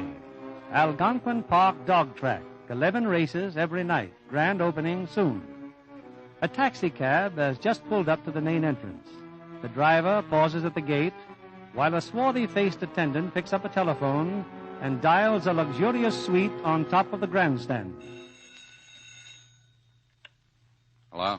Hey, Benji. Yeah? There's a hacky here wants to see Mr. Marco. Just to tell him it's Johnny Eager. Let him through. A cab driver, Benji, to see the boss. You heard me. Okay, if you say so. He's coming now. I tell you, Marco, it kills me. Every time I hear that routine, it still kills me. What kills you? Them guys on the gates. Would I like to see their kisses did they ever find out that Johnny Eager only owns this dog track? What good's a dog track when they won't let you open it? He'll open, don't worry. What a guy. Driving a cab to keep the parole board happy and running half the rackets in town on the side. Yeah, all Johnny's got to do is sit in his living room here and watch the suckers in the grandstand make him rich. If the track ever opens. What makes you think it won't, Marco? Oh, hello, Johnny. Hello. Where's Jeff? I ain't seen him, boys. Find him. Wait a minute, Benji. Huh? You got some more rounds to make, haven't you? Yeah. Get going. Where's Lou Rankin? Inside with the others. Send him in. Okay, Johnny. Lou's not very happy these days. I wonder why. Are you kidding? The way they're trying to clamp a lid on this town. What lid? Roll over, Marco. Want to see me? Yeah, you got anything for me, Lou? What's wrong? You think I'm holding out my collection? Nobody said you were. Why, this town's shut down. Well, I haven't got a dozen books running. No dice, no roulette. Well, some fat years, some lean. Got 60 slot machine collectors on my payroll. I can't pay them off with compensation. Who asked you to tell him anything? Just trying to... You blaming me for the lid being on this town? No. We're getting no place fast. Something's got to crack. There's a laugh, you and me bargaining at each other. Put it on the table, Lou. Do you think I'm giving you the wrong end of the deal? I'm sorry, Johnny. Just a short dose giving me a grouch. Not sore, are you? No, of course not, Lou. I'm just as jumpy as you are, that's all. I'll run along then. So long, Johnny. And thanks. It's okay. Marco. Yeah? Have a couple of the boys see what Lou does with his time. Hey, you're not worried about Lou. Okay, Johnny, I'll have him watched. Say, it almost makes me wonder if you trust me. Silly question, huh, Marco? Now, look, I've got over $500,000 in this racetrack. We got to open, you understand? When are you going to get that injunction lifted? Johnny, I've talked to 5 judges. What more can I do? Every one of them's refused. Why? Our new city prosecutor, Mr. Farrell. Farrell, wouldn't you know I'd have to run into him a second time? He helped the DA send you away once, Johnny. Go easy now. John Benson Farrell, that righteous old rat, comes out of retirement and gets himself elected to a chicken coop job like prosecutor. What about Halligan and those boys from City Hall? They got a barrel of my money. They think I'm going to fold up and not get my dough back? Ever hear of a politician paying anything back? You can talk to Halligan yourself if you want to. That's exactly what I'm going to do. You beat it now and find out. Okay, Johnny. Oh, hello, Garnet. Hello, Johnny. Come on in. Don't I even get a kiss? Oh, yeah, sure. Well, you might say you like it. Anytime I don't like it, you'll hear me loud and clear. You seen Jeff around? No, he was here an hour ago, but he wandered away. Say, who is Attila the Hun? It's a fine time to throw another bender. Who is who? Attila the Hun. I don't know. Why? Well, he said you were the modern-day Attila the Hun, and I was your inamorata. And I'm going to get a load of what that means, too. You just keep checking up on Jeff's big words, and we'll both get educated. Yeah? I'm bringing gas home for dinner, so you'd better leave the office as early as you can. Oh, thank you. I'm rather busy right now. Maybe you can call me later. Yeah, sure. Goodbye. What now? Miss Mines from the parole board. I got to get over to the west side in a hurry. Is there any dame you haven't got in your pocket, Johnny? This place on the west side, what is it? I told you a dozen times. Oh, I wish I could believe It's a you. 2-bit flat. I keep it for my cousin, Millie Fowler, and her kid. They live there. So do I, whenever I think the parole board may be checking up. Sometime I'm going over there with you. Sometime you're going to make me sore. Oh, relax, baby. I'll see you later.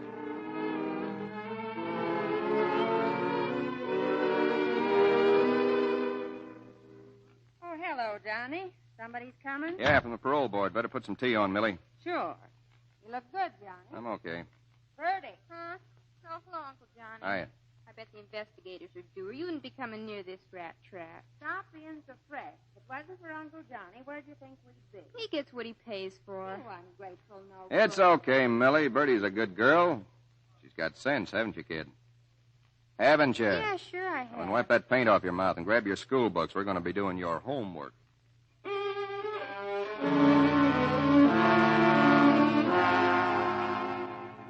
Well, hello, Mr. Vern. Good to see you. Hello, Johnny. Glad to find you at home. Everything all right, Mr. Vern? Certainly, Johnny. This is just routine. Oh, Miss Sanford, Miss Bard, this is Mr. Eager. How do you do? Oh, and this is Mrs. Fowler and Miss Fowler. Hello. Well, isn't this nice? I hope you'll forgive us for coming here with Mr. Vern. It's okay. Won't you sit down? We were just going to have some tea. I'll bring it right in. Oh, please, we don't... No bother at all. You must be wondering what I'm doing here with two such good-looking girls, Johnny. I'm beginning to like the parole board better and better. Well, they're interested in sociology. I've been helping them with their field work. Sociology, huh? Let's see now. It's a study of social conditions, Mr. Eager. Seeing how the other half lives. Well, I mean, things like crime. What I mean... Yes, sure. Except that I'm no criminal anymore. I wish they were all as straight as you, Johnny. Why, you're our model parolee. Well, yes, it's difficult to believe you were ever an offender, Mr. Vern can tell you, miss, one time or another I was indicted 38 times. Good grief. Johnny, don't you ever get hungry for the old days? Those $200 suits, that big bankroll, all the girlfriends you used to have? Here's your two ladies, Mr. Vern. Thank you. Yeah, sure I do. I'd be a chump not to admit it, but then I think about that prison cell and how if I stubbed my toe just once more, I'd go back for the rest of those 5 years. Think about that, and I don't miss being a big shot at all. And you're satisfied driving a taxicab? Satisfied? Why, miss, I've never been so well off in my life. We were going to drop in on some of the other boys, Johnny, but when Miss Sanford saw your record, she particularly wanted to visit here. She did? Why? My name is Bard. She's Sanford. As a matter of fact, she didn't want to come at all, did you, Liz? Why not? Well, I think it's rather an imposition. I mean, it must be terribly embarrassing to have us come in this way. I'm very sorry. Oh, I'm glad you came. Where I've been, you can never get enough company. Thank you. Oh, Bertie, how's your schoolwork coming along? Oh, fine, Mr. Vern. Uncle Johnny's helping me with my homework. Oh? What is your homework? Oh, we got to write an essay on some famous character in fiction. We can't think of a good one. No, it's kind of tough. What about A Tale of Two Cities? When Sidney Carton was in jail and... Oh, no, that wouldn't be very good, would it? Well, the character is excellent. Now, there's another man somewhat like Sidney Carton, Cyrano de Bergerac. Who? Cyrano de Bergerac. A very romantic man, Mr. Eager. Yeah, well, how about settling for him, Bertie? He went for the girls, huh? Well, not exactly. You see, all his lovemaking was on behalf of Christian, his best friend. Why? What was his angle? Well, Cyrano was very ugly. He was afraid the girls wouldn't like him. Oh. What's wrong? You're not going to read it? Oh, thanks. Ugly or not, Miss Bard, I'm not interested in a guy who doesn't go through with what he starts. Well, come on, girls. We've got to be running along. Goodbye, Mrs. Fowler, and thanks for the tea. Goodbye, everybody. Goodbye, Mr. Eager. Goodbye. Thank you, Mr. Eager. It's been very pleasant. Yeah. Oh, I'm sorry about your man, Cyrano. Well, perhaps I never thought of it quite your way. Perhaps you're right. Goodbye. And they call this a free country, busting into your house like that. Uncle Johnny. What? That Miss Bard. I was watching her all the time. So what? She never took her eyes off you. Anytime you want to whistle, she'll come running. Forget it. You were watching her, too, you know. Here's $5. Go cut yourself a rug someplace. Thanks, Uncle Johnny. Yes, sir. Anytime you want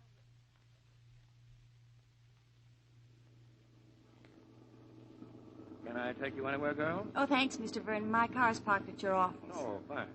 Liz, wasn't that eager individual the handsomest thing you ever saw? Oh, I don't think handsome's the word, Judy. His face is well cut, but once for a moment there it became so hard. I think he'd beat a woman if she made him angry. I wonder... What? Oh, what sort of a woman he goes around with? Hey, chum, there's a limit to this sociology business, you know. Yes, I guess you're right. But I still wonder.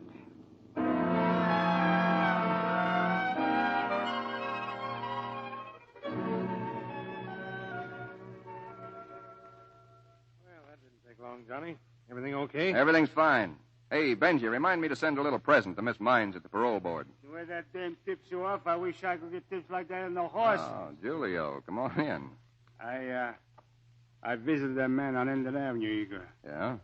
I think he's learned not to talk so much. Okay, here. Hey, but Eager, $50. That's all that sort of a job's worth. But I owe lots of people money. If I give you any more, you'll just put it on the horses.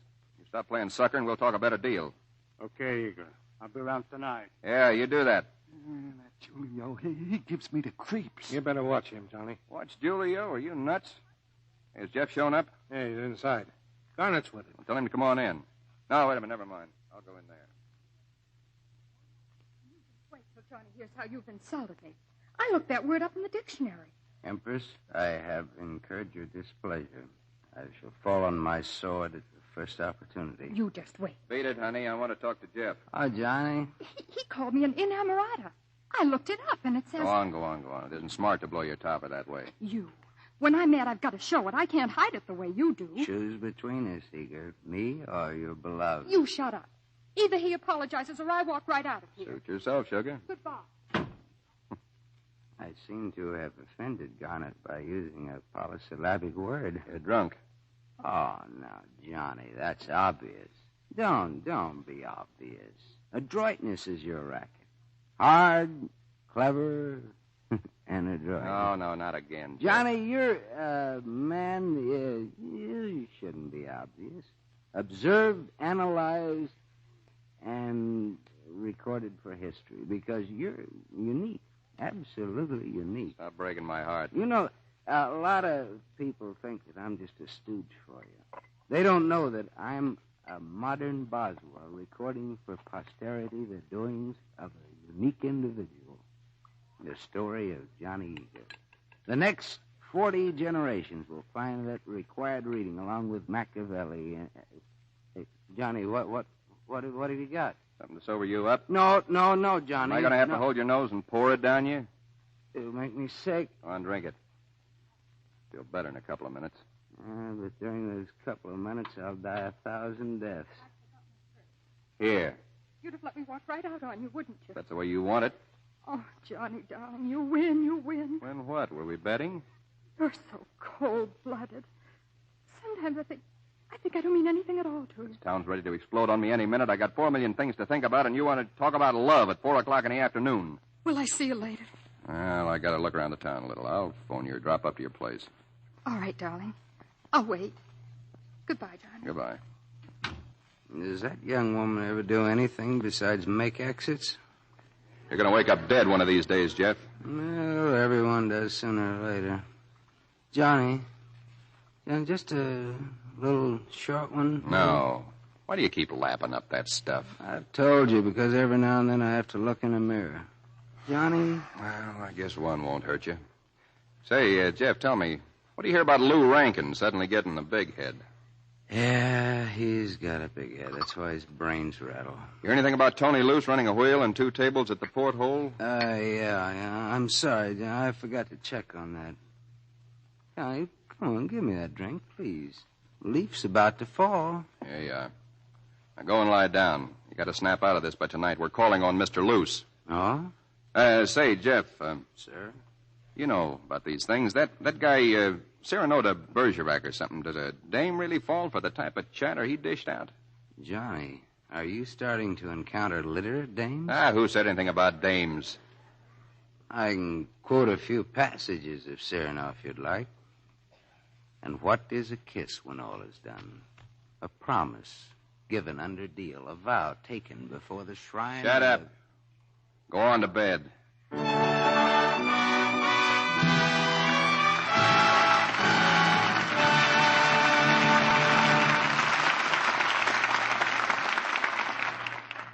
In a few moments, we'll be back with Act 2 of Johnny Eager, starring Robert Taylor, Susan Peters, and Van Heflin. Years ago, as a young actor, I toured the Southwest with a repertoire company.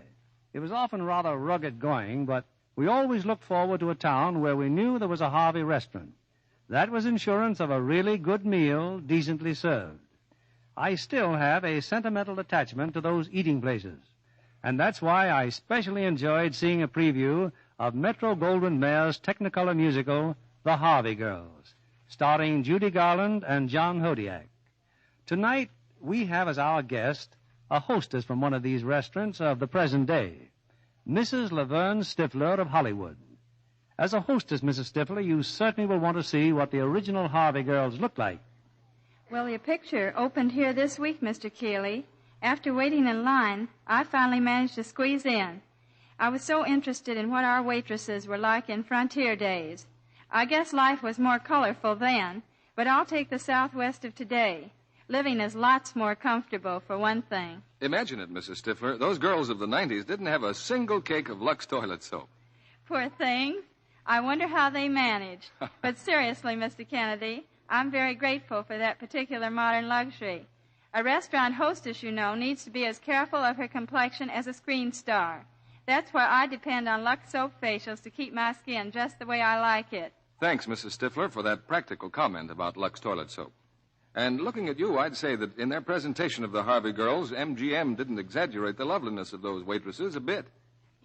Busy, attractive women everywhere say Lux toilet soap is a beauty care that gets results. They like these quick, easy facials screen stars recommend. Here's all you do. Cover your face generously with the creamy active lather. Work it well in. Rinse with warm water, splash on cold. Then pat dry with a soft towel. Leave skin feeling so fresh and smooth. In recent tests of these Lux toilet soap facials by skin specialists, actually 3 out of 4 complexions improved in a short time. Why not see how effectively this gentle beauty soap will care for your own precious complexion? Mr. Keeley returns to the microphone. Act 2 of Johnny Eager, starring Robert Taylor as Johnny, Susan Peters as Lisbeth, and Van Heflin as Jeff.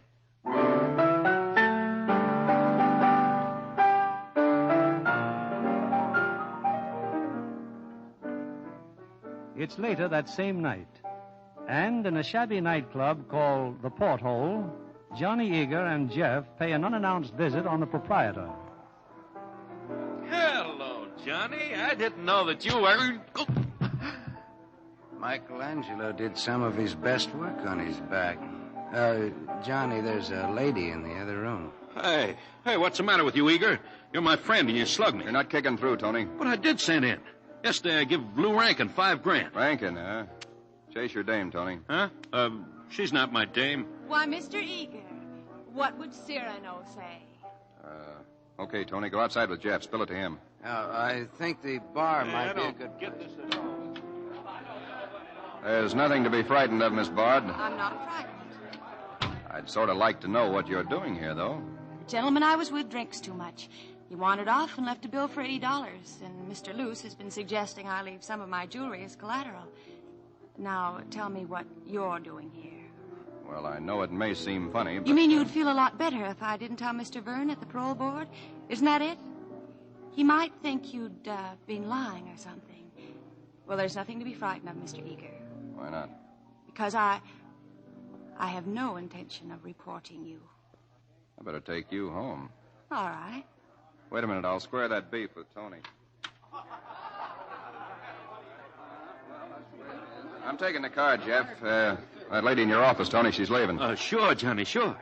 Hey, Johnny, that blessed damsel will have you over the barrel, amigo, if she talks to the parole board. She won't. Take it easy, Jeff. Yeah. Mr. Floyd, you better take a letter.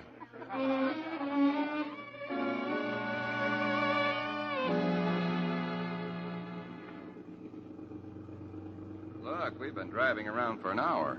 I like driving with you, Johnny. Stop all this Bush League nonsense. You don't want me to take you home, and you know it. Of course I don't. I just want to listen to you talk.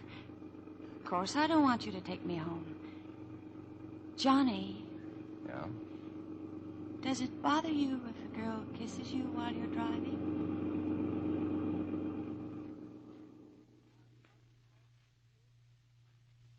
Don't know what's happened to Liz, Mr. Farrell. I've called every nightclub in town. You're a fool, Mark. You just hand your fiancée over to another man for the entire evening. A drunkard at that. I had to go to that meeting. I was to pick her up later. Why did she go with him at all? I don't know. I thought you knew everything. You're one of the most brilliant men in the country. Oh, cut it out, Mark. I guess you love her almost as much as I do. Yes, I think I do. Oh, wait a minute. That's the door. It's Liz, Mr. Farrell. She's... Oh. Oh, hello, Mark. Oh, Mr. Courtney, Mr. Eager. How are you? No, it's the silliest thing, Mark. Floyd vanished, and Mr. Eager got me out of a lot of trouble, and... Oh, hello, Father. Hello, Elizabeth. Your father? Stepfather. Eager and I are acquaintances of long standing. I once had the pleasure of help sending him to the penitentiary. Oh, now, Dad. I served as special prosecutor without fee as a public service to rid this city of vermin. Good night, Liz. Johnny! I think you have some explanations to make to Mark, Elizabeth. I'll be waiting in the library. You don't have to say anything, Liz. He just brought me home, Mark. You wouldn't fool me, would you? I saw you kissing him. You're going to get hurt, you know. No, Mark. I don't know. Good luck, Liz.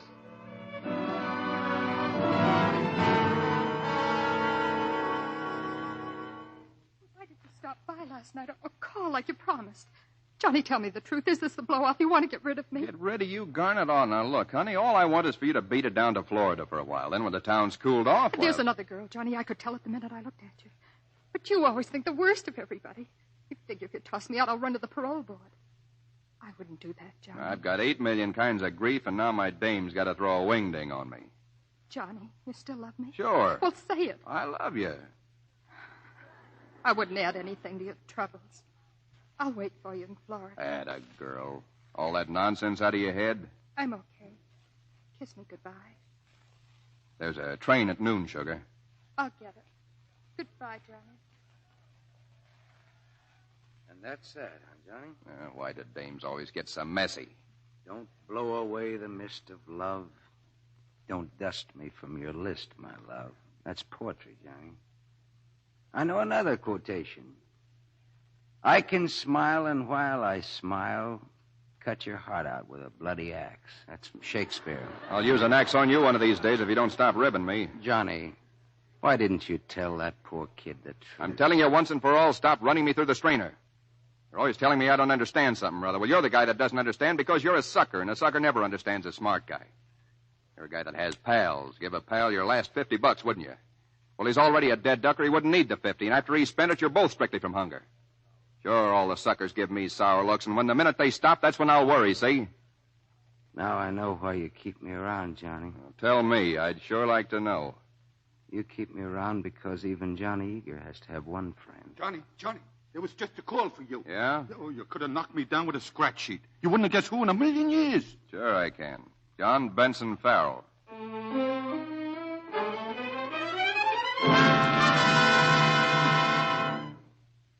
This is why I sent for you, Eager. Don't you go near my daughter again. Don't try to see her, and don't phone her. Now, get out. This is great, Mr. Farrell. I help your daughter out of a spot, and you declare war on me. Get out, thief. It'd be much simpler if you just told your daughter not to see me. Oh, you did tell her that. And what did she say?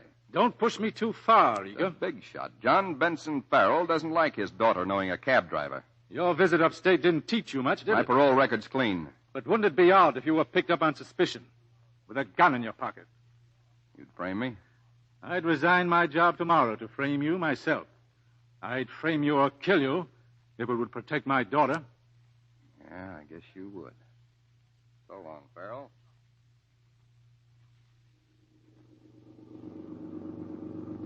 Well, what happened? He's just a little touchy about his daughter, but he hasn't got a leg to stand on, Marco. Johnny, it's not like you to blow your topper over a dame, especially when things are going haywire.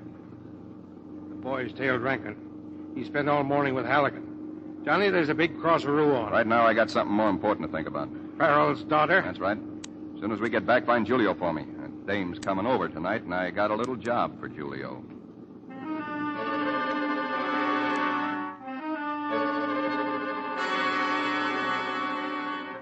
Why did you bring me here, Johnny? You keep telling me you wanted to see the dog track. Yes, I did. Get a good view here from my window. Imagine an apartment like this at a dog track. It's most impressive, believe me. And convenient.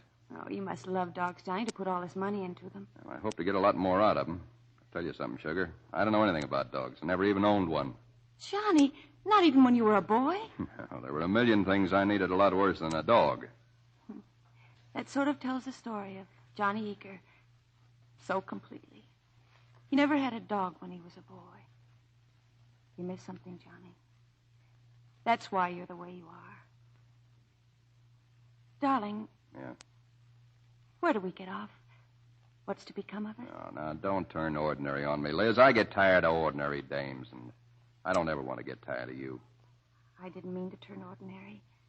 That was just an approach to get you to say you love me. Anytime you start doubting I love you, just add up the score. This town's full of women, and I have to pick the most dangerous one. Dangerous? This time it might not be the woman who pays. I might wind up back in a cell. Oh, Johnny, Johnny. I never doubted for one moment that you loved me. Never, darling. But don't talk about that horrible place. You're never going back there. Hey, if you don't mind, Benji, we'd just as soon be alone. It's not Benji, Igor. It's me, Julio. Johnny, he's got a gun. You blowing your top, Julio? You play me for a sucker, Igor, eh? Julio don't like that. Stand aside, sister. Put down that gun. No, Igor, no. This time you get yours. Johnny! His gun, Sugar. They're on the floor. Grab it, Liz. The gun, grab it. Johnny! Liz, the gun. Quick, he's got a knife. Thanks, Sugar. Johnny. That crazy heel. At least we got a break. It looks like nobody heard. Come on, you got to get out of here. We can't leave him like this. You want to stand trial for murder? I can't, Johnny. I can't run off. This is a fine time to unravel. You're putting yourself right in the grease, and you're putting me right back in the pen. No. No, I couldn't do that. I'll go, Johnny. I'll go. I'll put you in a cab. I'll have to get rid of that. Come on, buck up, baby. You'll be okay.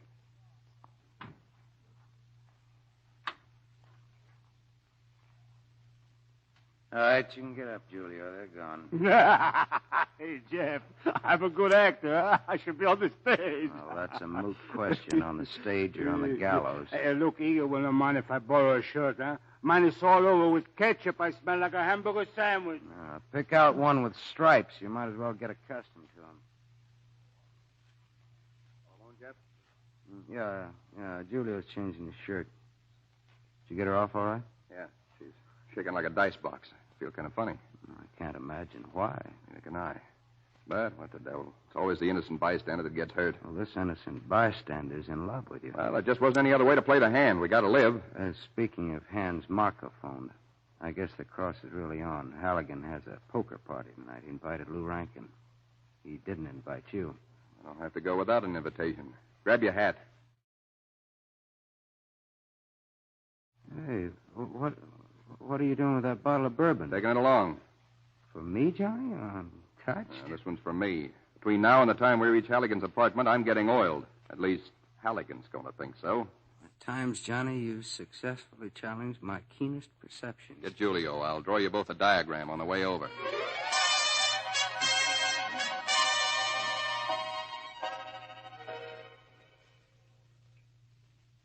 Rankin, he was carrying a gun, Igor. Here. Okay, Julio. Follow in my car. Well, Lou, a little late for the game, aren't you? Hello, Johnny. Waiting for you upstairs, Halligan, and the whole City Hall crowd. You been up? That's right, me and Jeff. As far as they're concerned, I'm still up there. I don't get it. I'm supposed to be drunk, Lou. I begged out of the game, and right now I'm in Halligan's bedroom, sleeping it off, except that there's a fire escape just outside the window. Leads right down here. See? You've gone to all that trouble just to see me? You've been letting a crap game run in the old Planters Hotel and holding out the dough. You're nuts. The plant has been closed for weeks. Suppose we go out in the country and take a look. It's closed. I'll apologize. Fair enough? Yeah. I'm sure going to enjoy that apology, Johnny. We're going in your car, Lou. Roll it.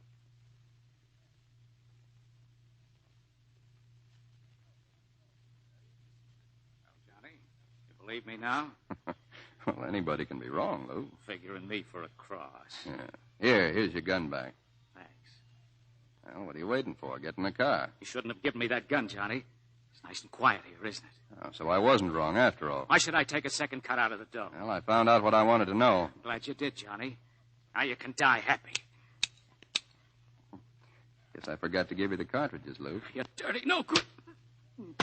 Julio. I'm here, Igor. Get back to town. I'll take care of Rankin.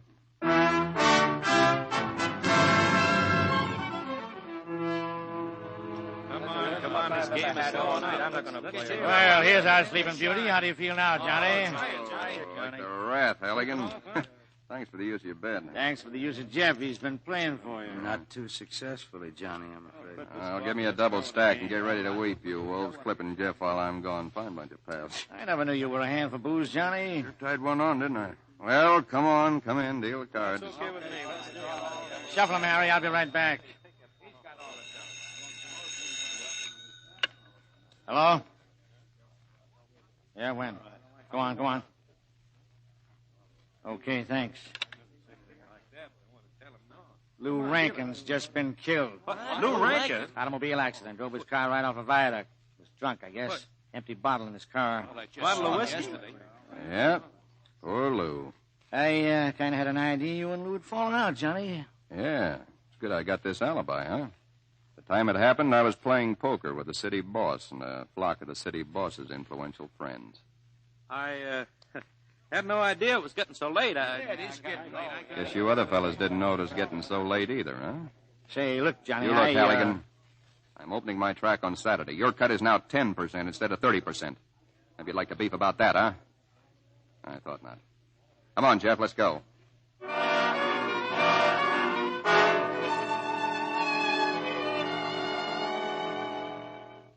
Johnny, it's Farrell, and he says you told him to come here. That's right, Benji. Send him in. He's in there, Mr. Farrell. Hey, how do you like these posters, Farrell? We're putting them up for the opening Saturday night. Oh, so that's it. This isn't Marco's track, it's yours. Why, you're a bigger thief than ever. You're in no spot to talk down to me, Farrell, so don't. We'll cover that later. What happened to my daughter last night? What did she say happened? I couldn't get a word out of her. She couldn't talk, or wouldn't. Eager, if you've done anything She'll be all right in a couple of days. I'm covering up for her. Covering up? Covering up what? Liz was up here last night. A thug busted in gunning for me. There was quite a battle. While he was trying to carve me up, Liz shot him in the back with his own gun. It isn't possible. Lisbeth. Well, she saved my hide. This man. What became of the body? Taken care of. Any witnesses? None I can't handle. I sent for you to tell you to sit tight. Tell Lisbeth to do the same. Where's the gun? Oh, I've got that safe with her fingerprints on it, just in case you might try to dream up some way of pinning it on me. I haven't any choice. I'll have to keep quiet. You'll do more than that, Farrell. You'll have the injunction on this track lifted. I'm opening Saturday night. Listen to me, thief. My love for my daughter can make me an accessory after the fact. But I'll cut my throat before I become an accomplice. I'll resign as prosecutor today. No, you won't. You told me you'd turn crooked to save Lisbeth. Well, you've never had a better chance. You mean you'd talk? Sure, I mean it. I'd blast the whole thing. You'd do that to her, to a girl who loved you enough to kill a man? I don't know from that love routine. This is business. Sure, I'm risking 5 more years in the can, but I'm betting you'll see things my way. And I think I'm betting on the favorite. All right. Go ahead. Open up Saturday night. Goodbye, Eager. Goodbye, Mr. John Benson Farrell. Oh, excuse me. Coming from his face to yours, I'd say you won. Don't you think you better start hoping that that's all bunk about Judgment Day? I feel generous, Jeff. Buy yourself a drink. I guess you didn't hear me. It doesn't matter. Jeff, from here on, we're in clover. Yeah, and high hats. Crawling into the belly of our favorite snake. Hmm? Go on, Jeff. Have a drink. We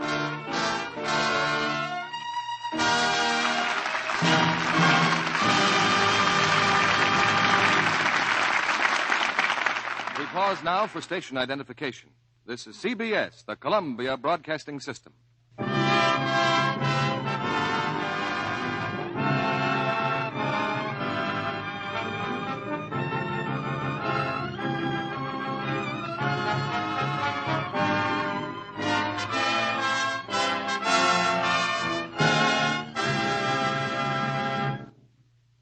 In a moment, we'll bring you the third act of Johnny Eager, starring Robert Taylor, Susan Peters, and Van Heflin.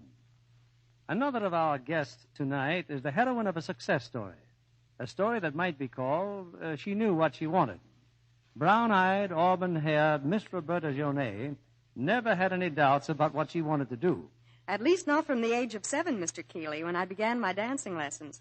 From then on, I knew I wanted to be an actress-dancer. Did you have dramatic training, too? Yes, along with my high school diploma came a 2-year scholarship at the neighborhood playhouse in New York. And after that, I had a chance to do solo dancing, and then came a year's tour of South America, Mexico, and Cuba. And then? Hollywood and a Paramount contract. That was 2 years ago. And since then, I know you've appeared in the picture Stork Club. Yes, and I have a part in the new picture, Miss Susie Slagle's. Well, I understand you've been doing some directing, too, Miss Jonet. Yes, I've helped direct dance numbers in several Paramount productions. It's lots of hard work, but grand fun, too. Now, there's a real success story. And a story we take modest pride in because... Because I'm a Lux girl, Mr. Kennedy. Why wouldn't I be? So many famous stars have found Lux toilet soap works for them. It's the perfect complexion care, I think. But as a dancer, I value it especially because it's such a delightful bath soap, too. After a dance workout, the girls in my group and I make for the showers in a cake of Lux toilet soap. My, that creamy lather is refreshing. Makes you feel like new again. Thank you, Miss Roberta Jonet. 9 out of 10 screen stars, lovely women everywhere, find that Lux toilet soap makes a wonderful beauty bath, too. Here's what they say. When I step from my Lux soap bath, my skin is fresh, really sweet, perfumed with a delightful clinging fragrance. This daily beauty bath makes daintiness sure. Why not get fragrant white Lux toilet soap tomorrow? It's thrifty. Each satin smooth cake can be used to the last thin sliver. Yet Lux toilet soap is as luxurious as only the finest ingredients can make it. Here's your producer, Mr. William Keeley. Act 3 of Johnny Yeager, starring Robert Taylor as Johnny, Susan Peters as Lisbeth, and Van Heflin as Jeff.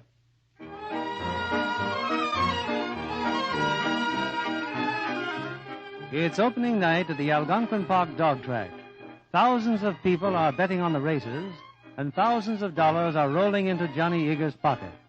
But now in his office, Johnny has a visitor, Lisbeth's friend, Mark Courtney.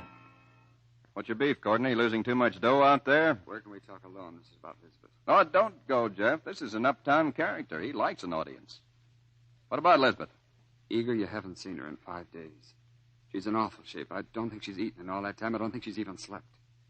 Just staying awake with some awful sort of driving hysteria. I don't get it. Neither do I. But whatever it is, it's mixed up with you, isn't it? And I thought perhaps if you had enough money, you'd consider breaking your parole and going somewhere else. How much money? $300,000. You're only halfway to the boat, pal. I got $500,000 tied up in this track. All right, I think I can borrow the difference. Hey, what racket got you $300,000? Hold on to your hat. My grandfather left it to me for not taking a drink till I was 21. Mr. Courtney, if you wish to make up for lost time, I'd be honored to buy you drinks from here to the grave. I'd forgotten about characters like you. How about it, Eager? How do you know after you give me the dough I won't take Lisbeth with me? But I mean you to take her with you, naturally. Why? Because she's in love with you. It never can be said you don't make interesting talk. I'll think it over. Let me know as soon as you can. What's his angle, Jeff? What's his angle? You don't know? No, do you? Yes. Yes, I know, Johnny. But nobody born to woman could explain it to you. Why not? Go on, why not? Because it's unselfish.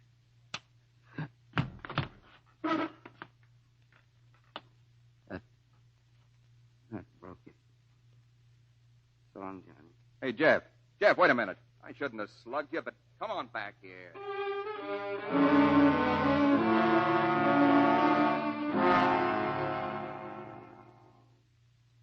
Oh, Johnny. Hi, Jeff. Where you been? Like Garnet. Johnny, I came back for my purse. Oh, I didn't mean to dust you, but you shouldn't needle me all the time. The needle shall be proportionately dull from now on. Fine thing, walking out on me. Where would you go? You want to know, Johnny? Down to the district attorney's office. I was going to sing, Johnny. About poor old Lou Rankin and those two impetuous Maletti brothers. Their souls rest in cement. And then what? Then I was going to blow out my brains. You'd do that to me? Yeah. Johnny, I thought about you and I thought about that girl and I said to myself, well, somebody's got to do it. But you know something? You stopped me. I stopped you? Yeah. She'd only eat her heart out a little slower with you in the death cell. And besides, I hadn't got the nerve to blow out my brain. No, it's just like you said, you're the boss, Johnny. You got everybody over a barrel. Oh, cut it out, will you? The slight seizure is over, I assure you, Johnny. Give a guy a chance to say something. I'm going up to see Elizabeth now. On the level, Johnny. Listen, you do feel a little different there, don't you? What are you talking about? She's just a kid who thinks she's carrying a torch. I'll throw a couple of laughs and snap her out of it. And I'm doing it for you as much as anybody. Thanks, Johnny.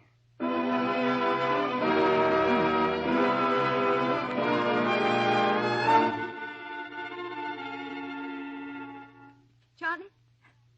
Oh, Johnny. Darling, darling. Oh, but you shouldn't have come. There might be someone who... Oh, now, don't be scared, sugar. I saw your father downstairs. He said I could come on up. Look, honey, I don't like this. You look bad. It's just that I haven't slept much, I guess. I've been afraid to. I thought I might talk about it in my sleep and they'd be listening. And... Johnny, that man, did he have any family? A wife, children? Because if he did, No, not a soul. Oh, thank goodness for that. It's been on my mind so that... Wait a minute. You got to be just as tough about this as he would have been. Darling, I am. I will be. Johnny, they couldn't take you back just for being present or anything like that.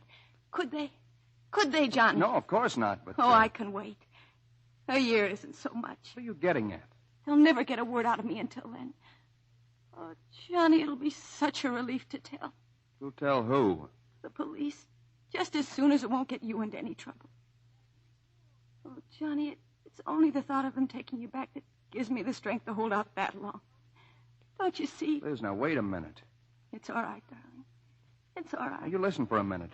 First off, I'm telling you that I love you. You hear that?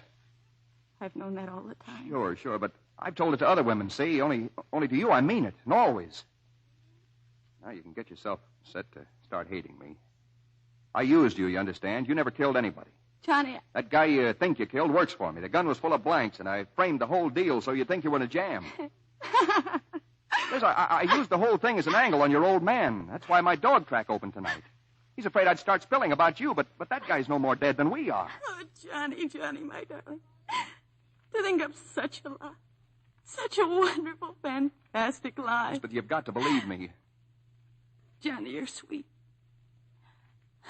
But suddenly I'm so tired. I want to lie down, please. Sure, but remember, Liz, you can walk out of here and forget the whole thing. You never killed anybody. Hold my hand, darling. I just want to go to sleep. Hold my hand until I go to sleep. And come back soon, Johnny. I'm not afraid of talking now. I'll sleep so quietly, Johnny.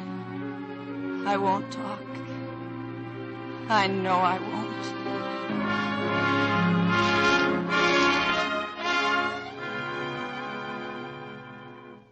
Well, Johnny, what? She's got Julio on her mind. It's supposed to driving her crazy. Oh, it's not very pretty, is it? Oh, I told her. I told her it was all a frame. You told her? Yeah, you want to laugh? She wouldn't believe me. Can you imagine that? Yes, I can. Well, now what? Well, we dig up Julio and trot him around so she can get a look at him. Well, now listen, suppose she spills that to Farrell. Didn't you hear me? I said the way it is, she's going nuts.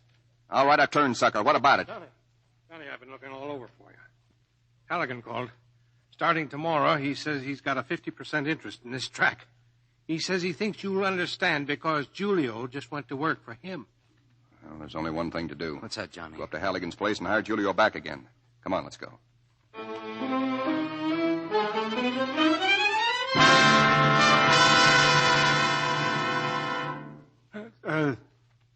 Hello, Igor. Ain't you coming in? Thanks, Julio. Is Halligan around? No, he's out. Been drinking, Julio? Just a little, yeah. You got drunk and you talked to Halligan. You talked enough, so he hired you. Oh, Igor, you ain't worried about me? Worried? Say, what kind of a guy do you think I am? When do you think Halligan will be back? Well, a half hour, maybe. Good. We just got time to do an errand. A job? Yeah, got to stop a guy from talking. Yeah, but Halligan told me Your no. last job for me, Julio, and there's 5 yards in it. 5? I should do it free for old time's sake, but I could use 500. Oh, hello, Halligan. Hello, Johnny. You going somewhere, Julio? To see a man with Igor. You crazy? Don't you know you won't live 5 minutes if you get in the dark alley with him? You're out of line, Halligan. You got enough sense to know if he kills you, he's in the clear. You're drunk, Julio, and he's conning you into taking the same kind of a ride he gave Lou Rankin. I don't like that kind of talk, Halligan. I guess I blew my top, Johnny. I'm sorry. I've been cutting up touches with you for 10 years, and all of a sudden you pull this on me. Johnny, listen to me. This is awful. Let's not go battling between ourselves just when the money's starting to roll in. Want to talk sense? Make a new deal on the dog track? Like 50%? I guess that is a little steep. The original deal was 30. It still holds. I ain't talking. Do you mind if we iron out the details in the morning? I've still got that little job to do. Guess I'll have to handle it without our friend Julio. It may be better that way. I'll meet you in the morning. And, Johnny, we're all friends again. This beef's all forgotten. All forgotten, Bill. See you tomorrow. Be here tomorrow morning, Julio. Eager? What do you think? Yeah, it's got to be done. That tin horn big shot, it's got to be done.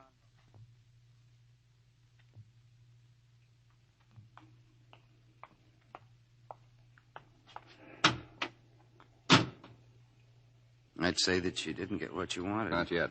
Halligan wouldn't turn Julio loose.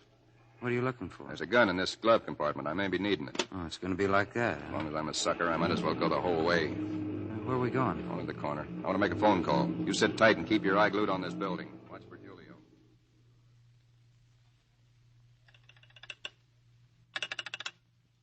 Hello. Hello, is this Mr. Courtney? This is Mr. Courtney. Well, listen, this is Johnny Eager. Oh, yes, Eager. I got no time for explanations. Get hold of Elizabeth right now. Get her out of the house if you have to drag her, and come down here and meet me.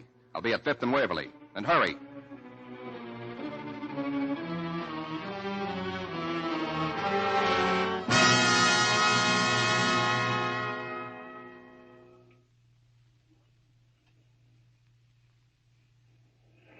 No sign of Julio, Johnny. Okay.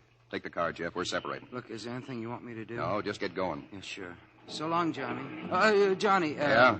Listen, Johnny, you know, when you batted me tonight... That's water under the bridge. Oh, well, yeah, sure, but I had that coming. I just wondered why you didn't do that a long time ago, Johnny. Listen, Johnny, have you ever been out to the Rockies? Are you nuts? No, I've never been to the Rockies. Well, listen, they've got big mountains out there just like Christmas trees with lakes so clear and as deep as you ever saw in your mother's eyes, Johnny. And, Johnny, listen, let's go out there and climb a couple of mountains. Will you get going? Yeah. Yeah, so long, Johnny.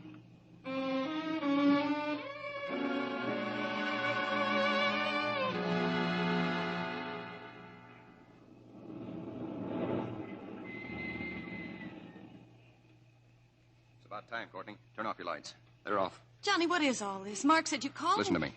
Any minute now, one guy or two guys are going to come walking out of that apartment house up there, and one of them will be the guy you think you knocked off. And I'm going to bring him over here and show him to you. Full of life, just like I said. Darling, I told you before that what do you think your boyfriend here did?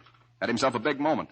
Thought I was short on dough, so he offered me all his cash if I'd get out of town and take you with me. Now, wait a minute, Eager. So I guess when you and I split up, you could be halfway happy with a guy like that, huh?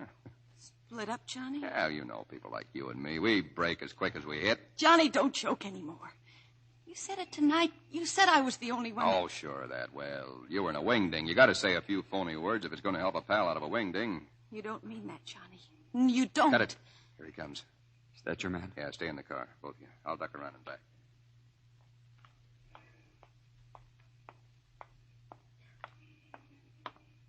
Take it easy, Julio. Keep your hands out of your pockets.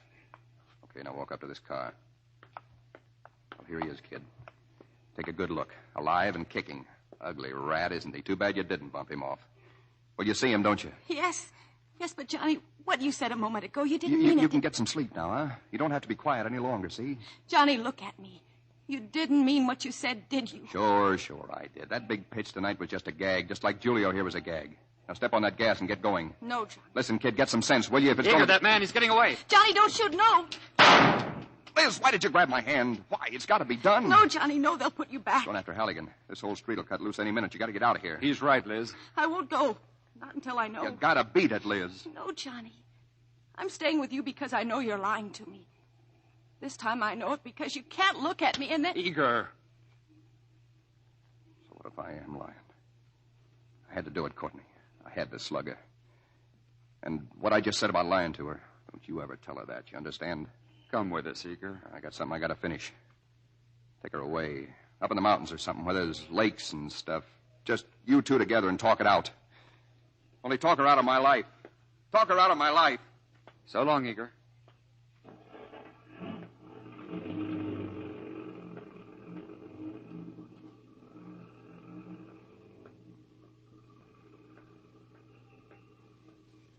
There he is. The sucker's walking right toward us. Yeah. All right, Julio. Let him have it.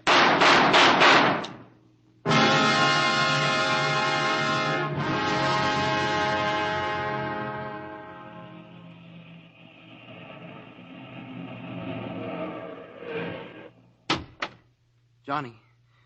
Johnny. Oh, Jeff. Hello, Johnny. Jeff. What's the highest mountain we're going? What? It's Johnny? Johnny. Stand aside, buddy. Who shot him? I don't know. I think it came by that building, Mac. All right, what'd he say? You were just talking to him, what'd he... Hey, he's dead. Yes. Yes, he's dead. Well, he just asked about a mountain. What mountain? Did you know this guy? Know him? It says in the Bible, there be 3 things which are too wonderful for me. Yea, 4 which I know not. What are you talking about? The way of an eagle in the air, the way of a serpent upon a rock, the way of a ship in the midst of the sea, and the way of a man with a maid.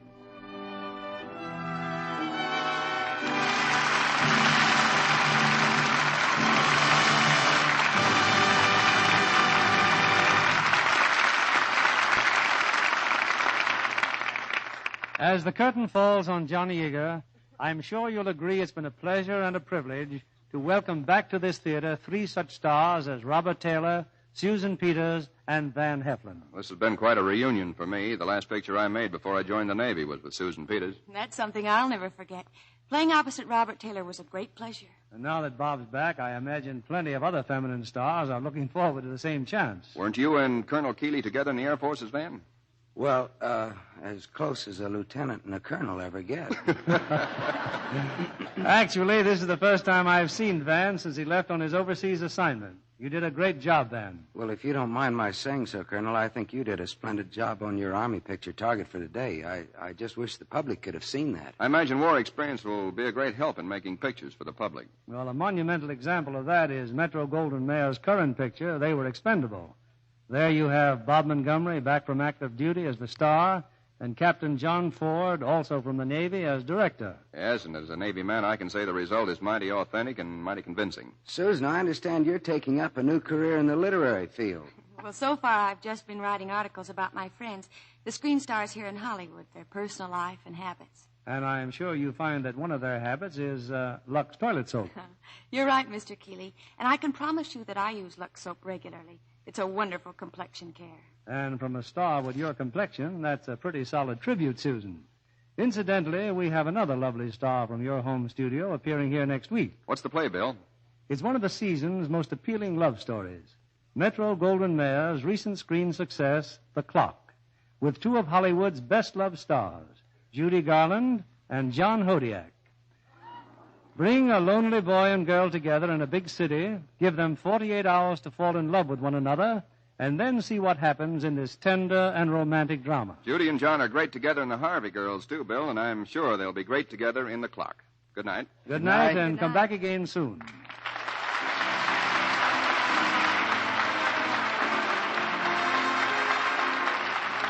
Our sponsors, the makers of Lux Toilet Soap, join me in inviting you to be with us again next Monday evening when the Lux Radio Theater presents Judy Garland and John Hodiak in The Clock. This is William Keeley saying good night to you from Hollywood.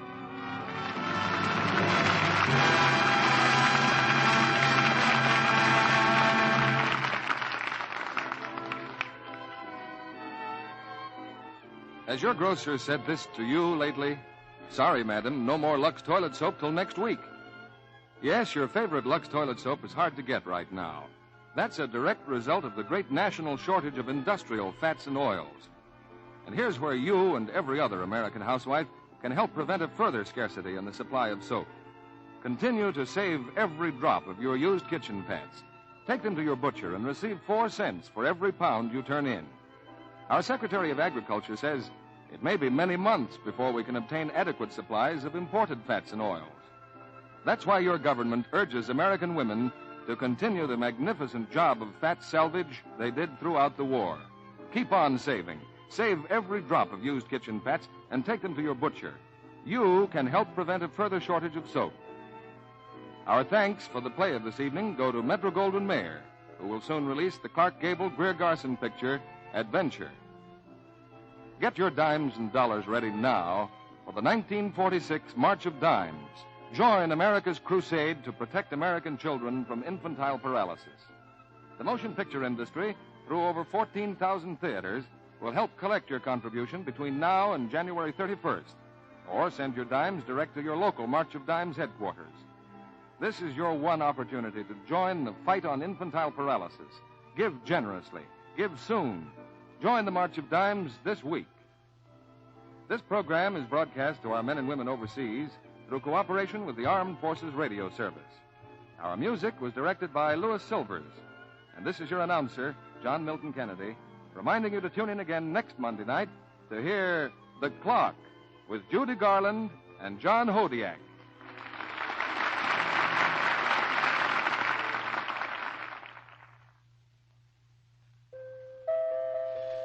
The Spry Treat of the Week. Spry apple pancakes, tender, delicate pancakes drizzled with maple syrup. Try them for breakfast, and for light golden deliciousness, make them with Spry. It's pure, bland, all-vegetable shortening at its creamy best. For all you bake and fry, rely on Spry. Be sure to listen in next Monday night to the Lux Radio Theater presentation of The Clock with Judy Garland and John Hodiak. And why not tune in a half hour early to hear Joan Davis over most of these stations? This is CBS, the Columbia Broadcasting System. Mr. District Attorney, champion of the people, defender of truth, guardian of our fundamental rights to life, liberty, and the pursuit of happiness. And it shall be my duty as District Attorney not only to prosecute to the limit of the law all persons accused of crimes perpetrated within this county, but to defend with equal vigor the rights and privileges of all its citizens. The case of deadly devotion. You have no idea how these old phonograph records take me back, Mr. St. Charles. Look, here's Dardanella, remember? You select whatever you want to hear, Mrs. Post. The other club members will enjoy it, I know. Well, honestly, I don't know when I've enjoyed myself so. Oh, here's the two black crows. My. You do like it here, then? I mean at the Devotion Club? Like it? Why, Mr. St. Charles... Harry, please. What? Oh, thank you. Do I enjoy it? For I think what you're doing here is simply wonderful. I hope so. People our age, people in the flush of life, you might say, have a difficult time making new friends. We don't here, I'll say that. I'm glad you feel that way. You especially, Laura. The moment you came into my office, Is something wrong? Oh, I'm sorry, but that man seems to be beckoning to you. There, that one near the door. Near the door? Oh. Oh, yes, I see. Do you know him? He doesn't look like one of the members. What? Will you excuse me, my dear? I'll see what he wants. Oh, don't worry about me, Harry. I'll pick out the records before the members start arriving. You don't look glad to see me, Harry. Nick, my boy, Well, don't we shake hands, Harry? Back when we were cellmates, I thought we got to be pretty good friends. Nick, you can't stay here. Look, my boy, What do you mean, can't? I'd quite a time looking you up, pal. Yeah, you got quite a layout here. What's the gimmick? Look, I'll give you my address. I have a house. No kidding. We can talk later on. Please, Nick. The Devotion Club, huh? What do? Get a lot of old dames in here and take them? Don't say that. Really, you must go, Nick. Go? Come off it, pal. We're buddies, remember? Cooped in the same hatch back in stir. Yes, I know, my boy, but... Go! Why, you're flub-struck, Harry. I'm gonna stay.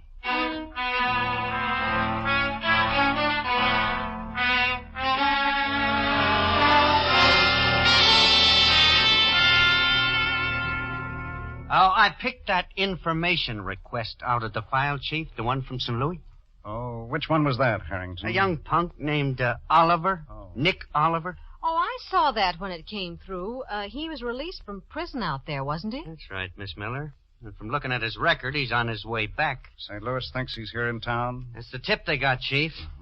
For the bum like him, even when he's released, it pays to keep an eye on him. Well, what is his record? I didn't read all the report. Well, little Nick is quite a boy, it seems like. He's got an arrest record as long as your arm. And there's a charge against him now? Well, they want to talk to him about a little accident, Chief. Seems the day he got out, a pal of his turned up with a hole in his head. What? That's right. Then it turns out the dead guy ratted on Nick in the first place. It was his testimony that sent him up. They didn't pick him up? No, it happened in a little town outside of St. Louis, Chief.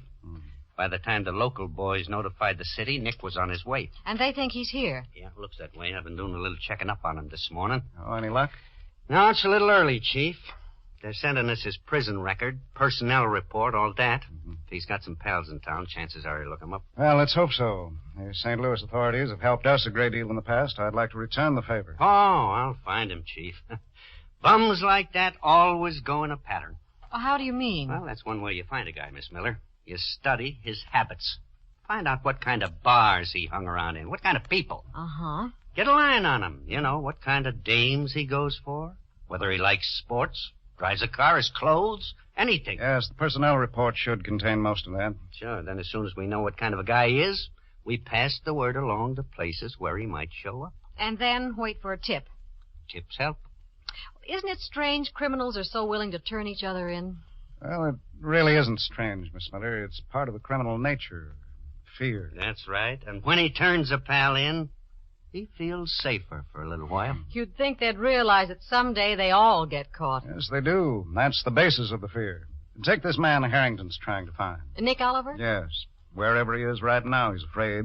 And why? Because he knows that sooner or later we'll get him. And we will.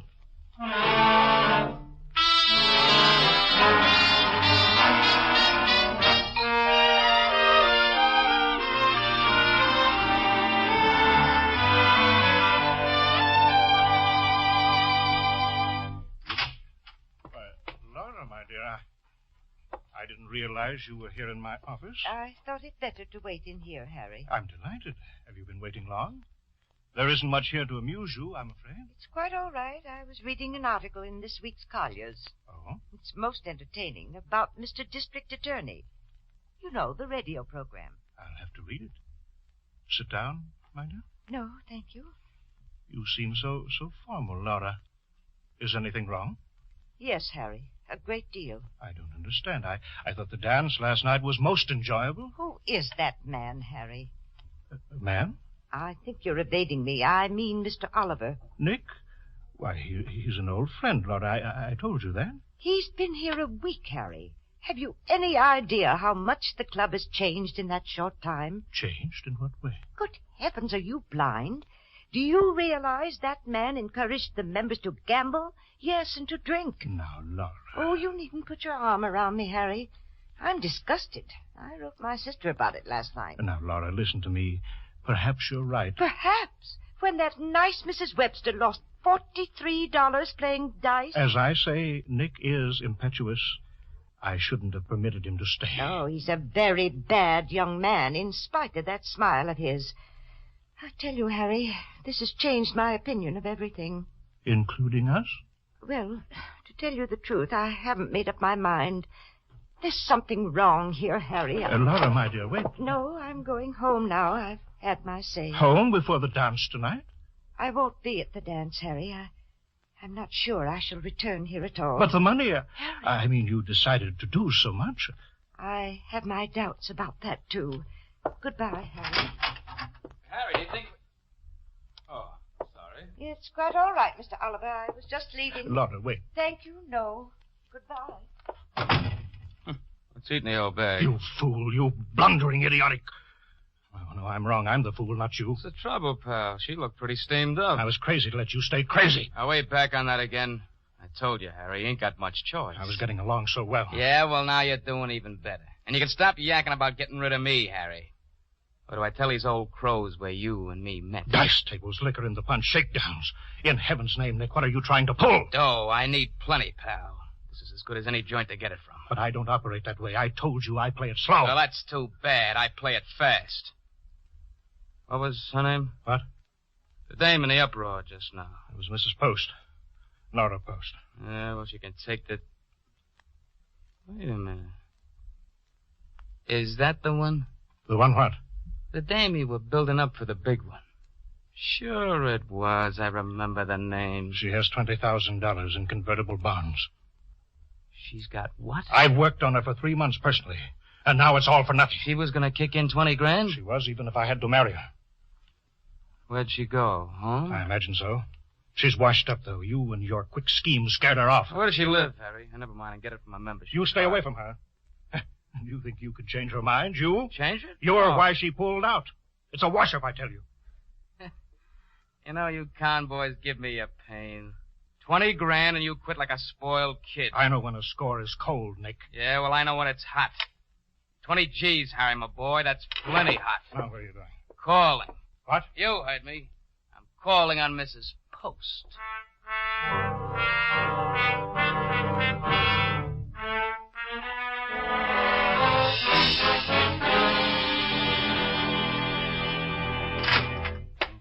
Oh, come in, Harrington. Yeah. I didn't want to bust in, Chief. That's quite all right. I just thought I'd bring you up to date on Nick Oliver. Oh, the one they want in St. Louis? That's my boy. Oh, I got a pile of dope on him. Brother, he's something. Yes? Yeah, he started out when he was 13 years old. He stuck up a gas station, and when the attendant was slow with the money, little Nick hit him with a hammer. No. Oh, yeah, that's only the beginning, Miss Miller. The bum's record runs 6 full pages. Any idea where he is now? No, not yet, Chief, but I got a good lead. Yes, what is it? Well, a punk that looks like him hit town about a week ago. Came in by bus from over the state line. Do you think it's Nick? Well, maybe, but I know this, Miss Miller. When a rip and tear man like that arrives, a lot of guys know about it. Yeah, and fast. Yes, remarkably fast, usually. That's the grapevine, Chief. And today they're saying there's a baby-faced guy like Nick in town.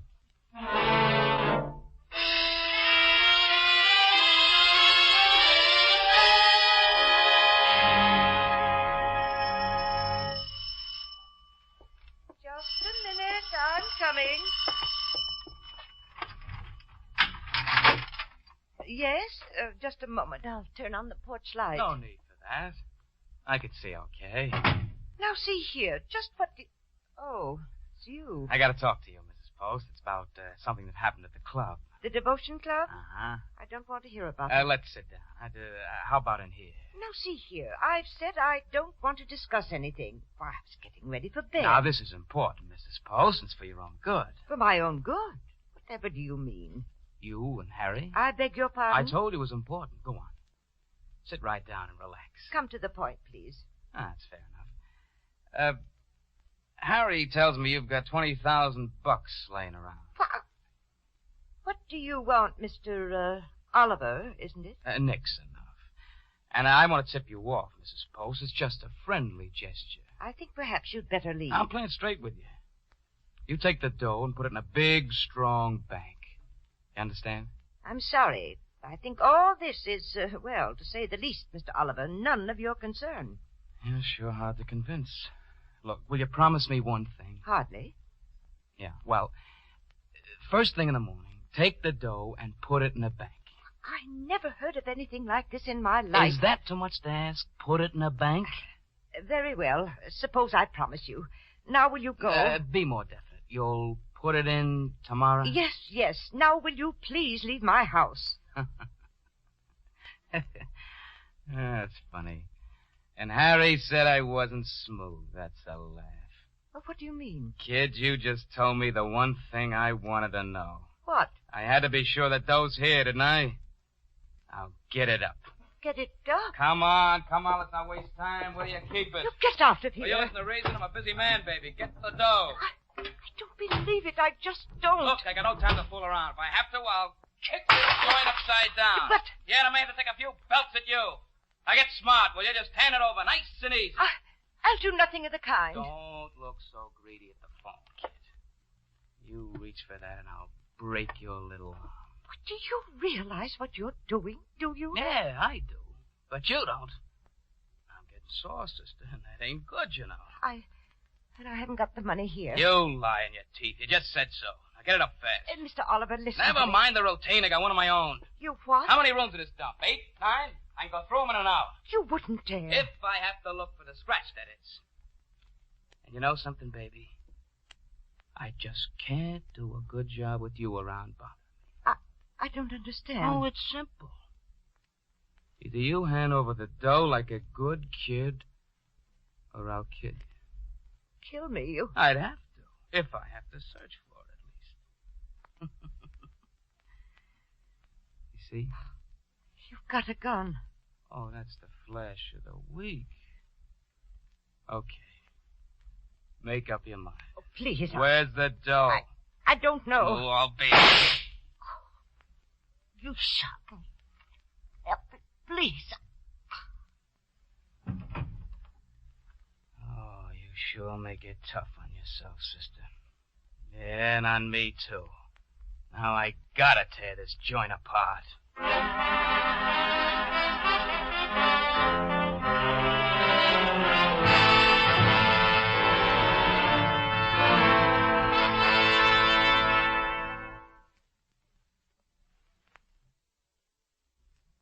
Oh, boy, there's enough reporters out in that yard to cover a World Series. Well, I don't wonder, Harrington. Mrs. Post is very prominent in this city. Yes, we're about ready to add up, Harrington. Yeah? Has Dr. Colgan finished? Yes, just about, Chief. He fixes the time of death is between 9 and 11 last night. That's right. Shot once at about 2 feet away. What about the doors and windows? Did Brophy check? Just finished, Chief. Every one of them closed and locked from the inside. How about inventory, Miss Miller? Well, I've been trying to get somewhere on that. Her nearest relative is a sister, but she lives in Chicago. Yes, well, perhaps one of the neighbors can estimate what's missing for us. You know, Chief, there's one thing I don't like about this. Yes, what's that? Well, when the grocery kid discovered something was wrong this morning and called the patrolman, Yes. it looked like a nice, neat case of robbery. And? I mean, everything's just like we've seen it many times before. The house all ransacked and the dame dead. Yes, that's the impression, at least. She probably resisted, and the burglar got panicky and shot. Except for one thing. What's that? Well, just look around, Miss Miller. There's her purse with $10 still in it. There's a gold lighter on the table. Upstairs, there's a hunk of jewelry on her dresser. Yes, I saw that, too. Say, take a look at that purse, Miss Miller. All right. This was a burglary. The guy sure passed up a lot of nice items. Yes, it is strange. Still, if he were frightened after he shot, he might have run out. Say, Chief. Yes? Here's something odd. In her purse? Yes, Mrs. Post belonged to the Devotion Club Limited, whatever that is. Here's her membership card. The Devotion Club? Uh-huh. Are you kidding? Why, do you know anything about it, Harrington? Well, sure I do. Well, maybe not that particular outfit, but I've heard that name. Mm-hmm.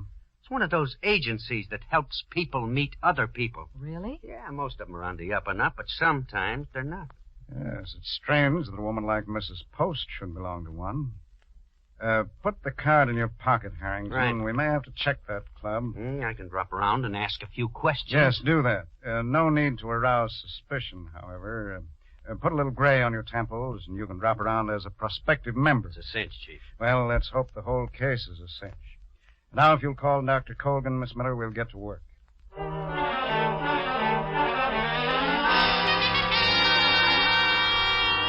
I hope I've made everything clear, Mr. Harrison, was it? Yeah, that's right, Mr. St. Charles. You see, we don't take just anyone into our membership here. Only those we know to be sincere. Oh, I'm sincere, all right. I've been wanting to meet people for a long time. I see. You dance, do you? No, just a little. Back home, I never had much time for it. And that was where, did you say? Oh, I had a cattle ranch out west. Did you indeed?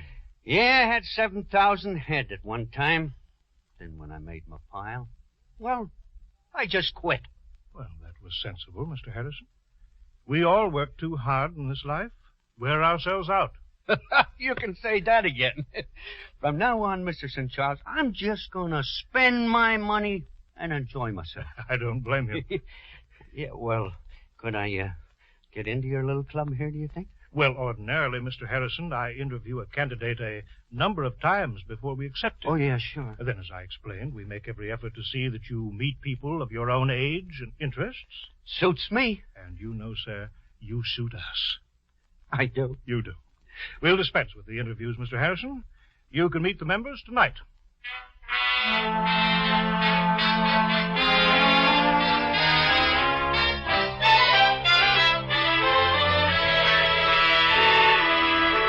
I've listed everything the neighbors mentioned, Chief.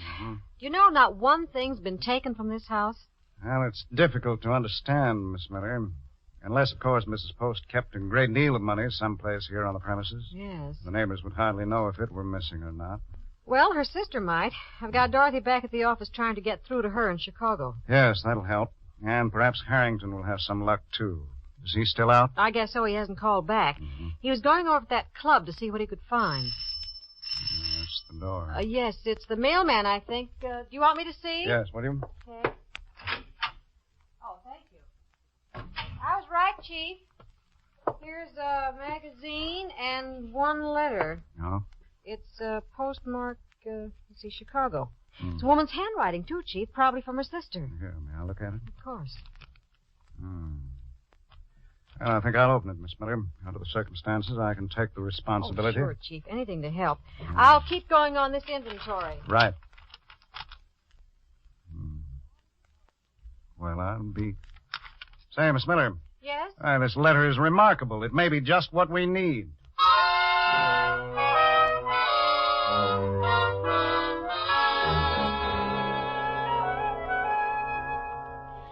Well, Chief, the guy's a phony from a way back. I could smell it all over him. This Mr. St. Charles, you mean? Yeah, Miss Miller. Slick as a whistle. Even if he's got nothing to do with Mrs. Post, we better break up that joint of his on general principles. Yes, we have more reason than that to break it up, Harrington. Yeah? Miss Miller and I had quite a day, too. Oh, anything look good? Oh, yes, plenty. You're attending this dance at the club tonight, you said? That's right. Starts at 9. Well, all right, you be there then. And if you can, get St. Charles into his office. And here's what we're going to do.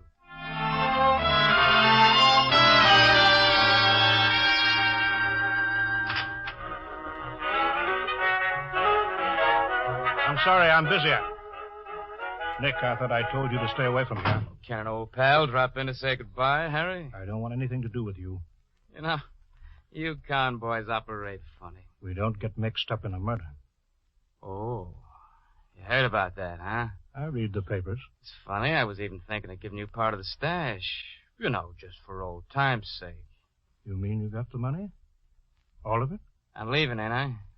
That's the answer to that. But the paper said nothing was taken. You read too much, Harry. Just like back in the cell block. I had no idea. Why, sit down, Nick. No need to rush. Oh, you kill me, you know. Now you're interested all of a sudden. No, I'm not, Nick. I give you my word. No kidding. Look, I took in a new member today. He's loaded, Nick. Big cattleman from out west. Well, take him, why don't you? I intend to. Only you can help me, my boy. Think of it. We'll take him together. You'll take the old dame's dough, you mean? No thanks, Harry. I'm shoving off. Hey, do you mind if I come in, Mr. St. Charles? What? Oh, I'm sorry, Mr. Harrison. I'm busy just now. If you'll... Mr. Harrison... This won't take long. Come right in, Laura. I told you I'm very busy. You. Good Lord. Hello, Harry. For the love of... Well, what's the matter? You fellas look like you've seen a ghost. I think they're surprised to see me. You don't say. What? Hey, I gotta get out of here. No. Stick around, Sonny. You interest me. You know, I could swear I've seen your face before. Like on the St. Louis police posters. Well, what's going on here? Don't you remember? You came to my house last night. No, I didn't. Laura, I can't believe it. The paper said you were dead. Perhaps. Do you think so, Nick? Look at me. No, don't come near me. Please, don't. Nick, listen to me. She's dead, I tell you. Really, Nick? Look again. Closer. No, I tell you, no. Harry, don't let her come near me. Mr. Harrison, please take her out of here. Do you remember now, Nick, last night? You're dead, I tell you.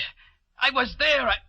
I saw you die. That's what I'm waiting to hear, pal. All right, back up, both of you. This is a very touchy gun. Mr. Harrison. The name is Harrington, pal. Just stand still. Okay, Chief.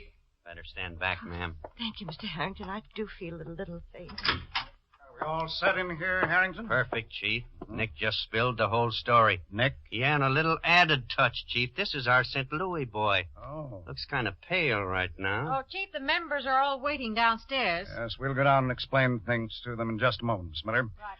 Are you all right, Mrs. Rogers? Yes, thank you. Mrs. Rogers? What do you mean? Hey, look, I don't get it. We were very fortunate, gentlemen. I think you knew Mrs. Post had a sister in Chicago. Sure, she said... Well, this is Mrs. Post's sister. What you didn't know, however, is that she happens to be a twin, an identical twin.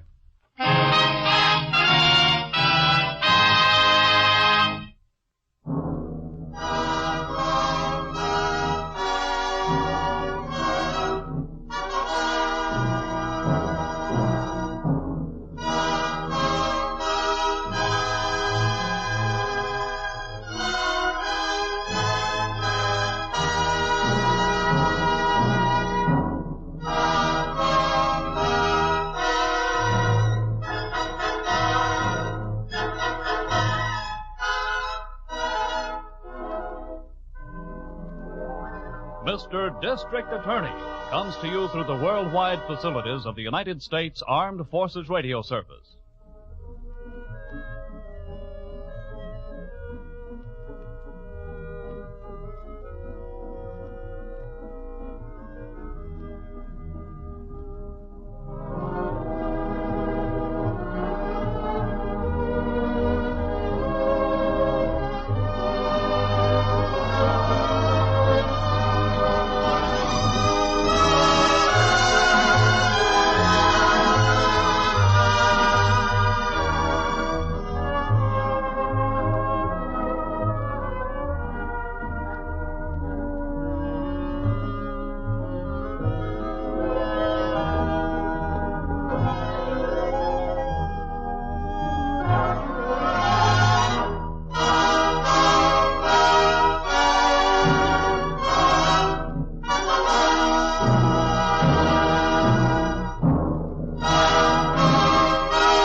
Hello?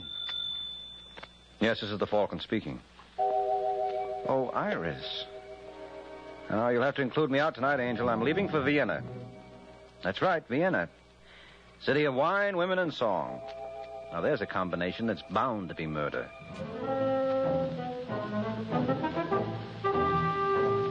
Once again, the transcribed Adventures of the Falcon, starring Les Damon.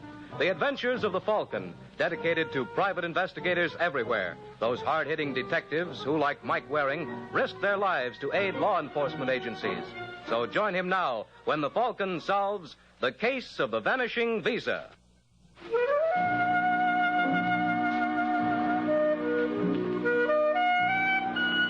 They say people are the same the world over.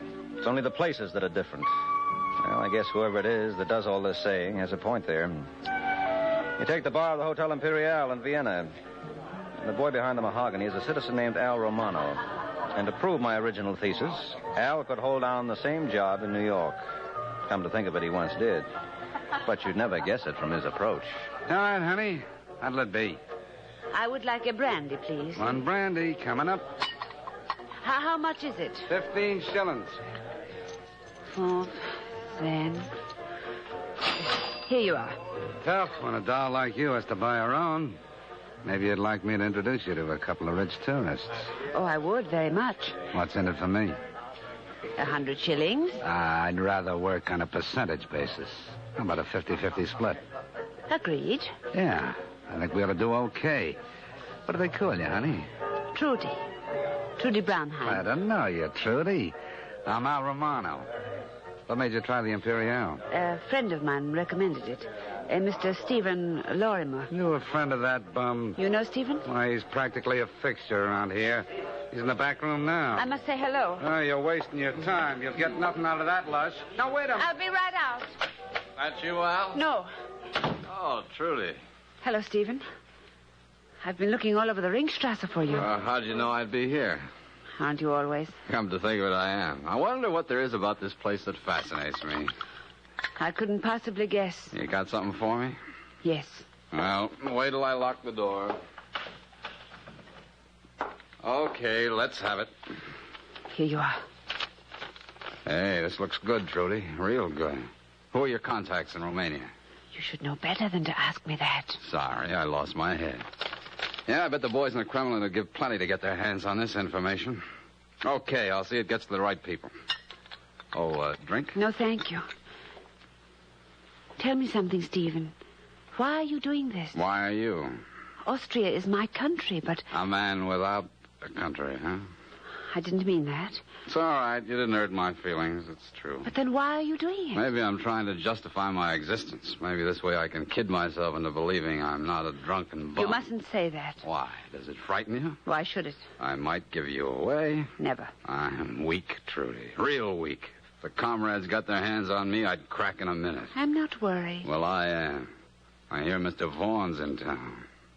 Robert Vaughan? Yeah, Kozlov's right-hand man. I thought he was in Budapest. Not according to my dope. He's here, all right. Monocle and all. Like to meet him? Maybe I can arrange an introduction. Should not joke about such things. Makes you kind of nervous, doesn't it? Putting your life in the hands of a lush. Stop tormenting yourself.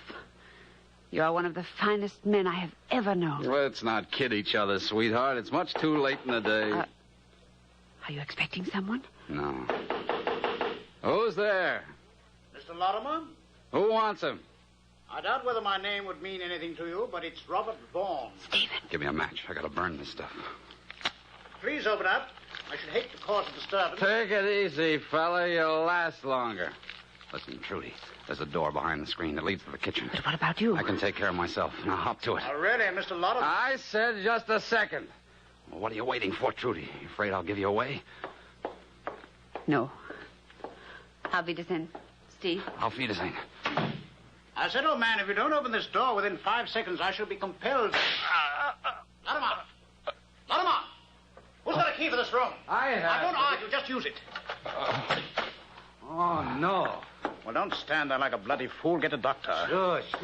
He's wasting his time. There was a girl in here. Who was she? Come on, man, speak. You're missing the point, Vaughn. That's why I did this. So I couldn't speak. Imagine. She trusted me. I guess she knew what she was doing. Oh, well, never mind the doctor. He's dead.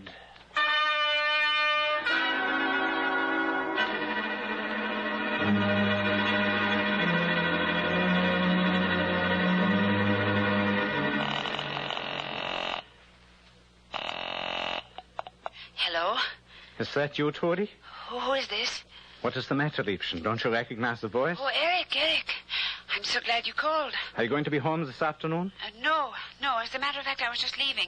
I've got to go to Leibniz. My Aunt Bertha's very ill. You needn't spare me, Trudy. I know that you are planning to run away with that American. What are you talking about? You must take me for a fool, huh? Don't you think I've seen you with that Stephen Lorimer? You followed us? Many times. How dare you? I love you, Trudy. No one's ever going to take you away. I wouldn't be too sure. I would. Your friend, Mr. Lorimer, committed suicide. What? Obviously, you haven't seen the paper. I don't believe you. I will read it to you. Shamed by his country's warmongering tactics, Stephen Lorimer, expatriate American, committed suicide this afternoon in the Imperial Hotel. It's a lie. They're using him for propaganda. Then why did he kill himself? I can't tell you. You've got to trust me, Eric. You know that I love you. If you do, you will prove it by waiting. I'm sorry, I can't. Hello, Trudy. Trudy.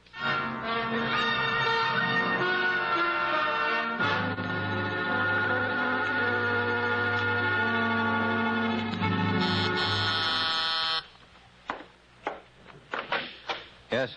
You Mike Waring? That's right. My name is Leon Brill. I wonder if you could spare me a couple of minutes. I got a proposition for you. Business? Yeah. Sorry, Mr. Brill. I've quit the racket. Come again? I'm no longer handling private investigations. Well, that's swell. Huh? I'd hate to feel I took you away from anything, so why don't I sit down, huh? Well, I can think of one good reason. You're not staying long. Oh, I might surprise you. You were one of Donovan's Cloak and Dagger boys during the war, weren't you? Well? Your serial number was 9823476. On your first mission, you parachuted into Yugoslavia, second mission, Austria. How the devil did you find that out? Oh, I'm one of the kids myself. Like to see my credentials? Oh, what do you know? I know you're going back on active status. Now, wait a minute. You can't do this to me. Can't we? Yeah, I guess you can. All right, now here's the pitch. You're going to Vienna. What? We've arranged passage for you. You leave from LaGuardia tomorrow morning at 6:45. You'll be in Paris on Thursday, Vienna on Friday. Now, listen, Brill. You're to register at the Imperial Hotel. We've made a reservation for you. Oh, thanks a heap. My pleasure. You're to contact a girl named Trudy Braunheim. You got that? I got it. She'll be waiting in the bar at the Imperial on Friday at 1 o'clock. She's a blonde, about 5'3", blue eyes, a little birthmark on her right cheek. I just pretend it's a casual pickup. How do I sell myself? I just tell her you're from New York. She'll reply she's got a cousin in Milwaukee. You answer that's practically a suburb. You got that? I got it, yes. All you got to do is get her out of Austria. Get her out? Are you crazy? My psychiatrist doesn't think so. How am I supposed to manage that? If I knew the answer, I'd do it myself.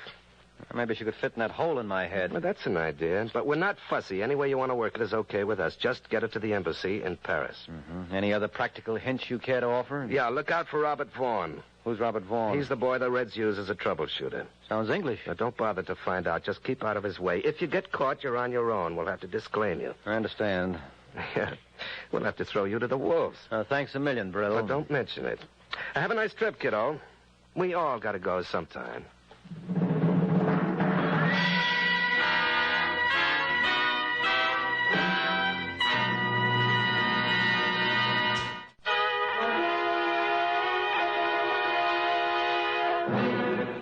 Now back to the adventures of the Falcon.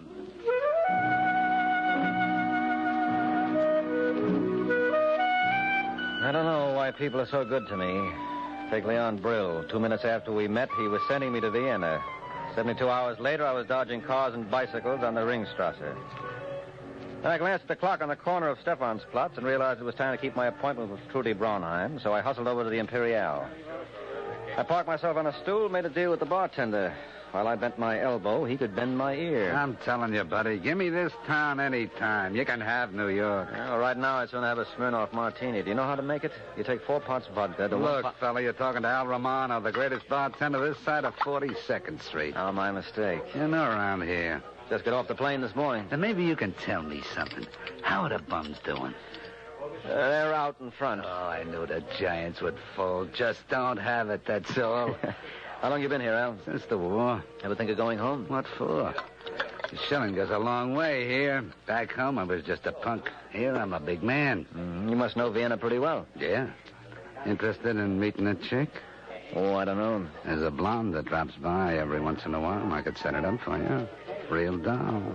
Her name? Hello, Al. Well, speak of the devil. Hiya, Trudy. I was just telling this gentleman about you. Well, how nice. You two ought to hit it off real swell. I'm sorry, but I'm expecting a friend. Won't I do? Perhaps some other time. Oh, I always say there's no time like the present. Why don't we try that table? No, thank you, really. Come on, Angel. Please, you're hurting. Now, don't be like that, Trudy. I want to tell you all about New York. You are from New York? Yes. Would you like to go there? I would like it very much. I have a cousin in Milwaukee. That's practically a suburb. So you're the one.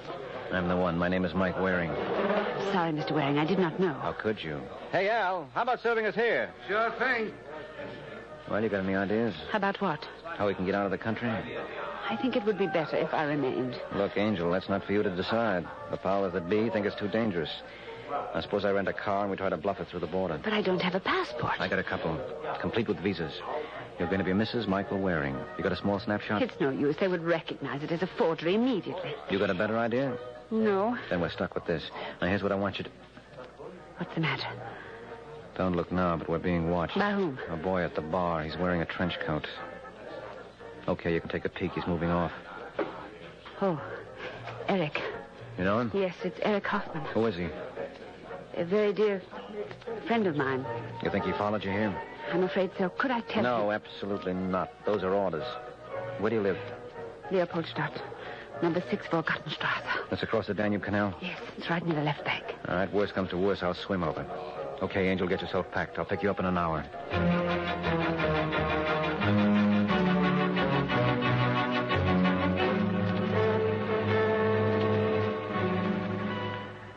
Now, Now, where did I put that? Who is it? It's Eric, Trudy. Open up. Just a moment, Eric. Hello, Liebchen. What are you doing here? I just dropped by to wish you a pleasant journey. A pleasant journey? Well, aren't you leaving Vienna? Well, what gave you such an idea? Those bags, for one thing. Oh, I'm loaning them to Gretchen. They are very heavy, hmm? You're loaning her your clothes, too? Look, Eric. You seem to have developed a fetish for Americans, huh? First Stephen Lorimer, now this new one. What are you talking about? I saw you at the Imperial. Who is he? He's just a tourist. You are lying. I will kill you if you don't tell me the truth. I swear. You are going away with him, huh? Aren't you? Aren't you? Please. Hmm? I can't breathe. Eric. Eric.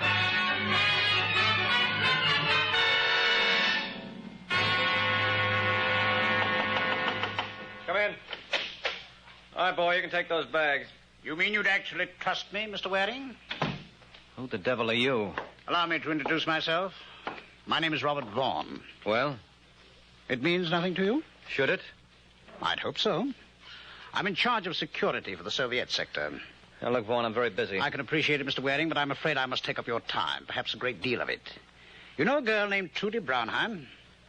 No. Well, that's odd. I have it on excellent authority that you met her at the bar of the Imperial today. And your excellent authority is wrong. Well, then, of course, it would be of no interest to you that she was murdered. She what? A pity, isn't it? Is that on the level? I can assure you I never jest about murder. I find it in horrible taste. How did it happen? Apparently she was first choked, but that wasn't the cause of death. What was? This. She was shot twice with it at close range. That's a cold automatic, isn't it? Yes. What do you make of the inscription? For the Falcon, a real straight shooter. Now, if I only knew who or what the Falcon was... Where did you find that gun? Right next to a body. You've doubtless heard something about the Soviet penal system. Yes, a great deal. Well, let me congratulate you. You're in a position now to check on it firsthand. I do hope you appreciate the honor.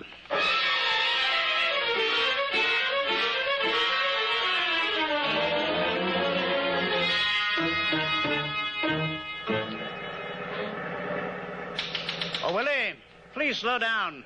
I'd like the gentleman to see our city. Jawohl. Now on the right, Mr. Waring, is St. Stephen. Lovely, isn't it? The spire is 450 feet high. It's considered one of the finest examples of Gothic. All right, never mind the Cook's tour, Vaughn. I thought you might be interested. It's probably the last time you'll see Vienna. Look, I tell you, you're making a mistake. I didn't kill Trudy Brownheim. But you did meet her this afternoon.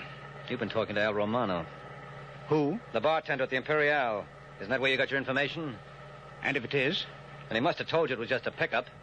Well, really, Mr. Waring, you're insulting my intelligence. Trudy Brownheim was working for the American government, as you are.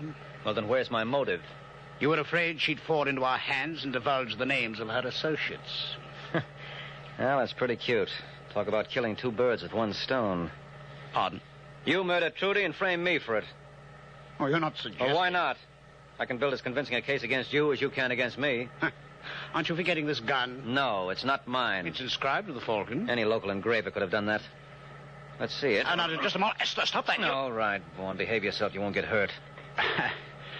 Now, you're being childish, Mr. Waring. You wouldn't dare shoot. Well, what have I got to lose? They can only hang me once. Yes, I suppose that's true now. I'll tell your boy to stop the car. Willie, will you please stop right here? Tell him to get out and walk to the corner. You heard the gentleman, Willie. But Herr Vaughn... Don't argue. Now you. You're making a serious mistake. Go on, get out. Are you coming with me? Just to get in the front. I figure it's about time I was in the driver's seat. It's very amusing. All right, hold it. That's fine. Well, thanks a lot, fellas. I'll be seeing you. I'm sure you will. In the meantime, please take care of that car. It's my pride and joy. Well, Willie, what do you think? I'm constantly amazed at your knowledge of psychology. For a moment there, I was afraid he would not seize the gun. Yes, I was, too. Aren't we lucky Americans are so impulsive? How many cars are following him? 3. It's a pity one of them couldn't have stopped and picked us up. Well, looks like we'll just have to take steps.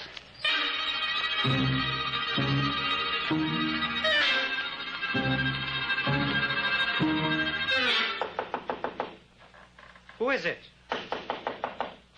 Who is it? I'm looking for Eric Hoffman. Yes? Shut the door. You cannot come in here like this. I got a gun that says I can. What's the meaning of this? I'm what they call hot, Eric, real hot. By this time, half the Soviet garrison must be looking for me. Who are you? Mike Waring. Oh. Obviously, it rings a bell. Yes. You was the one Trudy was going away with. How did you know that? She told me so. You're lying. I gave her strict orders to keep her mouth shut. I made her talk. How? I choked her. You what? I don't know what came over me. It's a mere thought that she was deceiving me drove me out of my mind. So you killed her? Oh, no. She finally told me the whole story. I don't believe you.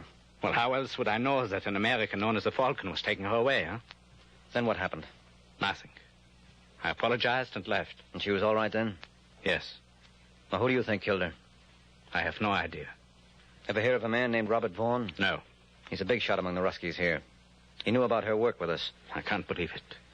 Trudy was very careful. No one suspected her activities, not even I. Well, she must have slipped somewhere. Where does she hang out? Sometimes at Schnitzler's, but mostly at Imperial. Wait a minute. Huh? You know the bartender there? No. Well, you must have seen him. Tall, thin boy with black hair. His name is Al Romano. I got a hunch he's working for the Reds. See if you can find out where he lives. You expect me? Yes, I do. All you got to do is follow him home. When you find out, give me a jingle. I'll wait here.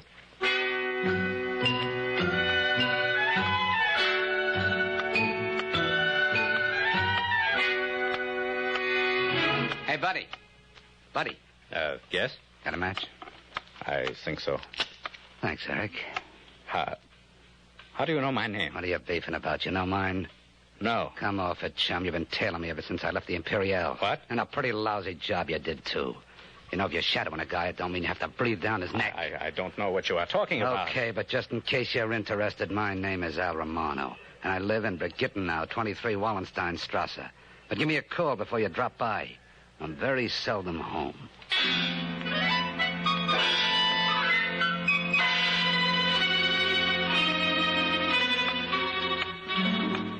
7:45. Where the devil can he be keeping himself? Is that enough time? Yeah? Mr. Waring? What's a good word, Eric? I'm afraid I didn't do so well. Didn't you latch on to Romano? Yes, but I was very clumsy. He knew he was being followed. He even knew my name. And that proves he's working for the Reds. Did you find out where he lives? Yes. In Brigitte now, Wallensteinstrasse, number 23. Where exactly is that? On the left bank. Well, I don't suppose the 8th Avenue subway runs out that far. I beg your pardon? Come on, skip it. I'll manage somehow. Thanks for your hospitality, Eric. I'll see you real soon.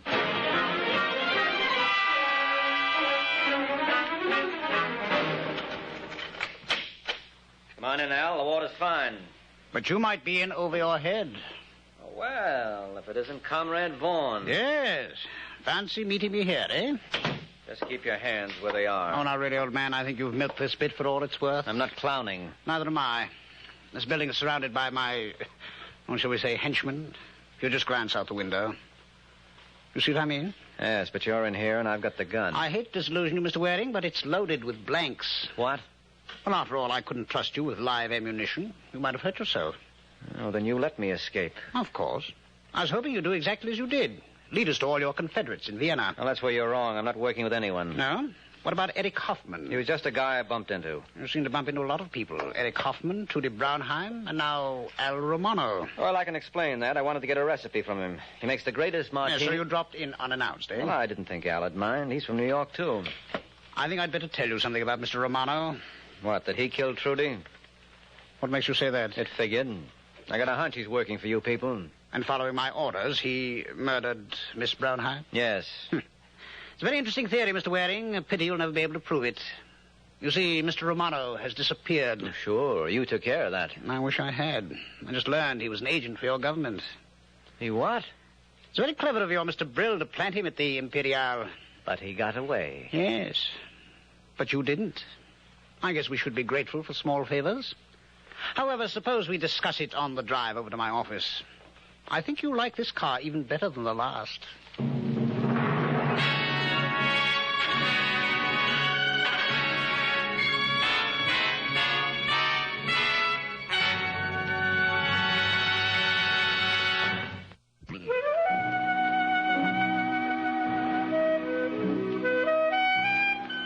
My mother once told me there'd be times when it didn't pay to get out of bed. Unfortunately, my bed was some 4,000 miles away, and even on a clear day, you couldn't see it from Vaughan's office in the Hofburg. All I saw was trouble ahead. I guess Vaughan had the same view. He looked real pleased about it. You might be interested in knowing, Mr. Waring, that I've informed your legation we're holding you. What did you do that for? Well, I wouldn't want you, Mr. Brill, to think we'd molest an innocent American citizen. I am innocent. Oh, now come, Michael. I may call you Michael. Look, I tell you, I didn't kill Trudy Braunheim. Too bad you can't prove it. Or maybe I can't. Yeah, sure. Why didn't I think of that before? I've got an alibi. I'd love to hear it. How long will it take you to latch on to Trudy's boyfriend? No time at all. Willie, will you bring in Eric Hoffman, please? Well, you don't believe in wasting time. Never. I hate loose ends. You expect Eric to give you an alibi, eh? That's exactly what I expect. Oh, come in, Herr Hoffman. Willie, get the gentleman a chair. Yes, sir. What do you want of me? Oh, do sit down, please. I think you know Mr. Waring. No. Might as well tell the truth, Eric. They know everything. Yes, we do. They think I killed Trudy. I told them you were my alibi. Me? Well, you know I had no motive. Oh, really, old man, this is getting us nowhere. You said that he could give you an alibi. He can. After I met Trudy, Eric followed her home. He was jealous. He thought she was going away with me. He was right? Yes, but for the wrong reason. He thought it was romance, especially when Trudy wouldn't talk. So he tried to choke the truth out of her. What? That's how she got those marks on her throat. And I suppose at this point the murderer entered and, finding her unconscious, killed her with your gun. That's exactly how it happened. And where was your alibi, Herr Hoffman, during all this time? I was standing right over her. What? Yes, you killed her, Eric. You are insane. You were jealous of me. No. Trudy told me everything about you. How did you know an American called the Falcon was going to take her out of Austria? She told me so. She couldn't have. Nobody over here knows that's my nom de guerre. I knew it. How did you find out? From the engraving on the murder weapon. Well, that's the same way Eric discovered it. Only he handled the gun first. He got it out of my room at the Imperial after he saw Trudy and me together. No, that's not true. All right, Willie. Take him away. Come on. I don't mean it. I didn't mean it. I swear. I could never go. I was afraid. Willie. Please, no violence. What will our Mr. Waring think? My apologies, sir. That's quite all right. I'm afraid I owe you an apology, too. Skip it. Cigarettes? No, thanks. I've taken all I intend to from you people. Can I go? Oh, but of course. After all, I did notify your legation I was holding you for murder. And when they learn that an Eric Hoffman is guilty, they might send someone around to ask embarrassing questions. I am afraid I was a little hasty. I'm afraid you were. I'll have Willie arrange for your immediate departure from Vienna. You can leave tonight on the Paris Express. I'm in no hurry. I am. I think we'll both be happier with you in France. I know I will. Give my regards to Mr. Brill.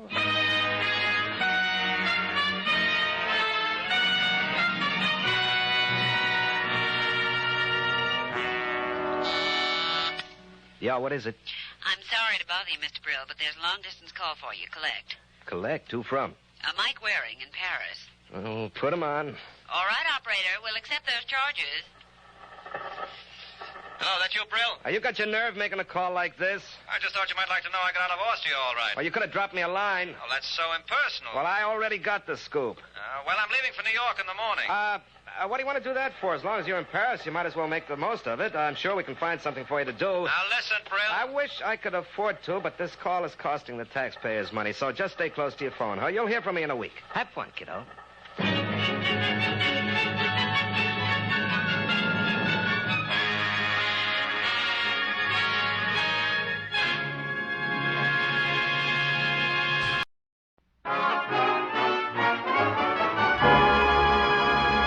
The Harold Perry Show. And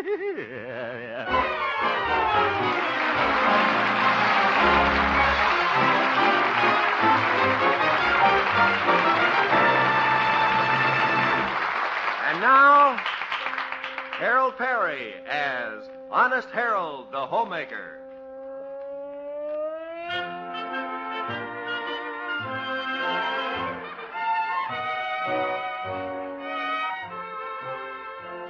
Well, let's look in on the little town of Melrose Springs this crisp December evening. Honest Harold, like the rest of us, is in that pleasantly dazed holiday condition. He is just recovering from Christmas in time to build up his strength for New Year's. Right now, he's bidding goodnight to his new romance, the lovely Theodora. Oh, this has been a wonderful week, Haroldy Waroldy. Sure has, Theodora. I've seen you every night. I just love the holiday season, don't you? Yeah. I'll never forget Christmas Eve when I gave you that wristwatch. You threw yourself in my arms and kissed me. Remember? Do I? Let's try that again, shall we?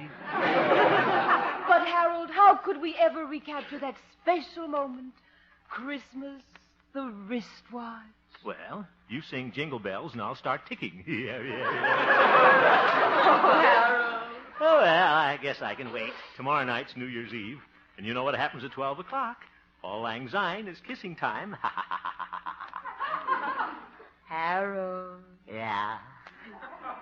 You haven't told me where we're going New Year's Eve. I want to wait and surprise you. I won't tell you till tomorrow. All right, Teddy Bear. Theodora, Yes. how about a little kiss? Now, Harold, you'll have to wait till New Year's Eve. Isn't it strange, Theodora? New Year's Eve comes at different times all over the world. Why, right now, probably it's New Year's Eve in Honolulu. It is? Yeah. Pucker up, Theodora. Harold. Yakahula hickey doola.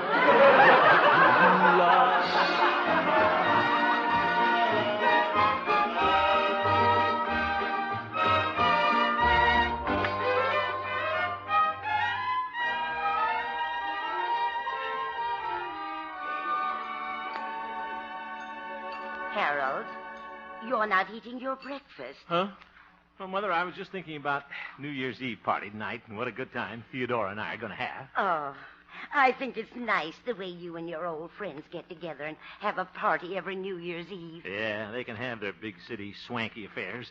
I bet we have a lot more fun right here in Melrose Springs at our New Year's barn dance. Yes, we love the dear hearts and gentle people that live in our hometown. That's right, Mother.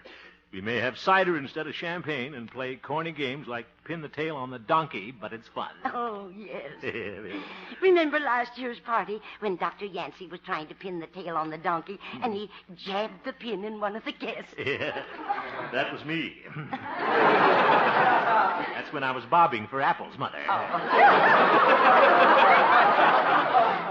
I suppose Theodora thinks a barn dance is quite a novelty. Well, I haven't told her yet. I thought I'd surprise her. Oh, Harold, don't you think you should tell her? She might expect something fancier. You know, she's from Kansas City. No, she'll love it, Mother. Well, I think Say, I told Doc and Pete I'd help them decorate the barn this morning. I better get over there. But you ought to drop by Theodora's and let her know what she's supposed to wear tonight. Where? Oh, I'll see you later, Mother. I'll tell her to wear a gingham dress. She'll look like Daisy May. And I'll be her little Abner. Shall I pass the Kickapoo Joy Juice, son? What? Mother. Oh, brother. See you later.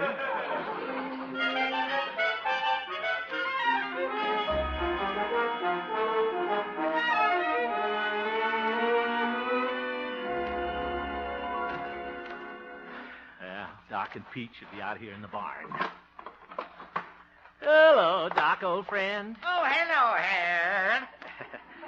Where's Pete? Oh, he's downtown getting the bunting. The bunting. Oh, say, the barn's starting to look fine, Doc. You must have done a lot of work this morning. Oh, not so much. All I did was tack up the streamers, make the sign. Okay, Doc. Mix the potato salad, buy the cider. Yeah, that's great. Slice the hot dog rolls, tune the musical chairs. Yes. Well, I bet we're going to have a lot of fun tonight. And Theodora's just going to love it. Apple bobbing, square dancing, sack racing.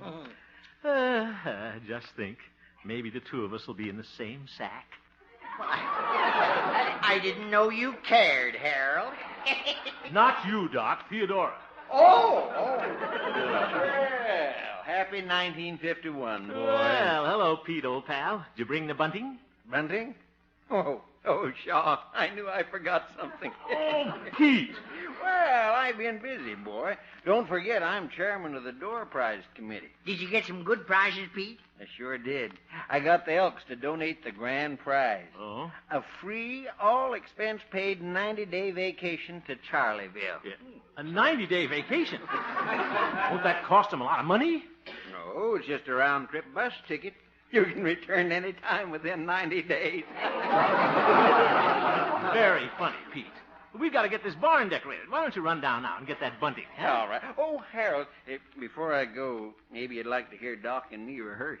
Rehearse? Oh, I forgot to tell you, Harold. Pete and I are going to perform a little New Year's pageant at the party tonight. A pageant? Yes. I'm going to be Father Time, and Pete'll be the baby New Year. Oh, my goodness, baby New Year. Yeah. I come out dressed in a ribbon. Look, fellas, how about decorating the barn? At the stroke of midnight, I come out as Father Time. It's a real character part. And I say, well, another 365 days have gone by. That makes another year. No kidding. So ring out the old and ring in the new. Ring in the new. Okay, Pete. Oh.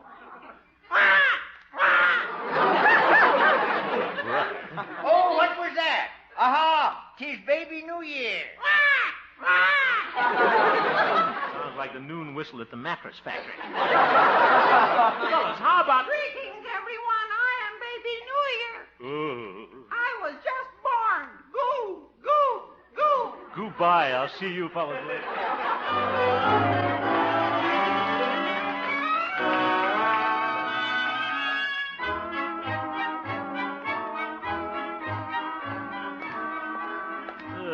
That Pete. I am baby New Year. Horrible actors, but nice fellas, though. We're going to have a swell time tonight. Station Coach JP. Just a moment, I'll connect you. Oh, good morning, Glory. Oh, good morning, Harold. Is our dear boss Stanley Peabody in? Yes, he is. Thought maybe I'd ask him to our barn dance tonight. He's an old prissy pants, but what the heck? It's New Year's. Because Raymond and I are going to a party tonight at my girlfriend's. Oh, that's nice. Oh, she goes with a fellow in the Navy. He's a chief petting officer. Laurie, you got that wrong. He's not a petting officer. Well, according to my girlfriend, he is. Oh, good. And Harold, if you want to, you can use that joke on your radio program. There's no charge. There's no joke either. See you later, Gloria. Everybody's a comic around here. See if Stanley wants to go to the party. Come in. Oh, hello, Hemp. Well, Happy New Year, Stanley, old friend. Thank you. Happy New Year to you. Yeah.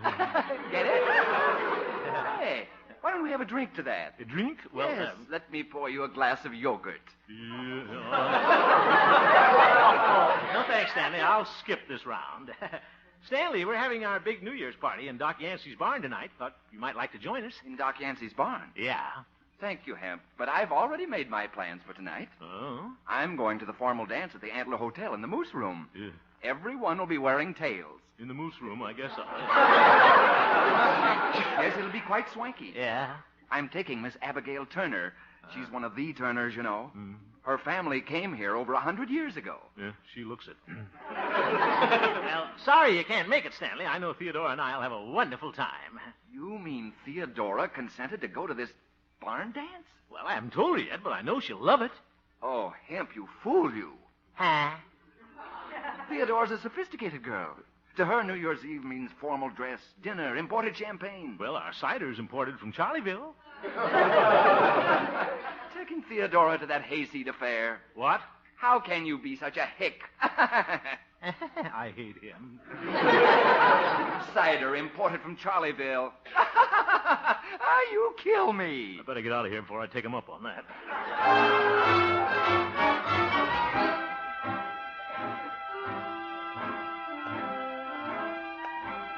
Old Peabody can't scare me. I'll bet Theodora will love that barn dance. What if it is corny? I'm a little corny myself. That's the kind of a girl I want. One I can settle down with and raise little corn muffins. She's from a big town, though. Kansas City. They have storm drains there. Well, I'll kind of fish around and find out. Hope she's in. Who is it? It's Harold. Have a chair. I'll be right there. What am I worried about? She's corny, all right. Hello, curly lashes. Curly lashes. Hello, Theo. Oh, I bet you came over to tell me where you're taking me tonight. Well, you see... Come on now. Tell Theodora. Theodora, how about playing a little game first? We played Spin the Bottle the last time you were here. That's when I brought the loaded bottle. No, this is a word game called association, Theodora. You find out what the other person is thinking. Oh. I mention a word to you, and you say whatever it makes you think of. Are you ready? Well, all righty. Good. New Year's Eve. Pheasant under glass. Oop. We're having hot dogs under relish. Let's try it again, huh? New Year's Eve. Champagne in a bucket. We're having 7-Up in a tub. Try it once more. New Year's Eve. Swanky supper club. Oop. White tie and tails. Zeef. Maybe I can trap her. Barn dance. Tennessee Ernie. Zoink. Now, Harold, tell me, where are you taking me tonight? Antler Hotel, Moose Room. I'll be the third moose from the right.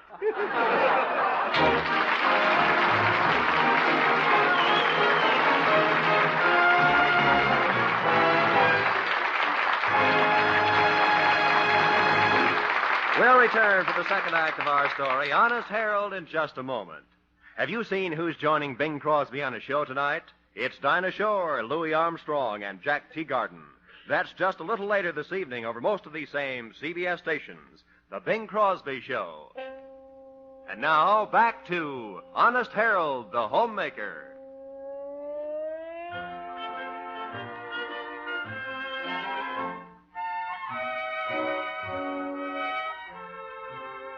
Well, it looks as though Honest Harold's Happy New Year isn't going to be so happy. For the first time, he isn't going to see the new year in with his old friends. Instead, he has talked himself into stepping out at the Antler Hotel to make an impression on the lovely Theodora. It's afternoon now, and we find Harold dejectedly returning home. How am I going to tell Doc and Pete I'm not coming to the barn dance tonight? Fine friend I turned out to be. I'm a cad. Deserting him on New Year's Eve. Running around in moose tails. Is that you, Harold? I don't know, Mother. Well, did you see Theodora? Yeah, I did. Is she happy about where you're taking her tonight? Oh, yeah, she's very happy. Oh, you two will have a wonderful time. And maybe Theodora will pin the tail on the donkey. She did. Oh, Harold, you just got a phone call from Dr. Yancey. From Doc? Yes, he thought your feelings might be hurt because you're not in the pageant tonight. Wasn't that sweet of him? I can just see the three of you at your New Year's party tonight, your arms around each other singing, "Should old acquaintance be forgotten Mother! and never brought to mind."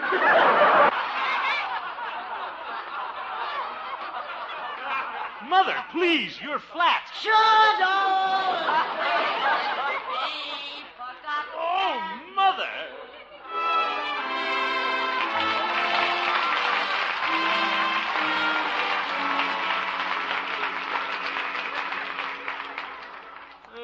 Guess I better drop in and tell Pete I can't come tonight.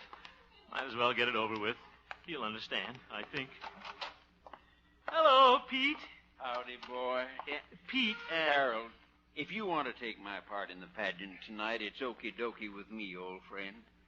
Here's my ribbon. Oop. Well, thanks, Pete. But... You'd make an awful cute baby New Year. It's an easy part to learn, boy. 4 lines and 3 goos. Well, that's nice of you, Goo, Pete. But you see, I can't come tonight. I'm going to the formal dance at the Antler Hotel. What? Oh, sure. You're going to the Antler Hotel, and I'm Margaret Truman. Margaret, Pete, Like to hear me sing a cadenza, boy? Pete, you don't understand. You're going to the Antler Hotel tonight. Ain't that a doozy? Pete, this is no doozy. I'm really going there tonight. I'm taking Theodora. Oh. Pete, I'm really awfully sorry. I just couldn't help it. Sure, boy. You know I really want to be with you fellas. Sure, boy. Harold, it's a good thing I ain't Margaret Truman. I'd tell my father on you.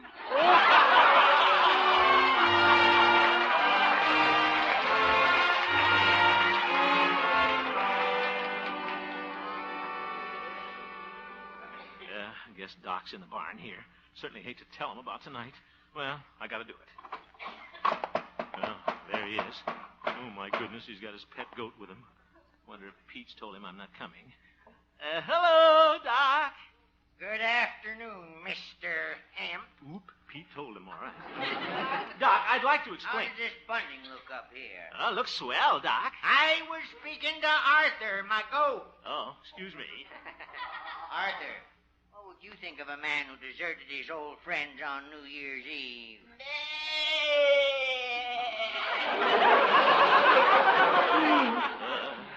Yeah, you sure bleeded a bibful, Arthur. Doc, will you listen to me? If you don't mind, I'm very busy right now. Arthur, do you like the way I've hung the bunting? Well, that's very sweet of you, thank you. Doc, I want to come. Arthur, I bet you wouldn't desert your fellow goats and try to horn into high society. Horn in. Now, wait a minute. No, sir. You wouldn't be off somewhere dining on caviar. You'd be right here with your old friends munching tin cans. Doc, I'd munch tin cans. I mean, I'd like to be here with you fellas tonight. You know that, don't you? Doc, old friend, don't you believe me? Say something. Not you, Arthur. That was me, Harold. And that was me. Goodbye.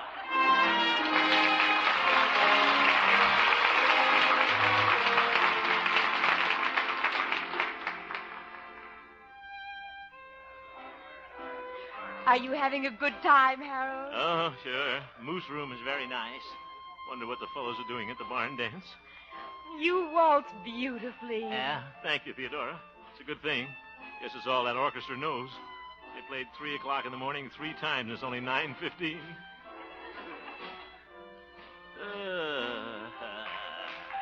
What a finish. Well, shall we go back to our table? All right. Yeah. Thank you. Sort of a quiet crowd for New Year's Eve, isn't it? Yes, it is. Look at that fellow in the corner there with a big chin. He has mood for an hour. Harold, that's a stuffed moose. I thought he was sitting kind of high. Harold, are you sure you're having a good time? Good time? Oh, sure. I'm having... Oh, my goodness. What's the matter? Stanley Peabody coming with his girl. I don't want to get stuck with prissy pants. I'll duck down so he won't see me. Oh, Harold. Oh, hello, Theodora. Hemp, what are you doing under the table? Under the table? I was looking for the thing.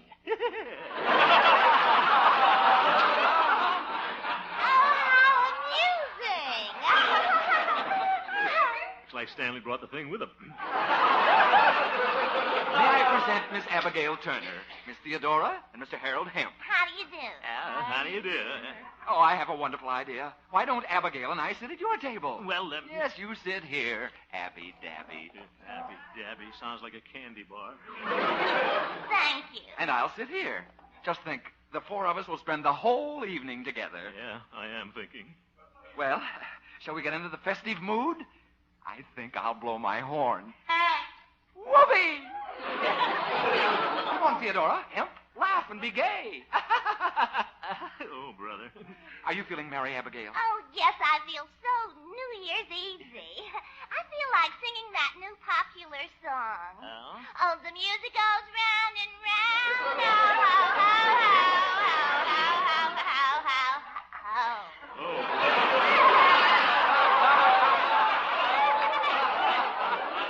You know, Abigail is a debutante. Came out in 39. Yeah, probably hasn't been out since. Harold. What is it?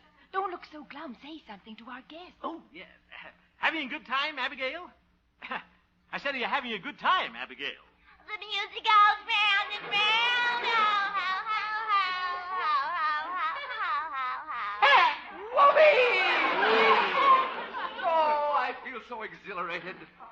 Abby, Yes, Stanley. why don't you tell that uproarious riddle? Oh, Hemp, this will send you right out of the room. Yeah, I hope so. Go on, Abby Dabby. Well, I asked the question, how do you get down from an elephant? I don't know, Abigail. How do you get down from an elephant? You don't get down from an elephant. You get down from a duck.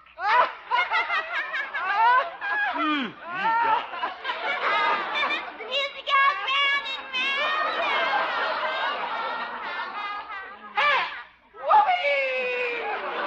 Stanley, not in my face. Oh, 3 o'clock in the morning. I love that piece. Yeah, the orchestra must love it, too.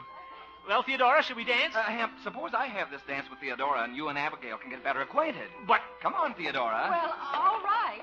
But, excuse us, please. Theodora, do you like to twirl? Oh, Mr. Hemp, isn't it fun? Yeah, the music goes round and round. Oh, oh.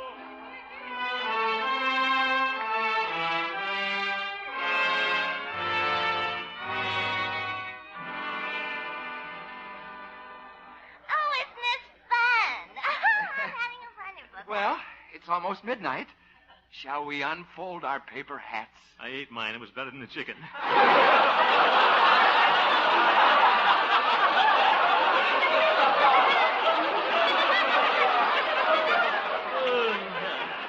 Did you say it was almost midnight? Almost.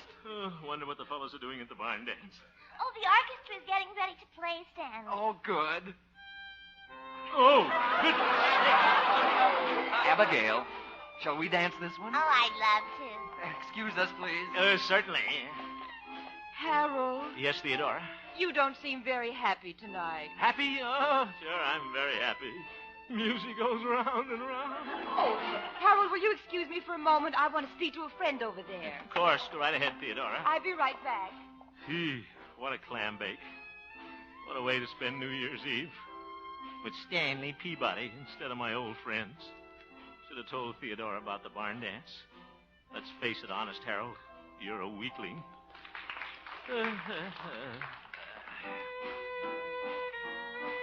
Well, they do know another song. Why does it have to be that one? Gee, what I'd give the world to see that old gang of mine. I can't forget that old quartet that sang Sweet Adeline. Goodbye forever, old fellows and gals. Goodbye forever, old sweethearts and pals. God bless 'em. Gee, but I'd give the world to see that old gang of mine. Yeah, that's where I ought to be, with my old gang, with Pete and Doc and Arthur the goat. And that's where I'm going, right now. Why, Harold, what's the matter? Theodora, I'm sorry, but I'm going. Going where? To the barn dance. Should have gone there in the first place. But I knew you wouldn't want to go to a corny party like that. Oh, Harold, why didn't you ask me? Huh? I wondered why you wanted to come here instead of spending New Year's with your friends. You did? And I'd love to go to your barn dance. You would? Well. Oh, Hemp. Oh, Stanley. Whoopee! New Year's comes but once a year. You said it, and we're not going to spend it here. Come on, Theodora.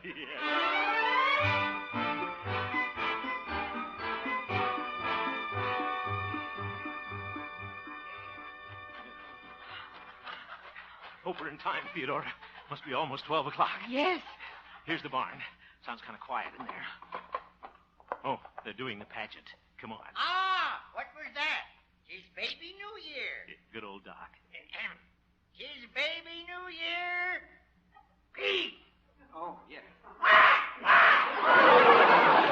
Look at Pete and that ribbon. Isn't that cute? I am Baby New Year. Go, go. No, that's cold in that costume. I wish you.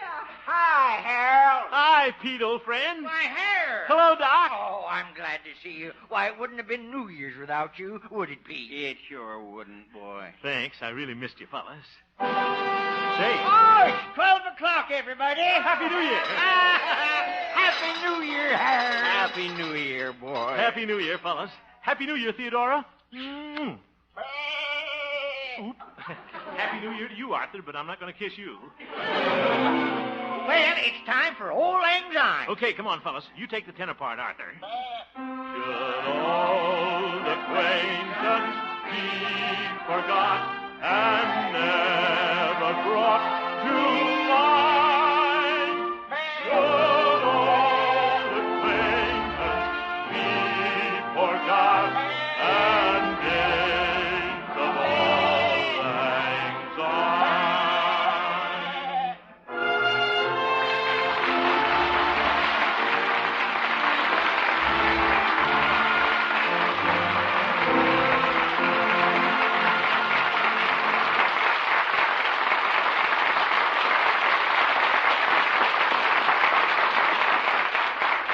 I know that all of you listening in tonight are anxious to hear about our Operation Santa Claus venture to Travis Air Force Base and what happened to the thousands of gifts you sent in.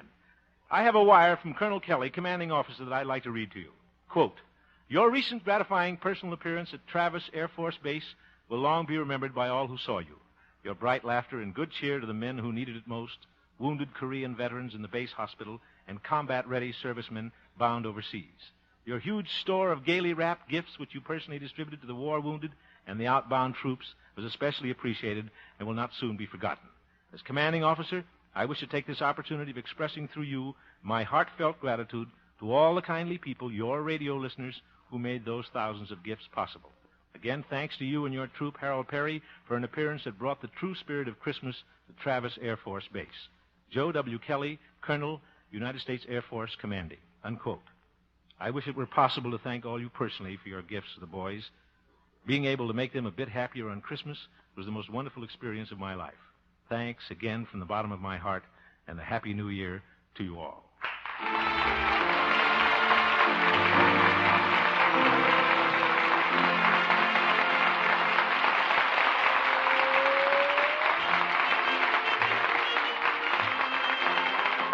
You have just heard the Harold Perry Show, Honest Harold. The supporting players tonight included Mari Alden, Jane Morgan, Parley Bear, Olin Soule, and Mary Jane Croft, and featured Gloria Holliday as Gloria and Joseph Kearns as Old Doc Yak Yak.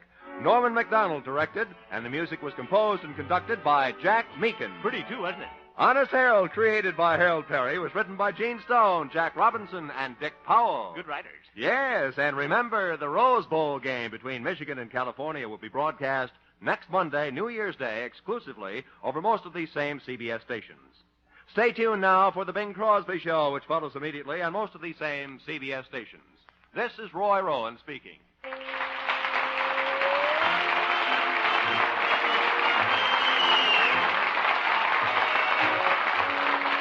This is CBS, where you thrill to suspense on Thursday night, the Columbia Broadcasting System.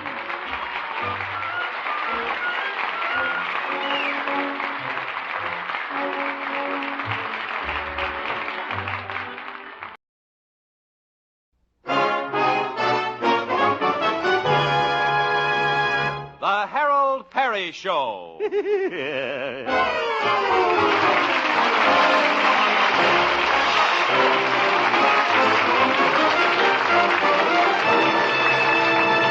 And now, Harold Perry as Honest Harold, the homemaker.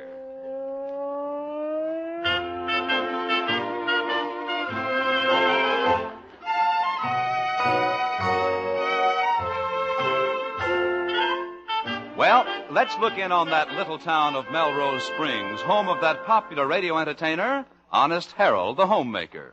It's early morning now, and we find our hero just about to leave home for his day's labors, and just bursting with energy and puffed rice.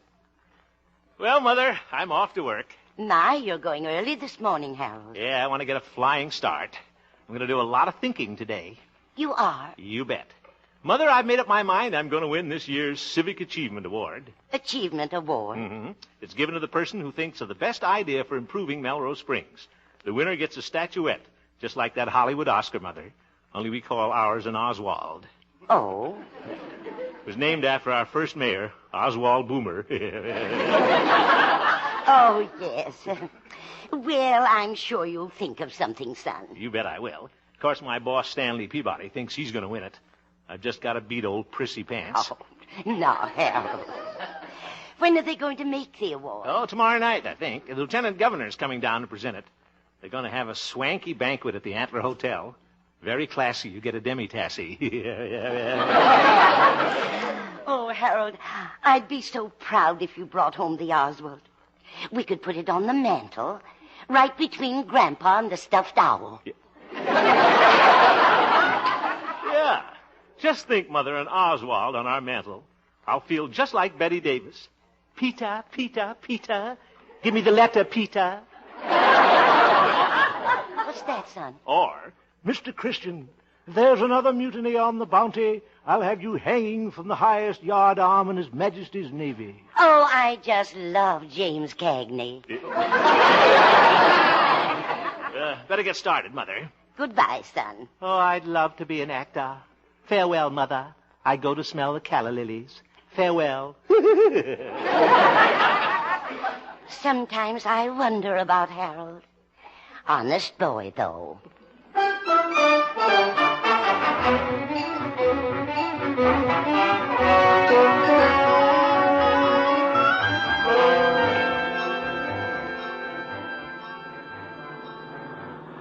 Well, the old 36 Essex is really perking along this morning. Sure lucky I bought it when I did. You can't get 'em anymore. Yes, sir. You can have those new cars. Just give me a beef.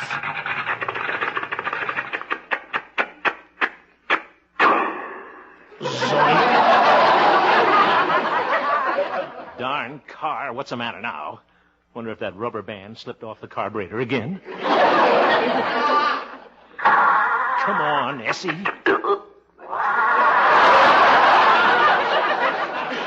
Sounds like it got influenza of the fan belt. Darn it, just when I want to get to work early, too. Oh, brother. Hello, Harold. Ye gods. Old Doc Yak Yak and his horse and buggy. Oh, Silver Moon. Hello, you old horse doctor. Having car trouble, Harold? No, Doc. Just parked here to watch the Rose Bowl parade. Oh, really? I didn't know it came up this street. Be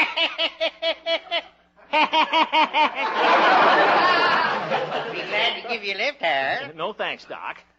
Doc, tell me, why do you go to town every morning? You closed your veterinarian office years ago. Oh, I know, Harold. It's just that Silver Moon enjoys the trip so much. I haven't got the heart to tell her I've retired. Oh, don't you tell her, Harold. Oh, I won't say a word. Oh, thank you.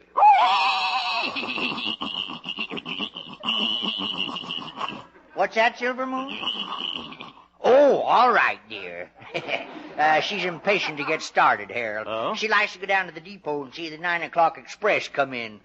She loves to wave at the engineer. Oh, my goodness. Well, goodbye, Harold. Get up, Silver Moon. Show Harold your knee action. Look at those knees. Haven't seen knobs like that since I worked at the doorknob factory. Come on, Essie. Where's your pride? Are you going to let a horse get the best of you? Yeah, I knew that would get her.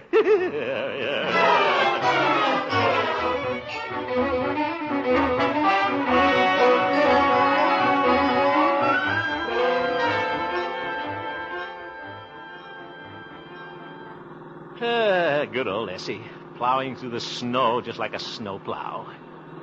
Oop. What's that contraption blocking the street up there? Oh, my goodness, it's old man Walker driving his tractor through the town again. He's certainly got a nerve, driving right in the middle of the street, 5 miles an hour. Got a good mind to ram him right in his oat spreader. Hey, Mr. Walker, out of my way. I'm in a hurry. What's the matter, Sonny? I said, would you please move over? What do you say? I said, would you please kindly... Ye gods, now he stopped. Right where I can't get around him. I want to get out and give him a piece of my mind. Look at that sign he's got on the back. Keep your distance. This tractor is jet-propelled. Mr. Walker? Hi, Sonny. You know that you're a menace to traffic driving that tractor down the street? No, well, I guess I was speeding a little. Speed? You don't understand. You're blocking traffic with that hot rod harvester. Oh, I am? Certainly. Now, why don't you drive your automobile to town? Well, this beats an automobile any day. Never have any blowouts, and I can shuck a little corn as I go. Walker, why don't you give up that tractor? Everybody else drives an automobile like mine back there. Like yours? I'll stick to my tractor.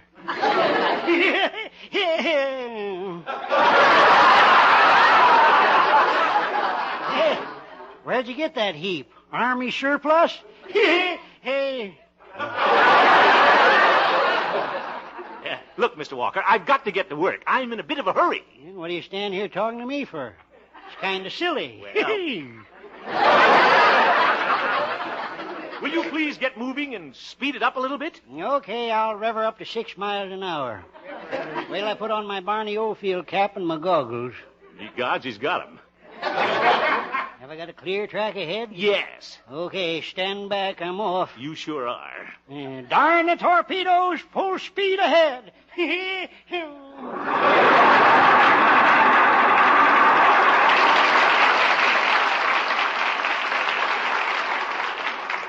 Oh, what a character. Yeah, howdy, Harold. Oh, hello, Pete. Hey, you're just the man I want to see. You're supposed to be the town marshal. That's right, boy. Then why don't you enforce the regulations? Walker's tractor goes so slow it holds up traffic. Now, there must be some kind of a law against it. And now just relax, boy. I got the municipal code book right here in my pocket. Yeah, good. Let me see here. Pages are falling out. Cover's a little cracked. So's the police force. Very good. Here we are, Melrose Springs traffic regulations. When two vehicles meet at intersection, the covered wagon has the right-of-way. Would you mind turning to the up-to-date section? Okay, here it is. Traffic regulations revised. Good. What does it say? Stanley steamers will refrain from blowing steam while passing the city hall. What? The steam keeps taking the press out of the mayor's pants. Ain't that a dude? Pete? Only kidding, boy. Isn't there anything in there about tractors? Nope. Don't see anything in here about slow-moving vehicles. The slowest-moving vehicle I know is a Pete. A Pete? What year did they put them out? Oh, was that the model with no headlight? No, that was the model with no head. Take a bow. Goodbye.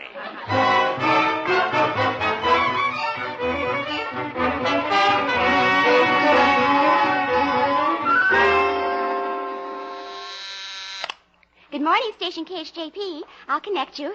Good morning, Gloria. Oh, good morning, Harold. You're late. Oh, thank you for telling me. You're welcome. You know, I was late this morning, too. I overslept. Oh? Didn't your alarm go off? Yes, it went off while I was asleep. I've got news for you. You're still asleep. Oh, well, you know the old saying, early to bed, early to rise, but I'd rather stay up and go out with guys. Please, now, I've got a good excuse for being late. I got stuck behind old man Walker in his tractor. Oh? There ought to be a law against... See, that's right. There ought to be a law. What? Sure. Barring all slow-moving vehicles from the streets of Melrose Springs. Speed up traffic. Now, that would be a real civic improvement. Gloria, I bet that idea will win me the Oswald. Oh, but Mr. Peabody thinks he's going to win it just because he's mayor. Yeah, we'll see about that. I think I'll go in and tell Mayor Peabody about my idea right now. Oh, I hope you win the award. I will. And just think, Gloria, I'll have that Oswald on my mantle, just like all those Hollywood stars. Listen to this, Gloria. Mr. Christian, if there's another mutiny on the Bounty, I'll have you hanged from the highest yard arm in His Majesty's Navy. Oh, that was wonderful. Yeah, thanks. Mickey Rooney. Well, I deserve it. Won't tell Stanley this is my idea at first, though. He just turned it down. I'll be clever about this. Hope Pickleface is in. Come in. Yeah, he is. Oh, it's you. Yes, sir. Stanley... Silence. Can't you see I'm blowing up my seat cushion? Always knew he was a big wind. There. Yeah, Stanley, the left side's sagging a little. Be brief, Hemp. But you're sagging, too, so it's all right. I'm working on my acceptance speech for the banquet tomorrow night. Oh? I'll win the Oswald, of course. Yeah, that's what he thinks. Mr. Mayor, you know what a nuisance old man Walker is, that tractor of his, blocking traffic all the time? Yes, I know, Hemp. Well, a very smart fellow I know had an idea.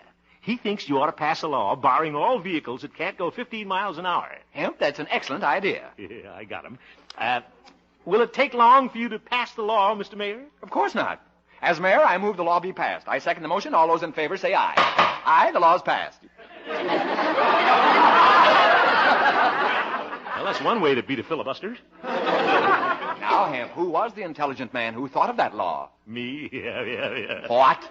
You passed it, Stanley. I stepped on a crack. You can't take it back. All right. And that's a civic improvement. I'll bet I win that Oswald tomorrow night. Hemp, that was pretty underhanded. You ought to be shot for that. Yeah, I better get out of here before he makes that a law.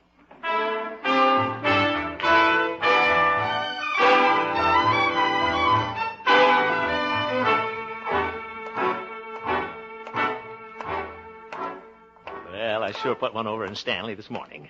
Guess I'll go home and tell Mother to dust off the mantle for Ozzie. Oh, there's Doc and his horse. Hello, Doc. I'll race you in Silver Moon home. Oh, hello, Mr. Hemp. Doc, what's the matter? Nothing. Except I can't drive Silver Moon downtown anymore. Oh? Why not? It's a new law barring slow-moving vehicles that a certain fathead thought of. Ooh, that's me. But, Doc, can't Silver Moon go 15 miles an hour? No. She got up to 9.5 once with a strong tailwind.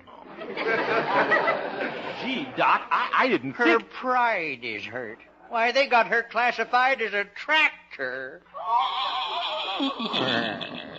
I know just how you feel, dear. But, Doc, Silver Moon, I didn't know this would happen. Honest, Silver Moon, we're still friends, aren't we? Oop. And that goes for me, too, Harold. Oh, Doc. Any man who'd let his friends down just to win an Oswald. But, fellas, I didn't know it would turn out this way. Never again will Silver Moon prance down Main Street, stop at the butcher shop and nibble on Mr. Keeler's ham hocks. Doc, I didn't mean Just look at that poor horse. Tears running down her cheeks so hard her shoes are rusting. See you later, Doc. I can't stand to see a horse cry.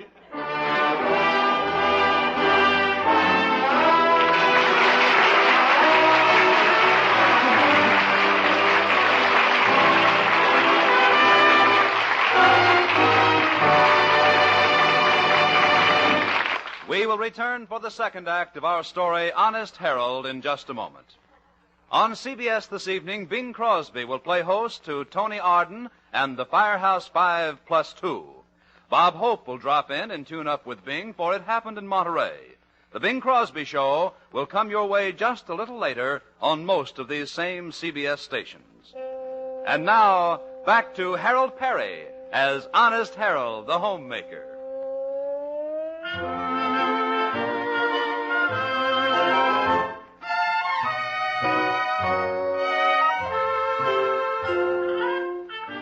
Well, yesterday morning, Honest Harold made his bid to win the Oswald for the best contribution to the civic improvement of Melrose Springs. He got Mayor Stanley Peabody to pass a law.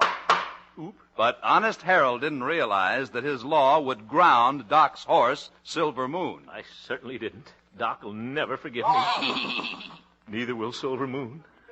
And their friendship means more to me than an Oswald any old day. I'm going right down and get Stanley to repeal that law. Don't worry, Silver Moon, I won't let you down. Now, Hemp, yesterday you wanted me to pass this law. Now this morning you want me to repeal it. Why don't you make up your mind? Well, you see, Stanley, Mr. Mayor, I didn't know it would keep Doc's poor old horse off the street. You see, she slowed down a little. Well, you know what they say, Hemp. You can't put new spark in an old plug. Well, that's very clever. Oh, brother. So you're going to repeal the law, Your Honor? No, I'm not. Oh, but Stanley, it won't be any trouble. All you have to do is bang your gavel again. Even though you thought of it, Hemp, that happens to be a good law, and it stays on the books. You know, Stanley, this law might win me the Oswald at the banquet tonight. Oh, I doubt it, Hemp. Do you think they'd give the award to a nincompoop? I don't know, Stanley. We'll see if you can get it.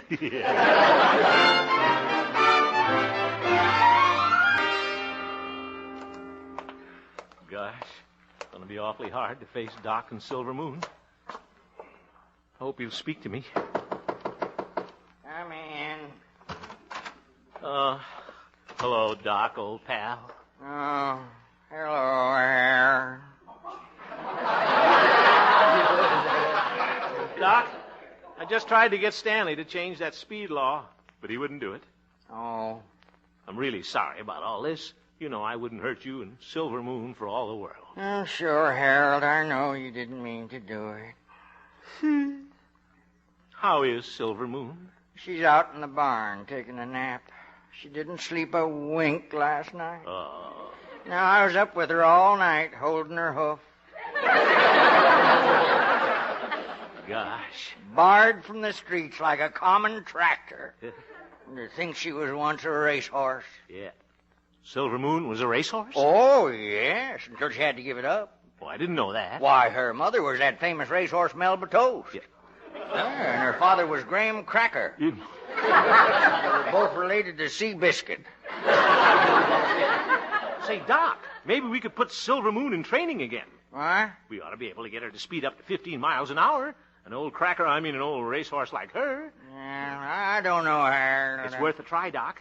We can give her a workout right now in the backyard. We'll make her think she's a racehorse again. You be the timer and I'll be the jockey. Well, she's never carried that much weight. But it might work, Harold. Oh, you bet it will. Come on, Doc. It's time for the big race. Here comes Silver Moon. There.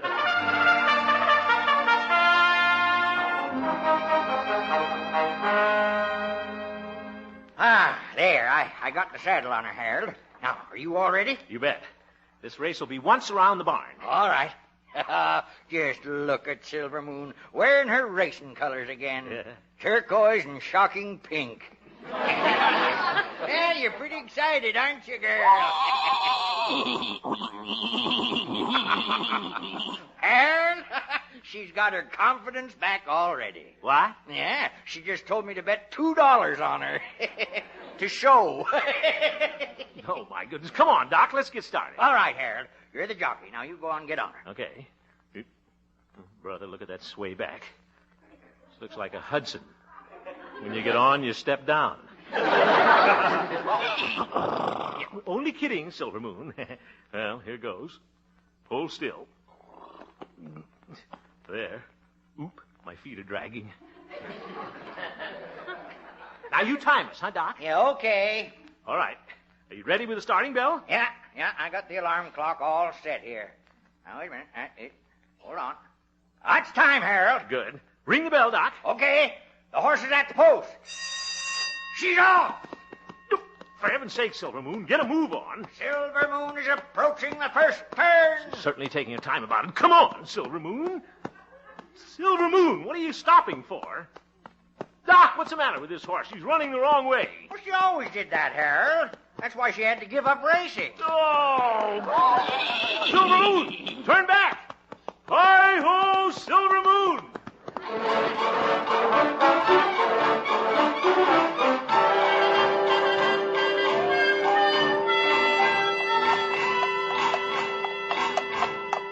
Silver Moon, look where we are, right in the middle of the town.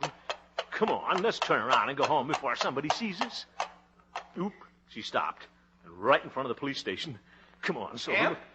Oh, hello, Stanley. Well, Hemp, I caught you, didn't I? What? Do you realize that horse is breaking the law? Your law? But, Stanley. As mayor, I have my duty to perform. I'm going to have to put that horse in jail. Oh, no. Oh, Pete, come out here. Coming, Mayor. Stanley, please. Well, hello, Harold. How's the weather down there? Pete, I want you to put this horse in jail. How's that again? She's broken the new traffic law. Arrest her, Pete. Oh, pshaw, Mayor, I couldn't do that. My goodness, Silver Moon's a friend of mine. Yeah, that's right. Don't do it, Pete. Pete, you're the marshal. Do your duty. Yes, sir. Come on, Silver Moon.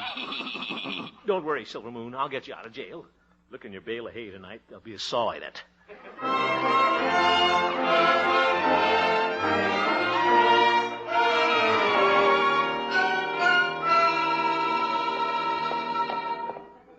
Pete, this is ridiculous.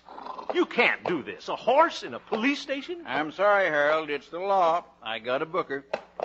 Have a chair, Silver Moon. Goodness sake. Besides, Harold, it's nice and warm in here. Look how it's snowing outside. Why, she'd catch her death of cold out there, wouldn't you, Silver Moon?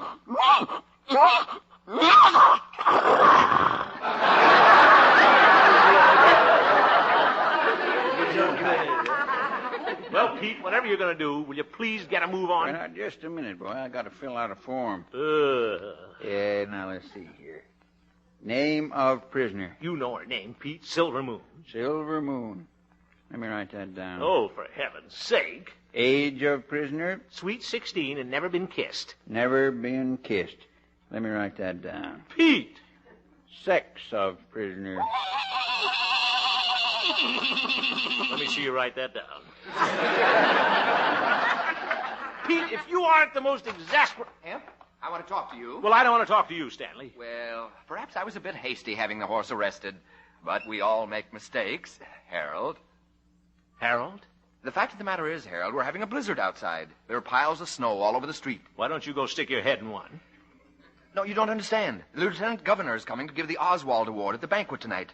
If this snow keeps up, the streets will be blocked and he won't be able to get through. Well, that's too bad, Stanley. I just thought if Silver Moon would pull the snowplow, she's our only chance. Well, so you want Silver Moon to plow up the snow for you, huh?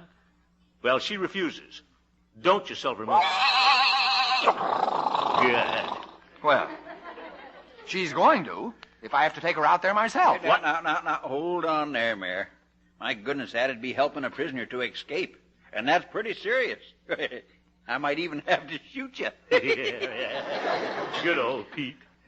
Well, Hemp, looks like you've got me in the corner. Yeah. What are your terms? Well, now let me think. Well, Stanley, you can have Silver Moon if you repeal that stupid law you passed. All right. It's repealed. Yeah, good thing he brought his gavel. And another thing, Stanley, Silver Moon has to be the guest of honor at the banquet tonight. What? Now, look here, Hemp. It's snowing awfully hard out there, Stanley. Oh, all right. She can come to the banquet tonight. Come on, Silver Moon. Well, Stanley, look at that. Silver Moon likes you.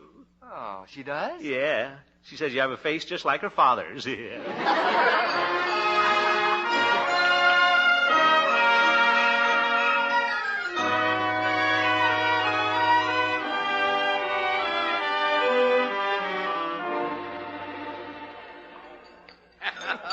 Oh, this is just wonderful, Harold. I tell you the truth, I don't know how to thank you for all that you've done for me and Silver Moon. That's all right, Doc. Uh-oh. Look out. Stanley is going to make a speech. Ladies and gentlemen, as mayor, I'm proud to introduce our distinguished guest of the evening. Oh, prissy pants. He is the man who will present the Oswald for outstanding civic achievement in Melrose Springs. The Lieutenant Governor of our fair state, Charles B. Crane. All right, come on, sit down, Stanley. Thank you, citizens of Melrose Springs.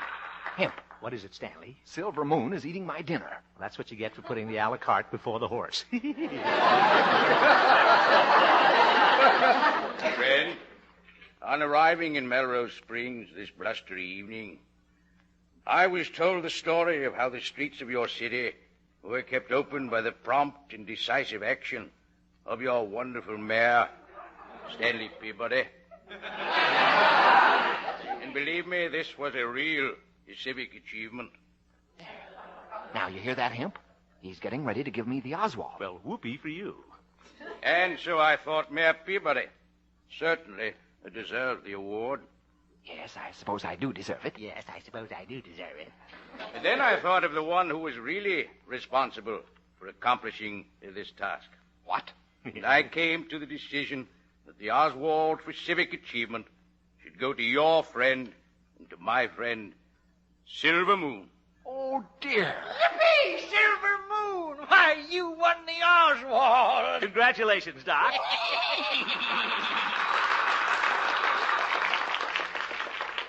Okay, how about a speech, Silver Moon? And a girl, Silver Moon. Now you're talking real horse sense.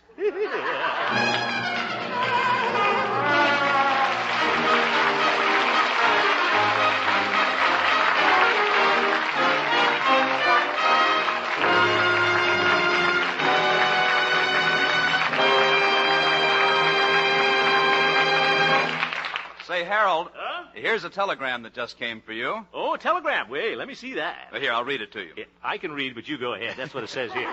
It says, Dear Mr. Perry. You can read. With great anticipation, we invite you to be our special guest and master of ceremonies at the annual March of Dimes Benefit Fashion Show to be held this coming Saturday in Salt Lake City. This coming Saturday? Well, that's February the 3rd, isn't it? Inasmuch as you have many, many friends in this area who will be delighted to see you in person, well, your visit will help greatly in our fight against polio.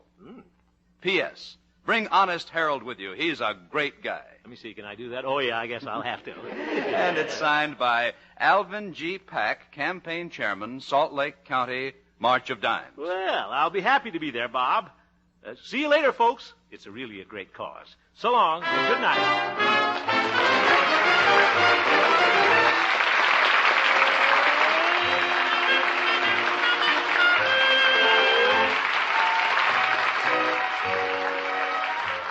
You have just heard the Harold Perry Show, Honest Harold.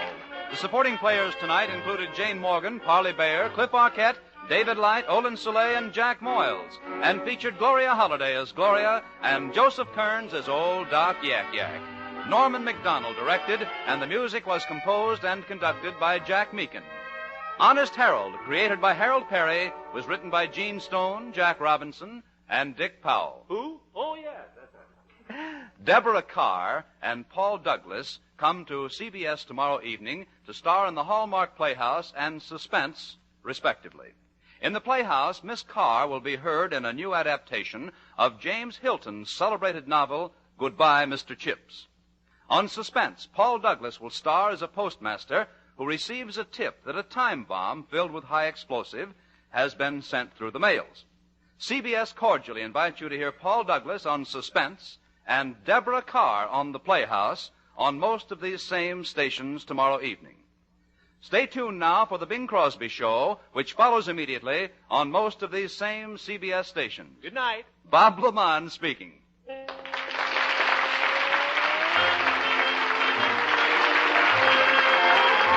This is CBS, where Edward R. Murrow and Hear It Now come to you on Friday evening, the Columbia Broadcasting System.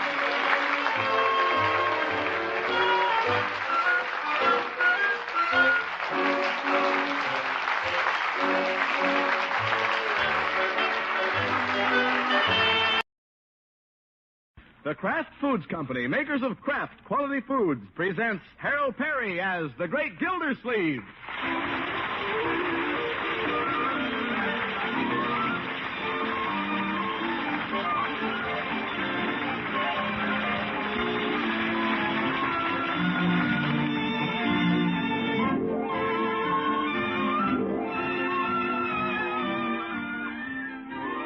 The Great Gildersleeve is brought to you by the Kraft Foods Company, makers of the one and only Miracle Whip salad dressing.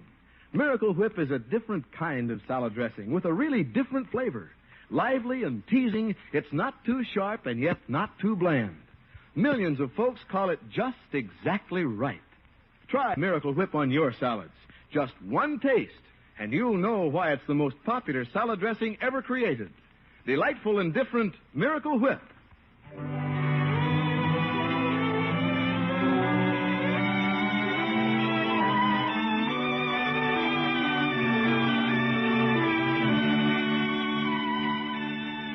Let's see what's going on in Summerfield.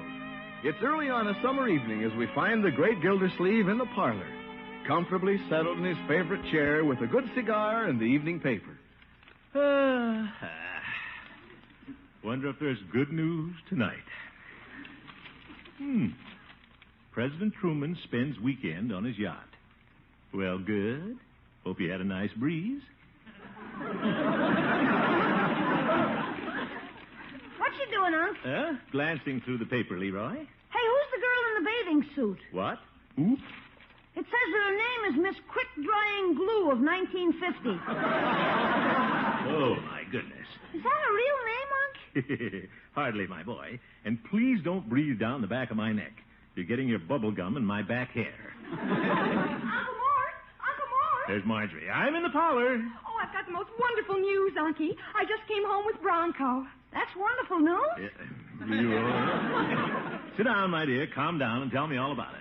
Well, Bronco's doing just wonderfully in the real estate business, Uncle Mort. He'll be in a minute and tell you all about it. He sold a big piece of property over by the river. Well, good for Bronco. Oh, isn't he just perfect, Unky? Yeah. And he's my husband. Oh, brother. And just think, Unky, we've only been married 3 weeks, and already he's a big businessman. Yeah, that Bronco's kicking up a lot of dust. And Bronco's so clever, Unky. Oh, yeah. Bronco. She never quits. Oh, Marge! In here, dear. Here he comes. We have to kneel? Leroy, you stop. Well... Good evening, Mr. Gildersleeve. Well, hello, Bronco. Good evening, Leroy. Good evening to you. Yeah. Tell Uncle Mort about it, Bronco. Tell him the good news. Well, I made my first big sale today, Mr. Gildersleeve. As they say in real estate terms, I knocked over a Lulu. Knocked over a Lulu, eh? Well, that's fine, Bronco. Glad to hear it. Well, tell him all about it, darling. I think I'll go out and get some air. Yes. Well, it's the old Wooligan place over on the river, Mr. Gildersleeve, and I've sold it. It's all signed up. Great. Make a nice commission, did you? Well, yes, what about the commission, Bronco? Well, the commission is kind of unusual. Uh-huh. You see, I get part of it in cash and part of it in a... In a what, Bronco? Well, in a houseboat. A houseboat? A houseboat? Yeah, it's sort of a house on a boat. You know. That's quite a Lulu. Bronco, what in the world are you doing, and what are you going to do with a houseboat? Well, I haven't quite figured that out yet. Somebody get a houseboat? Leroy, I thought you were outside getting some air. I got some. Well, go get some more. I want to hear about the houseboat. Well, Unky, Bronco got part of his commission in cash. Yeah? And a houseboat, well, it's something. Excuse me for laughing. It's not your fault, Bronco. You really did very well for a young man just starting out. Simply takes time and experience to develop a good business sense.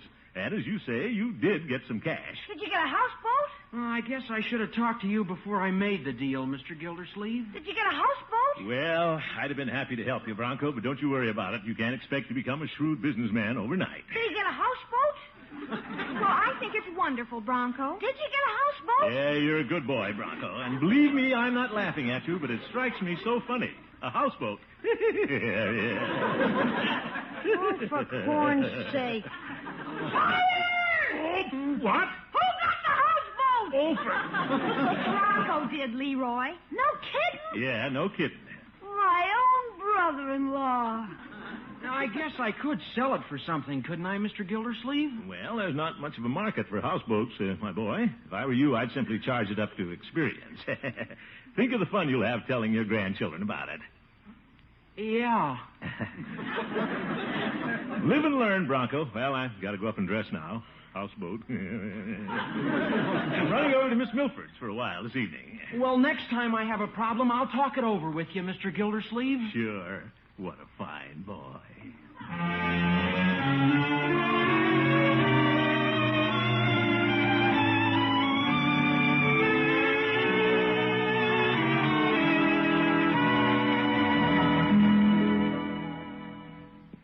I'm just finishing up the dishes, Throckmorton. Come out in the kitchen and talk to me. Love to, Catherine. Why not give me a towel? You wash and I'll dry. Fine. Here, let me put an apron on you. Well, ruffles. Cute. By the way, I heard about Bronco this evening. He sold the old Willigan place on the river. That's wonderful. Yeah. Took a houseboat for part of his commission. A houseboat? Yeah, a houseboat. Yeah, Bronco's just a wide-eyed, inexperienced boy, Catherine. Not a shrewd bone in his whole body. Imagine taking a houseboat. Well, I don't know, Throckmorton. I'd love a houseboat. You would? Imagine imagine floating along, the cool breeze from the river drifting in the windows. Yeah, but... On moonlit nights, and reclining chairs on the deck, watching the twinkling lights. It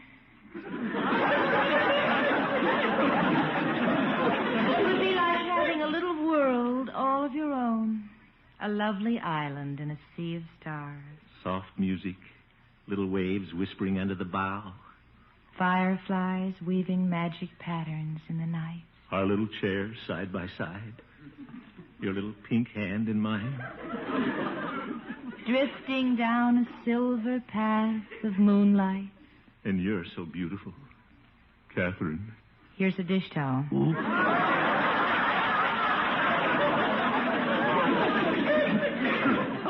Almost fell in the river.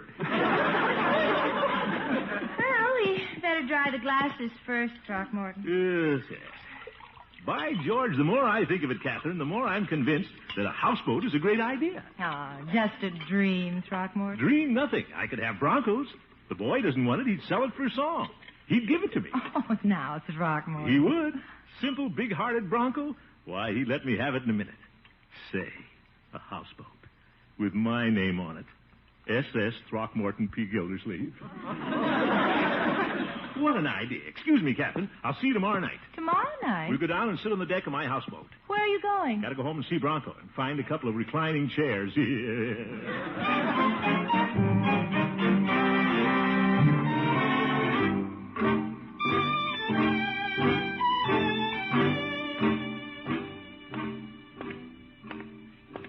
We'll be sailing along down Moonlight Bay. We could hear the voices ringing. They seem to say, good old Bronco. He'll be tickled to death to have somebody take that houseboat off his hands. He'll probably want to give it to me, but I'll insist that he take something for it.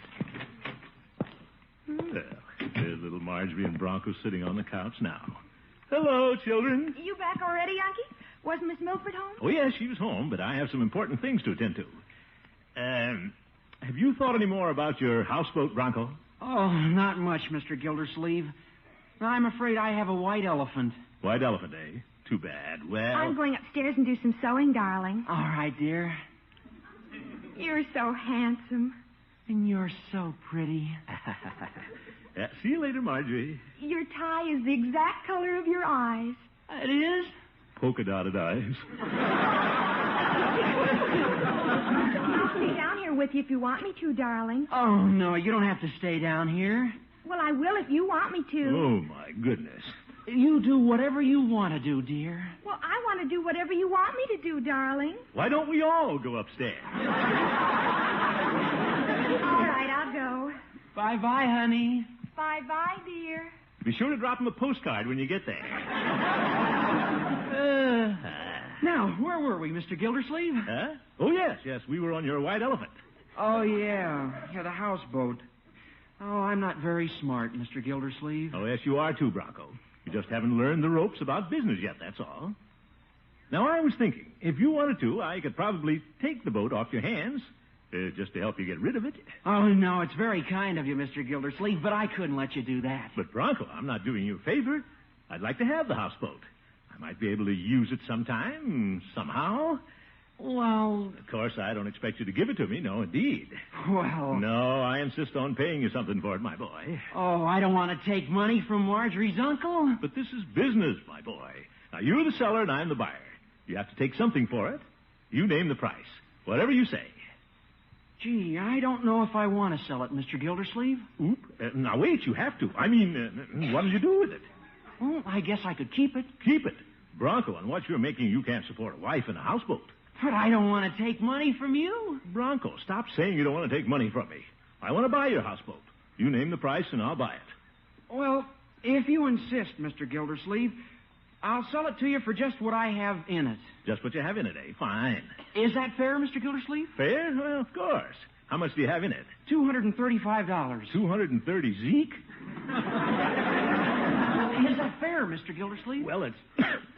Sure, Then you've bought yourself a houseboat, Mr. Gildersleeve. Thanks a lot. You don't have to give me the check now. Tomorrow's all right. Tomorrow, yeah. Oh, you're swell, Mr. Gildersleeve. I guess I'll go up and see how Marjorie's doing. Good night. Thanks again. Bronco, hey! $235. Wait, what happened? How did he do that?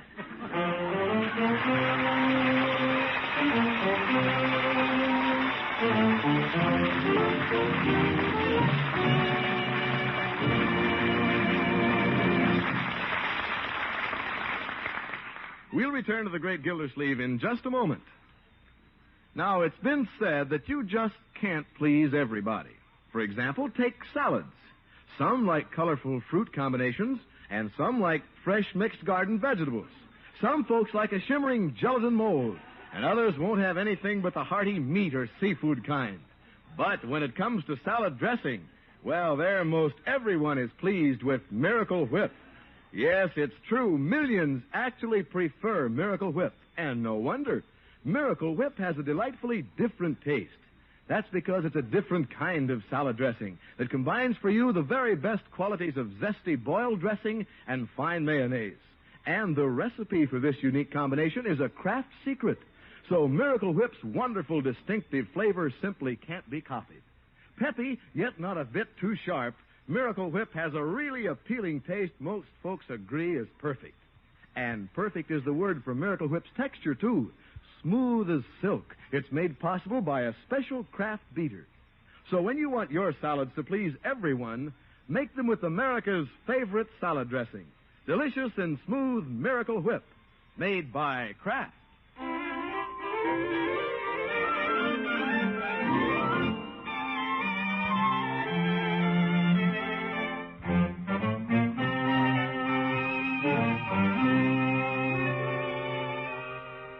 Let's get back to the great Gildersleeve. Our water commissioner has spent a restless night. Now, this morning, he's called a special meeting of the Jolly Boys Club at Floyd's Barber Shop. By George, if a man's friends can't help him out at a time of need, they don't deserve to be called friends. Darned houseboat. $235. What a slicker that Bronco is. Simple, big-hearted Bronco. I showed him the ropes, and he put them around my neck. Good morning, Gildy. Good morning, Judge. What's the purpose of the special meeting, Gildy? Well, this is the time for all fellow Jolly Boys to rally around, Judge. One of our members is in a pickle. Oh? Who is it, Gildy? Me. I'll tell you all about it when we get in the barber shop, Judge. Well, I'm sure all the members will be eager to do whatever they can. Goodness, look at the front of Floyd's barber shop. Circus posters all over the windows. Yeah, last year's circus. I do wish the Jolly Boys Club could have a more dignified place to meet. Say, what if we had a clubhouse, a nice place with a view of the water? What's that, Gildy? Never mind, Judge. You just gave me a beautiful thought.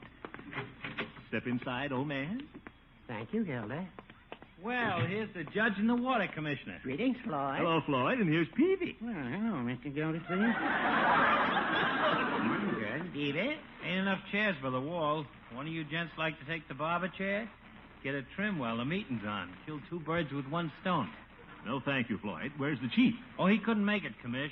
The lock broke on the jail. He's got to stay and watch the prisoners. Well, let's start the meeting, Gildy. We haven't much time. Yes, I had to close the pharmacy and put up my sign going to the bank. I'd hate to have somebody go to the bank and find I wasn't there. Yeah, all right, Peavy. And what's this about one of our members being in trouble, Commish? You ain't been tapping the till at the water department, have you? No, Floyd. I had a little problem this morning, but I think I've solved it. Well, is the meeting adjourned? Yeah, now, wait a minute, Peavy. Just getting around to the important business. For a long time, we've said that the Jolly Boys Club should have a better place to hold meetings. Oh, my room upstairs ain't good enough, huh? I didn't say that, Floyd. It's just we need more room. Oh. Gildy, what are you driving at? Yeah, come to the point. All right, I will. How would you fellas like to be part owners of a beautiful houseboat? What? A house who? Just picture it, fellas. Our own little houseboat tied up at the bank of the river. A Jolly Boys clubhouse right on the water. Hey, Commish, where'd you get this idea? Where'd I get it? Yeah. Floyd, you know I'm always trying to think of ways to make the club better. Oh, yeah. Gildy, are you suggesting that the club should buy this houseboat? Well, I told Bronco that I would... it's a great opportunity, Judge. Think of it. On moonlight nights, chairs out on the deck, Like a little world all our own, floating in a sea of stars. Makes me a little dizzy. Yep. Fellas, just picture the moonlight on the water, twinkling lights on the shore. What a place for singing. Yeah, not bad. The fish couldn't throw rocks at the windows. Can't you just hear our voices floating out over the water? Imagine singing down by the old mill stream with the mill stream right under us. Does make an attractive picture, Gilda. You bet it does. This is the chance of a lifetime, fellas, and we can buy this little boat cheap, dirt cheap. Only $235. $235? Pretty expensive dirt. Yes. It's a charming idea, Gilda, but the club doesn't have that much money. Now, wait a minute. What about the sinking fund? The sinking fund to buy a houseboat. Peavy, how about it, fellas? We've got about $50 in the fund that we've been saving up to buy a pool table. Wouldn't you rather have a houseboat than a pool table? We could buy it on time, $50 down, and the balance like rent. I'm sure we could. What do you say, fellas?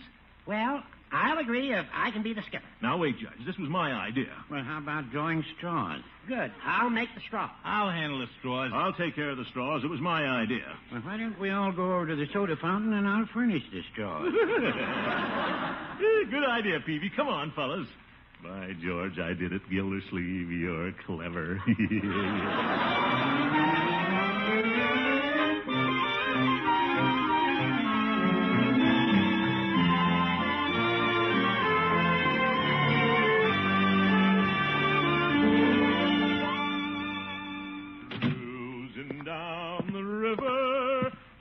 Sunday afternoon. Oh, Bronco. That you, Miss Gildersleeve? That's right, Bertie. You seen Bronco? Yes, sir. He took Miss Marjorie and Leroy down to the soda fountain. They're celebrating Mr. Bronco's big houseboat deal. Oh, that. You know something, Miss Gildersleeve? Mr. Bronco sold you that houseboat. Bertie, he didn't sell it to me. I insisted on buying it. Yes, sir. Ain't many young men as smart as that Mr. Bronco is. Bertie, not that it makes any difference, but I was the one who made the deal. That Mr. Bronco is going places. He's got a head on his shoulder. I know, Bertie, but... That's a smart young man with a head on his shoulder. All right, Bertie. Mr. Gildersleeve, you know what that Mr. Bronco's got on his shoulder? Yes, Bertie. That's right. He's got a head.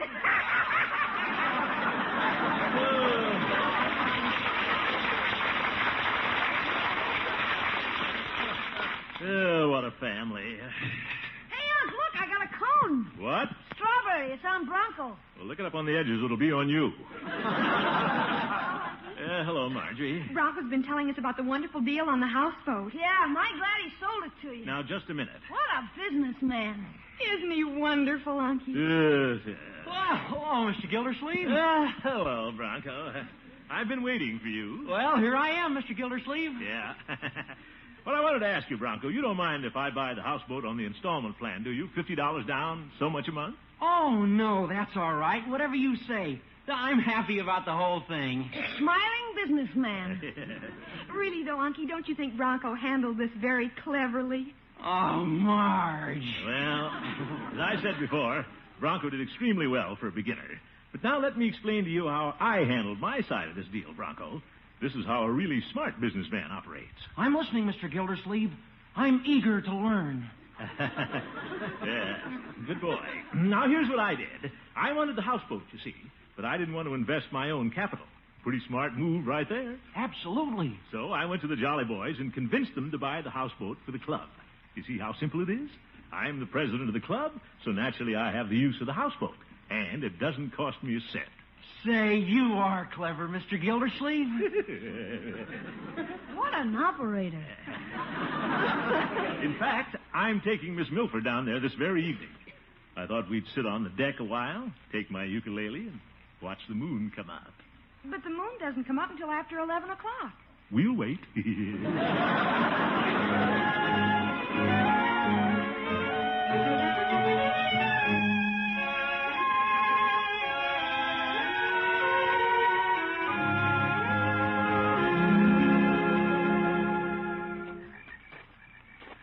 I can't see the boat, Throckmorton. You been down here before? Oh, sure. I looked it over before we bought it.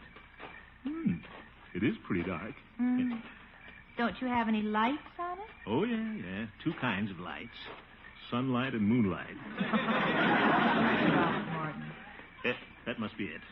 Tied up alongside the pier here. Come on, Catherine. What are you carrying, Throckmorton? Folding chairs, ukulele, all the comforts of a houseboat. Well, it seems to be a boat. Sure. Floats. Here, I'll help you onto the deck. All right. Watch your little steps. I'm right with you. There. There we are. We're floating. I can't see a thing. Well, the moon will be out in a little while. Give me your little hand. We'll go up on the forward deck. Well, all right. What's this on the deck? Rocks? Oh! Throckmorton, are you sure this is your boat? Sure. Rocks again. I can't understand how those rocks got here. Well, I hope you know where you're going. I can't see a thing. Me either. But this must be the forward deck. It needs a little sweeping up. Here, I'll set up the reclining chairs. Drop the ukulele. Throckmorton, maybe if we just sat on the pier. Pier? No, indeed. By George, I worked hard to get the Jolly Boys to buy this boat. Now we're going to sit on it. There. Chairs all set. Everything perfect. Sit down, my queen. Where? Right here. Oh, I found it.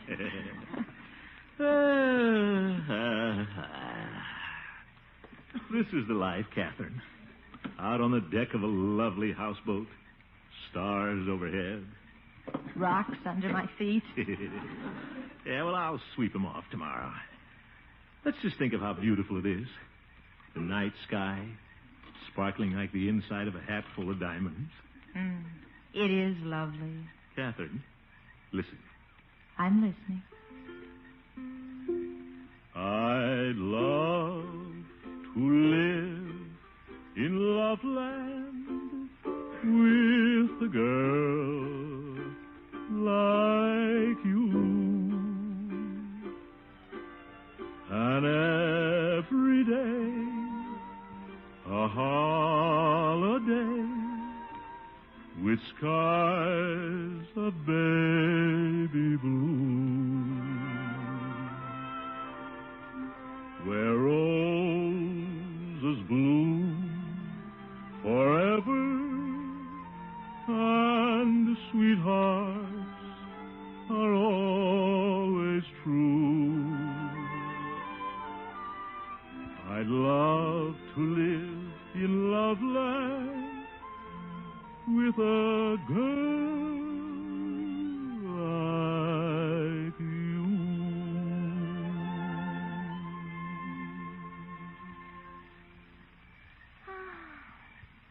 That was lovely, Throckmorton. Yeah. And here comes the moon up over the tack factory.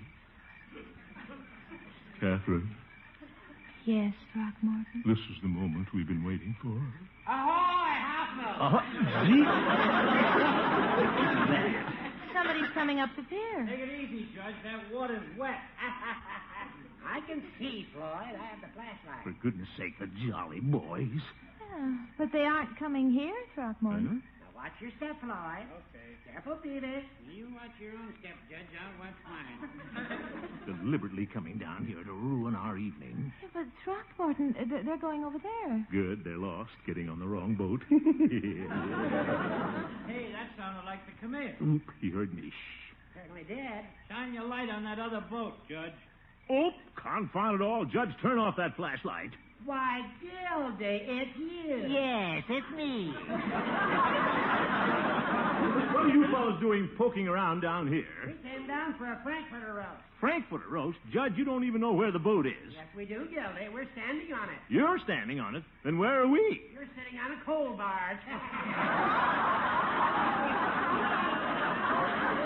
A coal barge? So that's what these rocks are. What is it, Gildy? Hard coal or soft coal?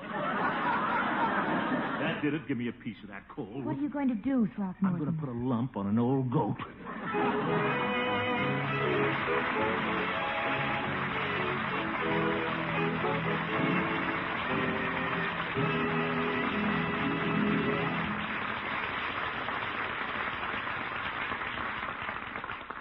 The Great Gildersleeve will be right back, folks. During the months ahead, you'll probably be serving more buffet suppers than ever. And for that all-important salad course, try this. Prepare a variety of ice-cold and fresh garden vegetables, tomatoes, cucumbers, celery, carrots, or whatever your favorites, and arrange them on a tray of crispy greens. Then, as the final tempting touch, serve a specially good salad dressing. I'd say serve Miracle Whip. Millions of folks everywhere prefer its lively, teasing flavor. That distinctive taste, they say, is just exactly right. Try it. See if you don't enjoy compliments when your guests enjoy Miracle Whip.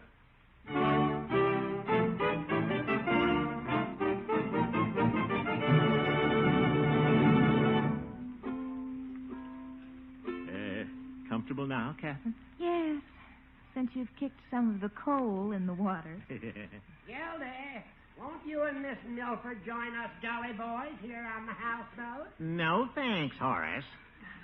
Coal dust in my shoes. What a sneaky thing to do to the president. Aren't you getting cold on that barge, Mr. Gildersleeve? Sitting on a ton of coal with his nurse? Are you kidding?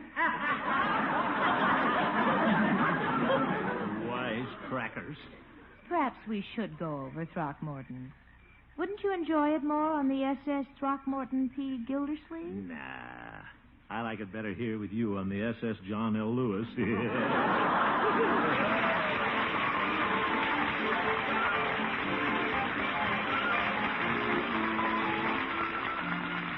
The Great Gildersleeve is played by Harold Perry. The show was written by Paul West, John Elliott, and Andy White, with music by Jack Meakin.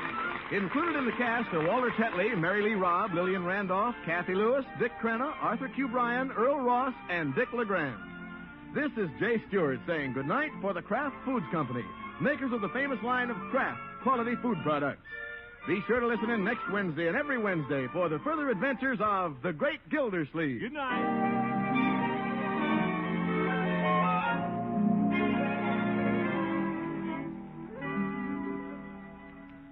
And now, we'd like you to meet a very good friend and neighbor, your retail grocer. Because he and his fellow retailers operate so efficiently, we in this country enjoy better meals. Meals that include more fresh fruits, vegetables, meat, and dairy products than ever before in history. To all the members of the National Association of Retail Grocers, who are holding their 51st annual convention at Chicago this week, the Kraft Foods Company sends warm greetings and best wishes for a successful meeting.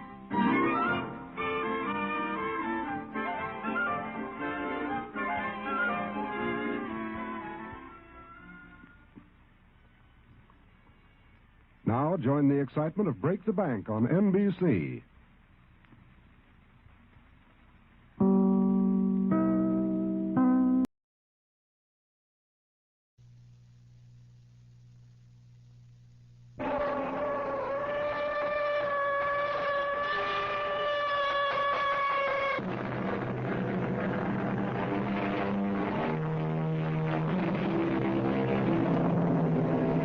Come in. Welcome. I'm E.G. Marshall.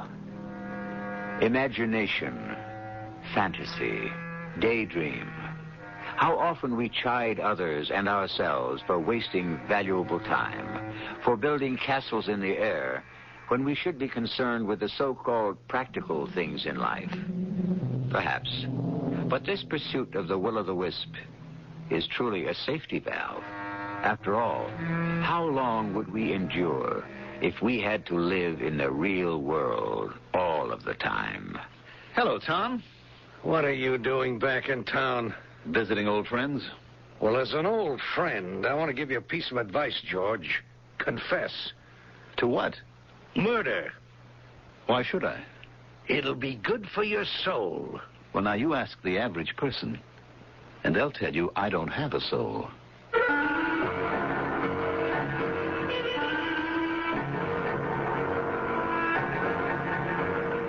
Our mystery drama, The Search for MYRA, was written especially for the Mystery Theater by Sam Dan and stars Mandel Kramer and Marion Seldes. It is sponsored in part by Sign-Off, the Sign-Off medicine. The light goes out. The years pass by. And what was it? What happened? It's so hard to remember, so easy to forget. Why bother? Janet? Janet? Janet? Where is that girl? I could have sworn she was sitting at her desk just a minute ago. Probably reading some book. I have put love behind me. I am free of that mistake. You shall seek and never find me. I have no heart for you to break. Oh, Mr. Hastings, did you ring? I guess I didn't hear you. Do you want me to take some dictation? I thought I was still on my lunch hour. See, I eat in now because I'm going to college at night. I'm taking this course in new poetry, and I was just reading. What was that poem? I have put love behind me? Yes. I am free of that mistake. You shall seek and never find me. I have no heart for you to break. Do you like poetry, Mr. Hastings? Not really. Well, it's a required subject. Oh, you did ring for me, didn't you? Yes, I did. Oh, well, I'll just pick up my pad. I'll come right in. No, that's all right. I can dictate this right here. Oh, yes, sir. It's a funny thing about this poem. It's part of a group of poems. They don't even know who wrote them. Just let me think for a minute. This is to Franklin K. Armstrong, president of Southeastern State Institute of Technology. Dear President Armstrong, I am honored by your offer of an honorary degree. It is... If you'll excuse me, Mr. Hastings, it doesn't sound quite right. You know, honored and honorary. Oh, yes, that's right, Myra. Well, let's start again. Dear President Armstrong, I am flattered by your kindness in considering me a candidate for an honorary degree. Does that sound too humble, Myra? You all right, Mr. Hastings? Of course I'm all right. Why shouldn't I be all right? Oh, that's the second time you've done it. Done what? Call me Myra. Myra? Why would I call you Myra? I don't know, Mr. Hastings. My name is Janet. I know your name is Janet. Do I happen to remind you of someone called Myra? I don't know anyone named Myra. Oh, well, it isn't important. I just thought I'd call it to your attention. Myra? Why would I call you Myra?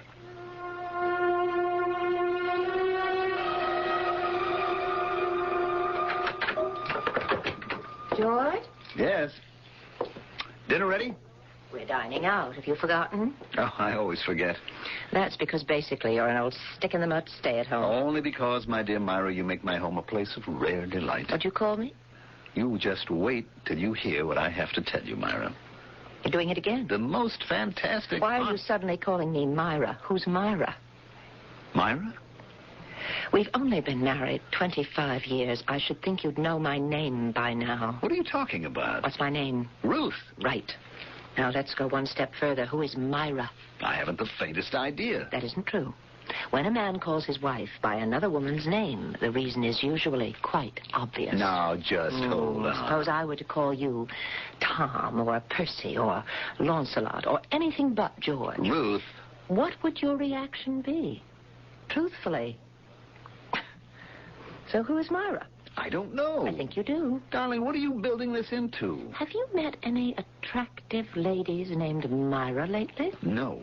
Anyone at the office named Myra? No one anywhere. If it makes you feel any better, I also called Janet, my secretary, Myra. I tell you, it's nothing. Well, if it's nothing, why are you getting upset? I'm not upset. Then why don't you lower your voice? Because I'm in the privacy of my own home and I can talk as I please. I think it's time you went up and got dressed for dinner. None of that. None of what? None of that thin-lipped, well-bred, silent disapproval. I can't help it if I have thin lips. It's not a pretty feature, I admit, but it isn't my fault. Oh, for crying out loud. And I certainly shall not apologize for being well-bred. All right. And as far as silence is concerned, why, you make enough noise for both of us. I'm sorry. I know you are. And to save my immortal soul, I couldn't tell you why I called you Myra. Why don't you ask? Ask who? A psychiatrist. Psychiatrist? They never really help anybody. Now, that's not necessarily true. All right, look, I simply cannot imagine why I should have called you or Janet Myra. But I did. And it's just one of those things, and why don't we forget all about it?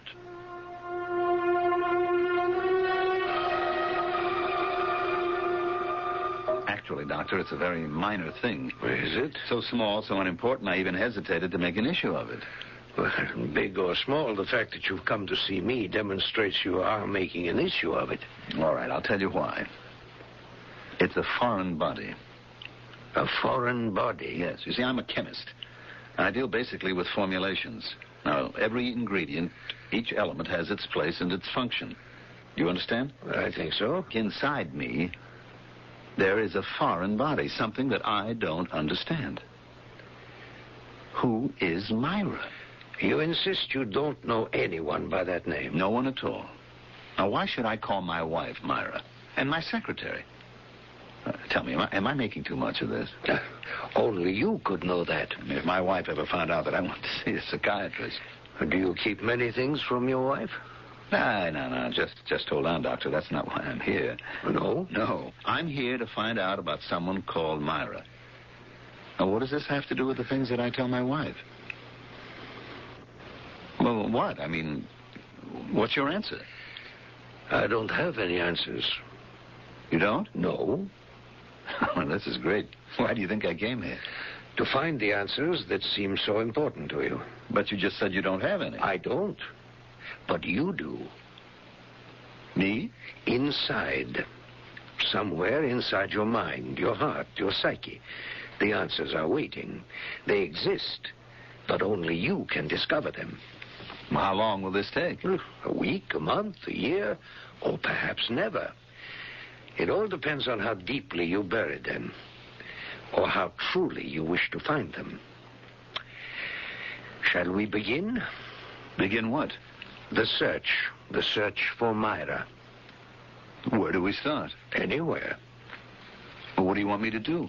Whatever you think you should. Well, tell me. I have nothing to tell you. I have no answers. Well, ask me something. I mean, what is it I'm supposed to do? Is it all right if I move around?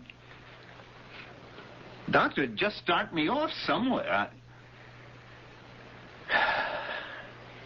Yeah, I was a little kid, as far back as I can remember. There was a sandbox, and there was a maid who took care of me. Her name was Julia. And there was this little girl in a red pinafore, runny-nosed, nasty little girl who kept hitting me with her shovel. I was 3 years old, Doctor. That was 47 years ago, and I remember it. And that kid's name was Lois. You want me to go on?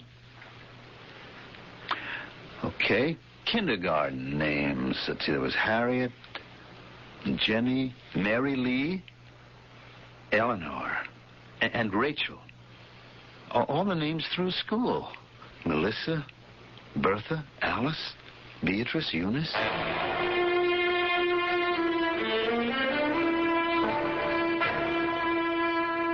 I didn't think it was possible.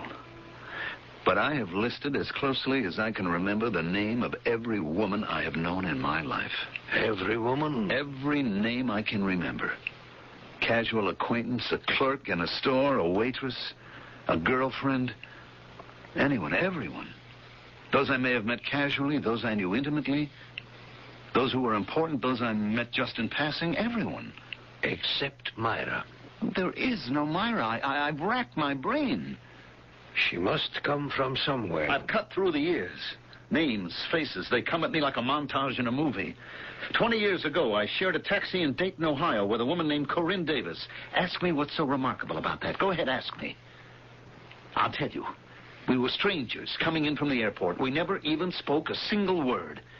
I happened to notice the name tag on her valise. I'm pulling names out of everywhere. Why can't I account for Myra?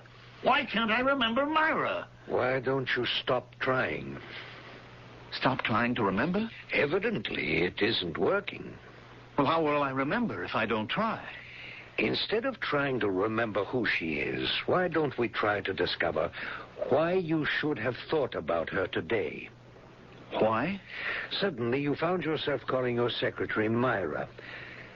And then you called your wife Myra. Does this suggest anything? No. Your secretary is how old? 21, 22. And your wife? 48. And you called both of them Myra. Was Myra a young girl you wanted to marry? I don't even know who she is. Marry and live with and grow older with? I don't know how to answer that. Myra is the woman in your life, maid and matron. I tell you, I don't know any Myra. You're not telling it to me. You're telling it to yourself. Why? Why do you insist that you don't know Myra? Why have you rejected Myra? You have gone through a virtuoso performance. You've listed well over 100 women. You weren't trying to remember their names. You were trying to forget hers. That isn't true. Myra is emerging. She has emerged from the shadows. And each time you speak the name of any of the other women who were in and out of your life, it's an attempt to drive Myra back into limbo. Why? I don't know why. What happened? What did your secretary do that made you look at her and say, Myra? Was it a look in her eyes? The way she wore her hair? Her dress? Her perfume? A tone in her voice? Her voice. Yes? Her voice. She said...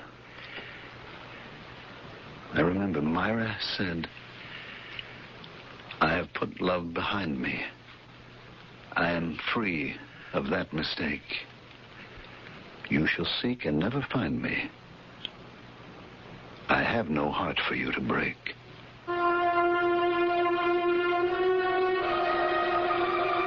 Myra?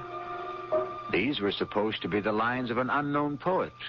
So we were told when we heard them for the first time. Obviously, our friend George hasn't heard those lines for the first time. And if you're an old-timer on this show, or even a new recruit, you know perfectly well that Myra wrote them. But who is Myra? Ah, for this, we must all await the second act.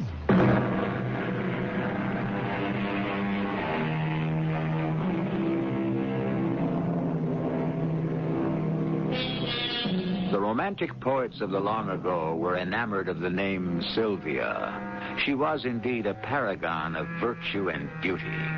Shakespeare in particular wrote, Who is Sylvia? What is she that all the swains commend her? And so forth. Actually, you never really find out. We, on the other hand, are asking, who is Myra?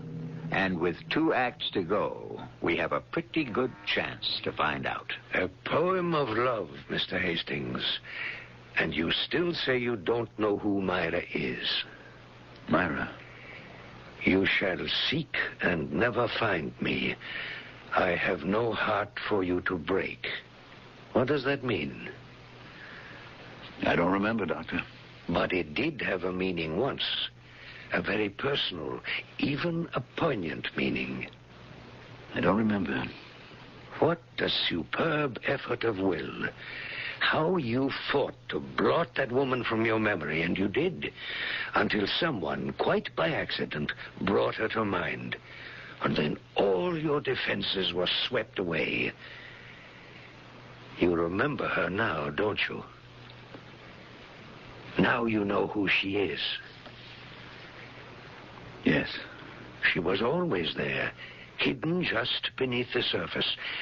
How you had to struggle to keep her out of sight. What a strain it must have been to fight, to forget her every day of your life. Yes. Yes, it was. Obviously, she's the one you loved, and still do. Yes. Why didn't you marry Myra? Her father, Ruthie's father, had the money. I see. I didn't have a dime. I waited on tables. I ran the boilers in a power plant. Ruthie was my chance. She wasn't beautiful like Myra. She wasn't even pretty, but it wasn't her fault. She came from a very thin family. Very long, very spare, very thin. But one thing about them wasn't thin. Her father's wallet. Therefore, you married Ruthie. Well, it made sense. Myra, what was Myra? College romance. She wanted me to starve to death as a school teacher, mold young minds, have an effect on the world. But I'm not a failure, Doctor. I built a great business. You've heard of Hastings Chemical? Yes. Well, that's me. And I'm even getting an honorary degree. It's for a synthetic flavoring. Well, that's also important, isn't it? Whatever is important to you is important. Well, it's even important for humanity. Now, what about Myra? Myra? Nothing. I've lived without Myra for all these years. No, you've lived with her. In your mind. Well, I'm just going to have to face reality. Now that it's out in the open, I can just forget all about it.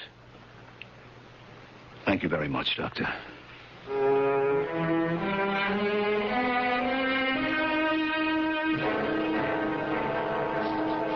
It's beautiful, George, but... But what? Nobody should flaunt jewelry these days. A necklace like this, everybody will turn to look. Including all the jewel thieves in the country. You don't like it? I love it. But you didn't have to buy it. Yes, I did. And you didn't have to get me that brooch last week either. Ruth, how would you like to fly to Paris for the weekend? We were just away, remember? Well, that's right, but what's the difference? We have a lot to make up for. 25 years. I love you, Ruth. Finally. Ruth. I always loved you. Was Myra beautiful? Will you forget about Myra? Oh, I would if I could. I know how it was, George. She was beautiful, but she was poor. She must have been, otherwise you would have married her. On the other hand, I was homely, but I was rich. You weren't homely. Oh, thank you. Yes, I probably could have gotten a husband on my own. After the really attractive girls had skimmed the cream, I'd have found somebody. But I wanted the cream, too. I wanted a man who was spectacular, like you. Oh, I wasn't all that great. So I said to Daddy, I want George Hastings. Buy me George Hastings. And he did. So I got what I wanted. So really, I should have no complaints. And didn't you get what you wanted? Money, position, power. Yes? There's a law. It must have been made in heaven, and it says you can't have everything. You can't have all those things, and Myra, too. Let's go out to dinner. No, I liked it better the other way. What other way? When you kept us separate, Myra and me. What are you talking about? I was your wife. You went through the motions. You didn't pretend to love me. That was the part of you saved for Myra. What do you want me to do? Don't give me any more jewelry except on my birthday, and don't shower me with gifts and trips and flowers, because here's what I think of them. Myra! Yes, Myra. Oh, look at you. I have never seen you so emotional, so filled with passion. And whose name do you speak? Hers. I'm sorry. Why don't you go to her? I can't. Why not? What have you got to lose? My father's dead. The factory is yours. You can do as you like. Go to her? Oh, I see you're afraid. What are you talking about? Of course you're afraid. Afraid of what? All these years there hasn't been a single moment that you haven't thought about her. That's not true. Oh, no? But the question is, does she still think of you?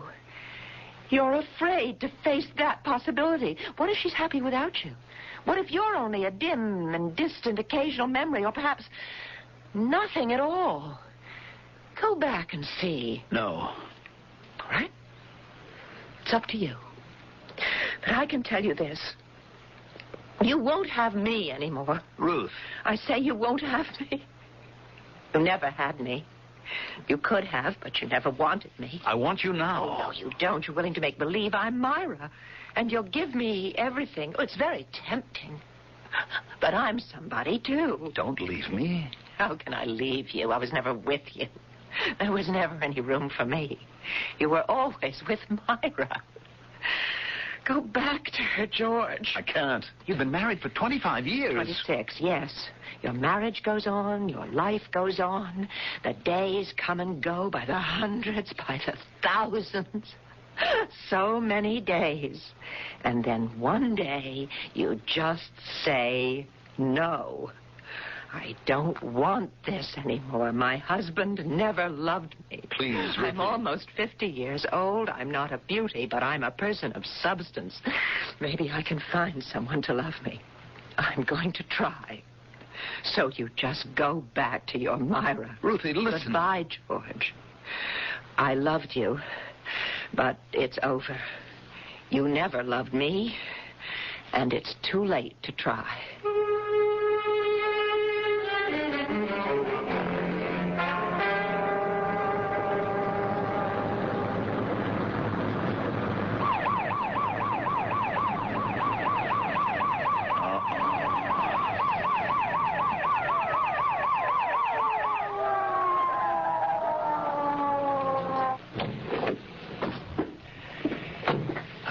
Sheriff.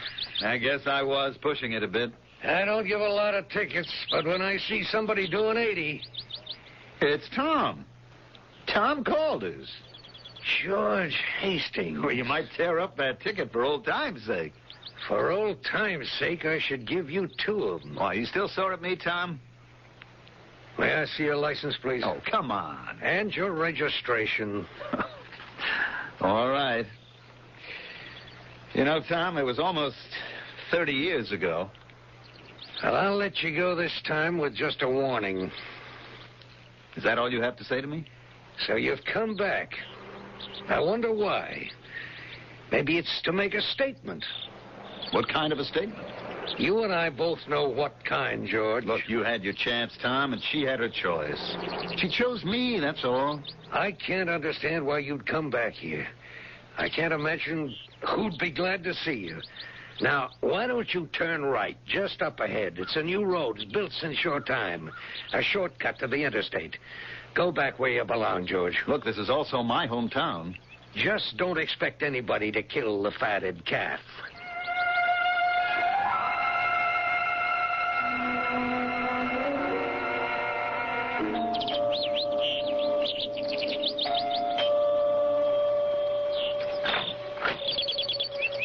Hello. Yes, hello. Mrs. Kendall? Oh, yes, I'm Mrs. Kendall. Don't you remember me, Mrs. Kendall? Are you selling something? No. Well, most people come by or want me to buy something, you know. Mother Kendall, don't you remember me? Well, I don't need very many things anymore.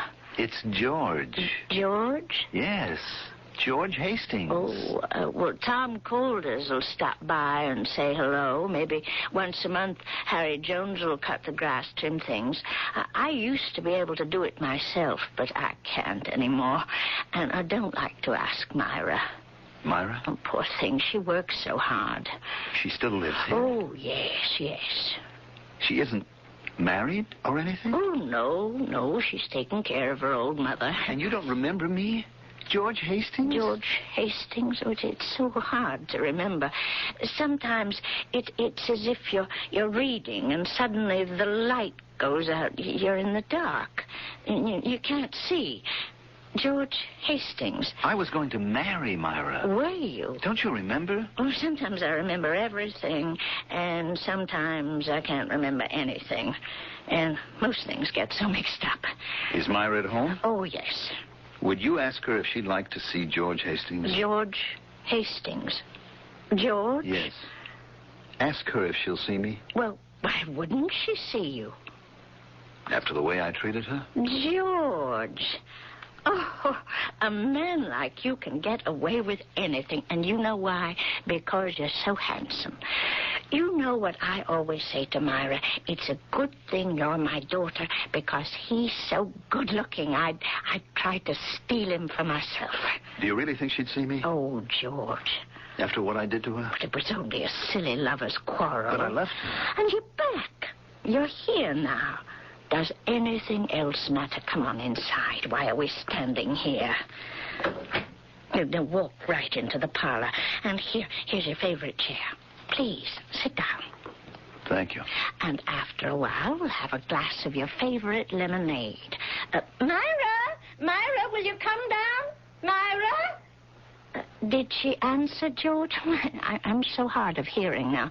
Myra? Yes, Mother? Come downstairs, dear. We have a guest. In a minute, Mother.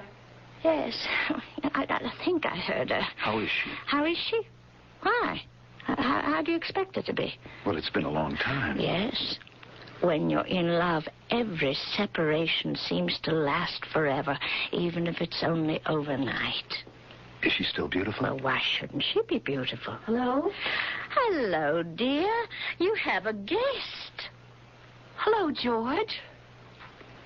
Myra. Yes, it's Myra. You can't be Myra.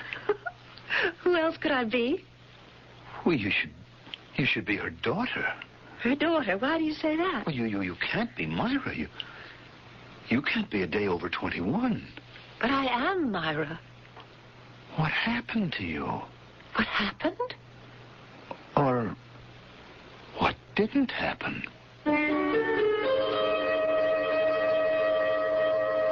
Take your pick. What did happen to make her become younger? Or what didn't happen to make her grow older? Some women admittedly appear young for their age. But a woman of 50 cannot possibly pass for 21, especially without the magic of lighting, cameras, and makeup. But here she is, and here we are, waiting as usual for the third act. Saw a picture of a girl on the Grecian vase, and of her he said, "She wilt be forever fair." It's true. That lady is at least 2,500 years old, and she's still as pretty as she was the day the artist painted her. However, flesh and blood ladies are less fortunate. They grow older with every passing minute, and after a while, they must show their years. Is it possible that the Myra Kendall who is 50 is exactly the same as the Myra Kendall who was 21? Now, why don't I just go inside and fix us some nice, cool lemonade? Myra? Yes, George. I'm Myra. I can't believe it. I knew you'd come back, George. I always knew it. I should never have left. Oh, yes, you should have. Don't say that. It was for the best, that other girl. What was her name? Ruth. Her father had the money to give you what you wanted. Now I know I wanted you. But you see, darling, the timing is everything. Had you chosen me then, you would have regretted it. Never. Oh, yes. You would have gotten tired of me. So you chose the money, and in time, you became tired of the money. And now instead of walking out on me, you're walking out on her. Myra. You wanted two things in this life. You wanted me, and you wanted wealth. And by choosing wealth first, you're now able to have both of us. Myra, why are you still so young? Young? Yes, you have the look, the freshness of a young girl. I'm always young to you, George. Always fair. Ever lovely. Age will never mar thy face. Only spring and early summer. Thy everlasting living place. We are young. We live forever a dream of never-ending youth. We have sought and found the secret. Love is our eternal truth. Oh, you remembered. Why are you still so young? I'm only young in your eyes, George. You are in mine. I'm not young in my eyes. I'm 50, and I look it, I feel it. No, I'm not dreaming. I see you as I saw you on that last day. The day I left you. Everything about you. Look, the skirt you're wearing, it's the same. It is, isn't it? And the blouse. And it's still fresh looking and new. It doesn't look 30 years old. You became very successful, didn't you, George? Oh, I don't want to talk about that. Oh, you should be proud of it. I feel as if I've wasted my life. Oh, George, you became rich, famous. But I didn't have you. You have me, George. You have me. No, I've grown old without you. And look how young, how beautiful you still are. Why would you want me? Because I love you, George. After everything I did? Do you remember Professor Gordon's physics class? Do you remember? Professor Gordon. Physics? I took physics just so I could be with you. We were the only two people who ever held hands in a physics class. I remember what Professor Gordon said about matter. He defined matter as something that could neither be created nor destroyed. It just exists. Well, you could substitute love in that definition. Where love doesn't exist, it can't be created. And where it does exist, it can't be destroyed. But it can be put behind you. Oh, that. Yes, that. I have put love behind me. I am free of that mistake. You shall seek and never find me. I have no heart for you to break. That was the last poem I ever wrote. I know. I wrote it on that last morning. Do you know you're becoming famous? That is, your poetry is. Oh, yes. Tom Calder found a whole bunch of my stuff, and he showed it to the professor in the English Lit department at college. Why didn't you let the world know that you wrote them? I never wanted publicity. You know that. I was always so afraid of it. You know, Tom Calder, I saw him today. He wanted to give me a ticket. Oh, well, there was never any love lost between you. Well, he knew me first. And... You still see him? No. I don't see anyone. What have you been doing with yourself? I've been waiting for you to come back to me. Oh, would you answer that, George, and I'll go and give Mother some help with the lemonade? All right. Hello? Is that you? Who's this? Tom Calder. What are you doing there? Now, just hold on, Tom. I don't think that's any of your business. Haven't you done enough? Must you continue to persecute that poor woman? Look, did you wish to speak to anybody? Well, I certainly didn't wish to speak to you. No, I guess not. Mother's having a little headache. She went upstairs to lie down. Oh, I'm sorry. Who's on the phone? Tom Calder. Oh, yeah, he calls Mother frequently just to check. He's a very good person.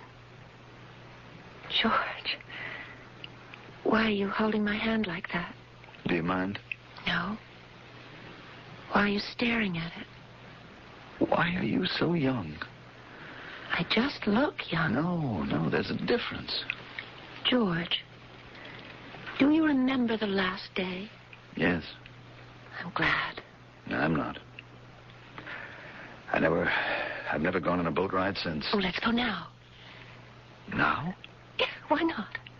You really want to? Yes, because this time it'll be the best. We're together again, in love again. Is there still a boat? Well, why shouldn't there be? Well, it's been almost 30 years. Oh, but a lot of people tie their boats up down at the dock. Now they wouldn't mind if we'd borrow one for a bit. Oh, come on. All right, if you're sure you want to go. Oh, I do. Except if you happen to have bad news for me, like you did the last time. Darling, I have no bad news for you. I'll never have bad news for you again. Well, let's go.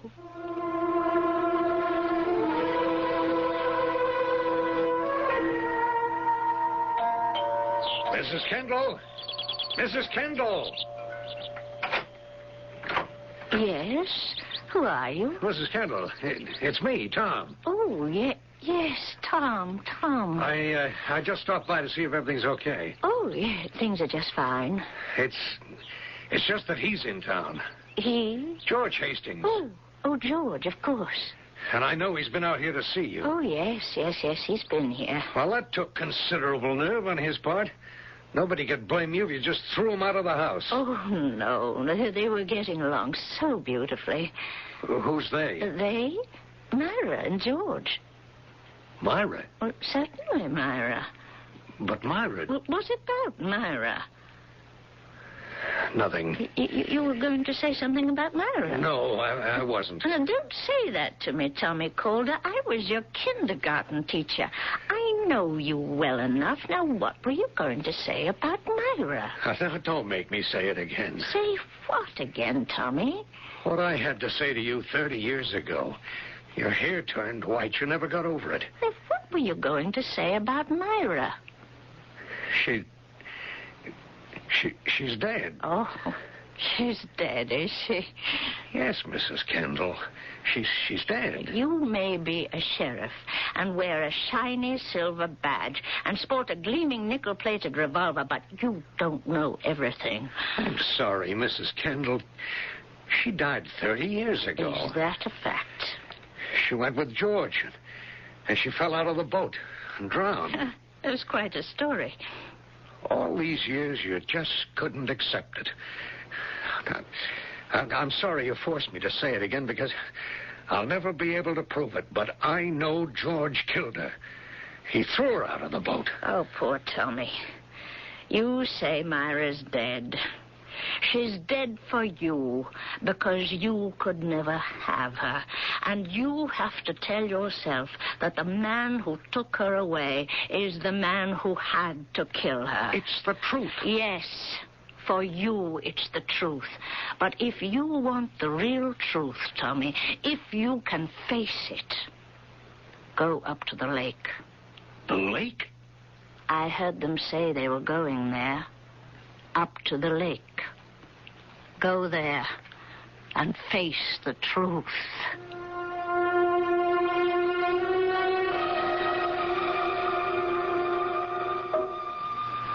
So beautiful just drifting here. I'd forgotten what it was like. And you've come back to me, George. Yes. I've come back. It's as if I'd never left you.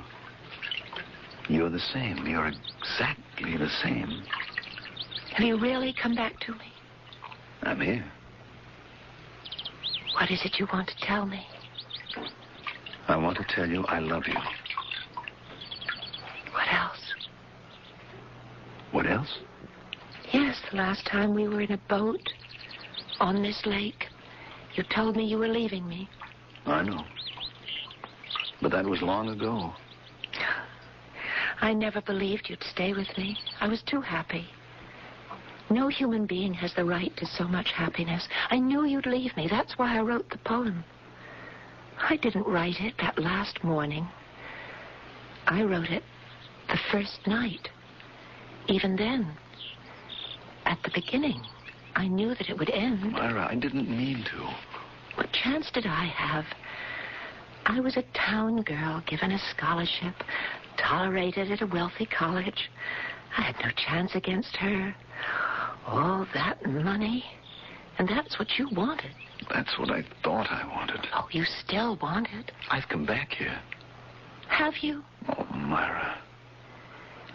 Myra, now I know why you're still young. It's what's inside you. All the love, the hope. No, George. I'm young to you because this is how I looked on the last day of my life. Don't say that. But why not? It's true. This is the spot. The very place. The deepest part of the lake. And there's a kind of whirlpool just below the surface that pulls you down, deep down. Oh, believe me, Myra, I made the wrong choice. All I want is you. Is that true? Yes. I only want to be with you. Then come with me. Come home with me. I want to. Come to where I live. Here. In the lake, on the bottom of the lake. Oh, dearest. Will you come and live with me? Be with me? Oh, Myra. Come home with me, George. I'm so young, so much in love with you. Come with me, George. Hey, don't stand up in that boat. Come to me, George. Come to me. Hey, George, you're crazy. I'm waiting, George. Waiting. Sit down. Waiting for you, George, with all my love. Yes, Myra. And still so young. Don't leave me, Myra. Don't I'm go. not leaving you. Come with me, George. Come home with me. George, no, don't.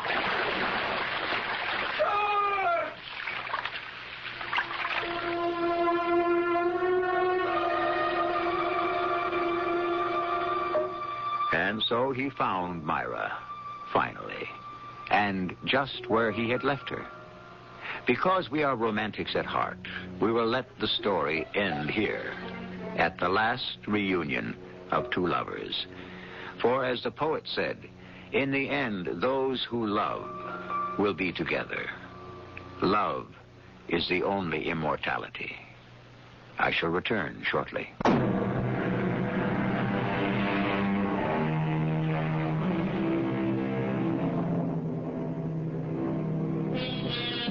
Life goes on a predictable, almost preordained path.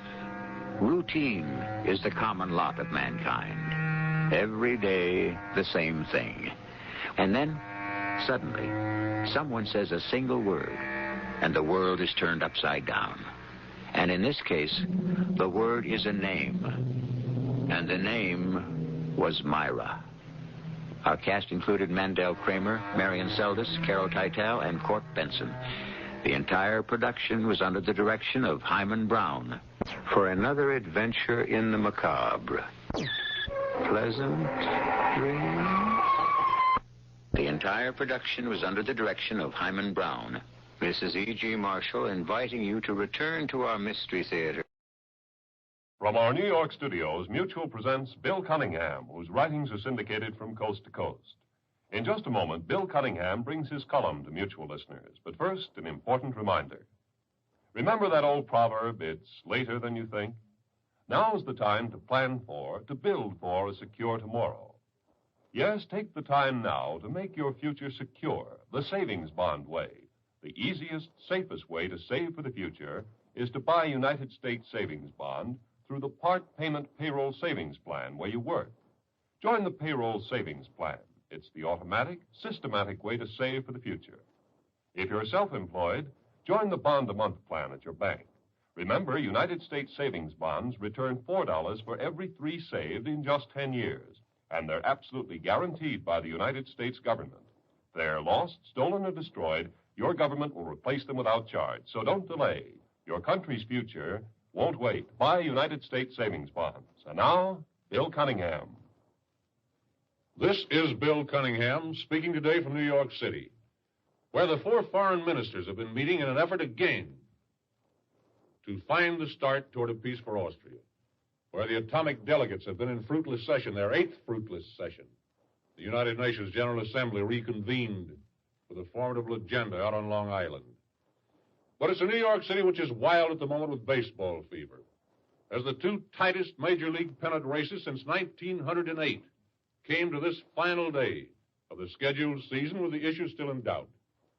A fast check of key cities of the nation, such representative centers as Boston, Richmond, Chattanooga, Atlanta, Chicago, Omaha, Dallas, Denver, Salt Lake City, Phoenix, Minneapolis, San Francisco, and Los Angeles, brings in the news that the situation is about the same there. Some communities are concerned with local problems, or national or international issues that chance to concern them directly. Pittsburgh and the Detroit area are watching the steel strike for understandable reasons. Utah is concerned about the number of escapees from its state penitentiary.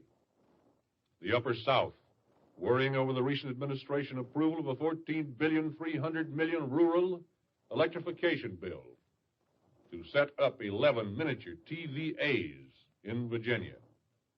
San Francisco is bothered by the repercussions of the long drawn-out dock strike in Hawaii, as efforts to unload Hawaiian pineapples on the West Coast, despite picket lines, have brought those troubles to these shores. But in with all these reports comes word that the citizens of those sections are, too, seriously and happily infected with the annual and traditional autumnal complaint, entirely mental of character, fortunately, and known as World Series fever. That includes, of course, your reporter, whose sympathies naturally are with the Boston Red Sox. And I think this reaches a healthy and hopeful sign in all of us. If the world were all it ought to be, we'd have nothing more threatening and bewildering than this and similar things to worry about. And furthermore, if those who try to rule nations would only throw away their treaties, advisors, their armies, atomic projects, and all the rest of it, and turn exclusively to the code of sports as a pattern for handling international and other affairs, all these troubles, doubts, fears, and terrors would automatically fade away. If somebody had to boil the rules of all the sports to one sentence, he could do it very easily. In fact, he wouldn't have to boil, for that sentence has been on the public records and in the hearts of all fair and decent men for 2,000 years. It couldn't be anything but do unto others as you would have others do unto you. And it's known, of course, as the Golden Rule. Almost everybody knows it, but there may be many who don't know who first said it. You'll find those words in your New Testament. They are the words of the Prince of Peace, the peace the world still is seeking after 2,000 and many more thousand before those years. Those words were first spoken by the gentle and compassionate Christ himself in his Sermon on the Mount. They were laid down there for all the future as a pattern by which men could live and should live in full harmony together. And I don't want to sound sacrilegious, but the world of sport at least keeps that faith and is obligated to keep it today. Its code is don't take an unfair advantage. Don't hit below the belt. Don't cheat. Don't slug. Don't lie. Respect your opponent's rights to do everything that you do, as long as you both keep it even and fair. And where else in this harassed world today can you find it? And how easy it all would be if, in both the domestic and international contests, we all played ball only that way. But with a salute to the ideal and a prayer that it yet may prevail, let's turn to the hard facts of what is actually taking place. New and tough is the steel strike, added to the coal strike in which John L. Lewis has finally achieved the ultimate of a no-day week. They are hopeful in Washington, but the best information in Washington and elsewhere is that the steel strike is really a strike, and that it may run for weeks or months or possibly well into the winter. The press in New York today and in most other cities has been quick to note the serious threat to far more than just the steel industry and its dividends or the welfare of its workers in this now official impasse. If the strike is a long one, and regardless of who wins, it's our entire economy that's jeopardized. And it's an economy considered to have pulled itself neatly through and out of at least a recession that well might have become a depression. And now, especially when all hands seem agreed that if Russia hasn't the atomic secret, she's well on her way toward getting it, and that this calls for new planning, new spending, possibly new taxes and new production, the complete stoppage of production is a threat to the nation, if not to the world peace. Considering it just as a strike, of course, we know what will happen. The companies and the unions will stand deadlocked for a period, long or short. The companies will lose production. The workers will lose their wages and savings, most of them, no doubt, landing on relief sooner or later, which means on their fellow citizens.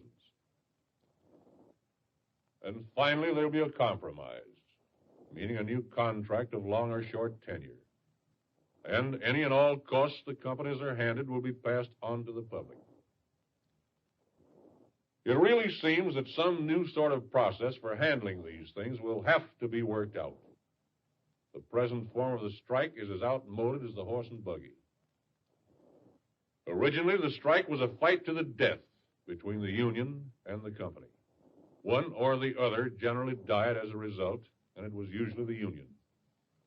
If the company had enough money, it generally won. The union was broken and out of business. If the workers could hold on long enough, and were bitter enough, and could see work elsewhere enough, they could put the company out of business, and they sometimes did. But those days are gone, for better or for worse, at least so far as putting the unions out of business are concerned. And certainly for putting anything as huge and as vital as the steel industry out of business is concerned. And yet here we go in the same old pattern of the 90s, right when we need our entire team on the field in the new and suddenly far harder game. Now, as to whether the game is actually getting harder, most of the interest around the United Nations meeting here in New York concerns the next move or moves between the Russians and Tito, and especially the next moves of ours. The break between Russia and Yugoslavia is now official, since our old friend, Mr. Gromyko, called the Yugoslavian charge d'affaires into his office in Moscow last week and handed him a letter stating that Russia was abrogating, was tearing up their mutual friendship treaty. It was supposed to last for 20 years, and it was only 4 years old. Then followed the chain explosion of renunciations from the other satellites, Hungary, Poland, Bulgaria, and today newly Romania. The Western world, at least, was shocked at this brazen Russian exhibition of how little their pledged word in the form of a solemn treaty means, and possibly of how completely they control the border countries around them, exclusive of Yugoslavia. The question, of course, is what now, and especially what now for us. Our State Department is tight-lipped, but it undoubtedly is figuring. The trouble between Tito and Russia seems to be a break over the interpretation of communism. Tito's a communist, but he seems to be maintaining the right to run his own communism as a national project with himself as its dictator. And Russia's position seems to be that all communism must be dictated from Moscow, that Tito or some Yugoslav can serve as the chief local agent, but the top authority must reside in the Kremlin. Our authorities must have no illusions concerning Tito. Incidentally, we still have the shame of the abandoned Mikhailovich staining our post-war international soul because we deserted him, our man, allowing Tito, the former bootlicker of Stalin, officially to murder him through a trial for treason. The truth on Tito, of course, is that he's a slimy opportunist who used Russian backing to seize the power in his country and is now trying to shed his backers and grab the entire loot. Because the unfortunate balance of good and evil in the world forces us to stoop to compromise, we are now in the uncomfortable position of having at least to consider the sponsorship of this impudent scoundrel, only because, as it's phrased, he possibly represents the first break of the satellites from the common form. In other words, through him we may inspire the rebellion of the rest. That's saying it the hard way, of course. What we want is freedom for the rest and freedom for all the world's people everywhere. About the best you can say for Tito is that he has plenty of courage or possibly plenty of desperation, for he's geographically within reach of Russia. His nation's not a big one. It's only about twice the size of Pennsylvania, and most of it's pretty primitive. But it's well to remember that if he turned on Stalin, he could even more easily turn on us, because we're much farther away. But such, at least, is our new buddy over against the Iron Curtain. We've just granted him a $2 million license to buy a steel mill, and they've loaned him $20 million to buy some machinery. We'll probably be lucky if Russia doesn't wind up with both.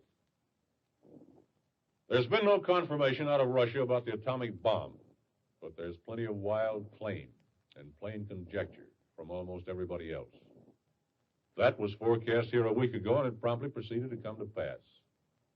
No matter what you hear or read, most of it, in fact, I'd say all of it, is guesswork. Various authorities are quoting what they claim to be almost unchallengeable informers to prove this and that. Some of these are said to be Russian escapees who worked on the project or who know about the project and who got out into Italy, Western Germany, Sweden, or some such. The fact that most of it's phony is proved by the fact that their story is conflict instead of jibe. The one that seems to make the most sense says that Russia was working on the bomb, a fact we'll all have to accept, but that she blew herself up with the first one, not within recent weeks, as President Truman said, but about a year ago. And that was my own educated guess last Sunday. This version continues to say, however, that from that mistake,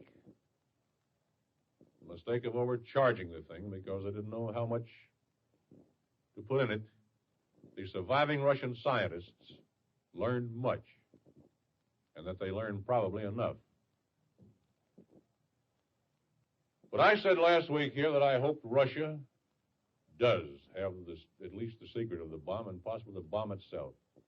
And as shocking as that sounds, I said it because, according to our authorities, she was bound to get it eventually anyway. And my reasoning is that the sooner she did, the sooner we could talk as equals about abandoning and outlawing the whole business. In the day's news, I see I have a distinguished supporter of that theory.